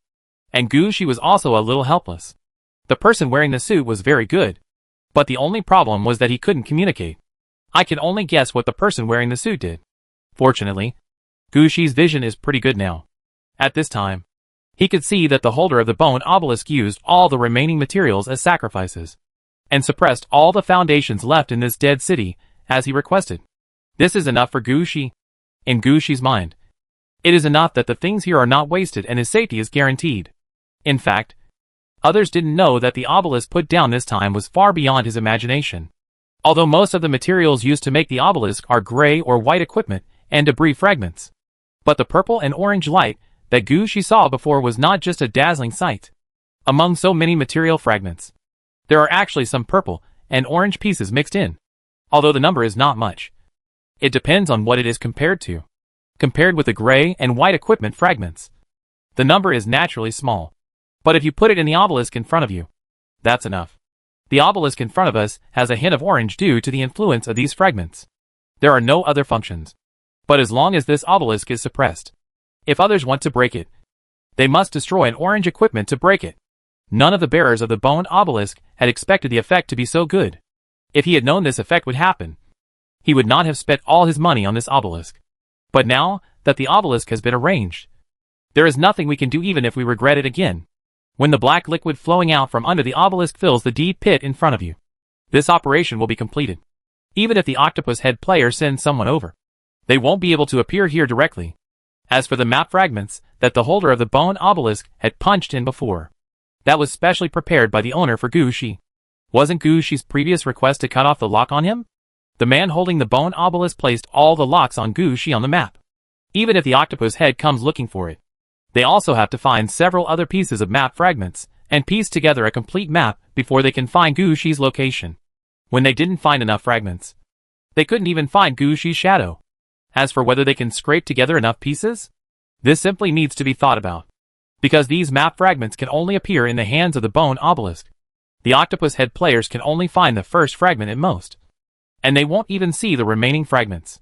Under such double insurance, the octopus-headed player's line of sight on Gushi was immediately cut off. Chapter 1056 Harvest Before Evacuation. Seeing the obelisk stabilize, Gushi, who had been worried, finally breathed a sigh of relief.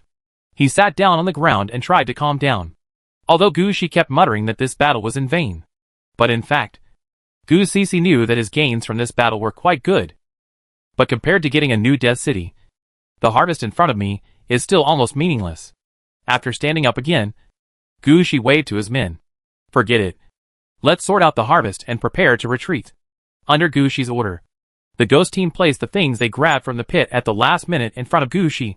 Because it was the last minute, the ghost team could only pick some nearby ones that they could take. They could either hold 2 at a time, or grab a handful directly. I didn't even look at the properties of those things. Now that everything is over, Bai Wuchang of the ghost team has the opportunity to take stock of it all. In this last move, they brought in a total of more than 200,000 pieces of various equipment fragments. After Gushi's men sorted through the undead, they found that there were almost no gray fragments inside. White fragments account for half, and the rest are mostly green and blue in quality. However, they finally picked out more than 300 purple quality fragments and 5 orange quality fragments. It's a pity that most of these fragments are incomplete, especially the 5 orange quality fragments, which cannot be used at all. Each piece requires at least 300 identical fragments to piece together an orange equipment task. Gushi wasn't crazy. There was no way he could find more than 300 fragments for an orange outfit. You know, Gushi's temporary mission, Sealed Power, only requires finding 7 parts. It takes 300 pieces of fragments to make one orange item here. This is simply killing people. regarding the equipment or debris in front of him. Gushi had only one idea, which was to ask the blacksmith to send these materials back into the furnace and recast them. The purple fragments would be fine. But ever since he saw the bone obelisk, Gushi knew that the higher-ups must have some way to strengthen the orange equipment. These orange equipment fragments must be kept as reinforcement materials. The same is true for purple fragments.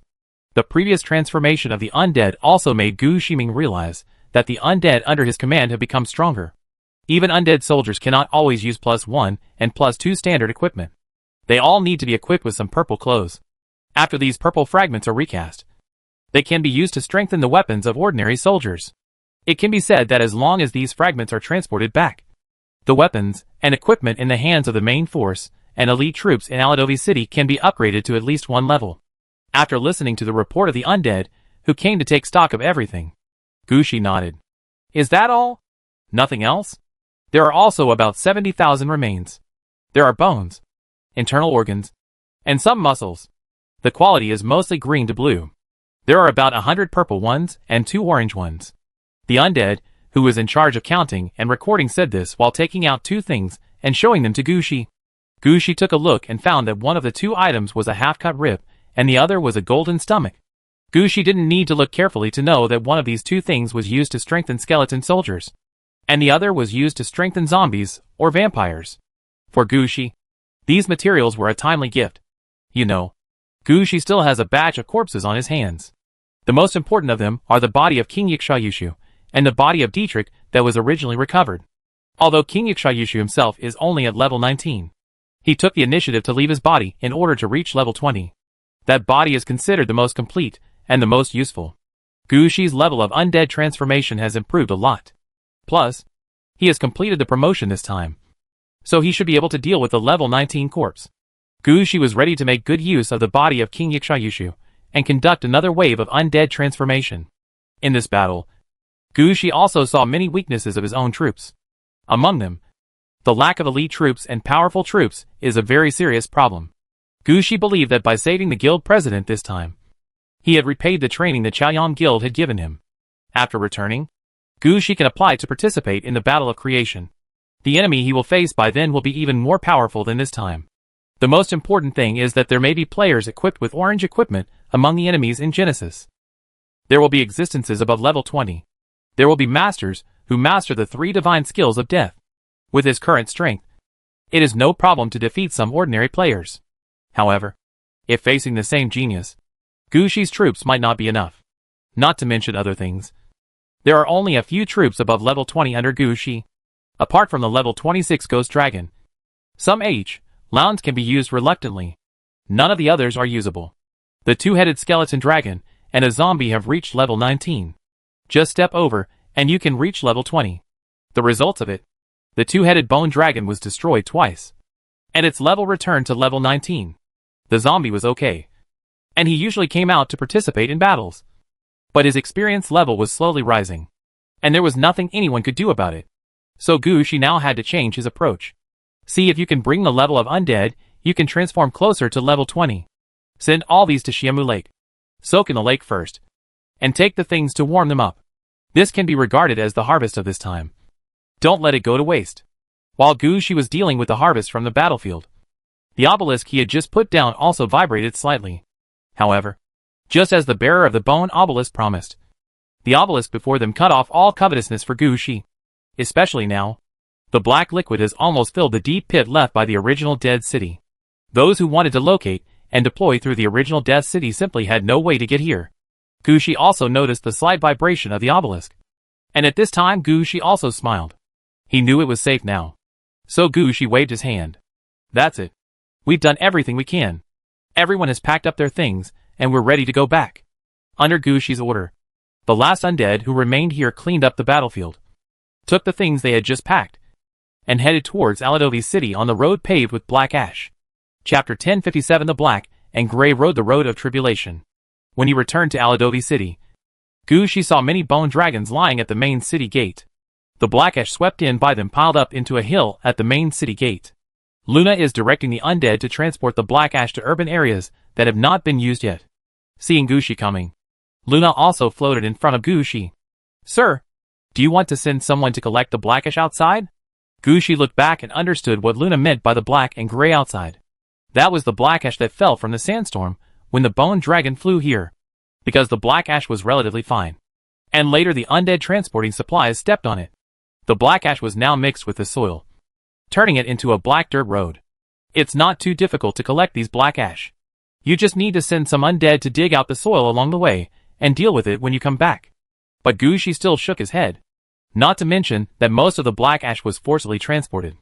The small loss actually has little impact. It's too late even now. The entire 30-mile road is no small project. And they have to be dug out and transported back. If it could be done so quickly, Gushi wouldn't need to go all out and use the rapid wind technique to let the bone dragon send the black ash here. No need. Just declare victory in the battle between the Death Cities. We need to leave here. Gushi was not willing to waste time now. He made his choice immediately. As Gushi finished speaking, he suddenly felt spaced. Then the sky became a little different. Luna, are we back to the Mirror Underground Palace? Gushi looked up at the situation in the sky and asked with some uncertainty. Yes. We have severed ties with another dead city, and we are back. As the owner of Aridov City, Luna naturally felt the movement of Aridov City at the first moment. But she didn't feel happy for long before she discovered something was wrong. The black and gray road outside the main city gate actually followed part of it. Sir, look here. At this time, Gushi was about to leave Aladovi City. When Luna called him, Gushi also turned his attention to the black and gray road outside the main city gate. Gushi discovered that the black and gray road now stretched into the distance. This situation surprised Gushi. He thought about it, then walked onto the black and gray road, stretched out his hand, and gently pinched the ground. The black ashes were still the ashes of broken bones, but now they had merged into one with the road. The black and gray road in front of me has its own name. Tribulation Road, a special building built outside the city with its own spatial attributes. It can establish a spatial passage to connect the dead cities that belong to the same force or the same player. Note, there can be a total of 3 connectable death cities 1/3, and the distance between each death city is 30 miles. Seeing the properties of the road in front of him, Gushi's eyes also lit up. As soon as he thought about it, he understood what this road of tribulations was like. If he took that dead city, at the end of the battle, even if there is no calamity path, other paths will appear. After all, the death cities are located in different spaces. Even if more than 2 death cities are captured at the same time, it is impossible to move all the death cities into one space. That's why roads, like the Road of Tribulation, exist. Although Gushi's target this time was uprooted. But this battle was deemed to be won by Gushi, regardless of whether the Death City is in Gushi's hands or not. A road connecting the Death City will appear. It's just that this road now only connects the City of Death, Aladovi City. There is no other external connection. Gushi was relieved at this point. He thought that the other dead city that was now connected was the empty foundation. With a flick of the black ash on his hand, Gushi turned to look at Luna. This is the road to other death cities.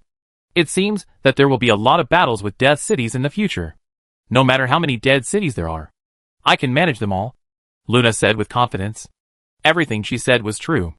The city of Aradovi is directly divided into 7 different times and spaces. Luna can handle even such chaotic situations. Isn't it the new Death City 30 miles away? Of course, this can be managed. At this time, Princess Anna also walked out. Sir, if possible, it is best to get a new Death City that is used for combat. Oh, do you have any ideas? Gushi glanced at Princess Anna, feeling somewhat surprised. You must know that Princess Anna is usually reorganizing the troops and caring about the training and weapons equipment of the soldiers. Or he could be in Aradavida, controlling the patrol and defense of the entire city of Aradavida. Sometimes when Gushi comes to Aladovi City, she may not have time to come. Being able to come here this time surprised Gushi. Sir, after this battle, we will face battles between multiple death cities. The road in front of us allows us to connect 3 dead cities. But in fact, there are only 2 of them. Aladovi City is our main city and must not be moved. For the other 2 dead cities, I think we should leave a way out. There is also the construction of a death city to deal with enemy sieges. Hearing what Princess Anna said, Gushi was also stunned for a moment. Gushi could understand what Princess Anna said about the City of Death in response to enemy siege. After all, everyone can see this battle. If the City of Death is attacked, that is a very simple matter. As long as you seize the opportunity, you can directly hit the opponent's death city. When there was only one Aladovi city, Gushi had to put all his troops in the city. But if there are 2 extra death cities, the situation will be different. When fighting in the dead city, he can push out another heavily defended city to challenge. Even if something happens, it will not affect Aradovi's city. As for leaving a way out, Gushi believed that this was not Princess Anna's idea. After all, this is not Princess Anna's style. But Gushi didn't ask any more questions. He just smiled and said to Princess Anna, "Princess Anna, now it's not just what kind of death city I want to build. I can build whatever kind of death city I want. Now we only have one Aladovi city, and we don't know if we will encounter the others. Let's take care of our own city of Aladovi first." Chapter 1058 The Undead Troops Left Behind by Chaoyang Guild. After returning to Aridov City, there was nothing else to do. A large amount of supplies need to be sorted out, and the troops that have just joined the battle need to be readjusted. The seriously injured troops need rest and treatment. Luna and the others have a lot of unfinished matters on their hands. Gushi also wanted to take a rest. So after leaving the affairs of Aladovi City to a few of his subordinates, Gushi quickly withdrew from Aladovi City. When exiting Aladovi, Gushi found that he still appeared at the place where he fought with the octopus-headed player team. It's just that the group of players who came to support the leader of Chaoyang Guild has disappeared. There are a large number of undead between level 6 and level 9 left here. When Gushi appeared, he was frightened by these undead spirits. He thought there had been another great battle here. But after he appeared, these undead people had no intention of taking action against him. Then Gushi took a look and found traces of the layout of the undead natural disaster array on the ground. All these undead are summoned through the undead natural disaster array. Moreover, Gushi could see that the level of this undead disaster formation was quite high, and the summoned undead had a maximum strength of below level 15. As a result, only a few of them were left here, and not a single undead above level 10 remained. Judging from the situation nearby, he didn't experience any major battles when he left. How could such an undead above level 10 disappear? Just when Gushi was puzzled, he saw the stone tablet left in the center of the undead scourge circle not far away. The logo of the Asahi Rays Guild was left on it. After all, Gushi had studied in the guild, so he knew that this was a message from the guild to its members. At this time, as long as you take out the guild badge, you can automatically get the information. Although he didn't know what was going on, Gushi still took out the badge. Just as he thought, just after his badge was taken out, the shadow of a golden crow flew out from the stone tablet and landed in front of Gushi. "Gushi, we have rescued the president. The president's situation is very unstable now. He needs to be brought back to the guild quickly. There is no way to wait for you here. When you get out, exit the game quickly. All the undead here are summoned by the undead natural disasters. It was originally prepared to support your battle. Because we are short on time, we don't have time to take away these undead souls. So now we are leaving them all for you. You can take out 3 contracts from under the stone tablet. The green contract on the left can control these undead. Other contracts can only make the undead go crazy. If all 3 contracts are opened, the undead will launch a suicidal attack. So be sure to choose the right contract." After reading the message given to him by the deputy captain, Gushi understood the current situation. At the same time, he also knew that the undead left here should not be like this originally. It's just that the summoned undead above level 10 were probably divided by the players of Chaoyang Guild when Gushi was away. Gushi didn't have much idea about such a thing. Who told him not to be here at that time? The fact that they were able to keep these undead souls here was actually a favor to themselves. Gushi thought as he opened the main city gate. As the main city gate opened, Gushi raised his right hand towards the undead. "You all look my way." When Gushi appeared just now, these undead people had actually noticed Gushi. However, Gushi did not attack them. So these undead people ignored Gushi. Now that Gushi had released such a large city gate, they couldn't help but pay attention.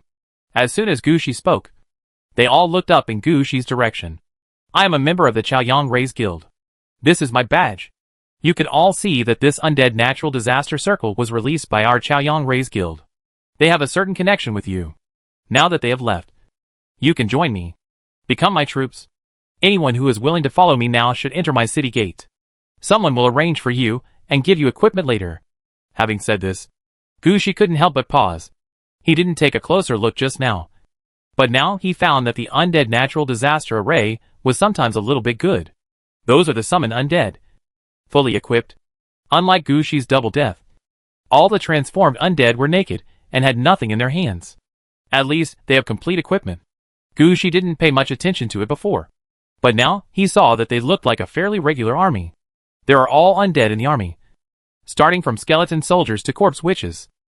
When they received Gushi's order, they quickly divided into teams according to their respective levels and arms, and lined up to enter the main city gate.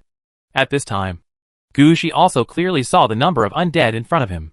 There are 6,000 skeleton soldiers, 3,000 skeleton archers, 1,000 skeleton mages, 4,000 zombies, 4,000 ghosts, 1,500 vampires, and 900 corpse wizards, except for the corpse witch, who is all level 9. The other undead levels are between level 6 and 9. Among these undead, the 900 corpse witches attracted Gushi the most. The reason why Gushi pays attention to them is not because they are large in number, nor because they are powerful troops. It's because their situation is a little different from normal corpse witches. It was like a type of military that Gushi had never seen before. A normal corpse witch looks like a skeleton mage wearing silver scale armor, holding a wooden staff in his hand, and wearing a crown on his head. The most that can be done is to add some more cloaks or robes based on different development directions. But the corpse witches in front of them were different. Their bodies were more like mummies, and they were holding short daggers and a box-like offhand item in their hands. They usually hold the box and walk forward, and their movements are a bit like the paladins holding books such as Bibles or antiphons. At the same time, they did not have the unique aura of poison or elemental spells such as ice that were unique to corpse wizards. Instead, they carried a strong aura of soul. It is obvious that this type of corpse wizard is different from the several types of corpse wizards Gushi has seen before. This kind of corpse, which seems to be a stronger existence. Soul-controlling corpse witch, level 9. Summoning troops experience, 0/15,000. Attack 19. Defense 14. Life 65. Skills, soul drawing spell. Soul locking force field. Soul spell level 2. Note, when you reach level 10, you can pass all mausoleum-type buildings and spend certain resources to upgrade to the soul-controlling corpse witch king. Chapter 1059 The Invaded Balian City. Looking at the attributes of the soul-controlling corpse witch, Gushi knew that this unit was very powerful. It's just that there is no suitable place to test the power of these soul-controlling corpse witches.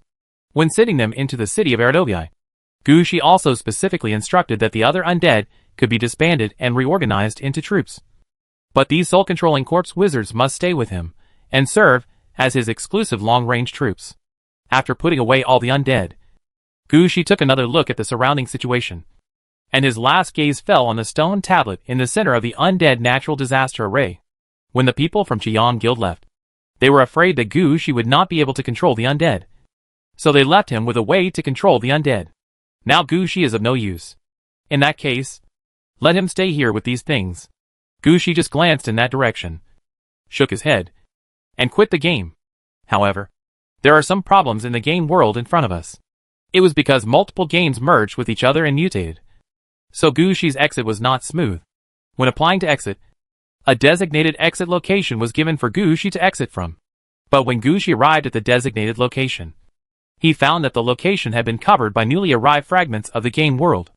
If it weren't for Gushi's strong pathfinding skills, he wouldn't have been able to find a location to exit the game world. And even if he found it this time, Gushi would not be able to quit immediately. Now I have to wait in line to apply after quitting the game. This kind of thing was something Gushi had never thought of at first. He used to only know that he needed to queue up to enter the game, but he didn't expect that he also needed to queue up to exit the game. On top of that, his lineup position isn't very good, and pieces of other games could appear at any time.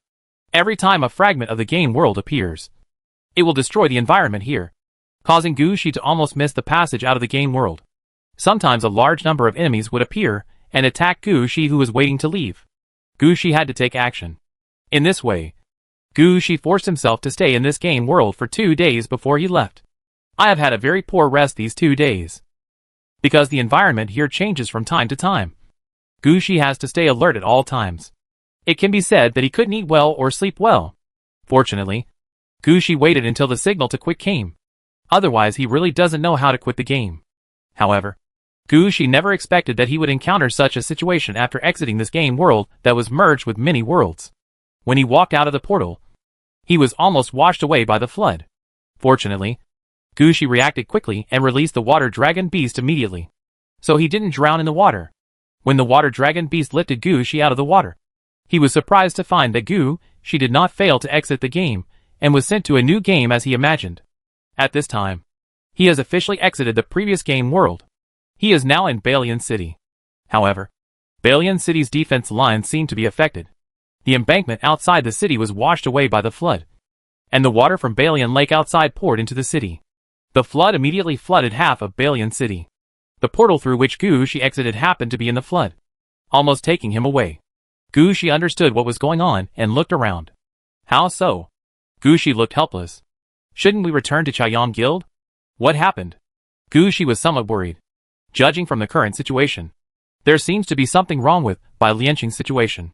Just then, a whooshing sound was heard in the sky. Gushi's reaction was quite quick. Hearing the sound, he immediately rushed into the water with his water dragon beast. After hiding under the water, Gushi looked up at the sky. He found a group of purple light and shadow appearing in the sky.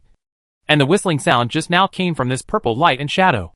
As long as he moves his hand, a purple light will shoot out and go in one direction.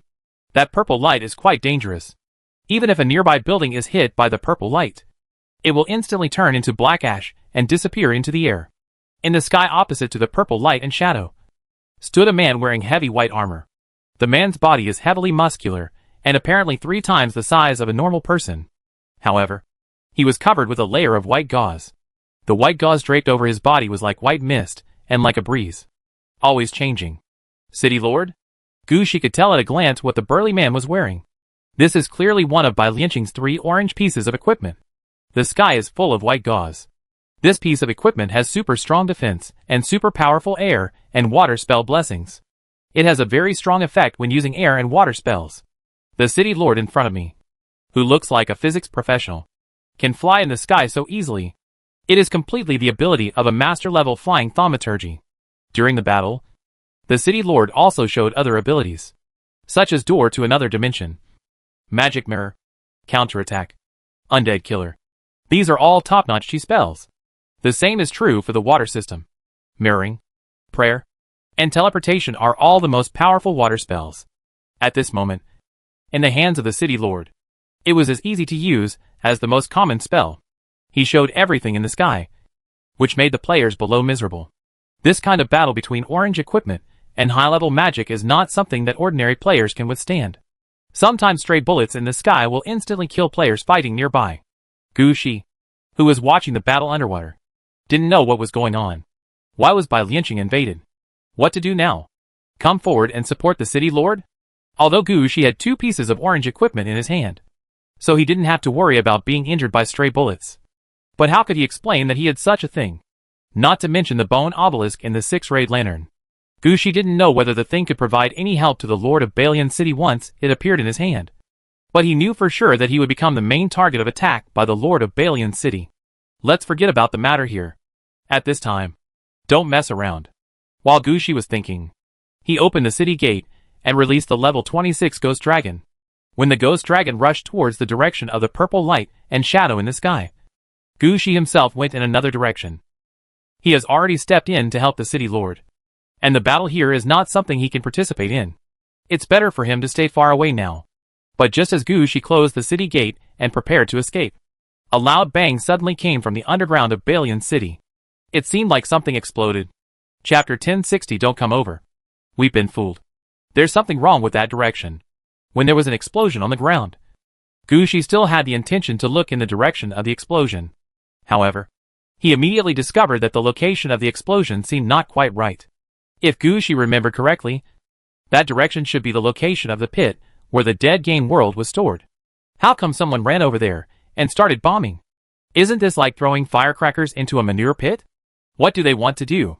When Gushi discovered the location of the explosion through navigation, he immediately sped up the water dragon beast's movement underwater. There are all life-threatening things over there. But we can't go over there. We can't even touch it. The purple light and shadow in the sky that was fighting with the Lord of Balian City became excited when they heard the explosion. He raised his hand and directed 3 purple rays of light towards the Lord of Balian City, and then flew towards the location where the explosion came from at an extremely fast speed. As soon as he flew here, He saw the ground that had been blown apart. The river water that poured into Balian City also poured downwards. Seeing the situation below, the purple light and shadow also looked confused. Isn't it said that good things are easy to find? What happened? Why haven't you come out yet? Just when the purple light and shadow looked confused, the city lord of Balian City also followed. As soon as he raised his hand, chain lightning shot out and fell on the purple light and shadow. After this attack was launched, the white gauze surrounding the lord of Balian City changed its appearance again and began to replenish the lord's magic power.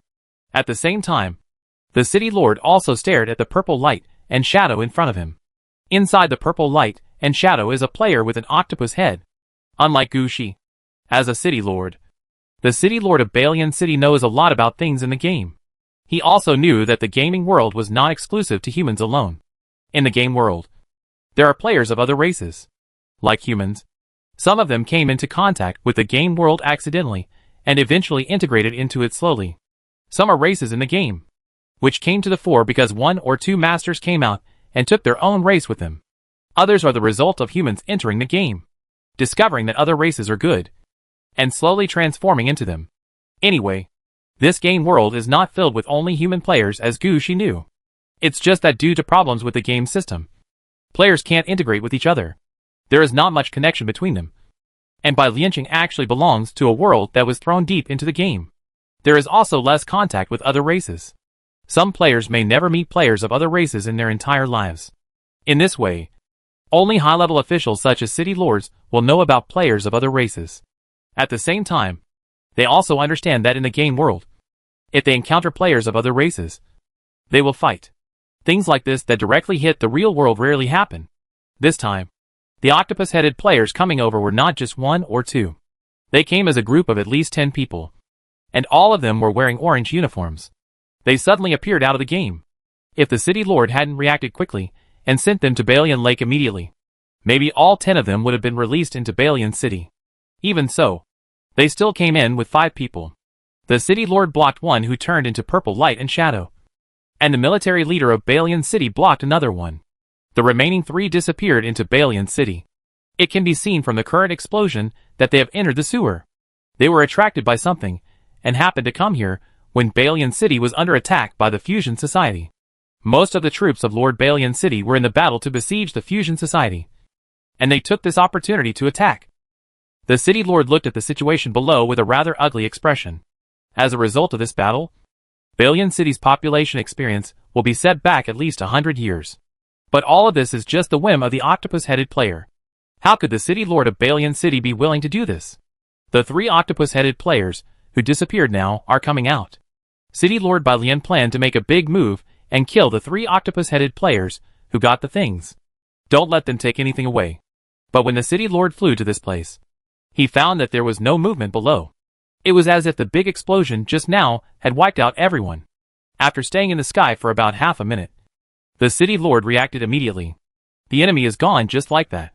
With this thought in mind, the City Lord raised his hand and struck lightning on the octopus-headed player. At this time, the octopus-headed player with purple light and shadow also understood that something was wrong here. When he was struck by lightning, he rushed downward immediately, turned into a purple rainbow, and fell into the deep pit that was blasted out. As soon as the City Lord saw it, he immediately chased after him. While flying downwards, the City Lord activated the effect of the white gauze that reaches the sky, switching from the master-level air spell to the water spell. The lake water pouring down at this time is like the body of the City Lord. Under the operation of the City Lord, it turns into a water gun and a sword and cuts towards the purple light and shadow. The purple light and shadow also sensed the situation behind them, but he couldn't care about anything else now. At this time, he also understood that something must have happened below, and he had to find his companions. Otherwise, their actions this time would cause a big problem. With the purple light and shadow fully activated, he rushed downward faster and faster. Just when he was about to reach the bottom, the purple light and shadow suddenly stopped. Don't come here. We've been fooled. As soon as the purple light and shadow heard this spiritual message, he understood that the 3 companions who had just come down had died in the battle. At the same time, he also used telepathy to see the scene of his companions dying in battle. They passed through the sewers easily and found what they were looking for. But as mentioned before, the game system of each race is different. On the octopus head player's side, their approach to the dead game world is different from the human side. They had never seen this method of digging a deep pit and burying a dead game world under a city. When they saw the purple crystals here, they did not immediately think that these things were a dead game world. They only saw the ring that Gushi had thrown deep into the pit. And this is the reason why the octopus-headed players invaded Balian City in large numbers when they fought against Balian City through the Fusion Association. Among the octopus-headed forces, they also have a ring. So when Gushi activated the ring, they had already noticed this. After confirming that no one was protecting the ring, they naturally wanted to snatch it back. So these three octopus-headed players, relying on their orange equipment and ignoring the dead game world next to them, just wanted to go and grab the ring. Result: there was an explosion, and none of the three octopus-headed players could escape, leaving behind only the last telepathic message and a guess. They were fooled. Chapter 1061. Huh? Is the battle over? Gushi didn't know anything about what happened in the sewer. At this time, he only had one idea. Leave quickly. Even if it is washed out of the city by the flood, it cannot be washed into the sewer. Fortunately, Gushi's water dragon beast is also pretty good. When moving underwater, whether downstream or upstream, it does not affect the movement speed of the water dragon beast. And it can also move underwater in places where others cannot see. When moving, it can also automatically dodge various obstacles. Coupled with Gushi's pathfinding skills, they quickly left the most dangerous place. However, when Gushi was about to approach the area where Chaoyang Guild was located, a buzzing sound suddenly came from the distance. The sound was quite harsh. Even if Gushi was underwater, he could hear it clearly. When he heard the sound, Gushi thought about raising his head to take a look. But the next moment, he could feel the pressure caused by something cutting through the air underwater. Gushi decisively gave in. He lowered his head and lay directly on the water dragon beast. As a mount, water dragon was not affected much. When Gushi lowered his head, he was still swimming forward, swimming towards the position Gushi had set. But the moment just now still had a certain impact. When Gushi was about to enter Chaoyang Guild, he found that the door of Chaoyang Guild was tightly closed. What the hell? At this time, Gushi was also speechless. As soon as the door of Chaoyang Guild was closed, Gushi's current situation became a bit embarrassing. He has nowhere to go. It was impossible to forcefully storm the gate of Chaoyang Guild, although I have never seen an attack on the guild gate. But Gushi believed that the guild's gate was the most dangerous. Now that the guild door is closed, this shows that various defense systems have been fully activated. Gushi has some strength, but if he attacks a guild that is already prepared, there may not be any good results. Moreover, Gushi is obviously a member of Chaoyang Guild and can apply to join Genesis immediately. If he attacks the guild at this time, isn't he causing trouble for himself? Even if Chaoyang Guild later understood Gushi, if he delayed the application for a few more years, Gushi would have to stay in Balian City for a few more years. This is a very serious matter. No one knows what happened in Balian City in the past 2 years. There are always things like this. Forget about the fusion meeting or anything like that. This time, a powerful enemy invaded, and the dike outside the city was immediately broken, causing floods to pour into the city, one day at a time. This is even more the case now. As soon as I came out, I was attacked. We can't stay here any longer. Therefore, at this last moment, there must be no conflict with Chaoyang Guild. Can't attack the guild gate. But at this time, Gushi looked up at the sky again, preparing to choose a suitable direction to hide. After all, there is still a war outside. Huh? The battle seemed to be over. Does this mean you no longer have to worry about being accidentally injured? Looking up at the sky, Gushi clearly felt that something was not right about the atmosphere. He thought about it, and finally controlled the water dragon beast to go upwards, and finally floated to the surface. At this time, the flood was still pouring into the city. But Gushi could clearly notice that everything was under control. Especially the city lord in the sky showed obvious joy on his face. The enemy has been repelled. We are now recruiting players who are not afraid of death. Once again, the enemy has been repulsed. Now we are recruiting players who are not afraid of death. As soon as Gushi came out, he heard the voice of the city lord in the sky. This situation made Gushi feel a little confused. This is how the same thing. Didn't they say that the enemy had been repelled? If it were him, shouldn't it be time to clean up the battlefield and restore stability to the city? Why do we need players who are not afraid of death? However, Gushi still underestimated the mentality of the players in Balian City. The city lord just said it twice, and immediately a large number of low-level players rushed out from all directions. When the war started, I didn't know where they were hiding. Now as soon as they heard the battle was over, they all came out. At the same time, Gushi noticed that a Death Knight of at least level 15 and above was standing on the tallest building in the city holding a golden long bow. Next to him stood a black warhorse the size of an elephant. He did not have any objections to the orders of the city lord in the sky. Whether Bai Lianqing can turn around depends on this time. The powerful attack that shocked Gushi just now was coming from this person. The golden longbow he held in his hand was the bone-beaded golden bow, one of the 3 orange pieces of Bai Lianqing. This is a very powerful offensive orange outfit. The reason why he sent out such a blow with all his strength was entirely because he received the news from the city lord. It is said that the enemy team that invaded Balian City suffered heavy losses. They have no chance.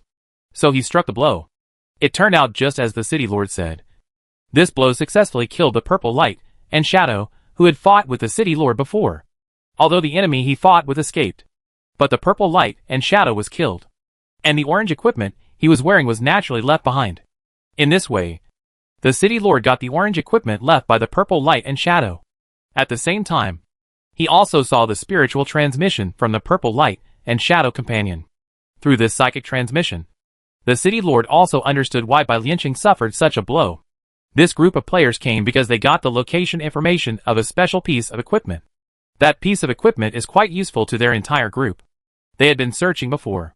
When they discovered this thing, they naturally came over first. Unfortunately, the item was not found, and the small team that came over disappeared. Although the city lord didn't know what they were looking for, he was sure where they died. A pit used to store dead game worlds. Whoever goes to that place will die. Even the lord of Balian City dare not go there. These guys didn't know anything and just rushed in. What's the use even if they all have orange equipment? If you are reckless, you will die quickly.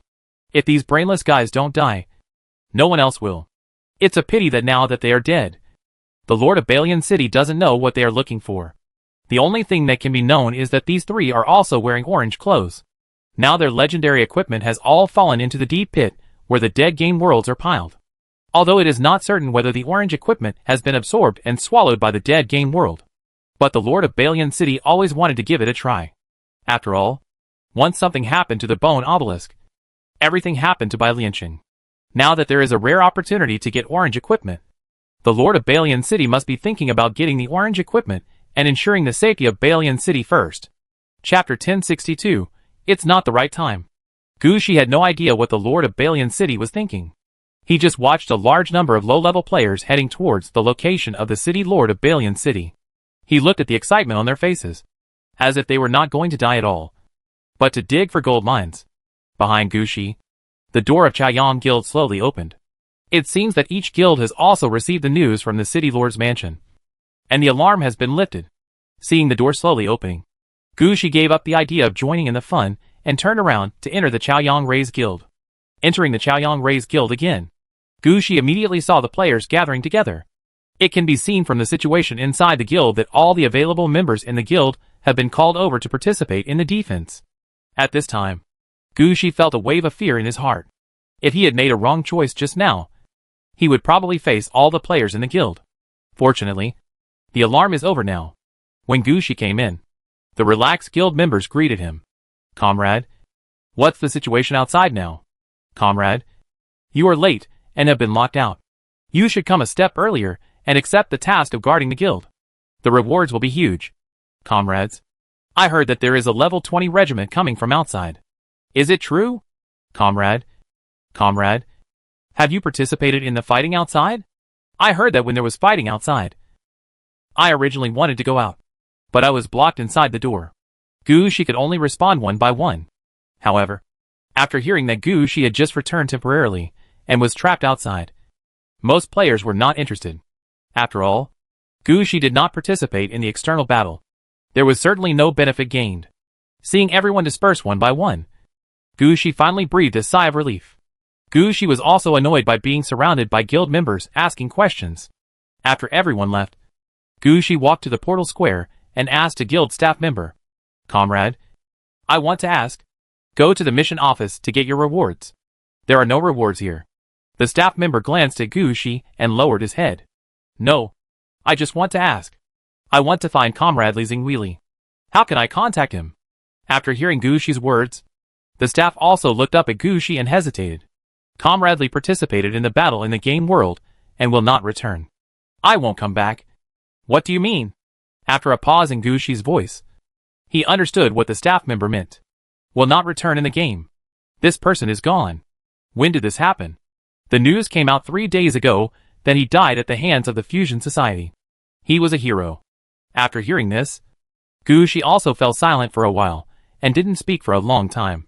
It was this staff member who patted Gu Shi on the shoulder and said, "As a newcomer, you should get used to this kind of thing. Players will always die in the game." After a long time, Gu Shi came back to his senses and said, "Comrade Li introduced me to the Chaoyang Guild.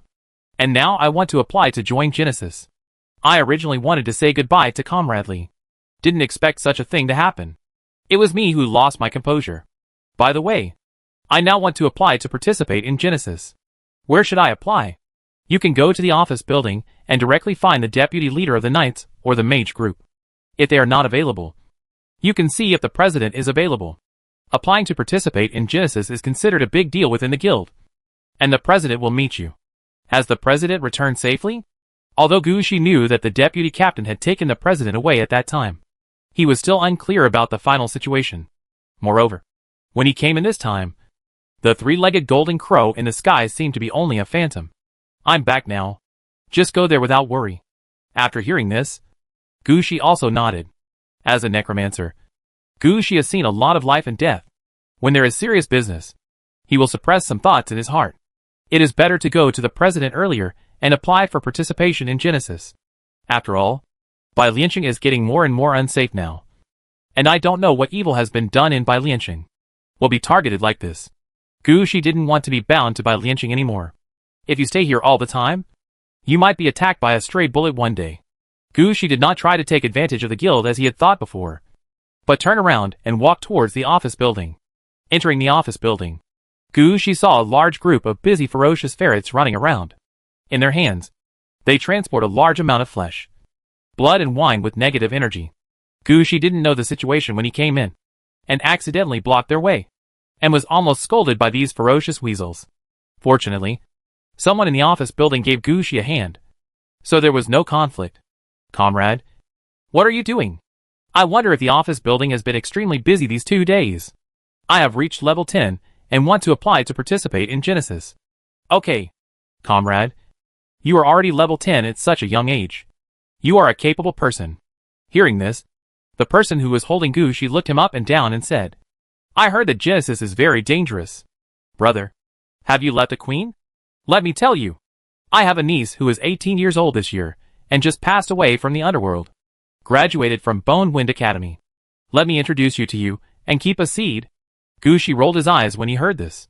Although he hated gambling and drugs, he was not to the point of leaving his seed with every person he met. His goal is to return to the real world and build his own family in the real world. So Gu Shi shook his head affirmatively. "No need. My family doesn't care about my affairs at all. And they don't need me to save seeds to continue the family line. It's really not necessary." As Gu Shi spoke, he wanted to run away. Fortunately, this person didn't drag Gu Shi into elaborating on this matter. He just gave Gu Shi directions and told him where to find the president, who was resting. After hastily bidding farewell to the brother who helped guide the way, Gu Shi quickly went up to the 3rd floor.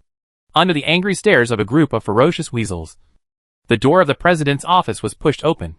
As soon as he pushed the door open, Gu Shi realized that something was wrong inside. In this huge room, a huge crow with a wingspan of over 100 meters was lying. This is the three-legged golden crow raised by the president.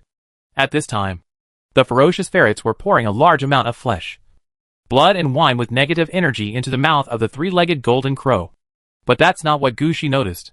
Gu Shi found that when the three-legged golden crow raised its head to eat the meat and wine, there was a human figure pushing out from his abdomen. Although it has not been completely squeezed out of the three-legged golden crow's body, Gu Shi can definitely tell that this is the president of the Chaoyang Rays Guild. When he was trapped before, he only escaped by letting the three-legged golden crow swallow him up. Now he is about to leave the body of the three-legged golden crow. Gu Shi came at the wrong time. Chapter 1063 Reward before quitting the guild. It is you. The guild president was not surprised at all about Gushi's entry. He was still squeezing out of the body of the three-legged golden crow, and even had the time to say something to Gushi. I remember you. Your name is Gushi. You seem to have been assigned to the Liang Mage group. Right? When I was trapped before, you were the first one to come and rescue me. It was your appearance and blow that allowed my three-legged golden crow to get rid of the mind control of those octopus heads. Otherwise, I would really be dragged away as a mount by their psychic knight. By the way, are you here this time? President. I have reached level 10, and I would like to apply to participate in Genesis. Oh. I know. I remember you just graduated a little over a year ago. And you're already at level 10. It seems like you're really a genius. The president also reacted at this time.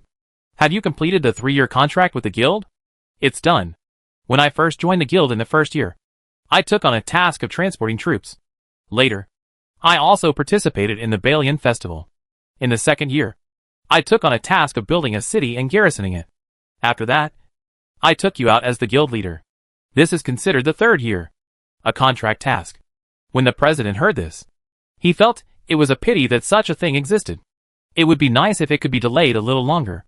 As long as such a genius can delay for 1 more year, he will reach level 15 next year.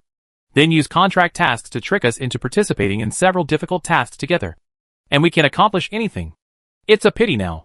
However, the president still asked, what about the mission of the Liang Mage group? Does your group leader agree to your withdrawal? Well, for various reasons, I have never joined the Liang Mage group. What? Didn't join? How? Having said this, the president suddenly stopped. He finally understood that Gushi had paid back everything he owed to Chaoyang Guild. If you want to use this method to hold Gushi down, I'm afraid it won't have any good effect. The president, who understood this, immediately changed some of his ideas. Okay, I've approved this matter. 16. Come here. The president turned to a ferocious weasel and said. The ferocious weasel didn't need any orders from the guild leader, and just walked over with some paper and pen in hand. The president, whose body was still on the belly of the three-legged golden crow, reached for a pen and paper and wrote a note. This is the approval slip I gave you. You can go to the 2nd floor to register. And then, you can report to the city lord's mansion. By the way, let me give you another approval note. After all, you saved me, so I have to give you some reward. Let 22 take you to the warehouse later, and you can choose 2 pieces of purple equipment as rewards. When Gushi heard it, was there such a good thing? So he quickly said, then I'm welcome. Thank you, President. You're welcome. You deserve this. After you join the Genesis team, don't forget the help our Chaoyang Guild has given you. The president's words made Gushi clearly understand the purpose of these 2 purple suits. The reason is to let Gushi remember the goodness of Chaoyang Guild. When Gushi becomes more prosperous in the future, he will never forget the support the Chaoyang Guild gave him in the beginning. At that time, as long as Gushi gets a little benefit from his hands, it will be enough for Chaoyang Guild to benefit from it for many years. Gushi, who understood this, also had no objection. After all, Gushi's life in the Chaoyang Guild for more than a year was pretty good. Free. Except for one guild task that must be done every year. He can do whatever he wants at other times. You can go into the game to upgrade yourself. You can also study within the guild. The most important thing is that when studying, the guild stewards will arrange everything and even arrange some small animals to accompany Gushi. You have to know that at that time Gushi was not an elite member of the guild. He was just an ordinary player. Even so, Gushi still gave everything he deserved, without saying anything else. Just for this reason, Gushi has to admit that the Chaoyang Guangming Guild is better. So even if the guild president didn't give Gushi 2 purple outfits, Gushi wouldn't think that the guild was sorry for him. He's not that kind of heartless white-eyed wolf. However, the president was generous. He did not say that the 2 purple equipment were used by the guild to win him over. He just said that this was a reward to thank Gushi for saving him from danger. Now Gushi couldn't refuse even if he wanted to. Not to mention that Gushi had no intention of refusing. Seeing Gushi like this, the president was also quite happy. He said to Gushi, I still need to take a rest now, so I won't say more to you. You go there with 22, and you can choose any of the purple clothes in the warehouse. No need to be polite to us. Thank you, President. I won't be polite. Gushi also knew that the president wanted to befriend him. If he didn't take it at this time, the president would murmur in his heart. He was afraid that Gushi would do something bad to him. In that case, it would be better to just take the purple outfit and make the president feel more at ease.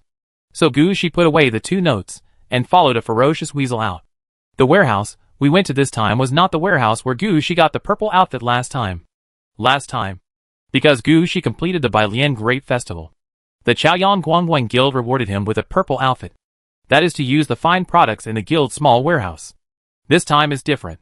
The warehouse Gucci was going to this time was the guild's large purple warehouse. Many of the purple equipment stored here are made by the guild itself and can be exchanged for guild points. In other words, the purple clothes here are more popular. Or there are more. Gucci first followed the dire weasel into the small warehouse in front of him. As soon as he entered the door, he saw a large number of purple equipment piled on the ground. Many shields of the same style were stacked in the corners, and spears were tied into bundles and laid horizontally on the ground.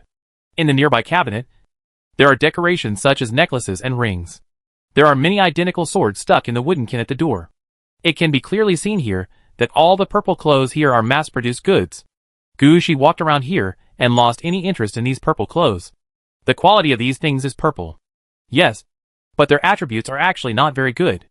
Only those players who have just reached level 5 or so and have no purple equipment will come here to pick 1 or 2 pieces to equip themselves first. When you have purple equipment in the future, you can change it to something else that suits you better. The only advantage of these purple equipment is that the negative effects are not fatal. As you grow up and change into purple equipment, the negative effects can be slowly eliminated. Gucci doesn't have to worry about negative effects or anything. Seeing so many purple clothes in front of him, Gucci began to think about what he needed. Chapter 1064 Powerful Purple Shield.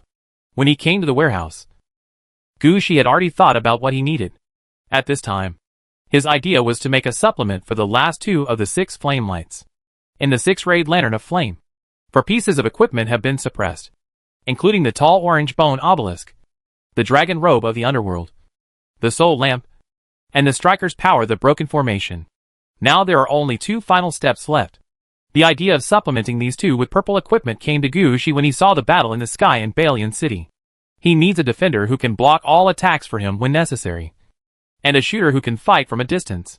So Gucci's target naturally turned to armor and shields. As for the long bow, Chaoyang Guild did not specialize in this.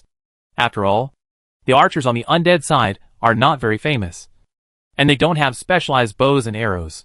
The reason why Bailian City has an orange-equipped bow is that it was modified after obtaining other people's orange-equipped equipment. Chaoyang Guild naturally does not specialize in bows and arrows, but shields and heavy armor, which are must-haves for Death Knights, and they have several good models in their hands. Gucci looked through these shields and heavy armors, comparing the properties of these equipment one by one. For these equipment, Gucci's requirements are very simple. The attributes are strong enough, and the defense is strong enough. As for the negative effects, what are they? Gucci is not for his own use, so he is not afraid of this at all. What he wants is strong defense and strong skills so that he can save his life in the first place. After Gucci's selection, he finally found a shield. This shield is a large tower shield. The entire shield is as tall as a person, rectangular in shape, and has a leather strap on the back, which can be tied to the shoulders or carried on the back. On the front of the shield, there is also a picture of a 3-legged golden crow flying. It can be seen that this shield is a unique product of Chaoyang Guild. At least this style is similar to that of the Rising Sun Guild. Extreme Sunshine Purple Shield. Defense 48. After equipped, Physique plus 12. Equipment requirements, Strength 26. Agility 14. Constitution 23. Special 1, Extreme Light Shield. As long as you stand under the sun, a light shield will be automatically generated every 5 minutes. The light shield can have 48 points of defense and protect the user from 48 points of damage. The light shield can be continuously superimposed, but as long as there is no sunlight, the automatic increase will stop. Special Effect 1. After wearing the equipment and activating the ultimate light shield effect once, the user's eyes will be stimulated by light or flash spells, making it impossible to see normally in the sun. Special 2. Blazing Shield Guard. Actively defends a certain comrade, and at the same time supports a shield wall with a defense power of 480 points. Before the shield wall is breached, the defended person will not suffer any damage. Special Effect 2. After wearing the equipment and activating the Blazing Shield effect once, all attacks on the shield wall will fall on the shield holder twice as much. Special 3. Phantom of Light. When encountering a fatal blow, extreme sunlight will emit dazzling white light, forming 3 white light figures. The enemy can choose. If the choice is wrong, the enemy's attack will be dodged.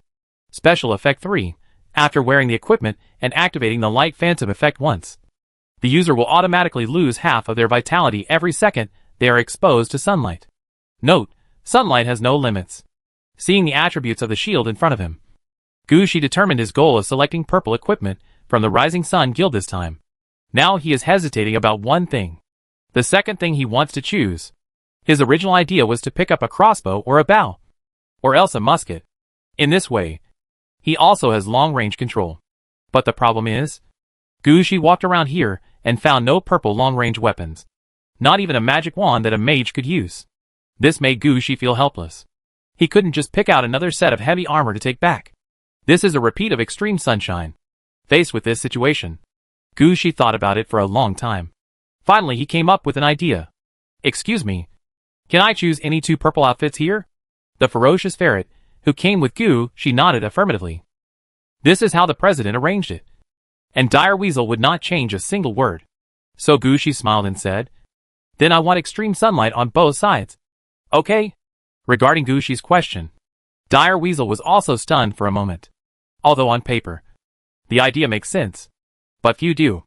Extreme Sunshine is an overused shield for the main tank in the team. Except for main tanks or Death Knights who want to be tanks. Normal people will not hold such a shield. And even if you want to be the main tank, a shield is enough. If you want to prepare a backup, there is no need to prepare 2 sets of identical shields. But Gushi didn't explain all this. After seeing that the Dire Weasel agreed, he stretched out his hand and prepared to lift both sides of the Extreme Sunshine. But Gushi never expected that the first time he mentioned it. He almost didn't mention it. In the end, he had to use the fitness technique to lift up the 2 extreme suns. Fortunately, I got the tree spirit's life last time and let the fitness technique be digested. I just added a level 14 fitness technique to Gushi. Not to mention other things. His strength reached 34 points. His constitution reached 40 points. And his health reached more than 7,000. At this level, even if Gushi wears heavy armor and carries a shield and becomes a Death Knight, some people will be willing to believe him. Not to mention the addition of a bodybuilding avatar. But at this level, Gushi also put in a lot of effort before holding the 2 shields in his hands. From this we can see how heavy these 2 shields are. After holding the 2 extreme suns in his hands, Gushi turned and said to the ferocious weasel, okay, I've already picked where we should go next. Next? Sir, just go to the 2nd floor to register. I won't be here with you. Sir. The ferocious weasel had no intention of persuading Gushi. In his opinion, everything was Gushi's choice. Even if Gushi regretted it in the end, it had nothing to do with him. After sending Gushi out of the warehouse, the ferocious weasel closed the warehouse door and left quickly without even looking at Gushi. Going back to find the president, Gushi carried 2 shields of extreme sunlight and did not throw the 2 shields into the 6-ray lantern on the spot. This 6-ray lantern is still Gushi's secret. Gushi didn't want people to know that he had the orange outfit. He just put the 2 shields on his back and walked towards the registration office on the 2nd floor. There he needs to apply for participation in Genesis, and at the same time get a receipt from the Chaoyang Guild.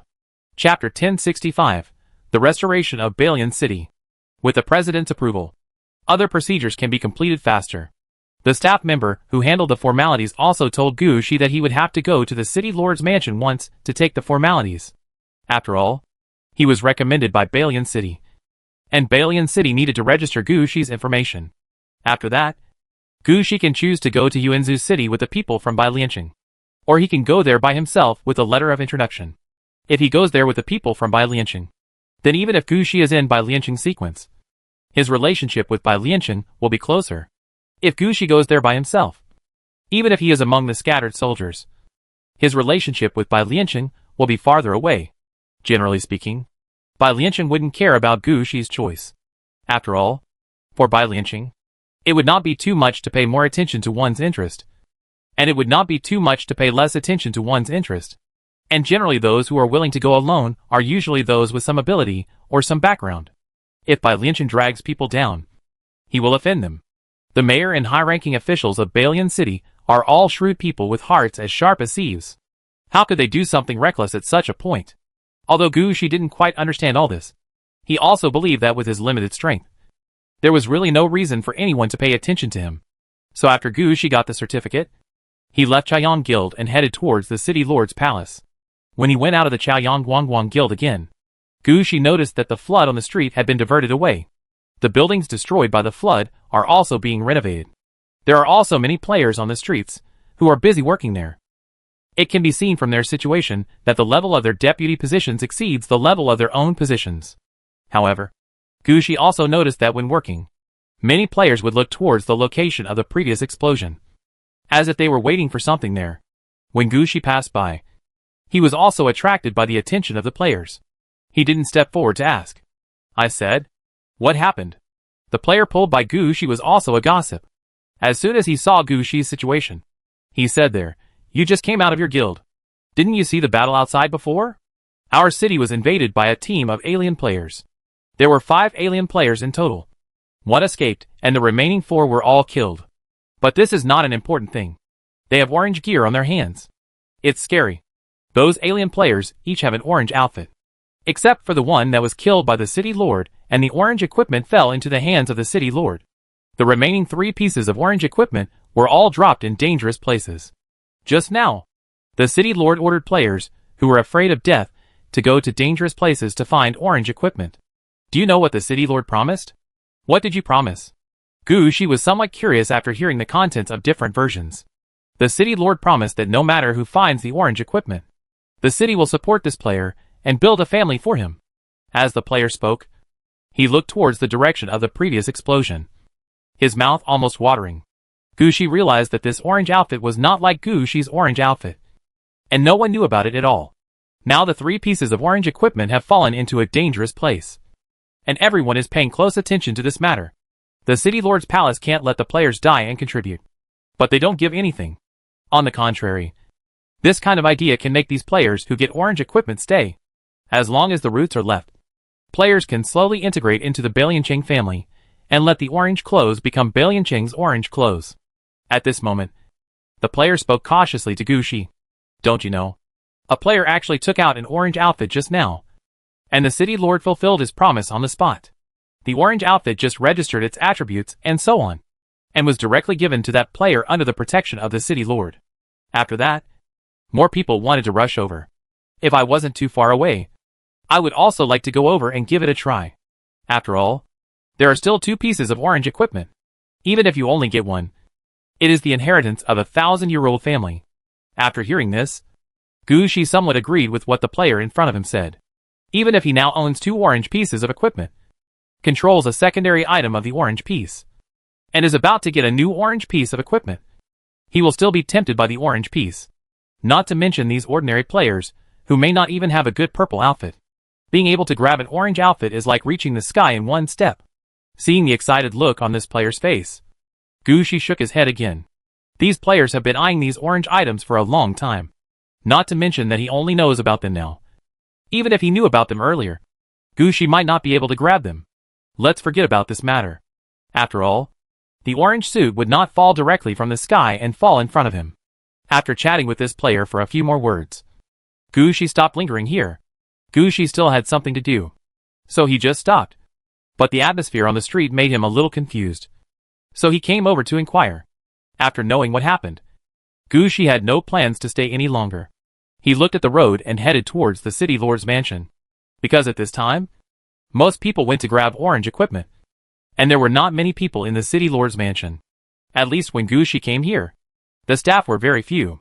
Fortunately, the matter that Gushi came to handle was considered to be a relatively important matter in Baliancheng. As soon as Gushi inquired about it, someone came to handle it immediately. After recording Gushi's level, the staff of the City Lord's mansion did not immediately process the procedures for Gushi. Instead, he explained 2 different situations to Gushi, although he still has to go to Yuanzu City. If Gushi chooses to go with the players in Baliancheng, he will get some supply support from Baliancheng. Moreover, they can stay in Balian City for another half-year, and then set off with a group of players after half a year. All the travel expenses along the way were paid by Balian City, and the train there was also direct. If Gushi wanted to leave by himself, he would have to accompany Xian, eldest son, or transfer to Mowan City. and all the travel expenses and other expenses would have to be paid for by himself. Bai Lianqing will not care about the problems encountered along the way. That's not what's important.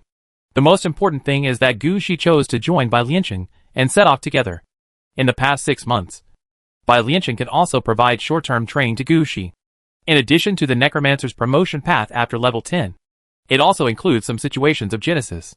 If Gu Shi left alone, these benefits would definitely be gone. Don't think these are just talk. There are actually not many cities in the pure undead direction. If you don't learn anything, it will not be easy to find some roots for the necromancer after level 10 when you arrive in the origin city. Listening to the staff's words, Gu Shi smiled instead. It's okay. I'll go alone. Chapter 1066, Certificate Application. The staff did not force Gu Shi's request. This is just routine. Players are not necessarily required to stay. They just say it out of habit. Of course, on the surface, they still gave some advice. You can think about it carefully. Our batch of applicants will leave together in March next year. If you are having trouble outside, you can come back before that time. We are still welcome. The staff helped Gu Shi go through the formalities and explained everything there. Thank you. It seems that you have already decided, so I won't say anything more. This is your identity certificate. You have to keep it. If you lose it, you can only go back to the city to get another one. There is no way to help elsewhere. You handle it. This is your certificate for applying for Genesis. Only with this certificate can you buy a ticket to enter Yuanzhou City. Without this certificate, you have no choice but to come back. And then, there is this. This is the transportation certificate from Bai Lianqing, which proves that you left from Bai Lianqing. If you hand over this when you arrive at Yuanzhou City, it will be regarded as the talent sent by our Bai Lianqing. The staff quickly packed up the 3 certificates and handed them to Gu Shi. After receiving these certificates, Gu Shi did not put them away casually, but carefully examined them. The most important thing here is of course the identification. Nothing else is mentioned except that Gu Shi is a necromancer and has reached level 10. As for what route Gu Shi took, which path he took when he was promoted, what kind of talent he had, etc., there was not a word mentioned above. On the contrary, Gu Shi's graduation grades and becoming the chief of a certain term in Bai Lianqing are recorded on it. At the same time, Gu Shi noticed that in the several games Gu Shi participated in, as long as it was a game world mission from the Chaoyang Guild, there were reminders about the difficulty and results of the mission. It can be seen that Chaoyang Guild still sent some information, and this information is also proof of Gu Shi's strength. Without these records, players like Gu Shi might not be taken seriously when they arrive in Yuanzhou City. Looking up, Gu Shi asked the staff, "Can you add a sentence for me? What do you want to add?" The staff was easy to talk to. "We can give you a few more compliments, but we can't overdo it. Bai Lianqing is not a key city. It will be bad if we overdo it. Write it down for me." I offered the elixir recipe for the grass returning elixir, and received a joint reward from Yuanzhou City, Paixin City, Chunzi City and Mowan City. Listening to Gu Shi's words, the staff's eyes almost popped out. "Mr. Gu, this is not a joke. This is really not a joke. I have proof. And there should be records. I was accompanying Xinchen to handle the matter. And there should be records there." After hearing this, the staff thought for a while, and finally decided to help Gu Shi investigate the matter. Only they can record this kind of thing recorded on the identity certificate. If it was changed on the way, Yuanzhou City would not recognize it. If Gu Shi left Balian City with this without saying anything, then even if he wanted to prove that he had done such a thing, he would not be able to record it on his identity certificate. Gu Shi had never thought about this situation. He didn't even know how much trouble his unintentional words had saved him. About half an hour later, the staff rushed back. "I have already contacted Pei Xinchen, and they have also found out what you said. I will record it. But do you want to go with the team?" In this half hour, the staff can get quite a lot of information. In addition to Gu Shi's contribution, there are also the rewards Gu Shi received. Among them are the rewards given by the First Sun City. After Gu Shi reaches level 15, he can take a purple piece of equipment to the First Sun City and spend 10 years cultivating an orange piece of equipment. This is not like the orange equipment outside that you have to fight for your life to get. This is the direct road to heaven. If Gu Shi can be kept in Bai Lianqing, it means that Bai Lianqing will definitely produce an orange item in more than 10 years. Seeing the reaction of the staff, Gu Shi shook his head. It's not that he doesn't like Bai Lianqing, but that he can no longer learn anything here in Bai Lianqing. In addition, Bai Lianqing kept having some problems during this period. And Gu Shi wondered if Bai Liancheng was being targeted. If you are still staying in Balian City at this time, you may get involved. Gu Shi thought that he still had a bright future, so he simply decided not to get involved in the affairs of Balian City. As for the bone obelisk that Gu Shi obtained, it had nothing to do with this matter. Gu Shi definitely didn't want to leave because he was afraid that the people in Bai Liancheng would know that he had taken the bone obelisk. Seeing that there was no way to persuade Gu Shi to come down, the staff could only record it on Gu Shi's identity certificate. Afterwards, they asked Gu Shi to stay here for a while so that they could go find the city lord. Gu Shi shook his head repeatedly upon hearing this. Forget it. Forget it. Forget this matter. I'd better hurry up and go to Paixinching to see if there are any tickets to Yuanzhou City for sale. Don't look to me for matters here. After listening to Gu Shi's words, the staff grabbed Gu Shi. No. Please be sure to meet the city lord. The city lord is hospitable. If such an important person like you leaves like this, the city lord will definitely regret it. While the two were fighting, the city lord, who got the news, also rushed back. For the mayor of Balian City, every piece of orange equipment now represents a strengthening of Balian City. Although Gu Shi's orange equipment will not start to warm up until Gu Shi reaches level 15. But this directly shows that Gu Shi will definitely get an orange outfit. This was enough for the city lord to rush over. But what the city lord values more is not this. Instead, they value the means and sources of information.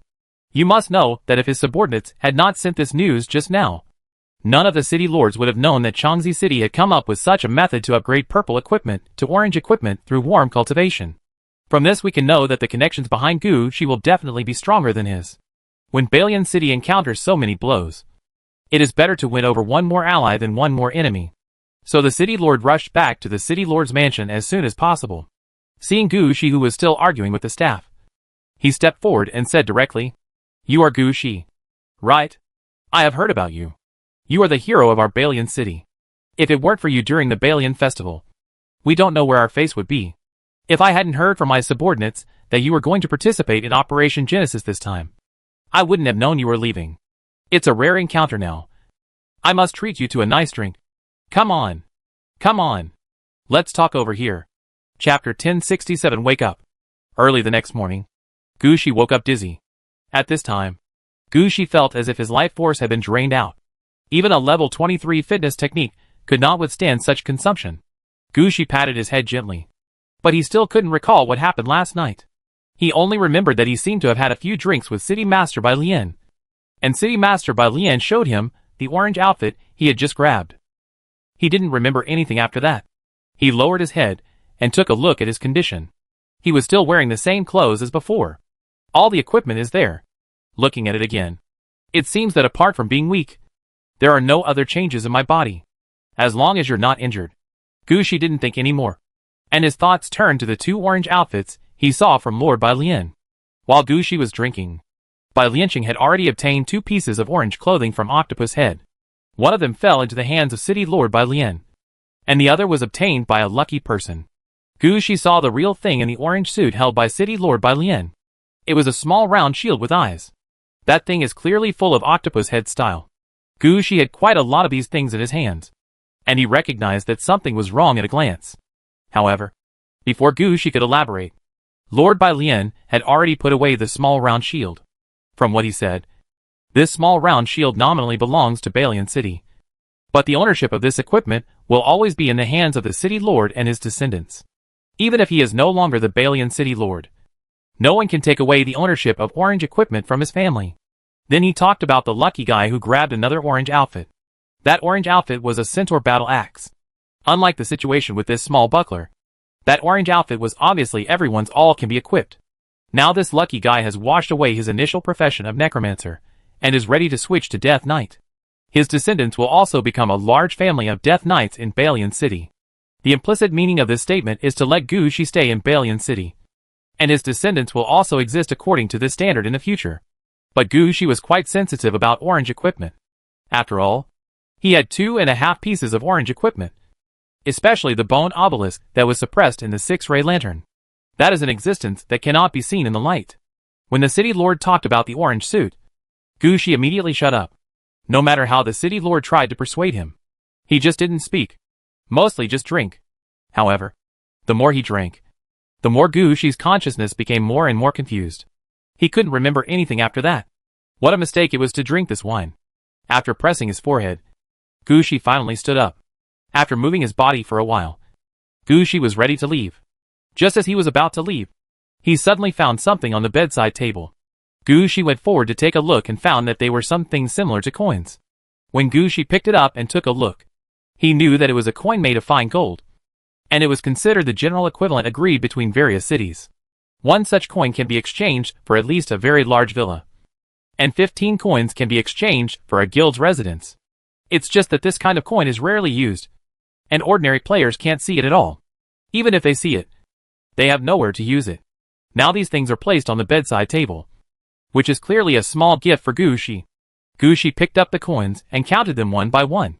1 coin, 2 coins, 3 coins, 15 coins, 22 coins. I don't know why, but every time Gushi clicks a button, his waist will feel sore unconsciously. After clicking here, Gushi was also a little confused.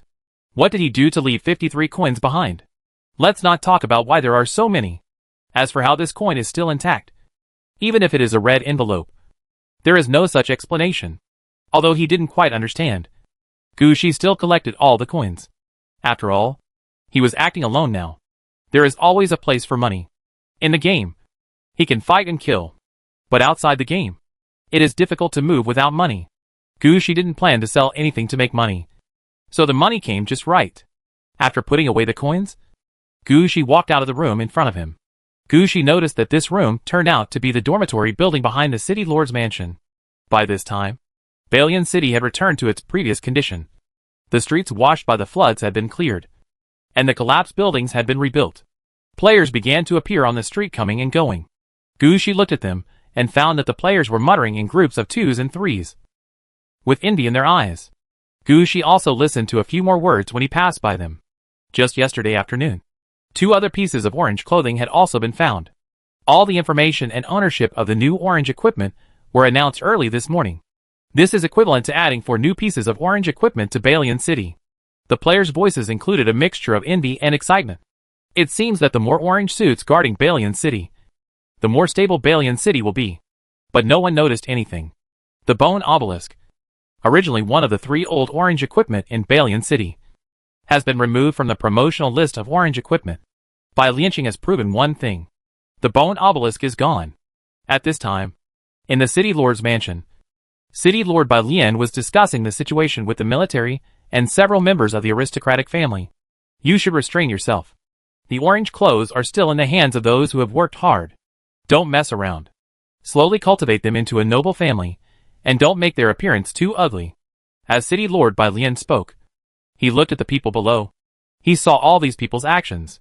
Those lucky ones, who got orange outfits, and the following people all sent their own children over to win over them. Various conditions are open all over the place. Forget it. He really pretended that he didn't know what the waves of people who sneaked in after Gushi drank too much last night were doing. These guys have shallow eyelids. Do you really think this will work? When he was drinking with Gushi yesterday, he had already seen that Gushi's mind was not in Balian City at all. Not even in Yuanzu City. It was clear that he was counting on the success of Genesis and going to the real world to start a family and start a business.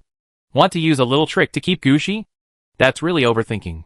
If you have that time, you might as well see how Bai Lianqing is attacked this time. Yesterday's battle in the deep pit of the game world where dead people were piled reminded City Lord Bai Lian of the Gua family that was destroyed along with the bone obelisk. It seems that the destruction of the bone obelisk this time was clearly due to the Gua family discovering something in the dead game world. But City Master Bai Lian never expected that they would be so brave and dare to touch the dead game world. He didn't investigate the matter of the bone obelisk's disappearance in depth before. But now, he can't do it anymore. This matter must be explained to the family. Chapter 1068 New Era. At Baliancheng Railway Station, Gushi felt helpless after buying a ticket. Balian City is not like Peichin City, where trains depart every day. Gushi came at the wrong time. The train to Xinqing had left the day before yesterday, and a big battle broke out in Balian City yesterday. So all other trains passing by here were rerouted. I'm afraid the train behind me will be delayed. According to estimates from the train station, the new train will not arrive until at least the day after tomorrow. Players who want to take the bus can go back and find a place to rest, and come back to take the bus the day after tomorrow. You can also take your train ticket and find a place to stay near the train station. There are enough rooms next to the train station, specially prepared for waiting players. Gushi thought for a while, and finally decided to wait near the train station. On the one hand, he had nowhere to go except near the train station. After coming out of the Chaoyang Rays Guild, he officially left the Chaoyang Rays Guild. All the houses in the guild will be taken back. As for Balian City, he doesn't have a house there either. When he was studying at Netherbone Wind Academy, he lived on campus. Before that, he had a family. But after he went to school, he lost contact with his family. Now he doesn't know where that family is gone.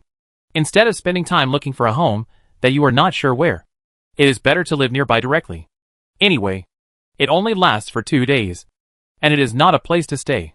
Besides, after Gushi finished fighting the City of Death, he encountered an alien invasion again. One thing happened one after another, and he hadn't gone back to Aladovi City to see it yet. Just take these 2 days to sort things out.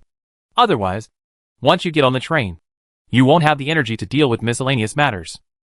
Thinking of this, Gushi put away the train ticket and turned around to leave. But as soon as he went out, Gushi saw a large number of players soliciting customers coming over. Guest, would you like to come to my place? It's a suite with 3 bedrooms and 1 living room. Each room has a different view. Little brother, do you want to play something strange? Come with me. I have some fun stuff. Newly arrived. Seeing these people, Gushi broke out in sweat. This reminded Gushi of the black players he met when he walked out of the train station last time. As a result, from that time on, he had to worry about Gushi's affairs continuously. Now Gushi doesn't want to fall into it again. He shook his head decisively and ignored no one. He randomly picked a hotel that looked high-end and walked in. The hotels in front of me are relatively clean, without any mess. Gushi showed his train ticket, and a suite was directly arranged for Gushi, and directly stated that if you need anything, please contact the front desk. Gushi didn't need anything. He just felt that his whole body was empty. So he just asked the front desk to prepare an hourly reminder service, and told him to catch the train 2 days later. He didn't want any of the other things. After entering the room, Gushi closed his eyes, and entered Aladovi City through his own means. As soon as he appeared in the council hall in the main city of Aladovi. Without raising his head, Gushi heard Luna's command coming from inside. It can be seen that Luna is busy dealing with matters in Aladovi City at this time. Gushi didn't bother him. He just raised his hands, and brought out the 2 sides of the extreme sunlight. Then Gushi lit up the 6-ray flame lamp. And then he stuffed both sides of the extreme sunlight into the empty 6-ray plate. This was Gushi's idea. He wanted to see if 2 identical purple outfits could be placed in the same grid. As a result, Gushi really didn't expect that he could let in the extreme sunlight from both sides smoothly. Then a voice came from Gushi's ear. I found a purple piece of equipment that can be suppressed. Should I suppress it? Please note that after the suppression, this purple equipment cannot be taken out. After the suppression, purple is full, and new purple is loaded into the town. The old items will be automatically destroyed and become the lamp oil for the 6-channel flame lamp. 2 identical purple outfits now count as 1. This is done. Gushi said decisively, enter the town. The next moment, the extreme sunlight on both sides burned on its own, and the word beast appeared above the flames. Then on this side of the palace lantern, the person holding the costume appears. Gushi remained as before, ignoring the appearance of the person wearing the suit. At this time, all he noticed was the condition of the purple suit in the hands of the holder. Gushi found that the holder still looked like a black stick figure, but he was a little different from the normal holder. He was holding a tower shield in his left and right hands. It can be seen from the situation of the person holding the suit that he is a purely defensive being. I am afraid that this person will have no offensive power in the future. But this is exactly what Gushi wants. If he wants to attack, he has forward power shattered formation available. Gushi was currently studying the situation of the extreme sunshine wielder. An idea came into Gushi's mind. Putting the same pair of purple outfits together counts as 1 piece. So what if it's not the same purple outfit? As long as the same type of purple equipment is placed in the same grid in large quantities, will there be such a change? If that's true, Gushi can give it a try.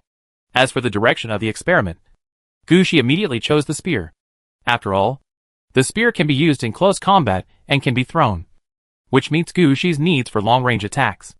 On the other hand, Gushi believes that spears are easier to obtain. The most important thing is that spears are easier to produce lightning and fire attributes. which are high-attack existences. If the experiment can be successful, Gushi believes that the combat effectiveness of the person wearing such equipment will probably exceed that of the person wearing Power of the Vanguard Shattered Array. While thinking about it, he released the ultimate sun holder. As soon as he stood out, Gushi felt an invisible layer of light shield around him. The holder of extreme sunshine is not like other holders. As soon as he appears, he directly smashes the two tower shields in his hands to the ground to attract other people's attention. This move made Gushi understand that he was using himself to attract firepower. The purpose is to ensure the absolute safety of Gushi. With such a guarantee, Gushi felt more at ease. At least if Gushi encounters something like a fight when going out again, he can have a guarantee that he won't be killed instantly. He could even take a few more glances on the battlefield to avoid not knowing the final outcome. While Gushi was studying the holder of extreme sunshine, Luna also finished handling the matter at hand and walked out. As soon as she saw Gushi, she immediately said, "Sir, you are back, and we have discovered a rather special undead." Chapter 1069, The Undead in the Dead City. Special undead? Gushi smiled. How special could it be? No matter how special it is, could a new system of undead appear? Thinking of the mud undeads from the octopus-headed necromancer, Gushi immediately said that he had seen everything, and there was no need to make a fuss. But when Luna called the undead over, he still glanced at Luna in surprise. The undead that came over was a skeleton wizard, holding a short staff, and wearing a robe that was so torn that only strips of cloth remained. With Gushi's eyesight, he could tell at a glance that the skeleton mage in front of him was only level 5. And the equipment on his body was still the most primitive equipment, and had not yet been upgraded. Nowadays, undead of this level are generally used as reserve troops. Usually when in the city, you have to complete battle missions in the barracks, or patrol the city, and go out to clean up the strange shadows outside the city. Only after they reach level 7 will they be selected by Gushi's tool heroes and incorporated into various troops. The undead in front of him will at most be transferred away by Yudo, and become a member of the demon sacrifice camp. In other respects, Gushi couldn't see any difference in him at all. Seeing Gushi's confused look, Luna didn't hold back and said quite simply, "Sir, this undead master has the skills of a dead city, but he does not have a city." Upon hearing this, Gushi jumped up immediately. That octopus head. No. The previous octopus head necromancer was level 11. Even if it was transformed by double death, it should still be level 11. The impossible level is level 5. And this guy looks like something is wrong. He seems to be a brainless being. How did you find out? When Princess Anna was reorganizing the troops, she felt something was wrong with him, and couldn't find any problems. So she asked a few of us to take a look. As a result, I found out that this person really mastered the Death City skill. But he didn't have a city of his own. Luna introduced the origin of this skeleton mage. This time, Gushi was silenced. He raised his hand and said, "Wait a minute. Let me think about it first." Then Gushi began to recall the previous battle in Death City. Because the Death City encountered some special circumstances, the entire city and the remaining experience packs were sacrificed. After the octopus-headed necromancer died in battle, everything was dragged away. He remembered clearly that the octopus-headed necromancer was killed by the undead transformation troops around him. Logically speaking, even if the body of the octopus-headed necromancer was dragged away along with the city of death, he should have undergone a double transformation and appeared as an undead in the city of Aridov. There is no reason for such a level 5 skeleton mage with the Death City skill to appear. Thinking of this, Gushi, perhaps afraid that he had remembered it wrong, quickly called his skeleton archer over. "I still need to ask him about this matter. I'll ask someone first. I must find out what's going on." Gushi stood up immediately. This matter is related to Gushi's core power system. Double death.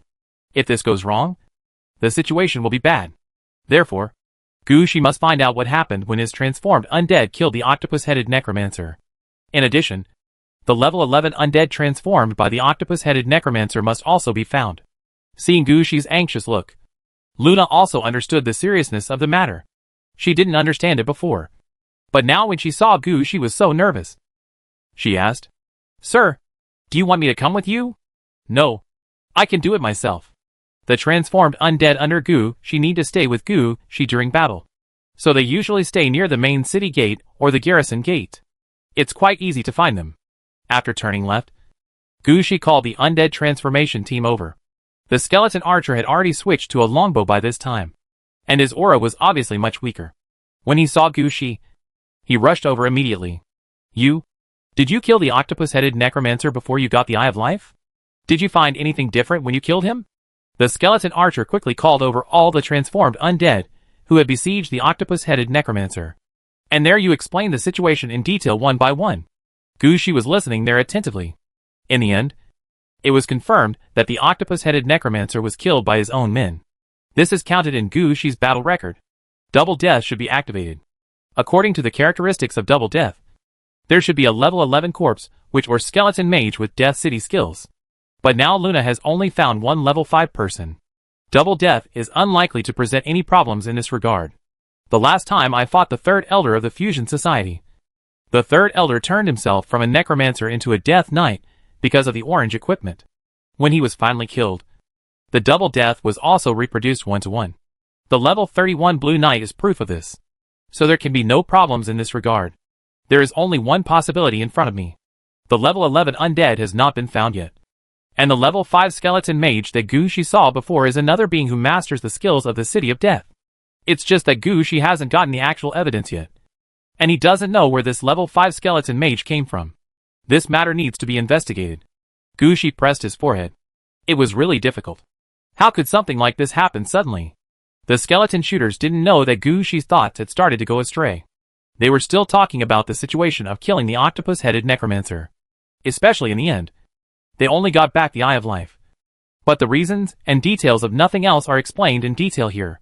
However, Gushi actually didn't care about the corpse of the octopus-headed necromancer. What he is more concerned about now is whether the Double Death has turned the octopus-headed necromancer into an undead. I still need to check again. But now I have a direction to check. Gather all the level 11 undead obtained in this battle. And I should be able to find them after searching. Gushi muttered something and prepared to leave to arrange this matter. This is the most important thing in Gushi's hands. Gushi will feel uneasy if he doesn't find out. Just then the skeleton shooter said something again. The reason why we played so smoothly at that time was because his mind was not on us. And we seized the opportunity. Otherwise, it would take some energy for us to get close to him. Not to mention taking this guy down with ease. Chapter 1070 Useless Undead. This sentence can be regarded as the speaker is unintentional. But the listener is intentional. A thought flashed through Gushi's mind. Let the two-headed bone dragon come to see me. Under Gushi's command, the two-headed skull dragon quickly flew over. A level 26 ghost dragon also came with them. It also came over to take a look at the situation and find out why Gushi called them over. Where did the token you gave me before come from? When the two-headed bone dragon heard this, he told them about killing an octopus head.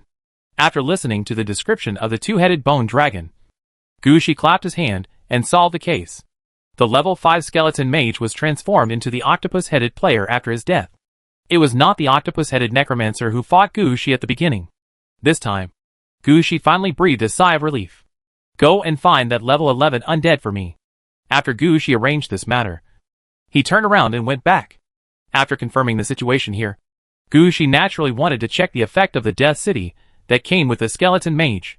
Can you build a city by yourself? You can still drop the city gate during battle. If it was just placed in the city gate, it would not be of much significance to Gushi. But if you can build a city by yourself, the situation will be different. Gushi still remembered that when he came back from the foundation of the Death City, he found a new road that could lead to the other two Death Cities. At that time, Gushi was still muttering, there is no Dead City. So what's the point of taking such a road? If the skills of the skeleton mage in front of you can open the City of Death, the meaning will be different. Now there are two more undead souls who control the City of Death at once. But there are two more cities of death at once. But Gushi soon realized that he was thinking too much. After returning to the meeting hall, Gushi called out the level 5 skeleton mage. What level is your Death City skill at? Can you build your own Death City? This skeleton mage has no intelligence at all and belongs to the kind of dead with type undead. Gushi asked a question, and the skeleton wizard responded. But he was unable to explain the matter clearly. In this case, you can only experiment by yourself. Gushi asked Luna to find the level 11 undead while taking the skeleton mage aside. Use your Death City skills. At Gushi's command, the skeleton mage raised his head. But he didn't use any skills. Gushi understood immediately. Now that he is in Aradovi City, he cannot use the Death City. So Gushi said H. Low to Luna and exited Aladovi City. When Gushi returned to the hotel room, he raised his head and glanced around, and the shadow of the main city gate appeared behind him. But Gushi was quite restrained. This room is actually not big, and Gushi did not release the entire main city gate. You must know that Gushi's Death City skill has reached level 9, and the city wall connected to the city gate, and the moat in front can be released to the outside world. If you don't control it carefully, the city gate will even crowd the room in front of you. Gushi didn't want to lose a fortune here. After opening a small door, Gushi dragged out the level 5 skeleton mage. Okay, you can test your Death City ability here. Upon hearing this, the skeleton mage raised the short staff in his hand and swung it downwards heavily. But nothing changed. Gushi was a little surprised by the skeleton mage's actions, but he didn't say anything. It's just that this skeleton mage is not proficient in the Death City skill. But after waiting for a moment, the skeleton mage raised his short staff again and swung it down heavily again. Only then did Gushi understand that there was something wrong with the skeleton mage's Death City. This should not be a complete city of death. The most critical thing about the Death City is not the ability to put the city on the battlefield, but having a Death City of your own. This skeleton mage can only be regarded as mastering half of the Death City skills. Without the city in hand, it is useless no matter how hard he tries. He can't release anything. The most important thing is that this skeleton mage is neither a hero nor a leader. He is just an ordinary undead. And he's pretty stupid at what he does. Can communicate, but has no brain of its own. Gushi didn't dare to hand over the control of a city to him. Faced with this situation, Gushi shook his head. Why did something like this happen? Forget it. You go back first. Gushi pushed his hand and pushed the skeleton mage back to Aladovi City. Just as Gushi closed the main city gate, there was a knock on the door. Guest, we just detected a large number of negative energy fluctuations. Do you need anything? We also provide erotic corpse services here, all of which are carefully selected. No, don't talk nonsense. Gushi responded directly and quickly returned to Aladovi City. This level 5 skeleton mage is pretty useless, but the level 11 undead may be a bit useless. Gushi now puts all his hopes on this level 11 undead. I hope he will bring him better news. As soon as he returned to Arida City, Gushi got the latest news. Because the goal was clear, Princess Anna immediately transferred out a batch of new level 11 undead. Luna checked these new undead ones one by one immediately, and quickly picked out the one who controlled the City of Death. Unlike the level 5 skeleton mage, this level 11 undead is a corpse witch. He is the kind of corpse witch with a short staff. He has a thin layer of skin on his skeletal face, wearing a silver scale robe all over his body. He wore a crown on his head. When standing in front of Gushi, his eyes were still quite bright. You also have the skill of Death City, right? Tell me what people can do. A hero or a leader? Compared to the level 5 skeleton mage, this corpse witch is more agile. When Gushi asked questions, he could still respond with 2 sentences. I have the skill of Death City, but without my own Death City, I can only be regarded as a corpse witch now. The corpse witch answered simply, but Gushi understood it as soon as he heard it. Doesn't this just mean that he is neither a hero nor a leader? What does it mean to be just a corpse wizard? You are a fort. Gushi shook his head and asked a very crucial question. Can you build your own city of death? Well, I can't, but my presence can improve the level of the dead city. The corpse witch saw Gushi's eyes getting worse and worse, and he said something quickly. Chapter 1071 Tool Man.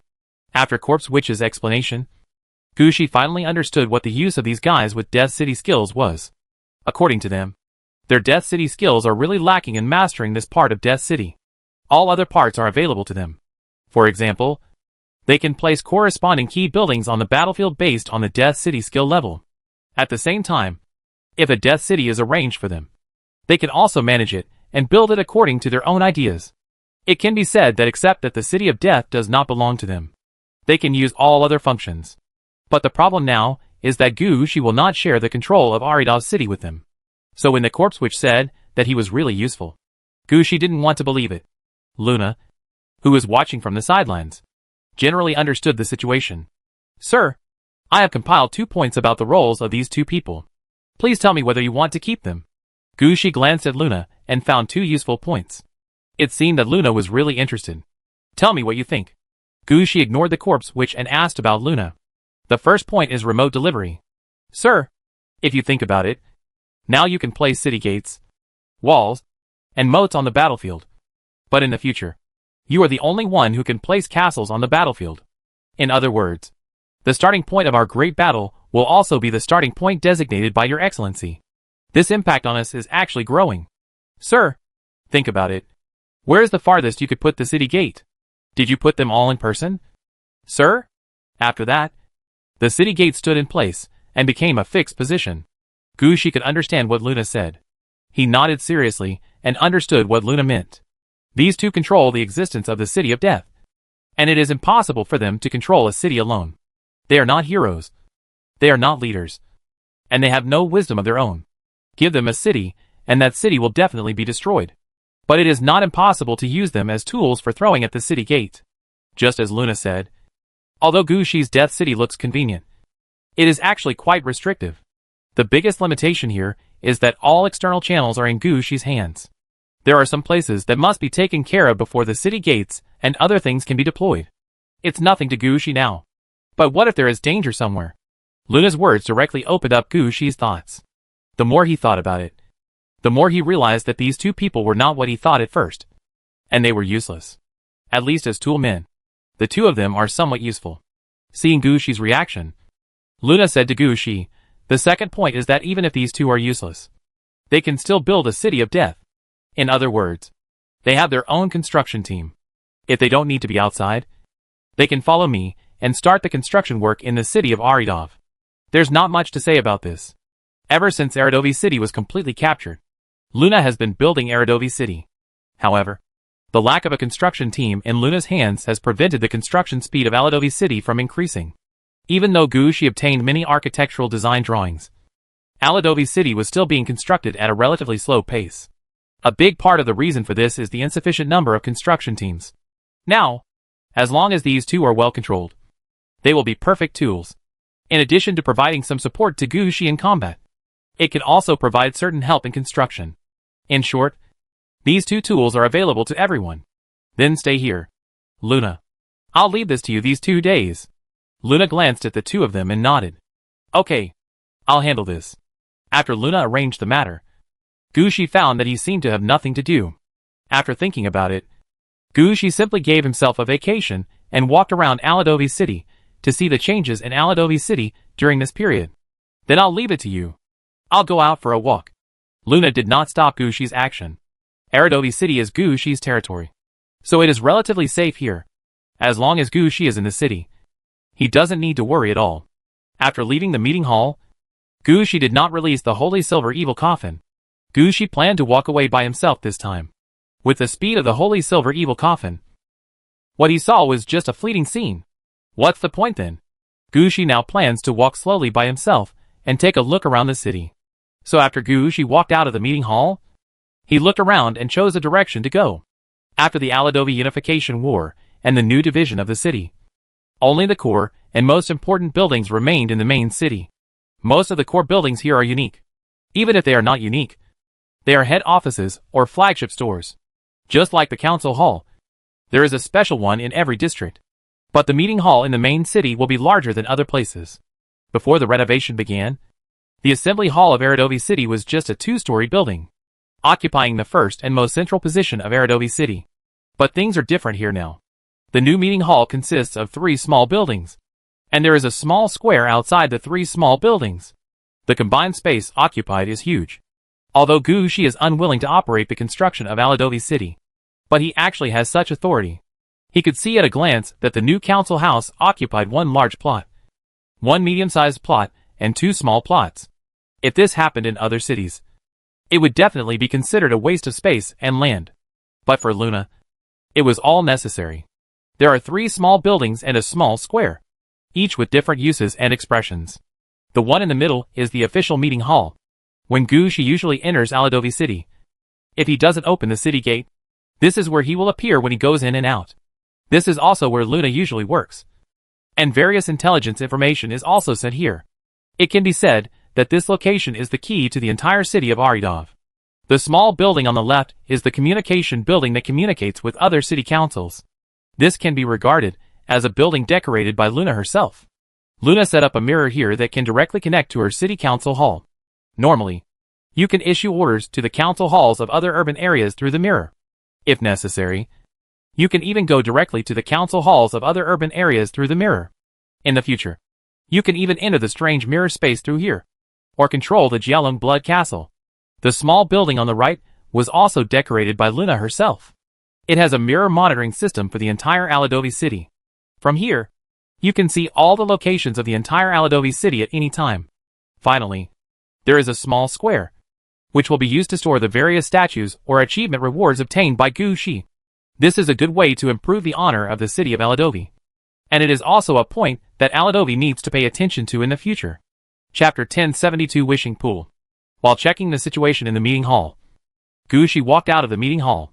When he walked out of the small square of the Parliament Hall, Gu Shi first saw a fountain facing the small square. The fountain in front of me is a large pool with a diameter of more than 30 meters. In the middle of the pool is a statue of a skeleton soldier holding a long sword. At the feet of the skeleton statue, there were coins of various kinds thrown everywhere.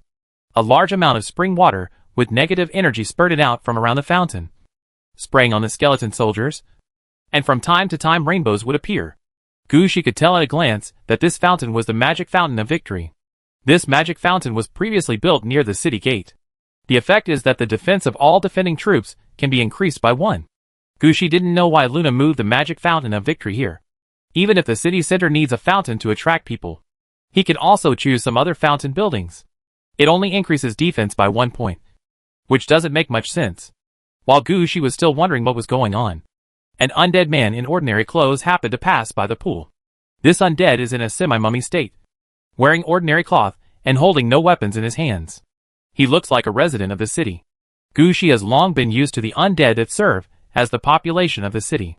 After all, Gu Shi had obtained a large number of undead that were not suitable for fighting. They either have their own abilities, work in various buildings in the city, and serve in different professions. Either they have no abilities at all, and they can't even serve as skeleton soldiers to serve as cannon fodder. At most, they can be used as population base in the city, regardless of which type it is. Their numbers in the city have obviously increased. Some time ago, in the city of Aladovi, there would be undead people who would come out to go shopping from time to time. Or there would be undead wandering around. The appearance of the undead in front of him was not unexpected. Gu Shi just glanced at it and didn't intend to pay attention. But just when Gu Shi was about to leave, he suddenly discovered something strange. The undead actually threw a negative energy crystal into the fountain. Then he made a wish by the fountain. Gu Shi didn't expect that someone would play like this.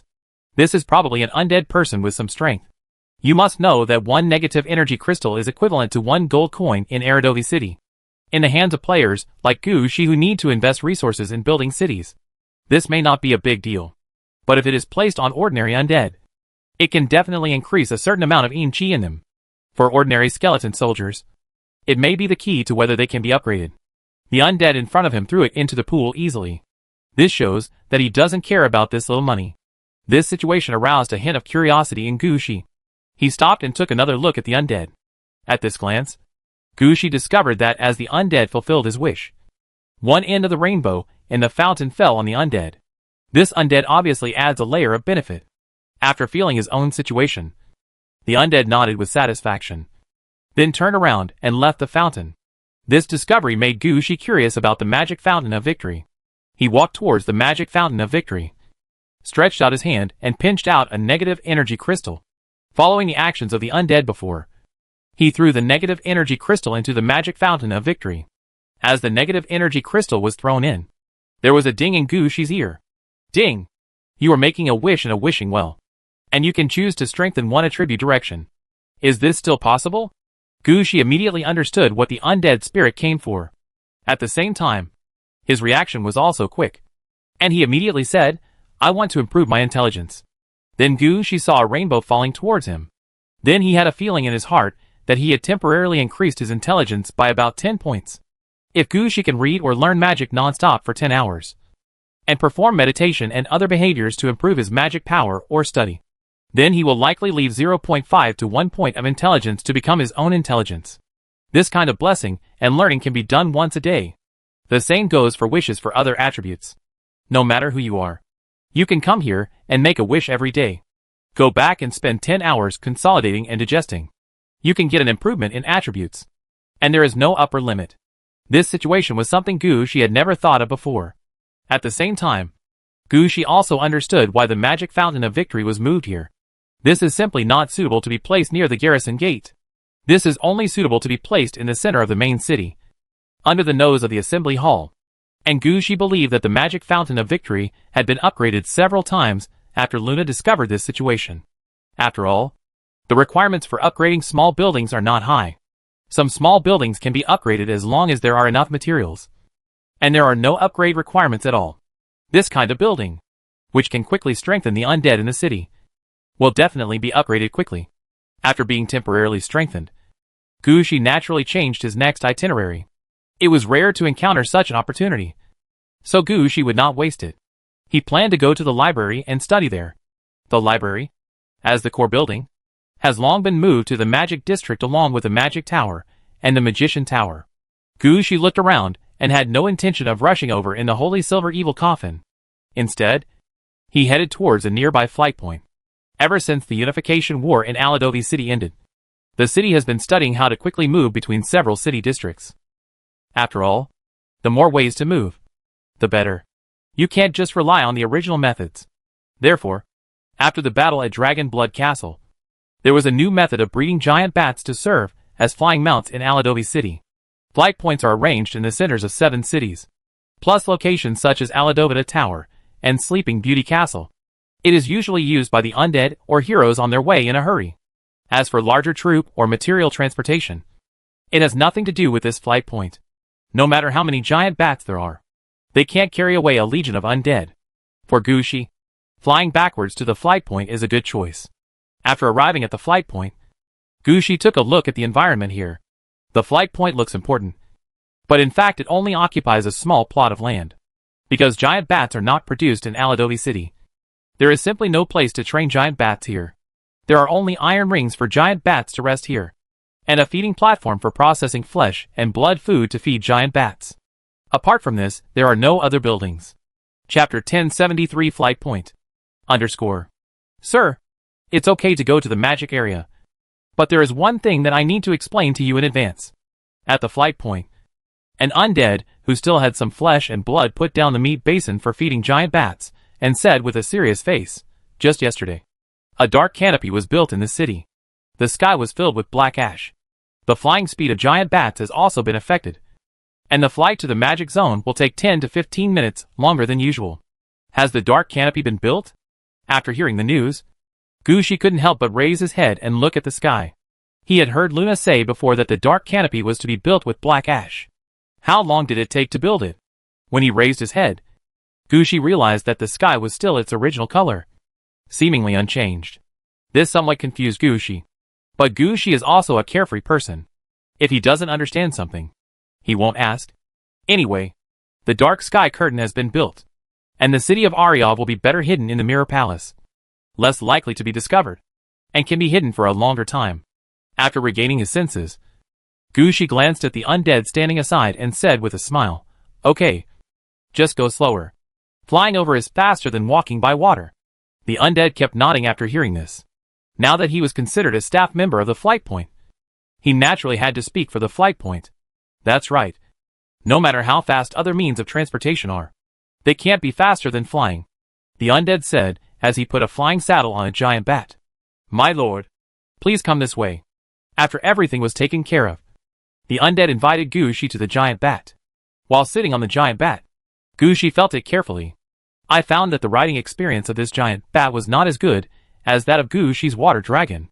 There is no way to compare with the holy silver evil coffin. The only advantage is that this giant bat is relatively stable, and there will be no ups and downs when riding on the giant bat. After making sure that Gushi's seatbelt was fastened, the undead loosened his grip. Set off. The giant bat flapped its wings and flew into the sky. During this extremely rapid increase, Gushi quickly switched to the state of pathfinding. Although the giant bat's flight route is fixed, Gushi still wants to take a look at the flight pattern of the flight point. As the giant bat ascended, Gushi noticed that there was an additional building emitting black smoke where the giant's garden was. Thick black smoke rose from the building that looked like a beacon tower, reaching several thousand meters into the sky. At the same time, a large amount of black ash and wood are piled around the building. Although looking at it from a distance, It was impossible to see the style of this building clearly. Gushi was already sure that this was the dark canopy that Luna said she wanted to build at the beginning. The dark sky canopy is a core building used for city defense in the Death City. According to the description, the rising black smoke can cover the Death City and the surrounding area of about 10 miles. If outsiders do not pay special attention, they will not be able to find the Death City in the black smoke at all. So after the undead said that the dark sky was built, Gushi looked up at the sky with some doubts. He thought that after the dark sky was built, the sky would be shrouded in black smoke. Didn't expect that to be the case. The black smoke was rising. But because it rose too high, it was impossible to see the black smoke in the sky from inside the Death City. However, as the giant bat rose into the air, Gushi saw some black powder floating in the sky. These powders are the black ash that Gushi transported back. She didn't know how much black ash Luna used to build the dark sky. Anyway, when the giant bat flew to this level, Gushi noticed that the amount of black ash floating in the sky was actually not much. To put it bluntly, it's like a black sesame seed dropped on the beach. If Gushi hadn't changed into a pathfinding clone and his perception was much stronger, he might not have been able to detect the existence of these black and gray things. After the giant bat flew high into the sky, it paused in the air for a moment, determined a direction, and then flew towards that direction. At this time, Gushi noticed that where the giant bat flew, the sky seemed to be slightly distorted. Gushi's pathfinding technique seems to have some adverse reactions here. Gushi understood what was going on in a glance. Aradovi City is one of those cities where time and space overlap. Now they are flying in the gap between time and space. This part of the road can be sensed with pathfinding skills. But it will take a lot of time and energy for Gushi to find the correct path in this chaotic time and space. But the giant bat in front of me was flying quite smoothly. It was as if it knew where to fly from the beginning. When flying, it can always fly to the right place quickly. Gushi only looked at it for a moment and realized that this was a fixed flight route. Everything here has been calculated. No matter who comes here, this road may not be the shortest, but it is definitely the safest road to various urban areas. When entering the gap between time and space, Gushi found that a large number of images flashed before his eyes. These pictures include pictures of the original construction of Victoria City and Aladovi City. There is a picture of Aradovi City before it was taken over by Gushi. There were also several battles in the city of Aradovi fought by Gushi. There was even the process of relocation of various buildings after the acquisition of Aradovi City. Gushi understood what he saw. Now that he was idle, he was looking at these pictures very seriously, wanting to see what was recorded in the gap between time and space. Perhaps it was because Gushi had just strengthened his intelligence. When these pictures flashed through his eyes, Gushi's mind started to spin rapidly, as if he was calculating something. And Gushi's eyes became clearer and clearer. He found that he could catch all his thoughts and analyze them one by one, although it was just a flight to a flying point in front of him. For Gushi, he was understanding Aladovi City, understanding the existence of dead cities, understand the skill of Death City, understanding the development and construction of dead cities. He also had some thoughts and judgments about the City of Death in his mind. Luna, who was dealing with things in the council hall at this time, also felt something. She raised her head and looked a little confused. What's going on? It seems like the operation of Aridov City has become smoother? Is this the quality of Death City that has been improved? This is the wrong time. Although we have accumulated enough, the city is still under construction. This is the wrong time. Shea, are you here? Are you free to help me check something out? Chapter 1074 Magic Zone. Flying out from the gap between time and space, Gushi discovered that the giant bat had already flown above the magic area. Different from the style of the main city, the magic area has been transformed into a huge magic circle under Eve's arrangement. Various high towers and magic academies occupy key locations in the magic zone. Under the influence of these towers and buildings, the architectural style of the magic district has also become a tower style. But what's different from normal magic towers is that the towers here are mostly dark red, dark purple and deep black. There are a large number of mausoleums near the tower building, and buried in them are the corpses of those who have the potential to become legal professionals, as Eve proposed. Through these means, a large amount of mana has been gathered in the magic zone. When the giant bat flew in here, Gushi could clearly feel that a large amount of mana stuck to the surface of his body.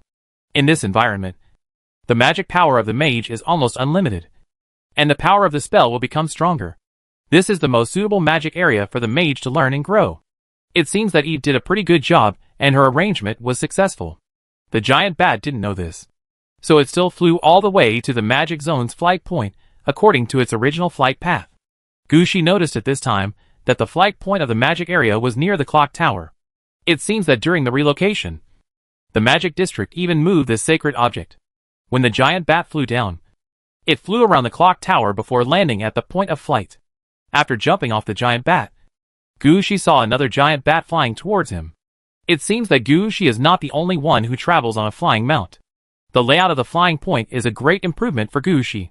Gu Shijing nodded with satisfaction and was about to head towards the library. Unexpectedly, the man who just got off the giant bat stopped Gushi. Grown-ups. Gushi looked back. Yongdo, why are you in the magic area? Usually, when I have free time, I study magic rituals in the magic area. Today I have something to come over, and I want to ask Lady Eve to help me deal with it.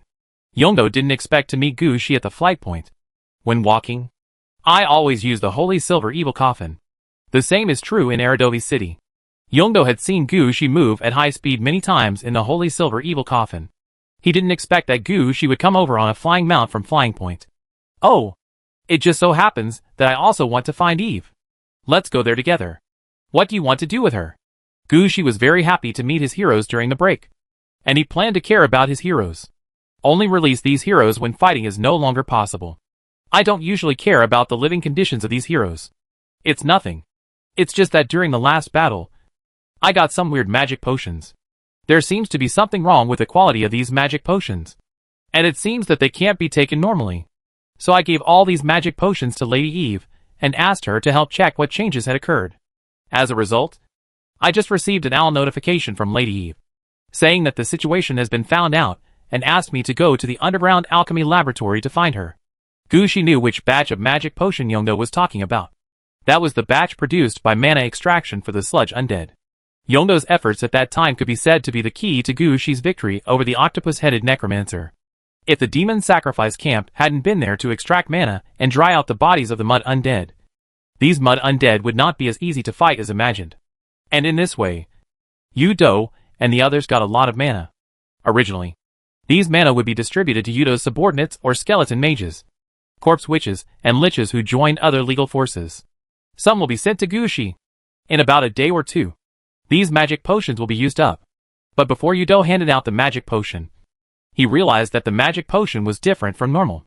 Normal magic potions are a clear light blue and feel like a lake reflecting the sky. The magic potion in front of me was also blue, but it was clearly like muddy water. So Yudo immediately approached Eve and wanted to ask her to research the situation of this magic potion. As a result, Eve said at first that this magic potion was not easy to explain. It will take a few days of serious research. Just now, a message was sent to Yongdo, saying that some results have been found and Yongdo can come and get the report. Hearing that there was such a thing, Gushi also became interested. Come on. I'll go over and have a look too. When Yongdo saw what Gushi said, he naturally had no objection and followed Gushi towards the underground alchemy laboratory. The underground alchemy laboratory is located near the Mage Tower, accompanied by two mausoleums that serve as residential buildings. Gushi looked up when he passed the Mage Tower.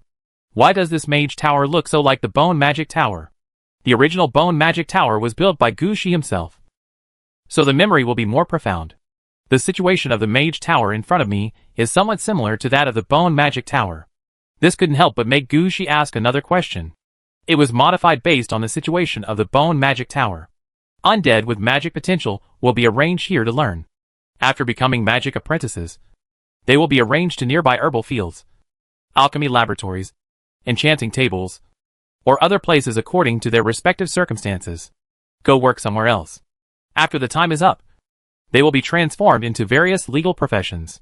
It can be said that this is a temporary military training point, and the corpses trained here are all without much potential. After training, they are usually used as magic workers. Yongdo seemed to have been here many times. As soon as he heard Gushi's question, he immediately started to explain. While talking, they soon arrived at the entrance to the underground alchemy laboratory. The entrance to this underground alchemy laboratory looked similar to the entrance to a nearby mausoleum, with many fallen tombstones in front of the door.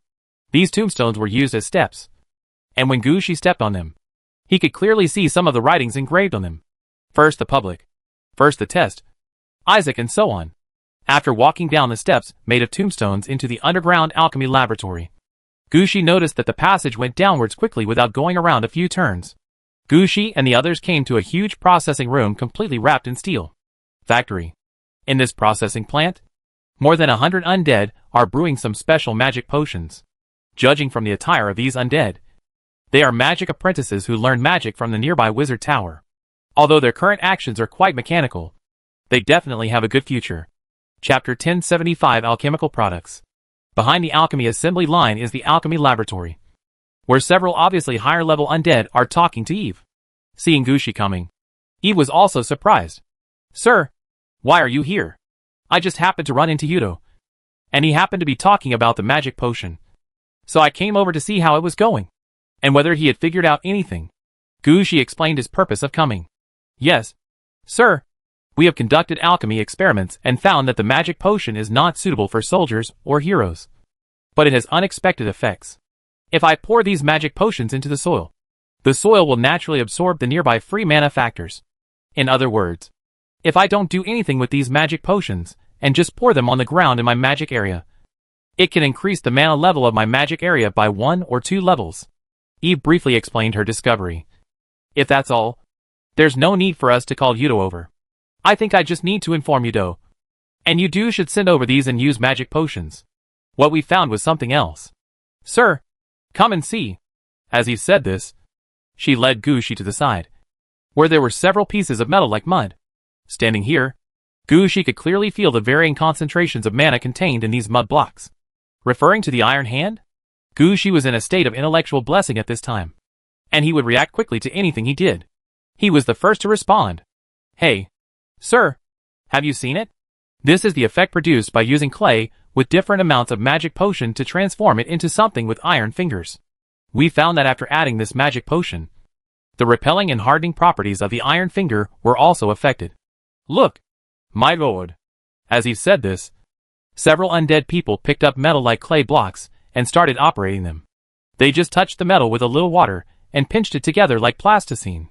Such behavior surprised Gushi. He reached out and picked up a piece of mud that was not wet with water. He squeezed it hard and found that the piece of mud was as hard as iron.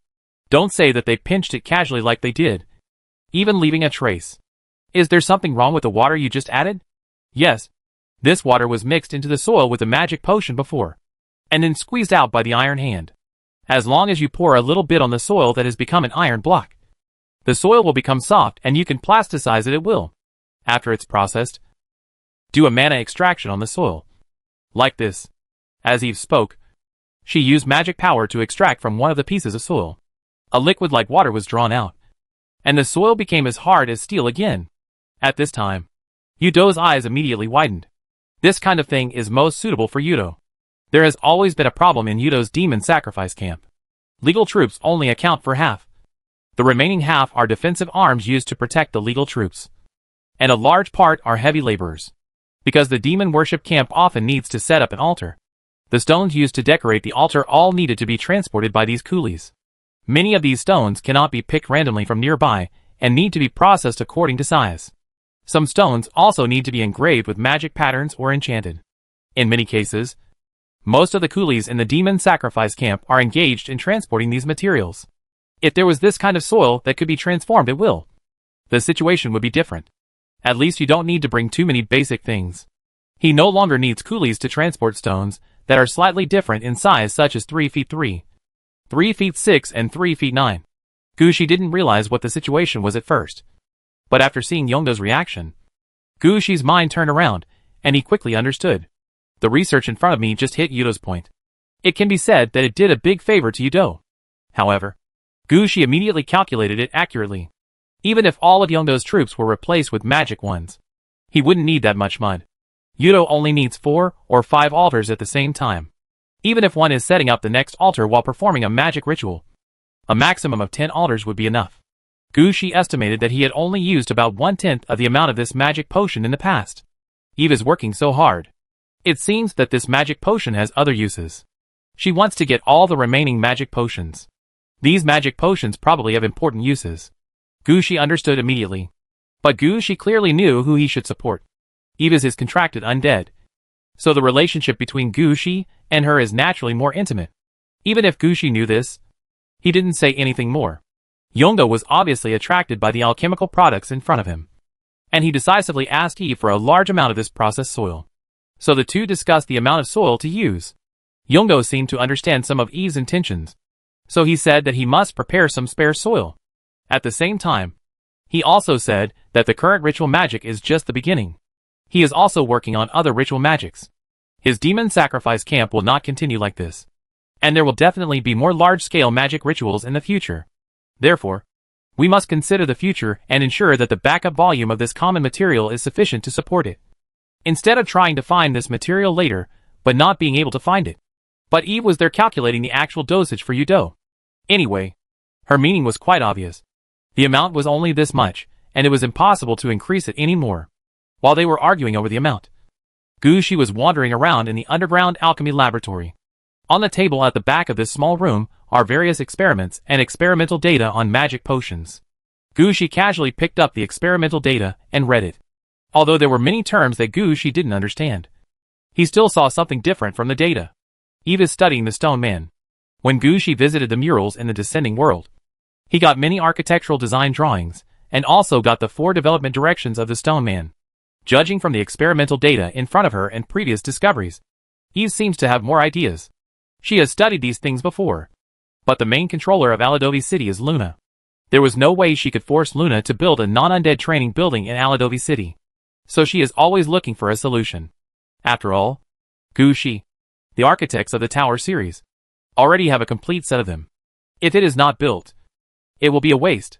This situation is an opportunity for Eve, and she wants to try again. Chapter 1076, Being Tricked by Gu Shi. Yongdo quickly discussed the final dosage, and with Eve's repeated assurances, left with the bill of lading. After Yongdo left, Gu Shi raised the research materials in his hand and said, "Are you going to be a stone man?" "Yes. The stone man is actually the foundation of the tower. I have now opened up part of the mage route, and the mage tower outside was built with my own ideas. You can first let the undead learn and become magic apprentices, no matter what route they take in the future. What they learn now is necessary. The most important thing is that in this way, I can train warlocks, alchemists, wizards and other professions. They can at least help me with my research. But the foundation of the legal system has been laid. But the foundation of the puppet side cannot be helped. Gargoyles are flying troops, with a completely different direction, so they cannot form a system. The Stone Man actually became the basis for breaking the deadlock. All this time I've been trying to figure out how to mix the golems with the undead. Sir, you see, this is the information I have been researching during this period." As Eve spoke, she took out a large amount of information and placed it in front of Gu Shi. Gu Shi turned over them one by one. I found that Eve was really worried about the tower system. Eve really put a lot of effort into the Stone Man, such as putting corpses into the Stone Man's body, starting with a complete corpse, and then filling in the internal organs and bones. Anyway, everything that can be put in is put in there. There are also experimental records of filling the Stone Man's body with black ash. In all experimental records, various experimental results are recorded. Judging from the data in front of us, the experiments were not very successful. The goal of Eve's experiment is quite clear. One is to ensure that the stone people produced by the experiment will not be weaker than the normal stone people. This is quite important. After all, if it is weaker than a normal stone man, then what is the point of such a stone man? The other is to transform the stone men from puppet troops into undead troops. The stone man that Eve wants to make is not just one with a little undead aura. He wants to turn this stone man into a real undead soldier. Even if it doesn't work, we should be like the gargoyles, a semi-undead troop. Only then could Luna nod and agree to build the foundry. Otherwise, just a little undead aura on the stone man. Luna wouldn't even take a look at it. The results of these experiments were far from Eve's goals. Most of them are neither suitable. In a small number of cases, one meets the standard and the other is inappropriate. Anyway, there were many research projects, but none of them were successful in the end. Gu Shi noticed that among the experimental materials, there were even experiments conducted with finger iron hands. But the experimental results were not ideal. In the end it will only end in failure. So is it possible that this experiment will succeed? Gu Shi asked curiously. One more thing. There are only so many magic potions. Even if the experiment is successful, The number of stone figures that can be made is limited.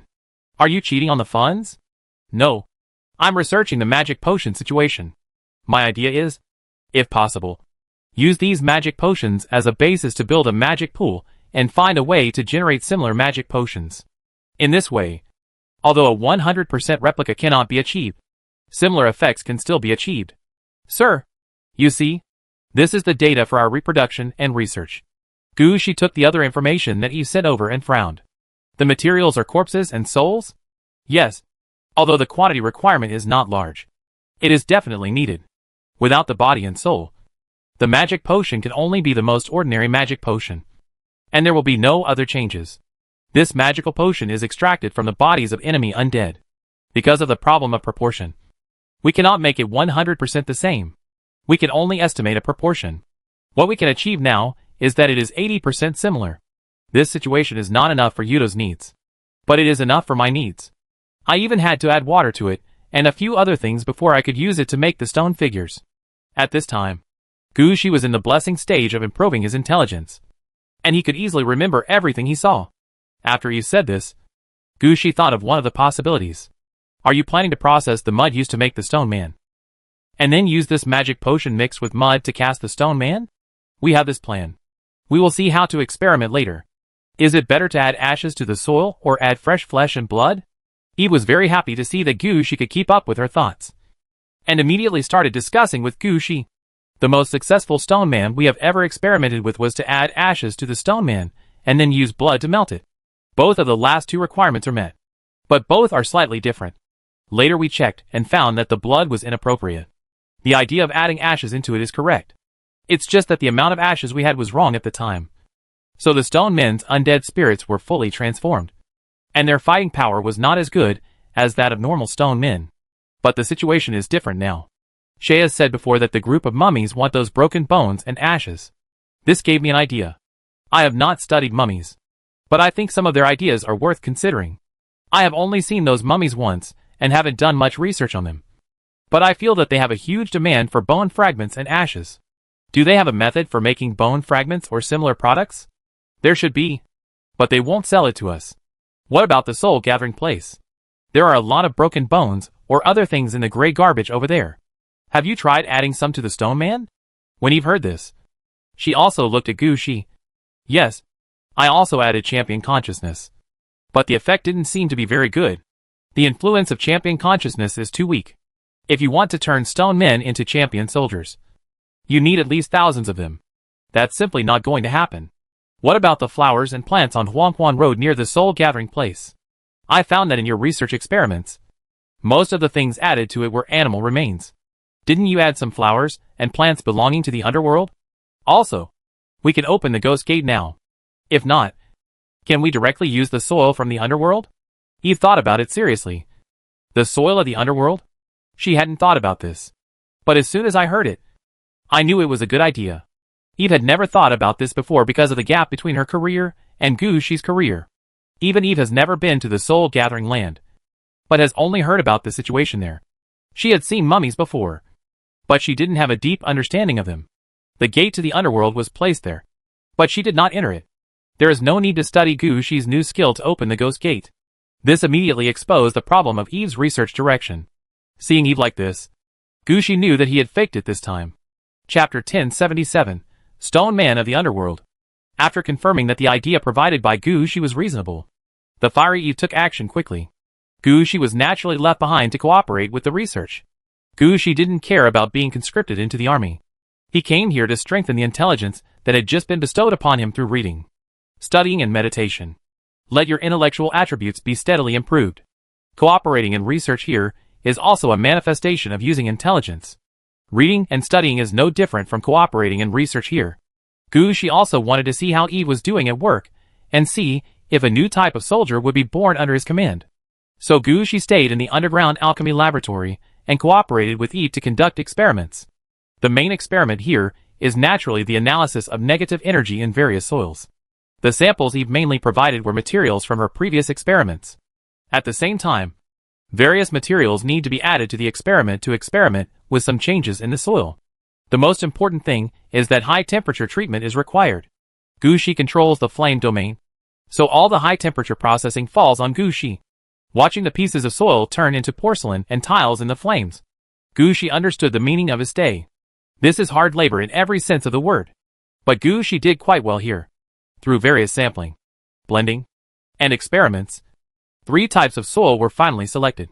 At the same time, the ratio of materials that can be added to the soil has almost come out. From now on, their goal is to focus on the final Stone Man experiment. Seeing that the Stone Man experiment was about to begin, Gu Shi's movement suddenly paused. The temporary intelligence that had blessed him disappeared. Gu Shi looked up at the time and found that 8 hours had passed before he knew it. Because during these 8 hours, Gu Shi had been conducting various researches. His newly added temporary intelligence, this time, was actually retained by 1.5 points. This situation made Gu Shi look happy. Eve, who was conducting the experiment, also asked with some confusion, "Sir, whatever happened? The firepower must be controlled and no problems should occur with the firepower. The temporary intelligence boost is gone." Gu Shi responded with a smile. "Oh, you're talking about the attributes obtained by wishing at the magic fountain of victory. Right? There is no point in adding that attribute. Even if it is promoted, it is false. When you level up, the attributes obtained through making wishes will be overridden by new attributes. All your efforts during this period will be in vain. How many attributes you have accumulated now will be reduced by then. How can it be meaningless? You see, I have temporarily increased my intelligence, so I can think about things in more detail and see more things. You can see that my thinking before can keep up with yours. At the same time, my attributes have increased and my mana has also been improved. So I can also improve a lot in combat." Gu Shi still didn't say anything.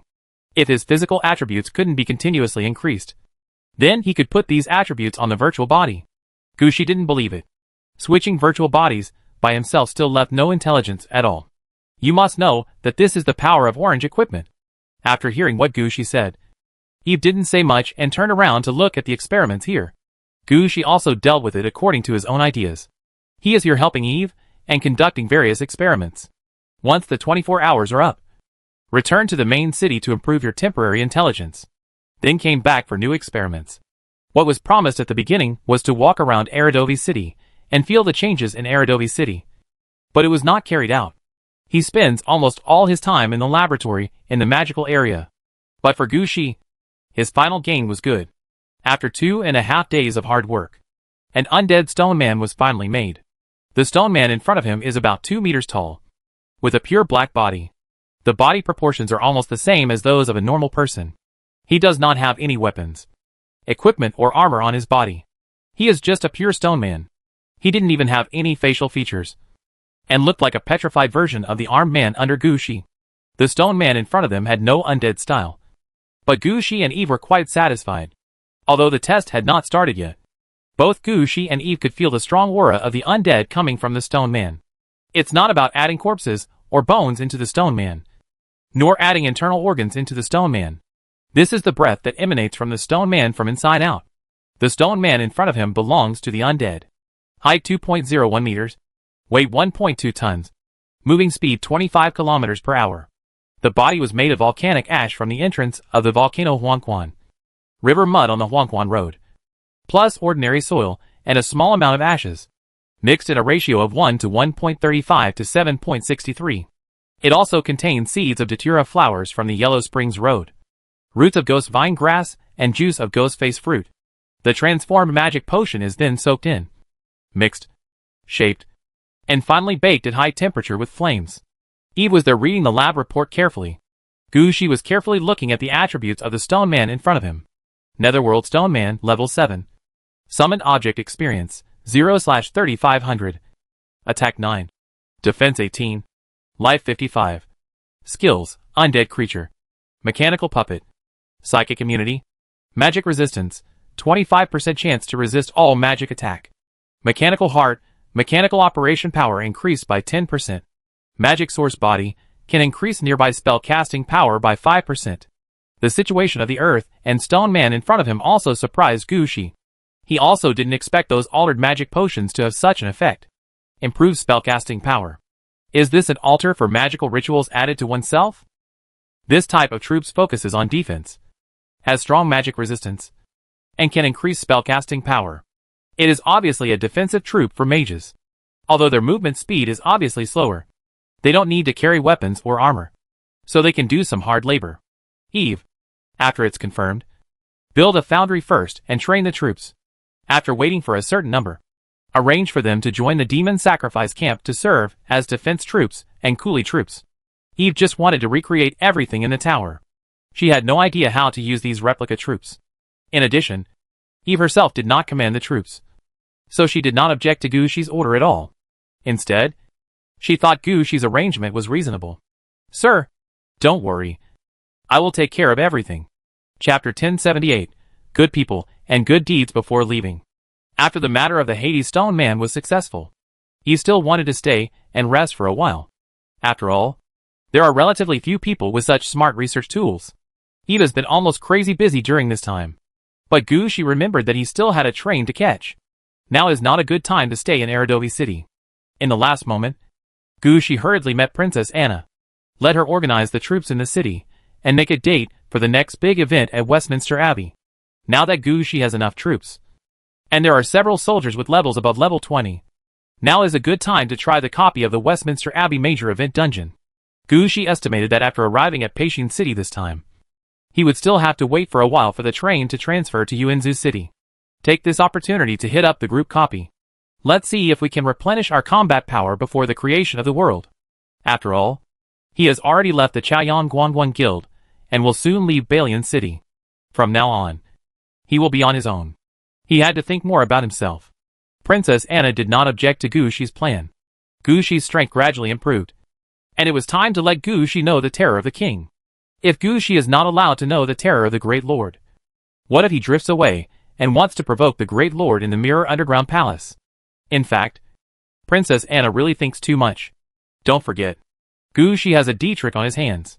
He had put in a lot of effort to defeat Dietrich. Not to mention the other legions that Dietrich mentioned. Maybe except for the Eye Legion. Gushi couldn't defeat any legion. With such an enemy outside Aradovi, Gushi would not be able to drift away. This is all Princess Anna's overthinking. Gushi thought like this, and finally wrote down the matter. He hurriedly and slowly spread the news out of Aladovi City at the last moment. When leaving Aladovi City, Gushi discovered that there were a few more little foxes in the room he rented. Gushi looked at them and blinked. How did you show up here? When Gushi said this, he tightened his grip on the magic wand in his hand. In the past few days, Gushi's ghost gate has been opened quite smoothly.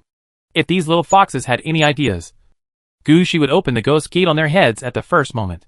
At this moment, a little fox pointed at Gushi and squeaked. That's him. He's the nobleman I calculated. Hearing what the little fox said, the other little foxes immediately knelt down on the ground and knelt heavily. Wait a minute. What's going on with you? Your Majesty, I beg you to help us. Take these brothers and sisters of mine to accompany the new city, and just find a place to release them. I am willing to use the rest of my life to perform a divination for you in return. The little fox said seriously. What can I do for divination? Besides, I don't know what your situation is, and why you need my protection to accompany you to Xinqiang. Gushi shook his head and refused. He didn't want to get into any trouble here. We are about to leave Balian City. Taking these with us at this time will only make our future journey more difficult. Seeing Gushi's refusal, the little fox had an expression of as expected. Then it said rather mysteriously, Noble sir, you will encounter a disaster this time when you go to the Genesis meeting. And this disaster comes because of a ring. There are two things that have the same origin as this ring and locket. The noble person will be discovered by that person and eventually fall into the opponent's ambush. If you are willing to believe me, I can use my life as a sacrifice to divine this time for you. Ring? Two items of the same origin? Gushi immediately thought of the octopus-headed player he saw when he was dealing with the Eye of Life. Level 20 or above is not a problem. His biggest problem is that he has two pieces from the Kubikamui kit. Could it be that the little fox was talking about him? Gushi thought about it seriously and realized that this was indeed possible. At that time, Gushi saw the octopus-headed player. And the octopus-headed player must have also seen Gushi. If he found out that Gushi had one of the items in the kit, he would definitely be thinking about Gushi. After all, Gushi was obviously very weak.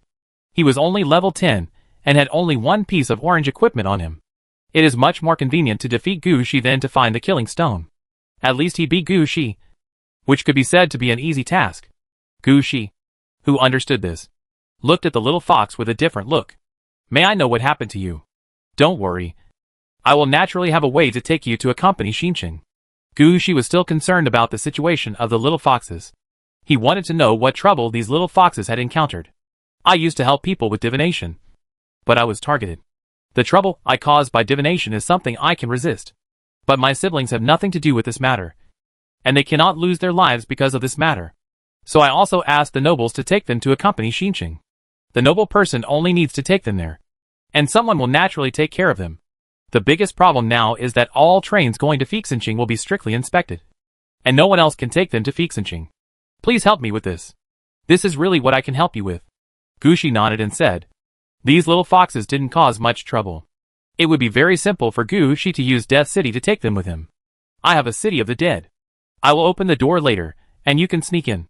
My train will arrive at the new city today. After you see them leave safely, you can help me with divination. Gu Shi thought, since everyone has already helped, he might as well be a good person and do it to the end. Send these little foxes to their places first, and then let the foxes perform divination. Believing that he was sincere, this little fox would definitely be more attentive when doing divination. Only a good person like him would kindly help these little guys. If it were anyone else, they wouldn't care about the life or death of a little fox like this. Gu Shi thought as he opened the main gate of the Death City. Under Gu Shi's control, the city gate only opened a crack. You all go in. Don't worry. Although it's a bit dead here, no one will die if you only stay here for a few days. I have dozens of black dragons under my command. They have lived here for more than a year, and they have not turned into bone dragons or anything. I really don't like your meat. Several little foxes raised their heads and glanced at Gu Shi, and finally squeaked, thank you, my benefactor. After saying that, these little foxes shrank their heads and quickly rushed into the crack of the main city gate. Chapter 1079 Divination. At Xinqiang Railway Station. After 7 days of riding the train, Gu Shi finally left Balian City and entered Xinqiang. This time, the train was delayed for 7 days due to detours and other unknown reasons. If it weren't for the relative safety on the train, and Gu Shi bringing a lot of books for reading and studying, he would have been bored to death on this journey. Fortunately, it's over now. Holding the magic wand, Gu Shi tidied his clothes and walked off the train easily.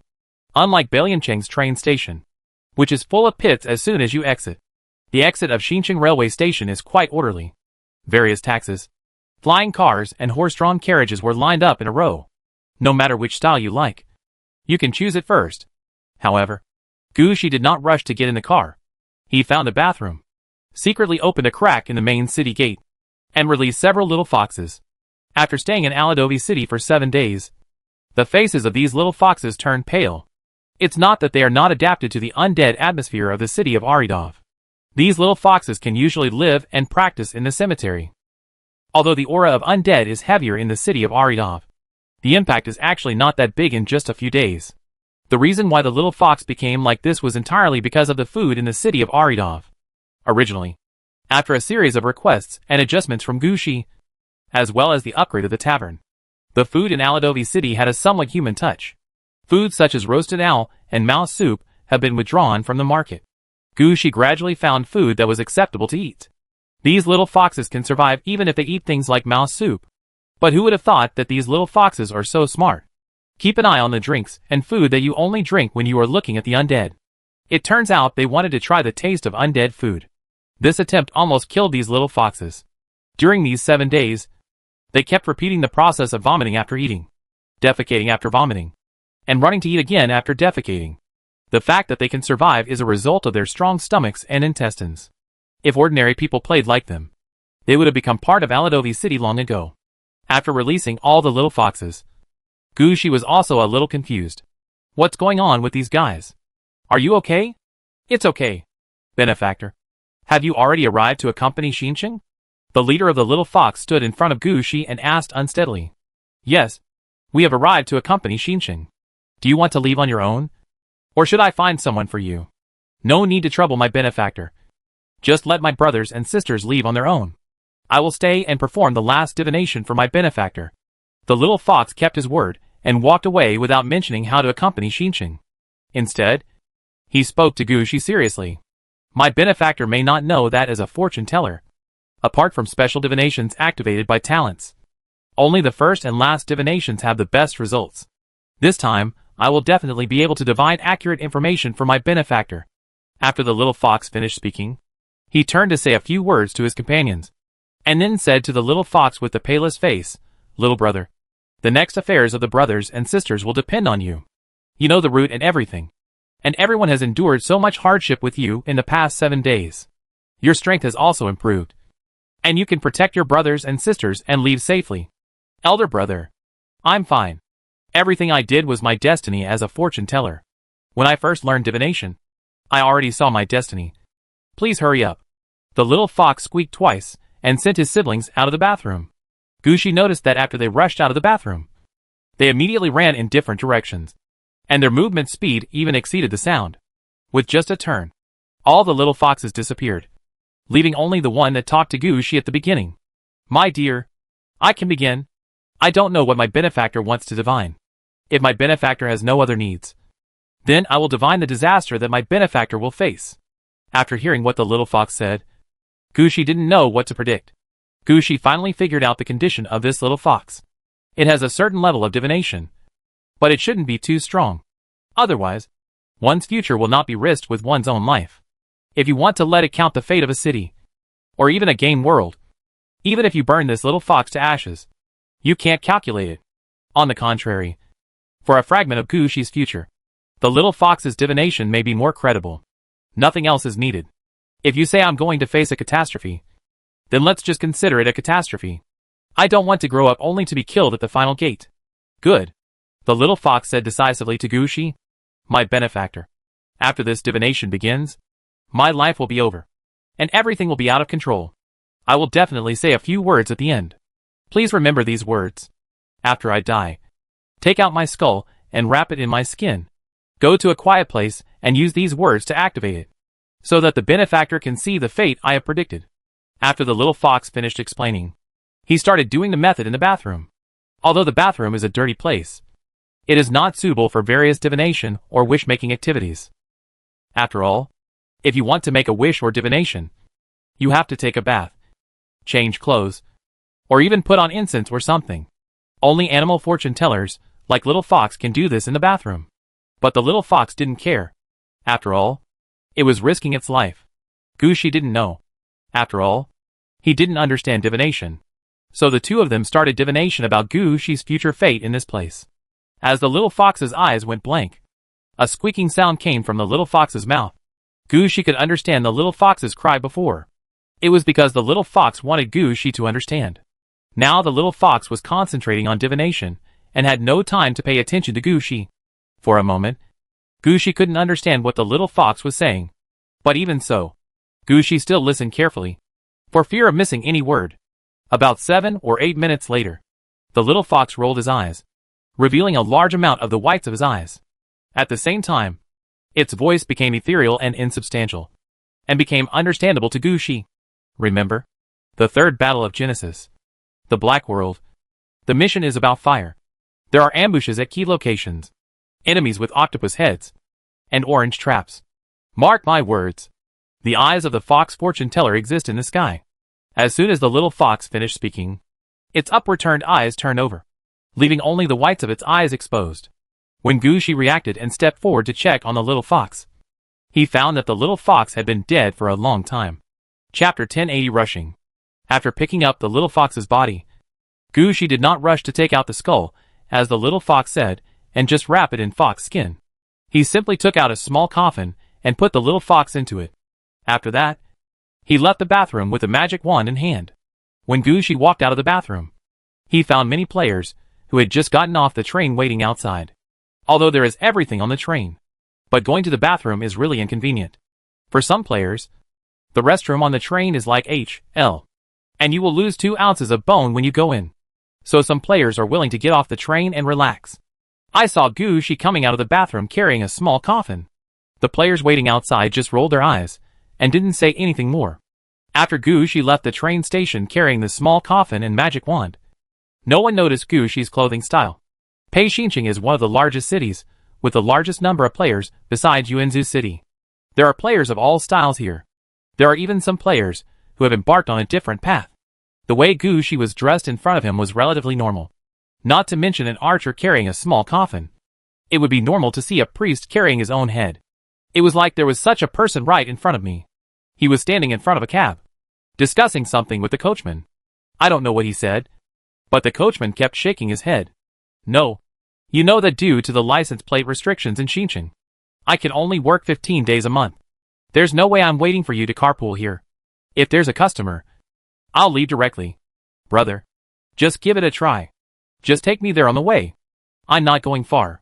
Just drop me off halfway. The pastor was still trying to reason with him and appeal to his emotions, making it clear that if you didn't agree to me, you would not be a good coachman. Regarding this kind of trouble, Gushi just glanced at it and turned around to go around it. The coachman, who didn't want to be annoyed by the priest, stepped forward and asked Gushi as soon as he saw him. Guest, where are you going? This is the best carriage to accompany you in the new city. Starting from here, no matter where you go in the new city, it only takes an hour. I'll make it cheaper for you now. What do you think? Before Gushi opened his mouth, the priest shouted, Wait, I was here first. But what you wanted was a carpool. And now you haven't been able to get one. The coachman ignored the pastor and looked directly at Gushi. Gushi thought for a moment and understood what the coachman was thinking. He had been dragged here by the pastor in front of him for a while. If this continues, he won't have to think about doing business all day today. So Gushi said, Okay, I'll go to the Sky Garden. You know where it is. I know. You have a house in Sky Garden. That's really awesome. The house prices in Sky Garden are quite high. The coachman asked Gushi to get into the car and started the chat mode. Gushi also opened the car door and was about to get in. At this moment, the priest stopped Gushi. I said, Brother, let's share a car. Just drop me off along the way. But we are not going along the way. Gushi glanced at the coachman. The coachman reacted immediately. Yes, we are really not on the same road. The Sky Garden is not in the same direction as where you want to go. I say, brother, even if you want to carpool, you should find someone who is on the same road. It's impossible that we have to take a detour. Right? So can you please step aside first? The coachman became rude now. Gushi also glanced at the priest and ignored such a stingy person. It's reasonable for him to find someone to share a ride. No matter how stingy you are. As long as you can find the right person. Even the coachman or the taxi driver can't say anything. But if you insist on taking a detour when it's not going your way, that's not appropriate. No one is a fool. And the world does not revolve around you. After Gushi got on the carriage, he closed the doors and windows. He didn't look at the situation outside, just thinking about what to do next. Gushi has already brought the documents to go to Uenzu City. He can buy train tickets to Uenzu City at any time. So now he is not so anxious. Gushi planned to take the opportunity to rest in Xinjiang, reorganize his own troops, and buy some suitable weapons and equipment. The most important ones are naturally the battle flags and the garrisons. Gushi's eyes had always been on the battle flag, but no problem with the location was found. Later, Gushi noticed that although the undead troops organized using battle flags were organized, they needed to return to the castle for repairs after every battle. While there were people in Aladovita, their rest would have to wait. As for the undead troops with the garrison, their rest and recuperation can be carried out in the troop garrison. The most important thing is that the troops are equipped with weapons and equipment specially made for them, as well as specially trained reserve forces. Even if there are losses in the battle, they can be quickly replenished as long as they return to the station. Unlike troops without a garrison, troops, equipment, etc. still need to be deployed one by one. After all, it was impossible for Aladovita to know which legion lost how many people in this battle. They could only temporarily mobilize various supplies back after the troops retreated. Judging from the intensity of Gushi's previous battle, he was still able to withstand it. But Gushi can't just think about the present. After Genesis, the intensity of the battle will definitely increase rapidly. If the recovered troops cannot be quickly replenished, then they are not a suitable force. Therefore, Gushi must first secure the station before going to Uenzu City. In addition, in these few battles, the performance of several tool heroes was pretty good. It's time to give them a role. In addition, the knights also need to be reorganized. There cannot be only the Aurora Knights. They have 3 replacements for the Death Knights and 2 fairly powerful cavalry. These knights must also be used. And Amilcar cannot always be taken with them. Anyway, there are a lot of things here. One thing after another made Gushi more and more annoyed. But he also understood that as long as these things were straightened out, his combat effectiveness can be improved even more. So while on the carriage, Gushi was carefully organizing his thoughts and considering his next action. Just when Gushi was thinking about it, the carriage slowly stopped. Guest, we have arrived at the Sky Garden. You can get off now.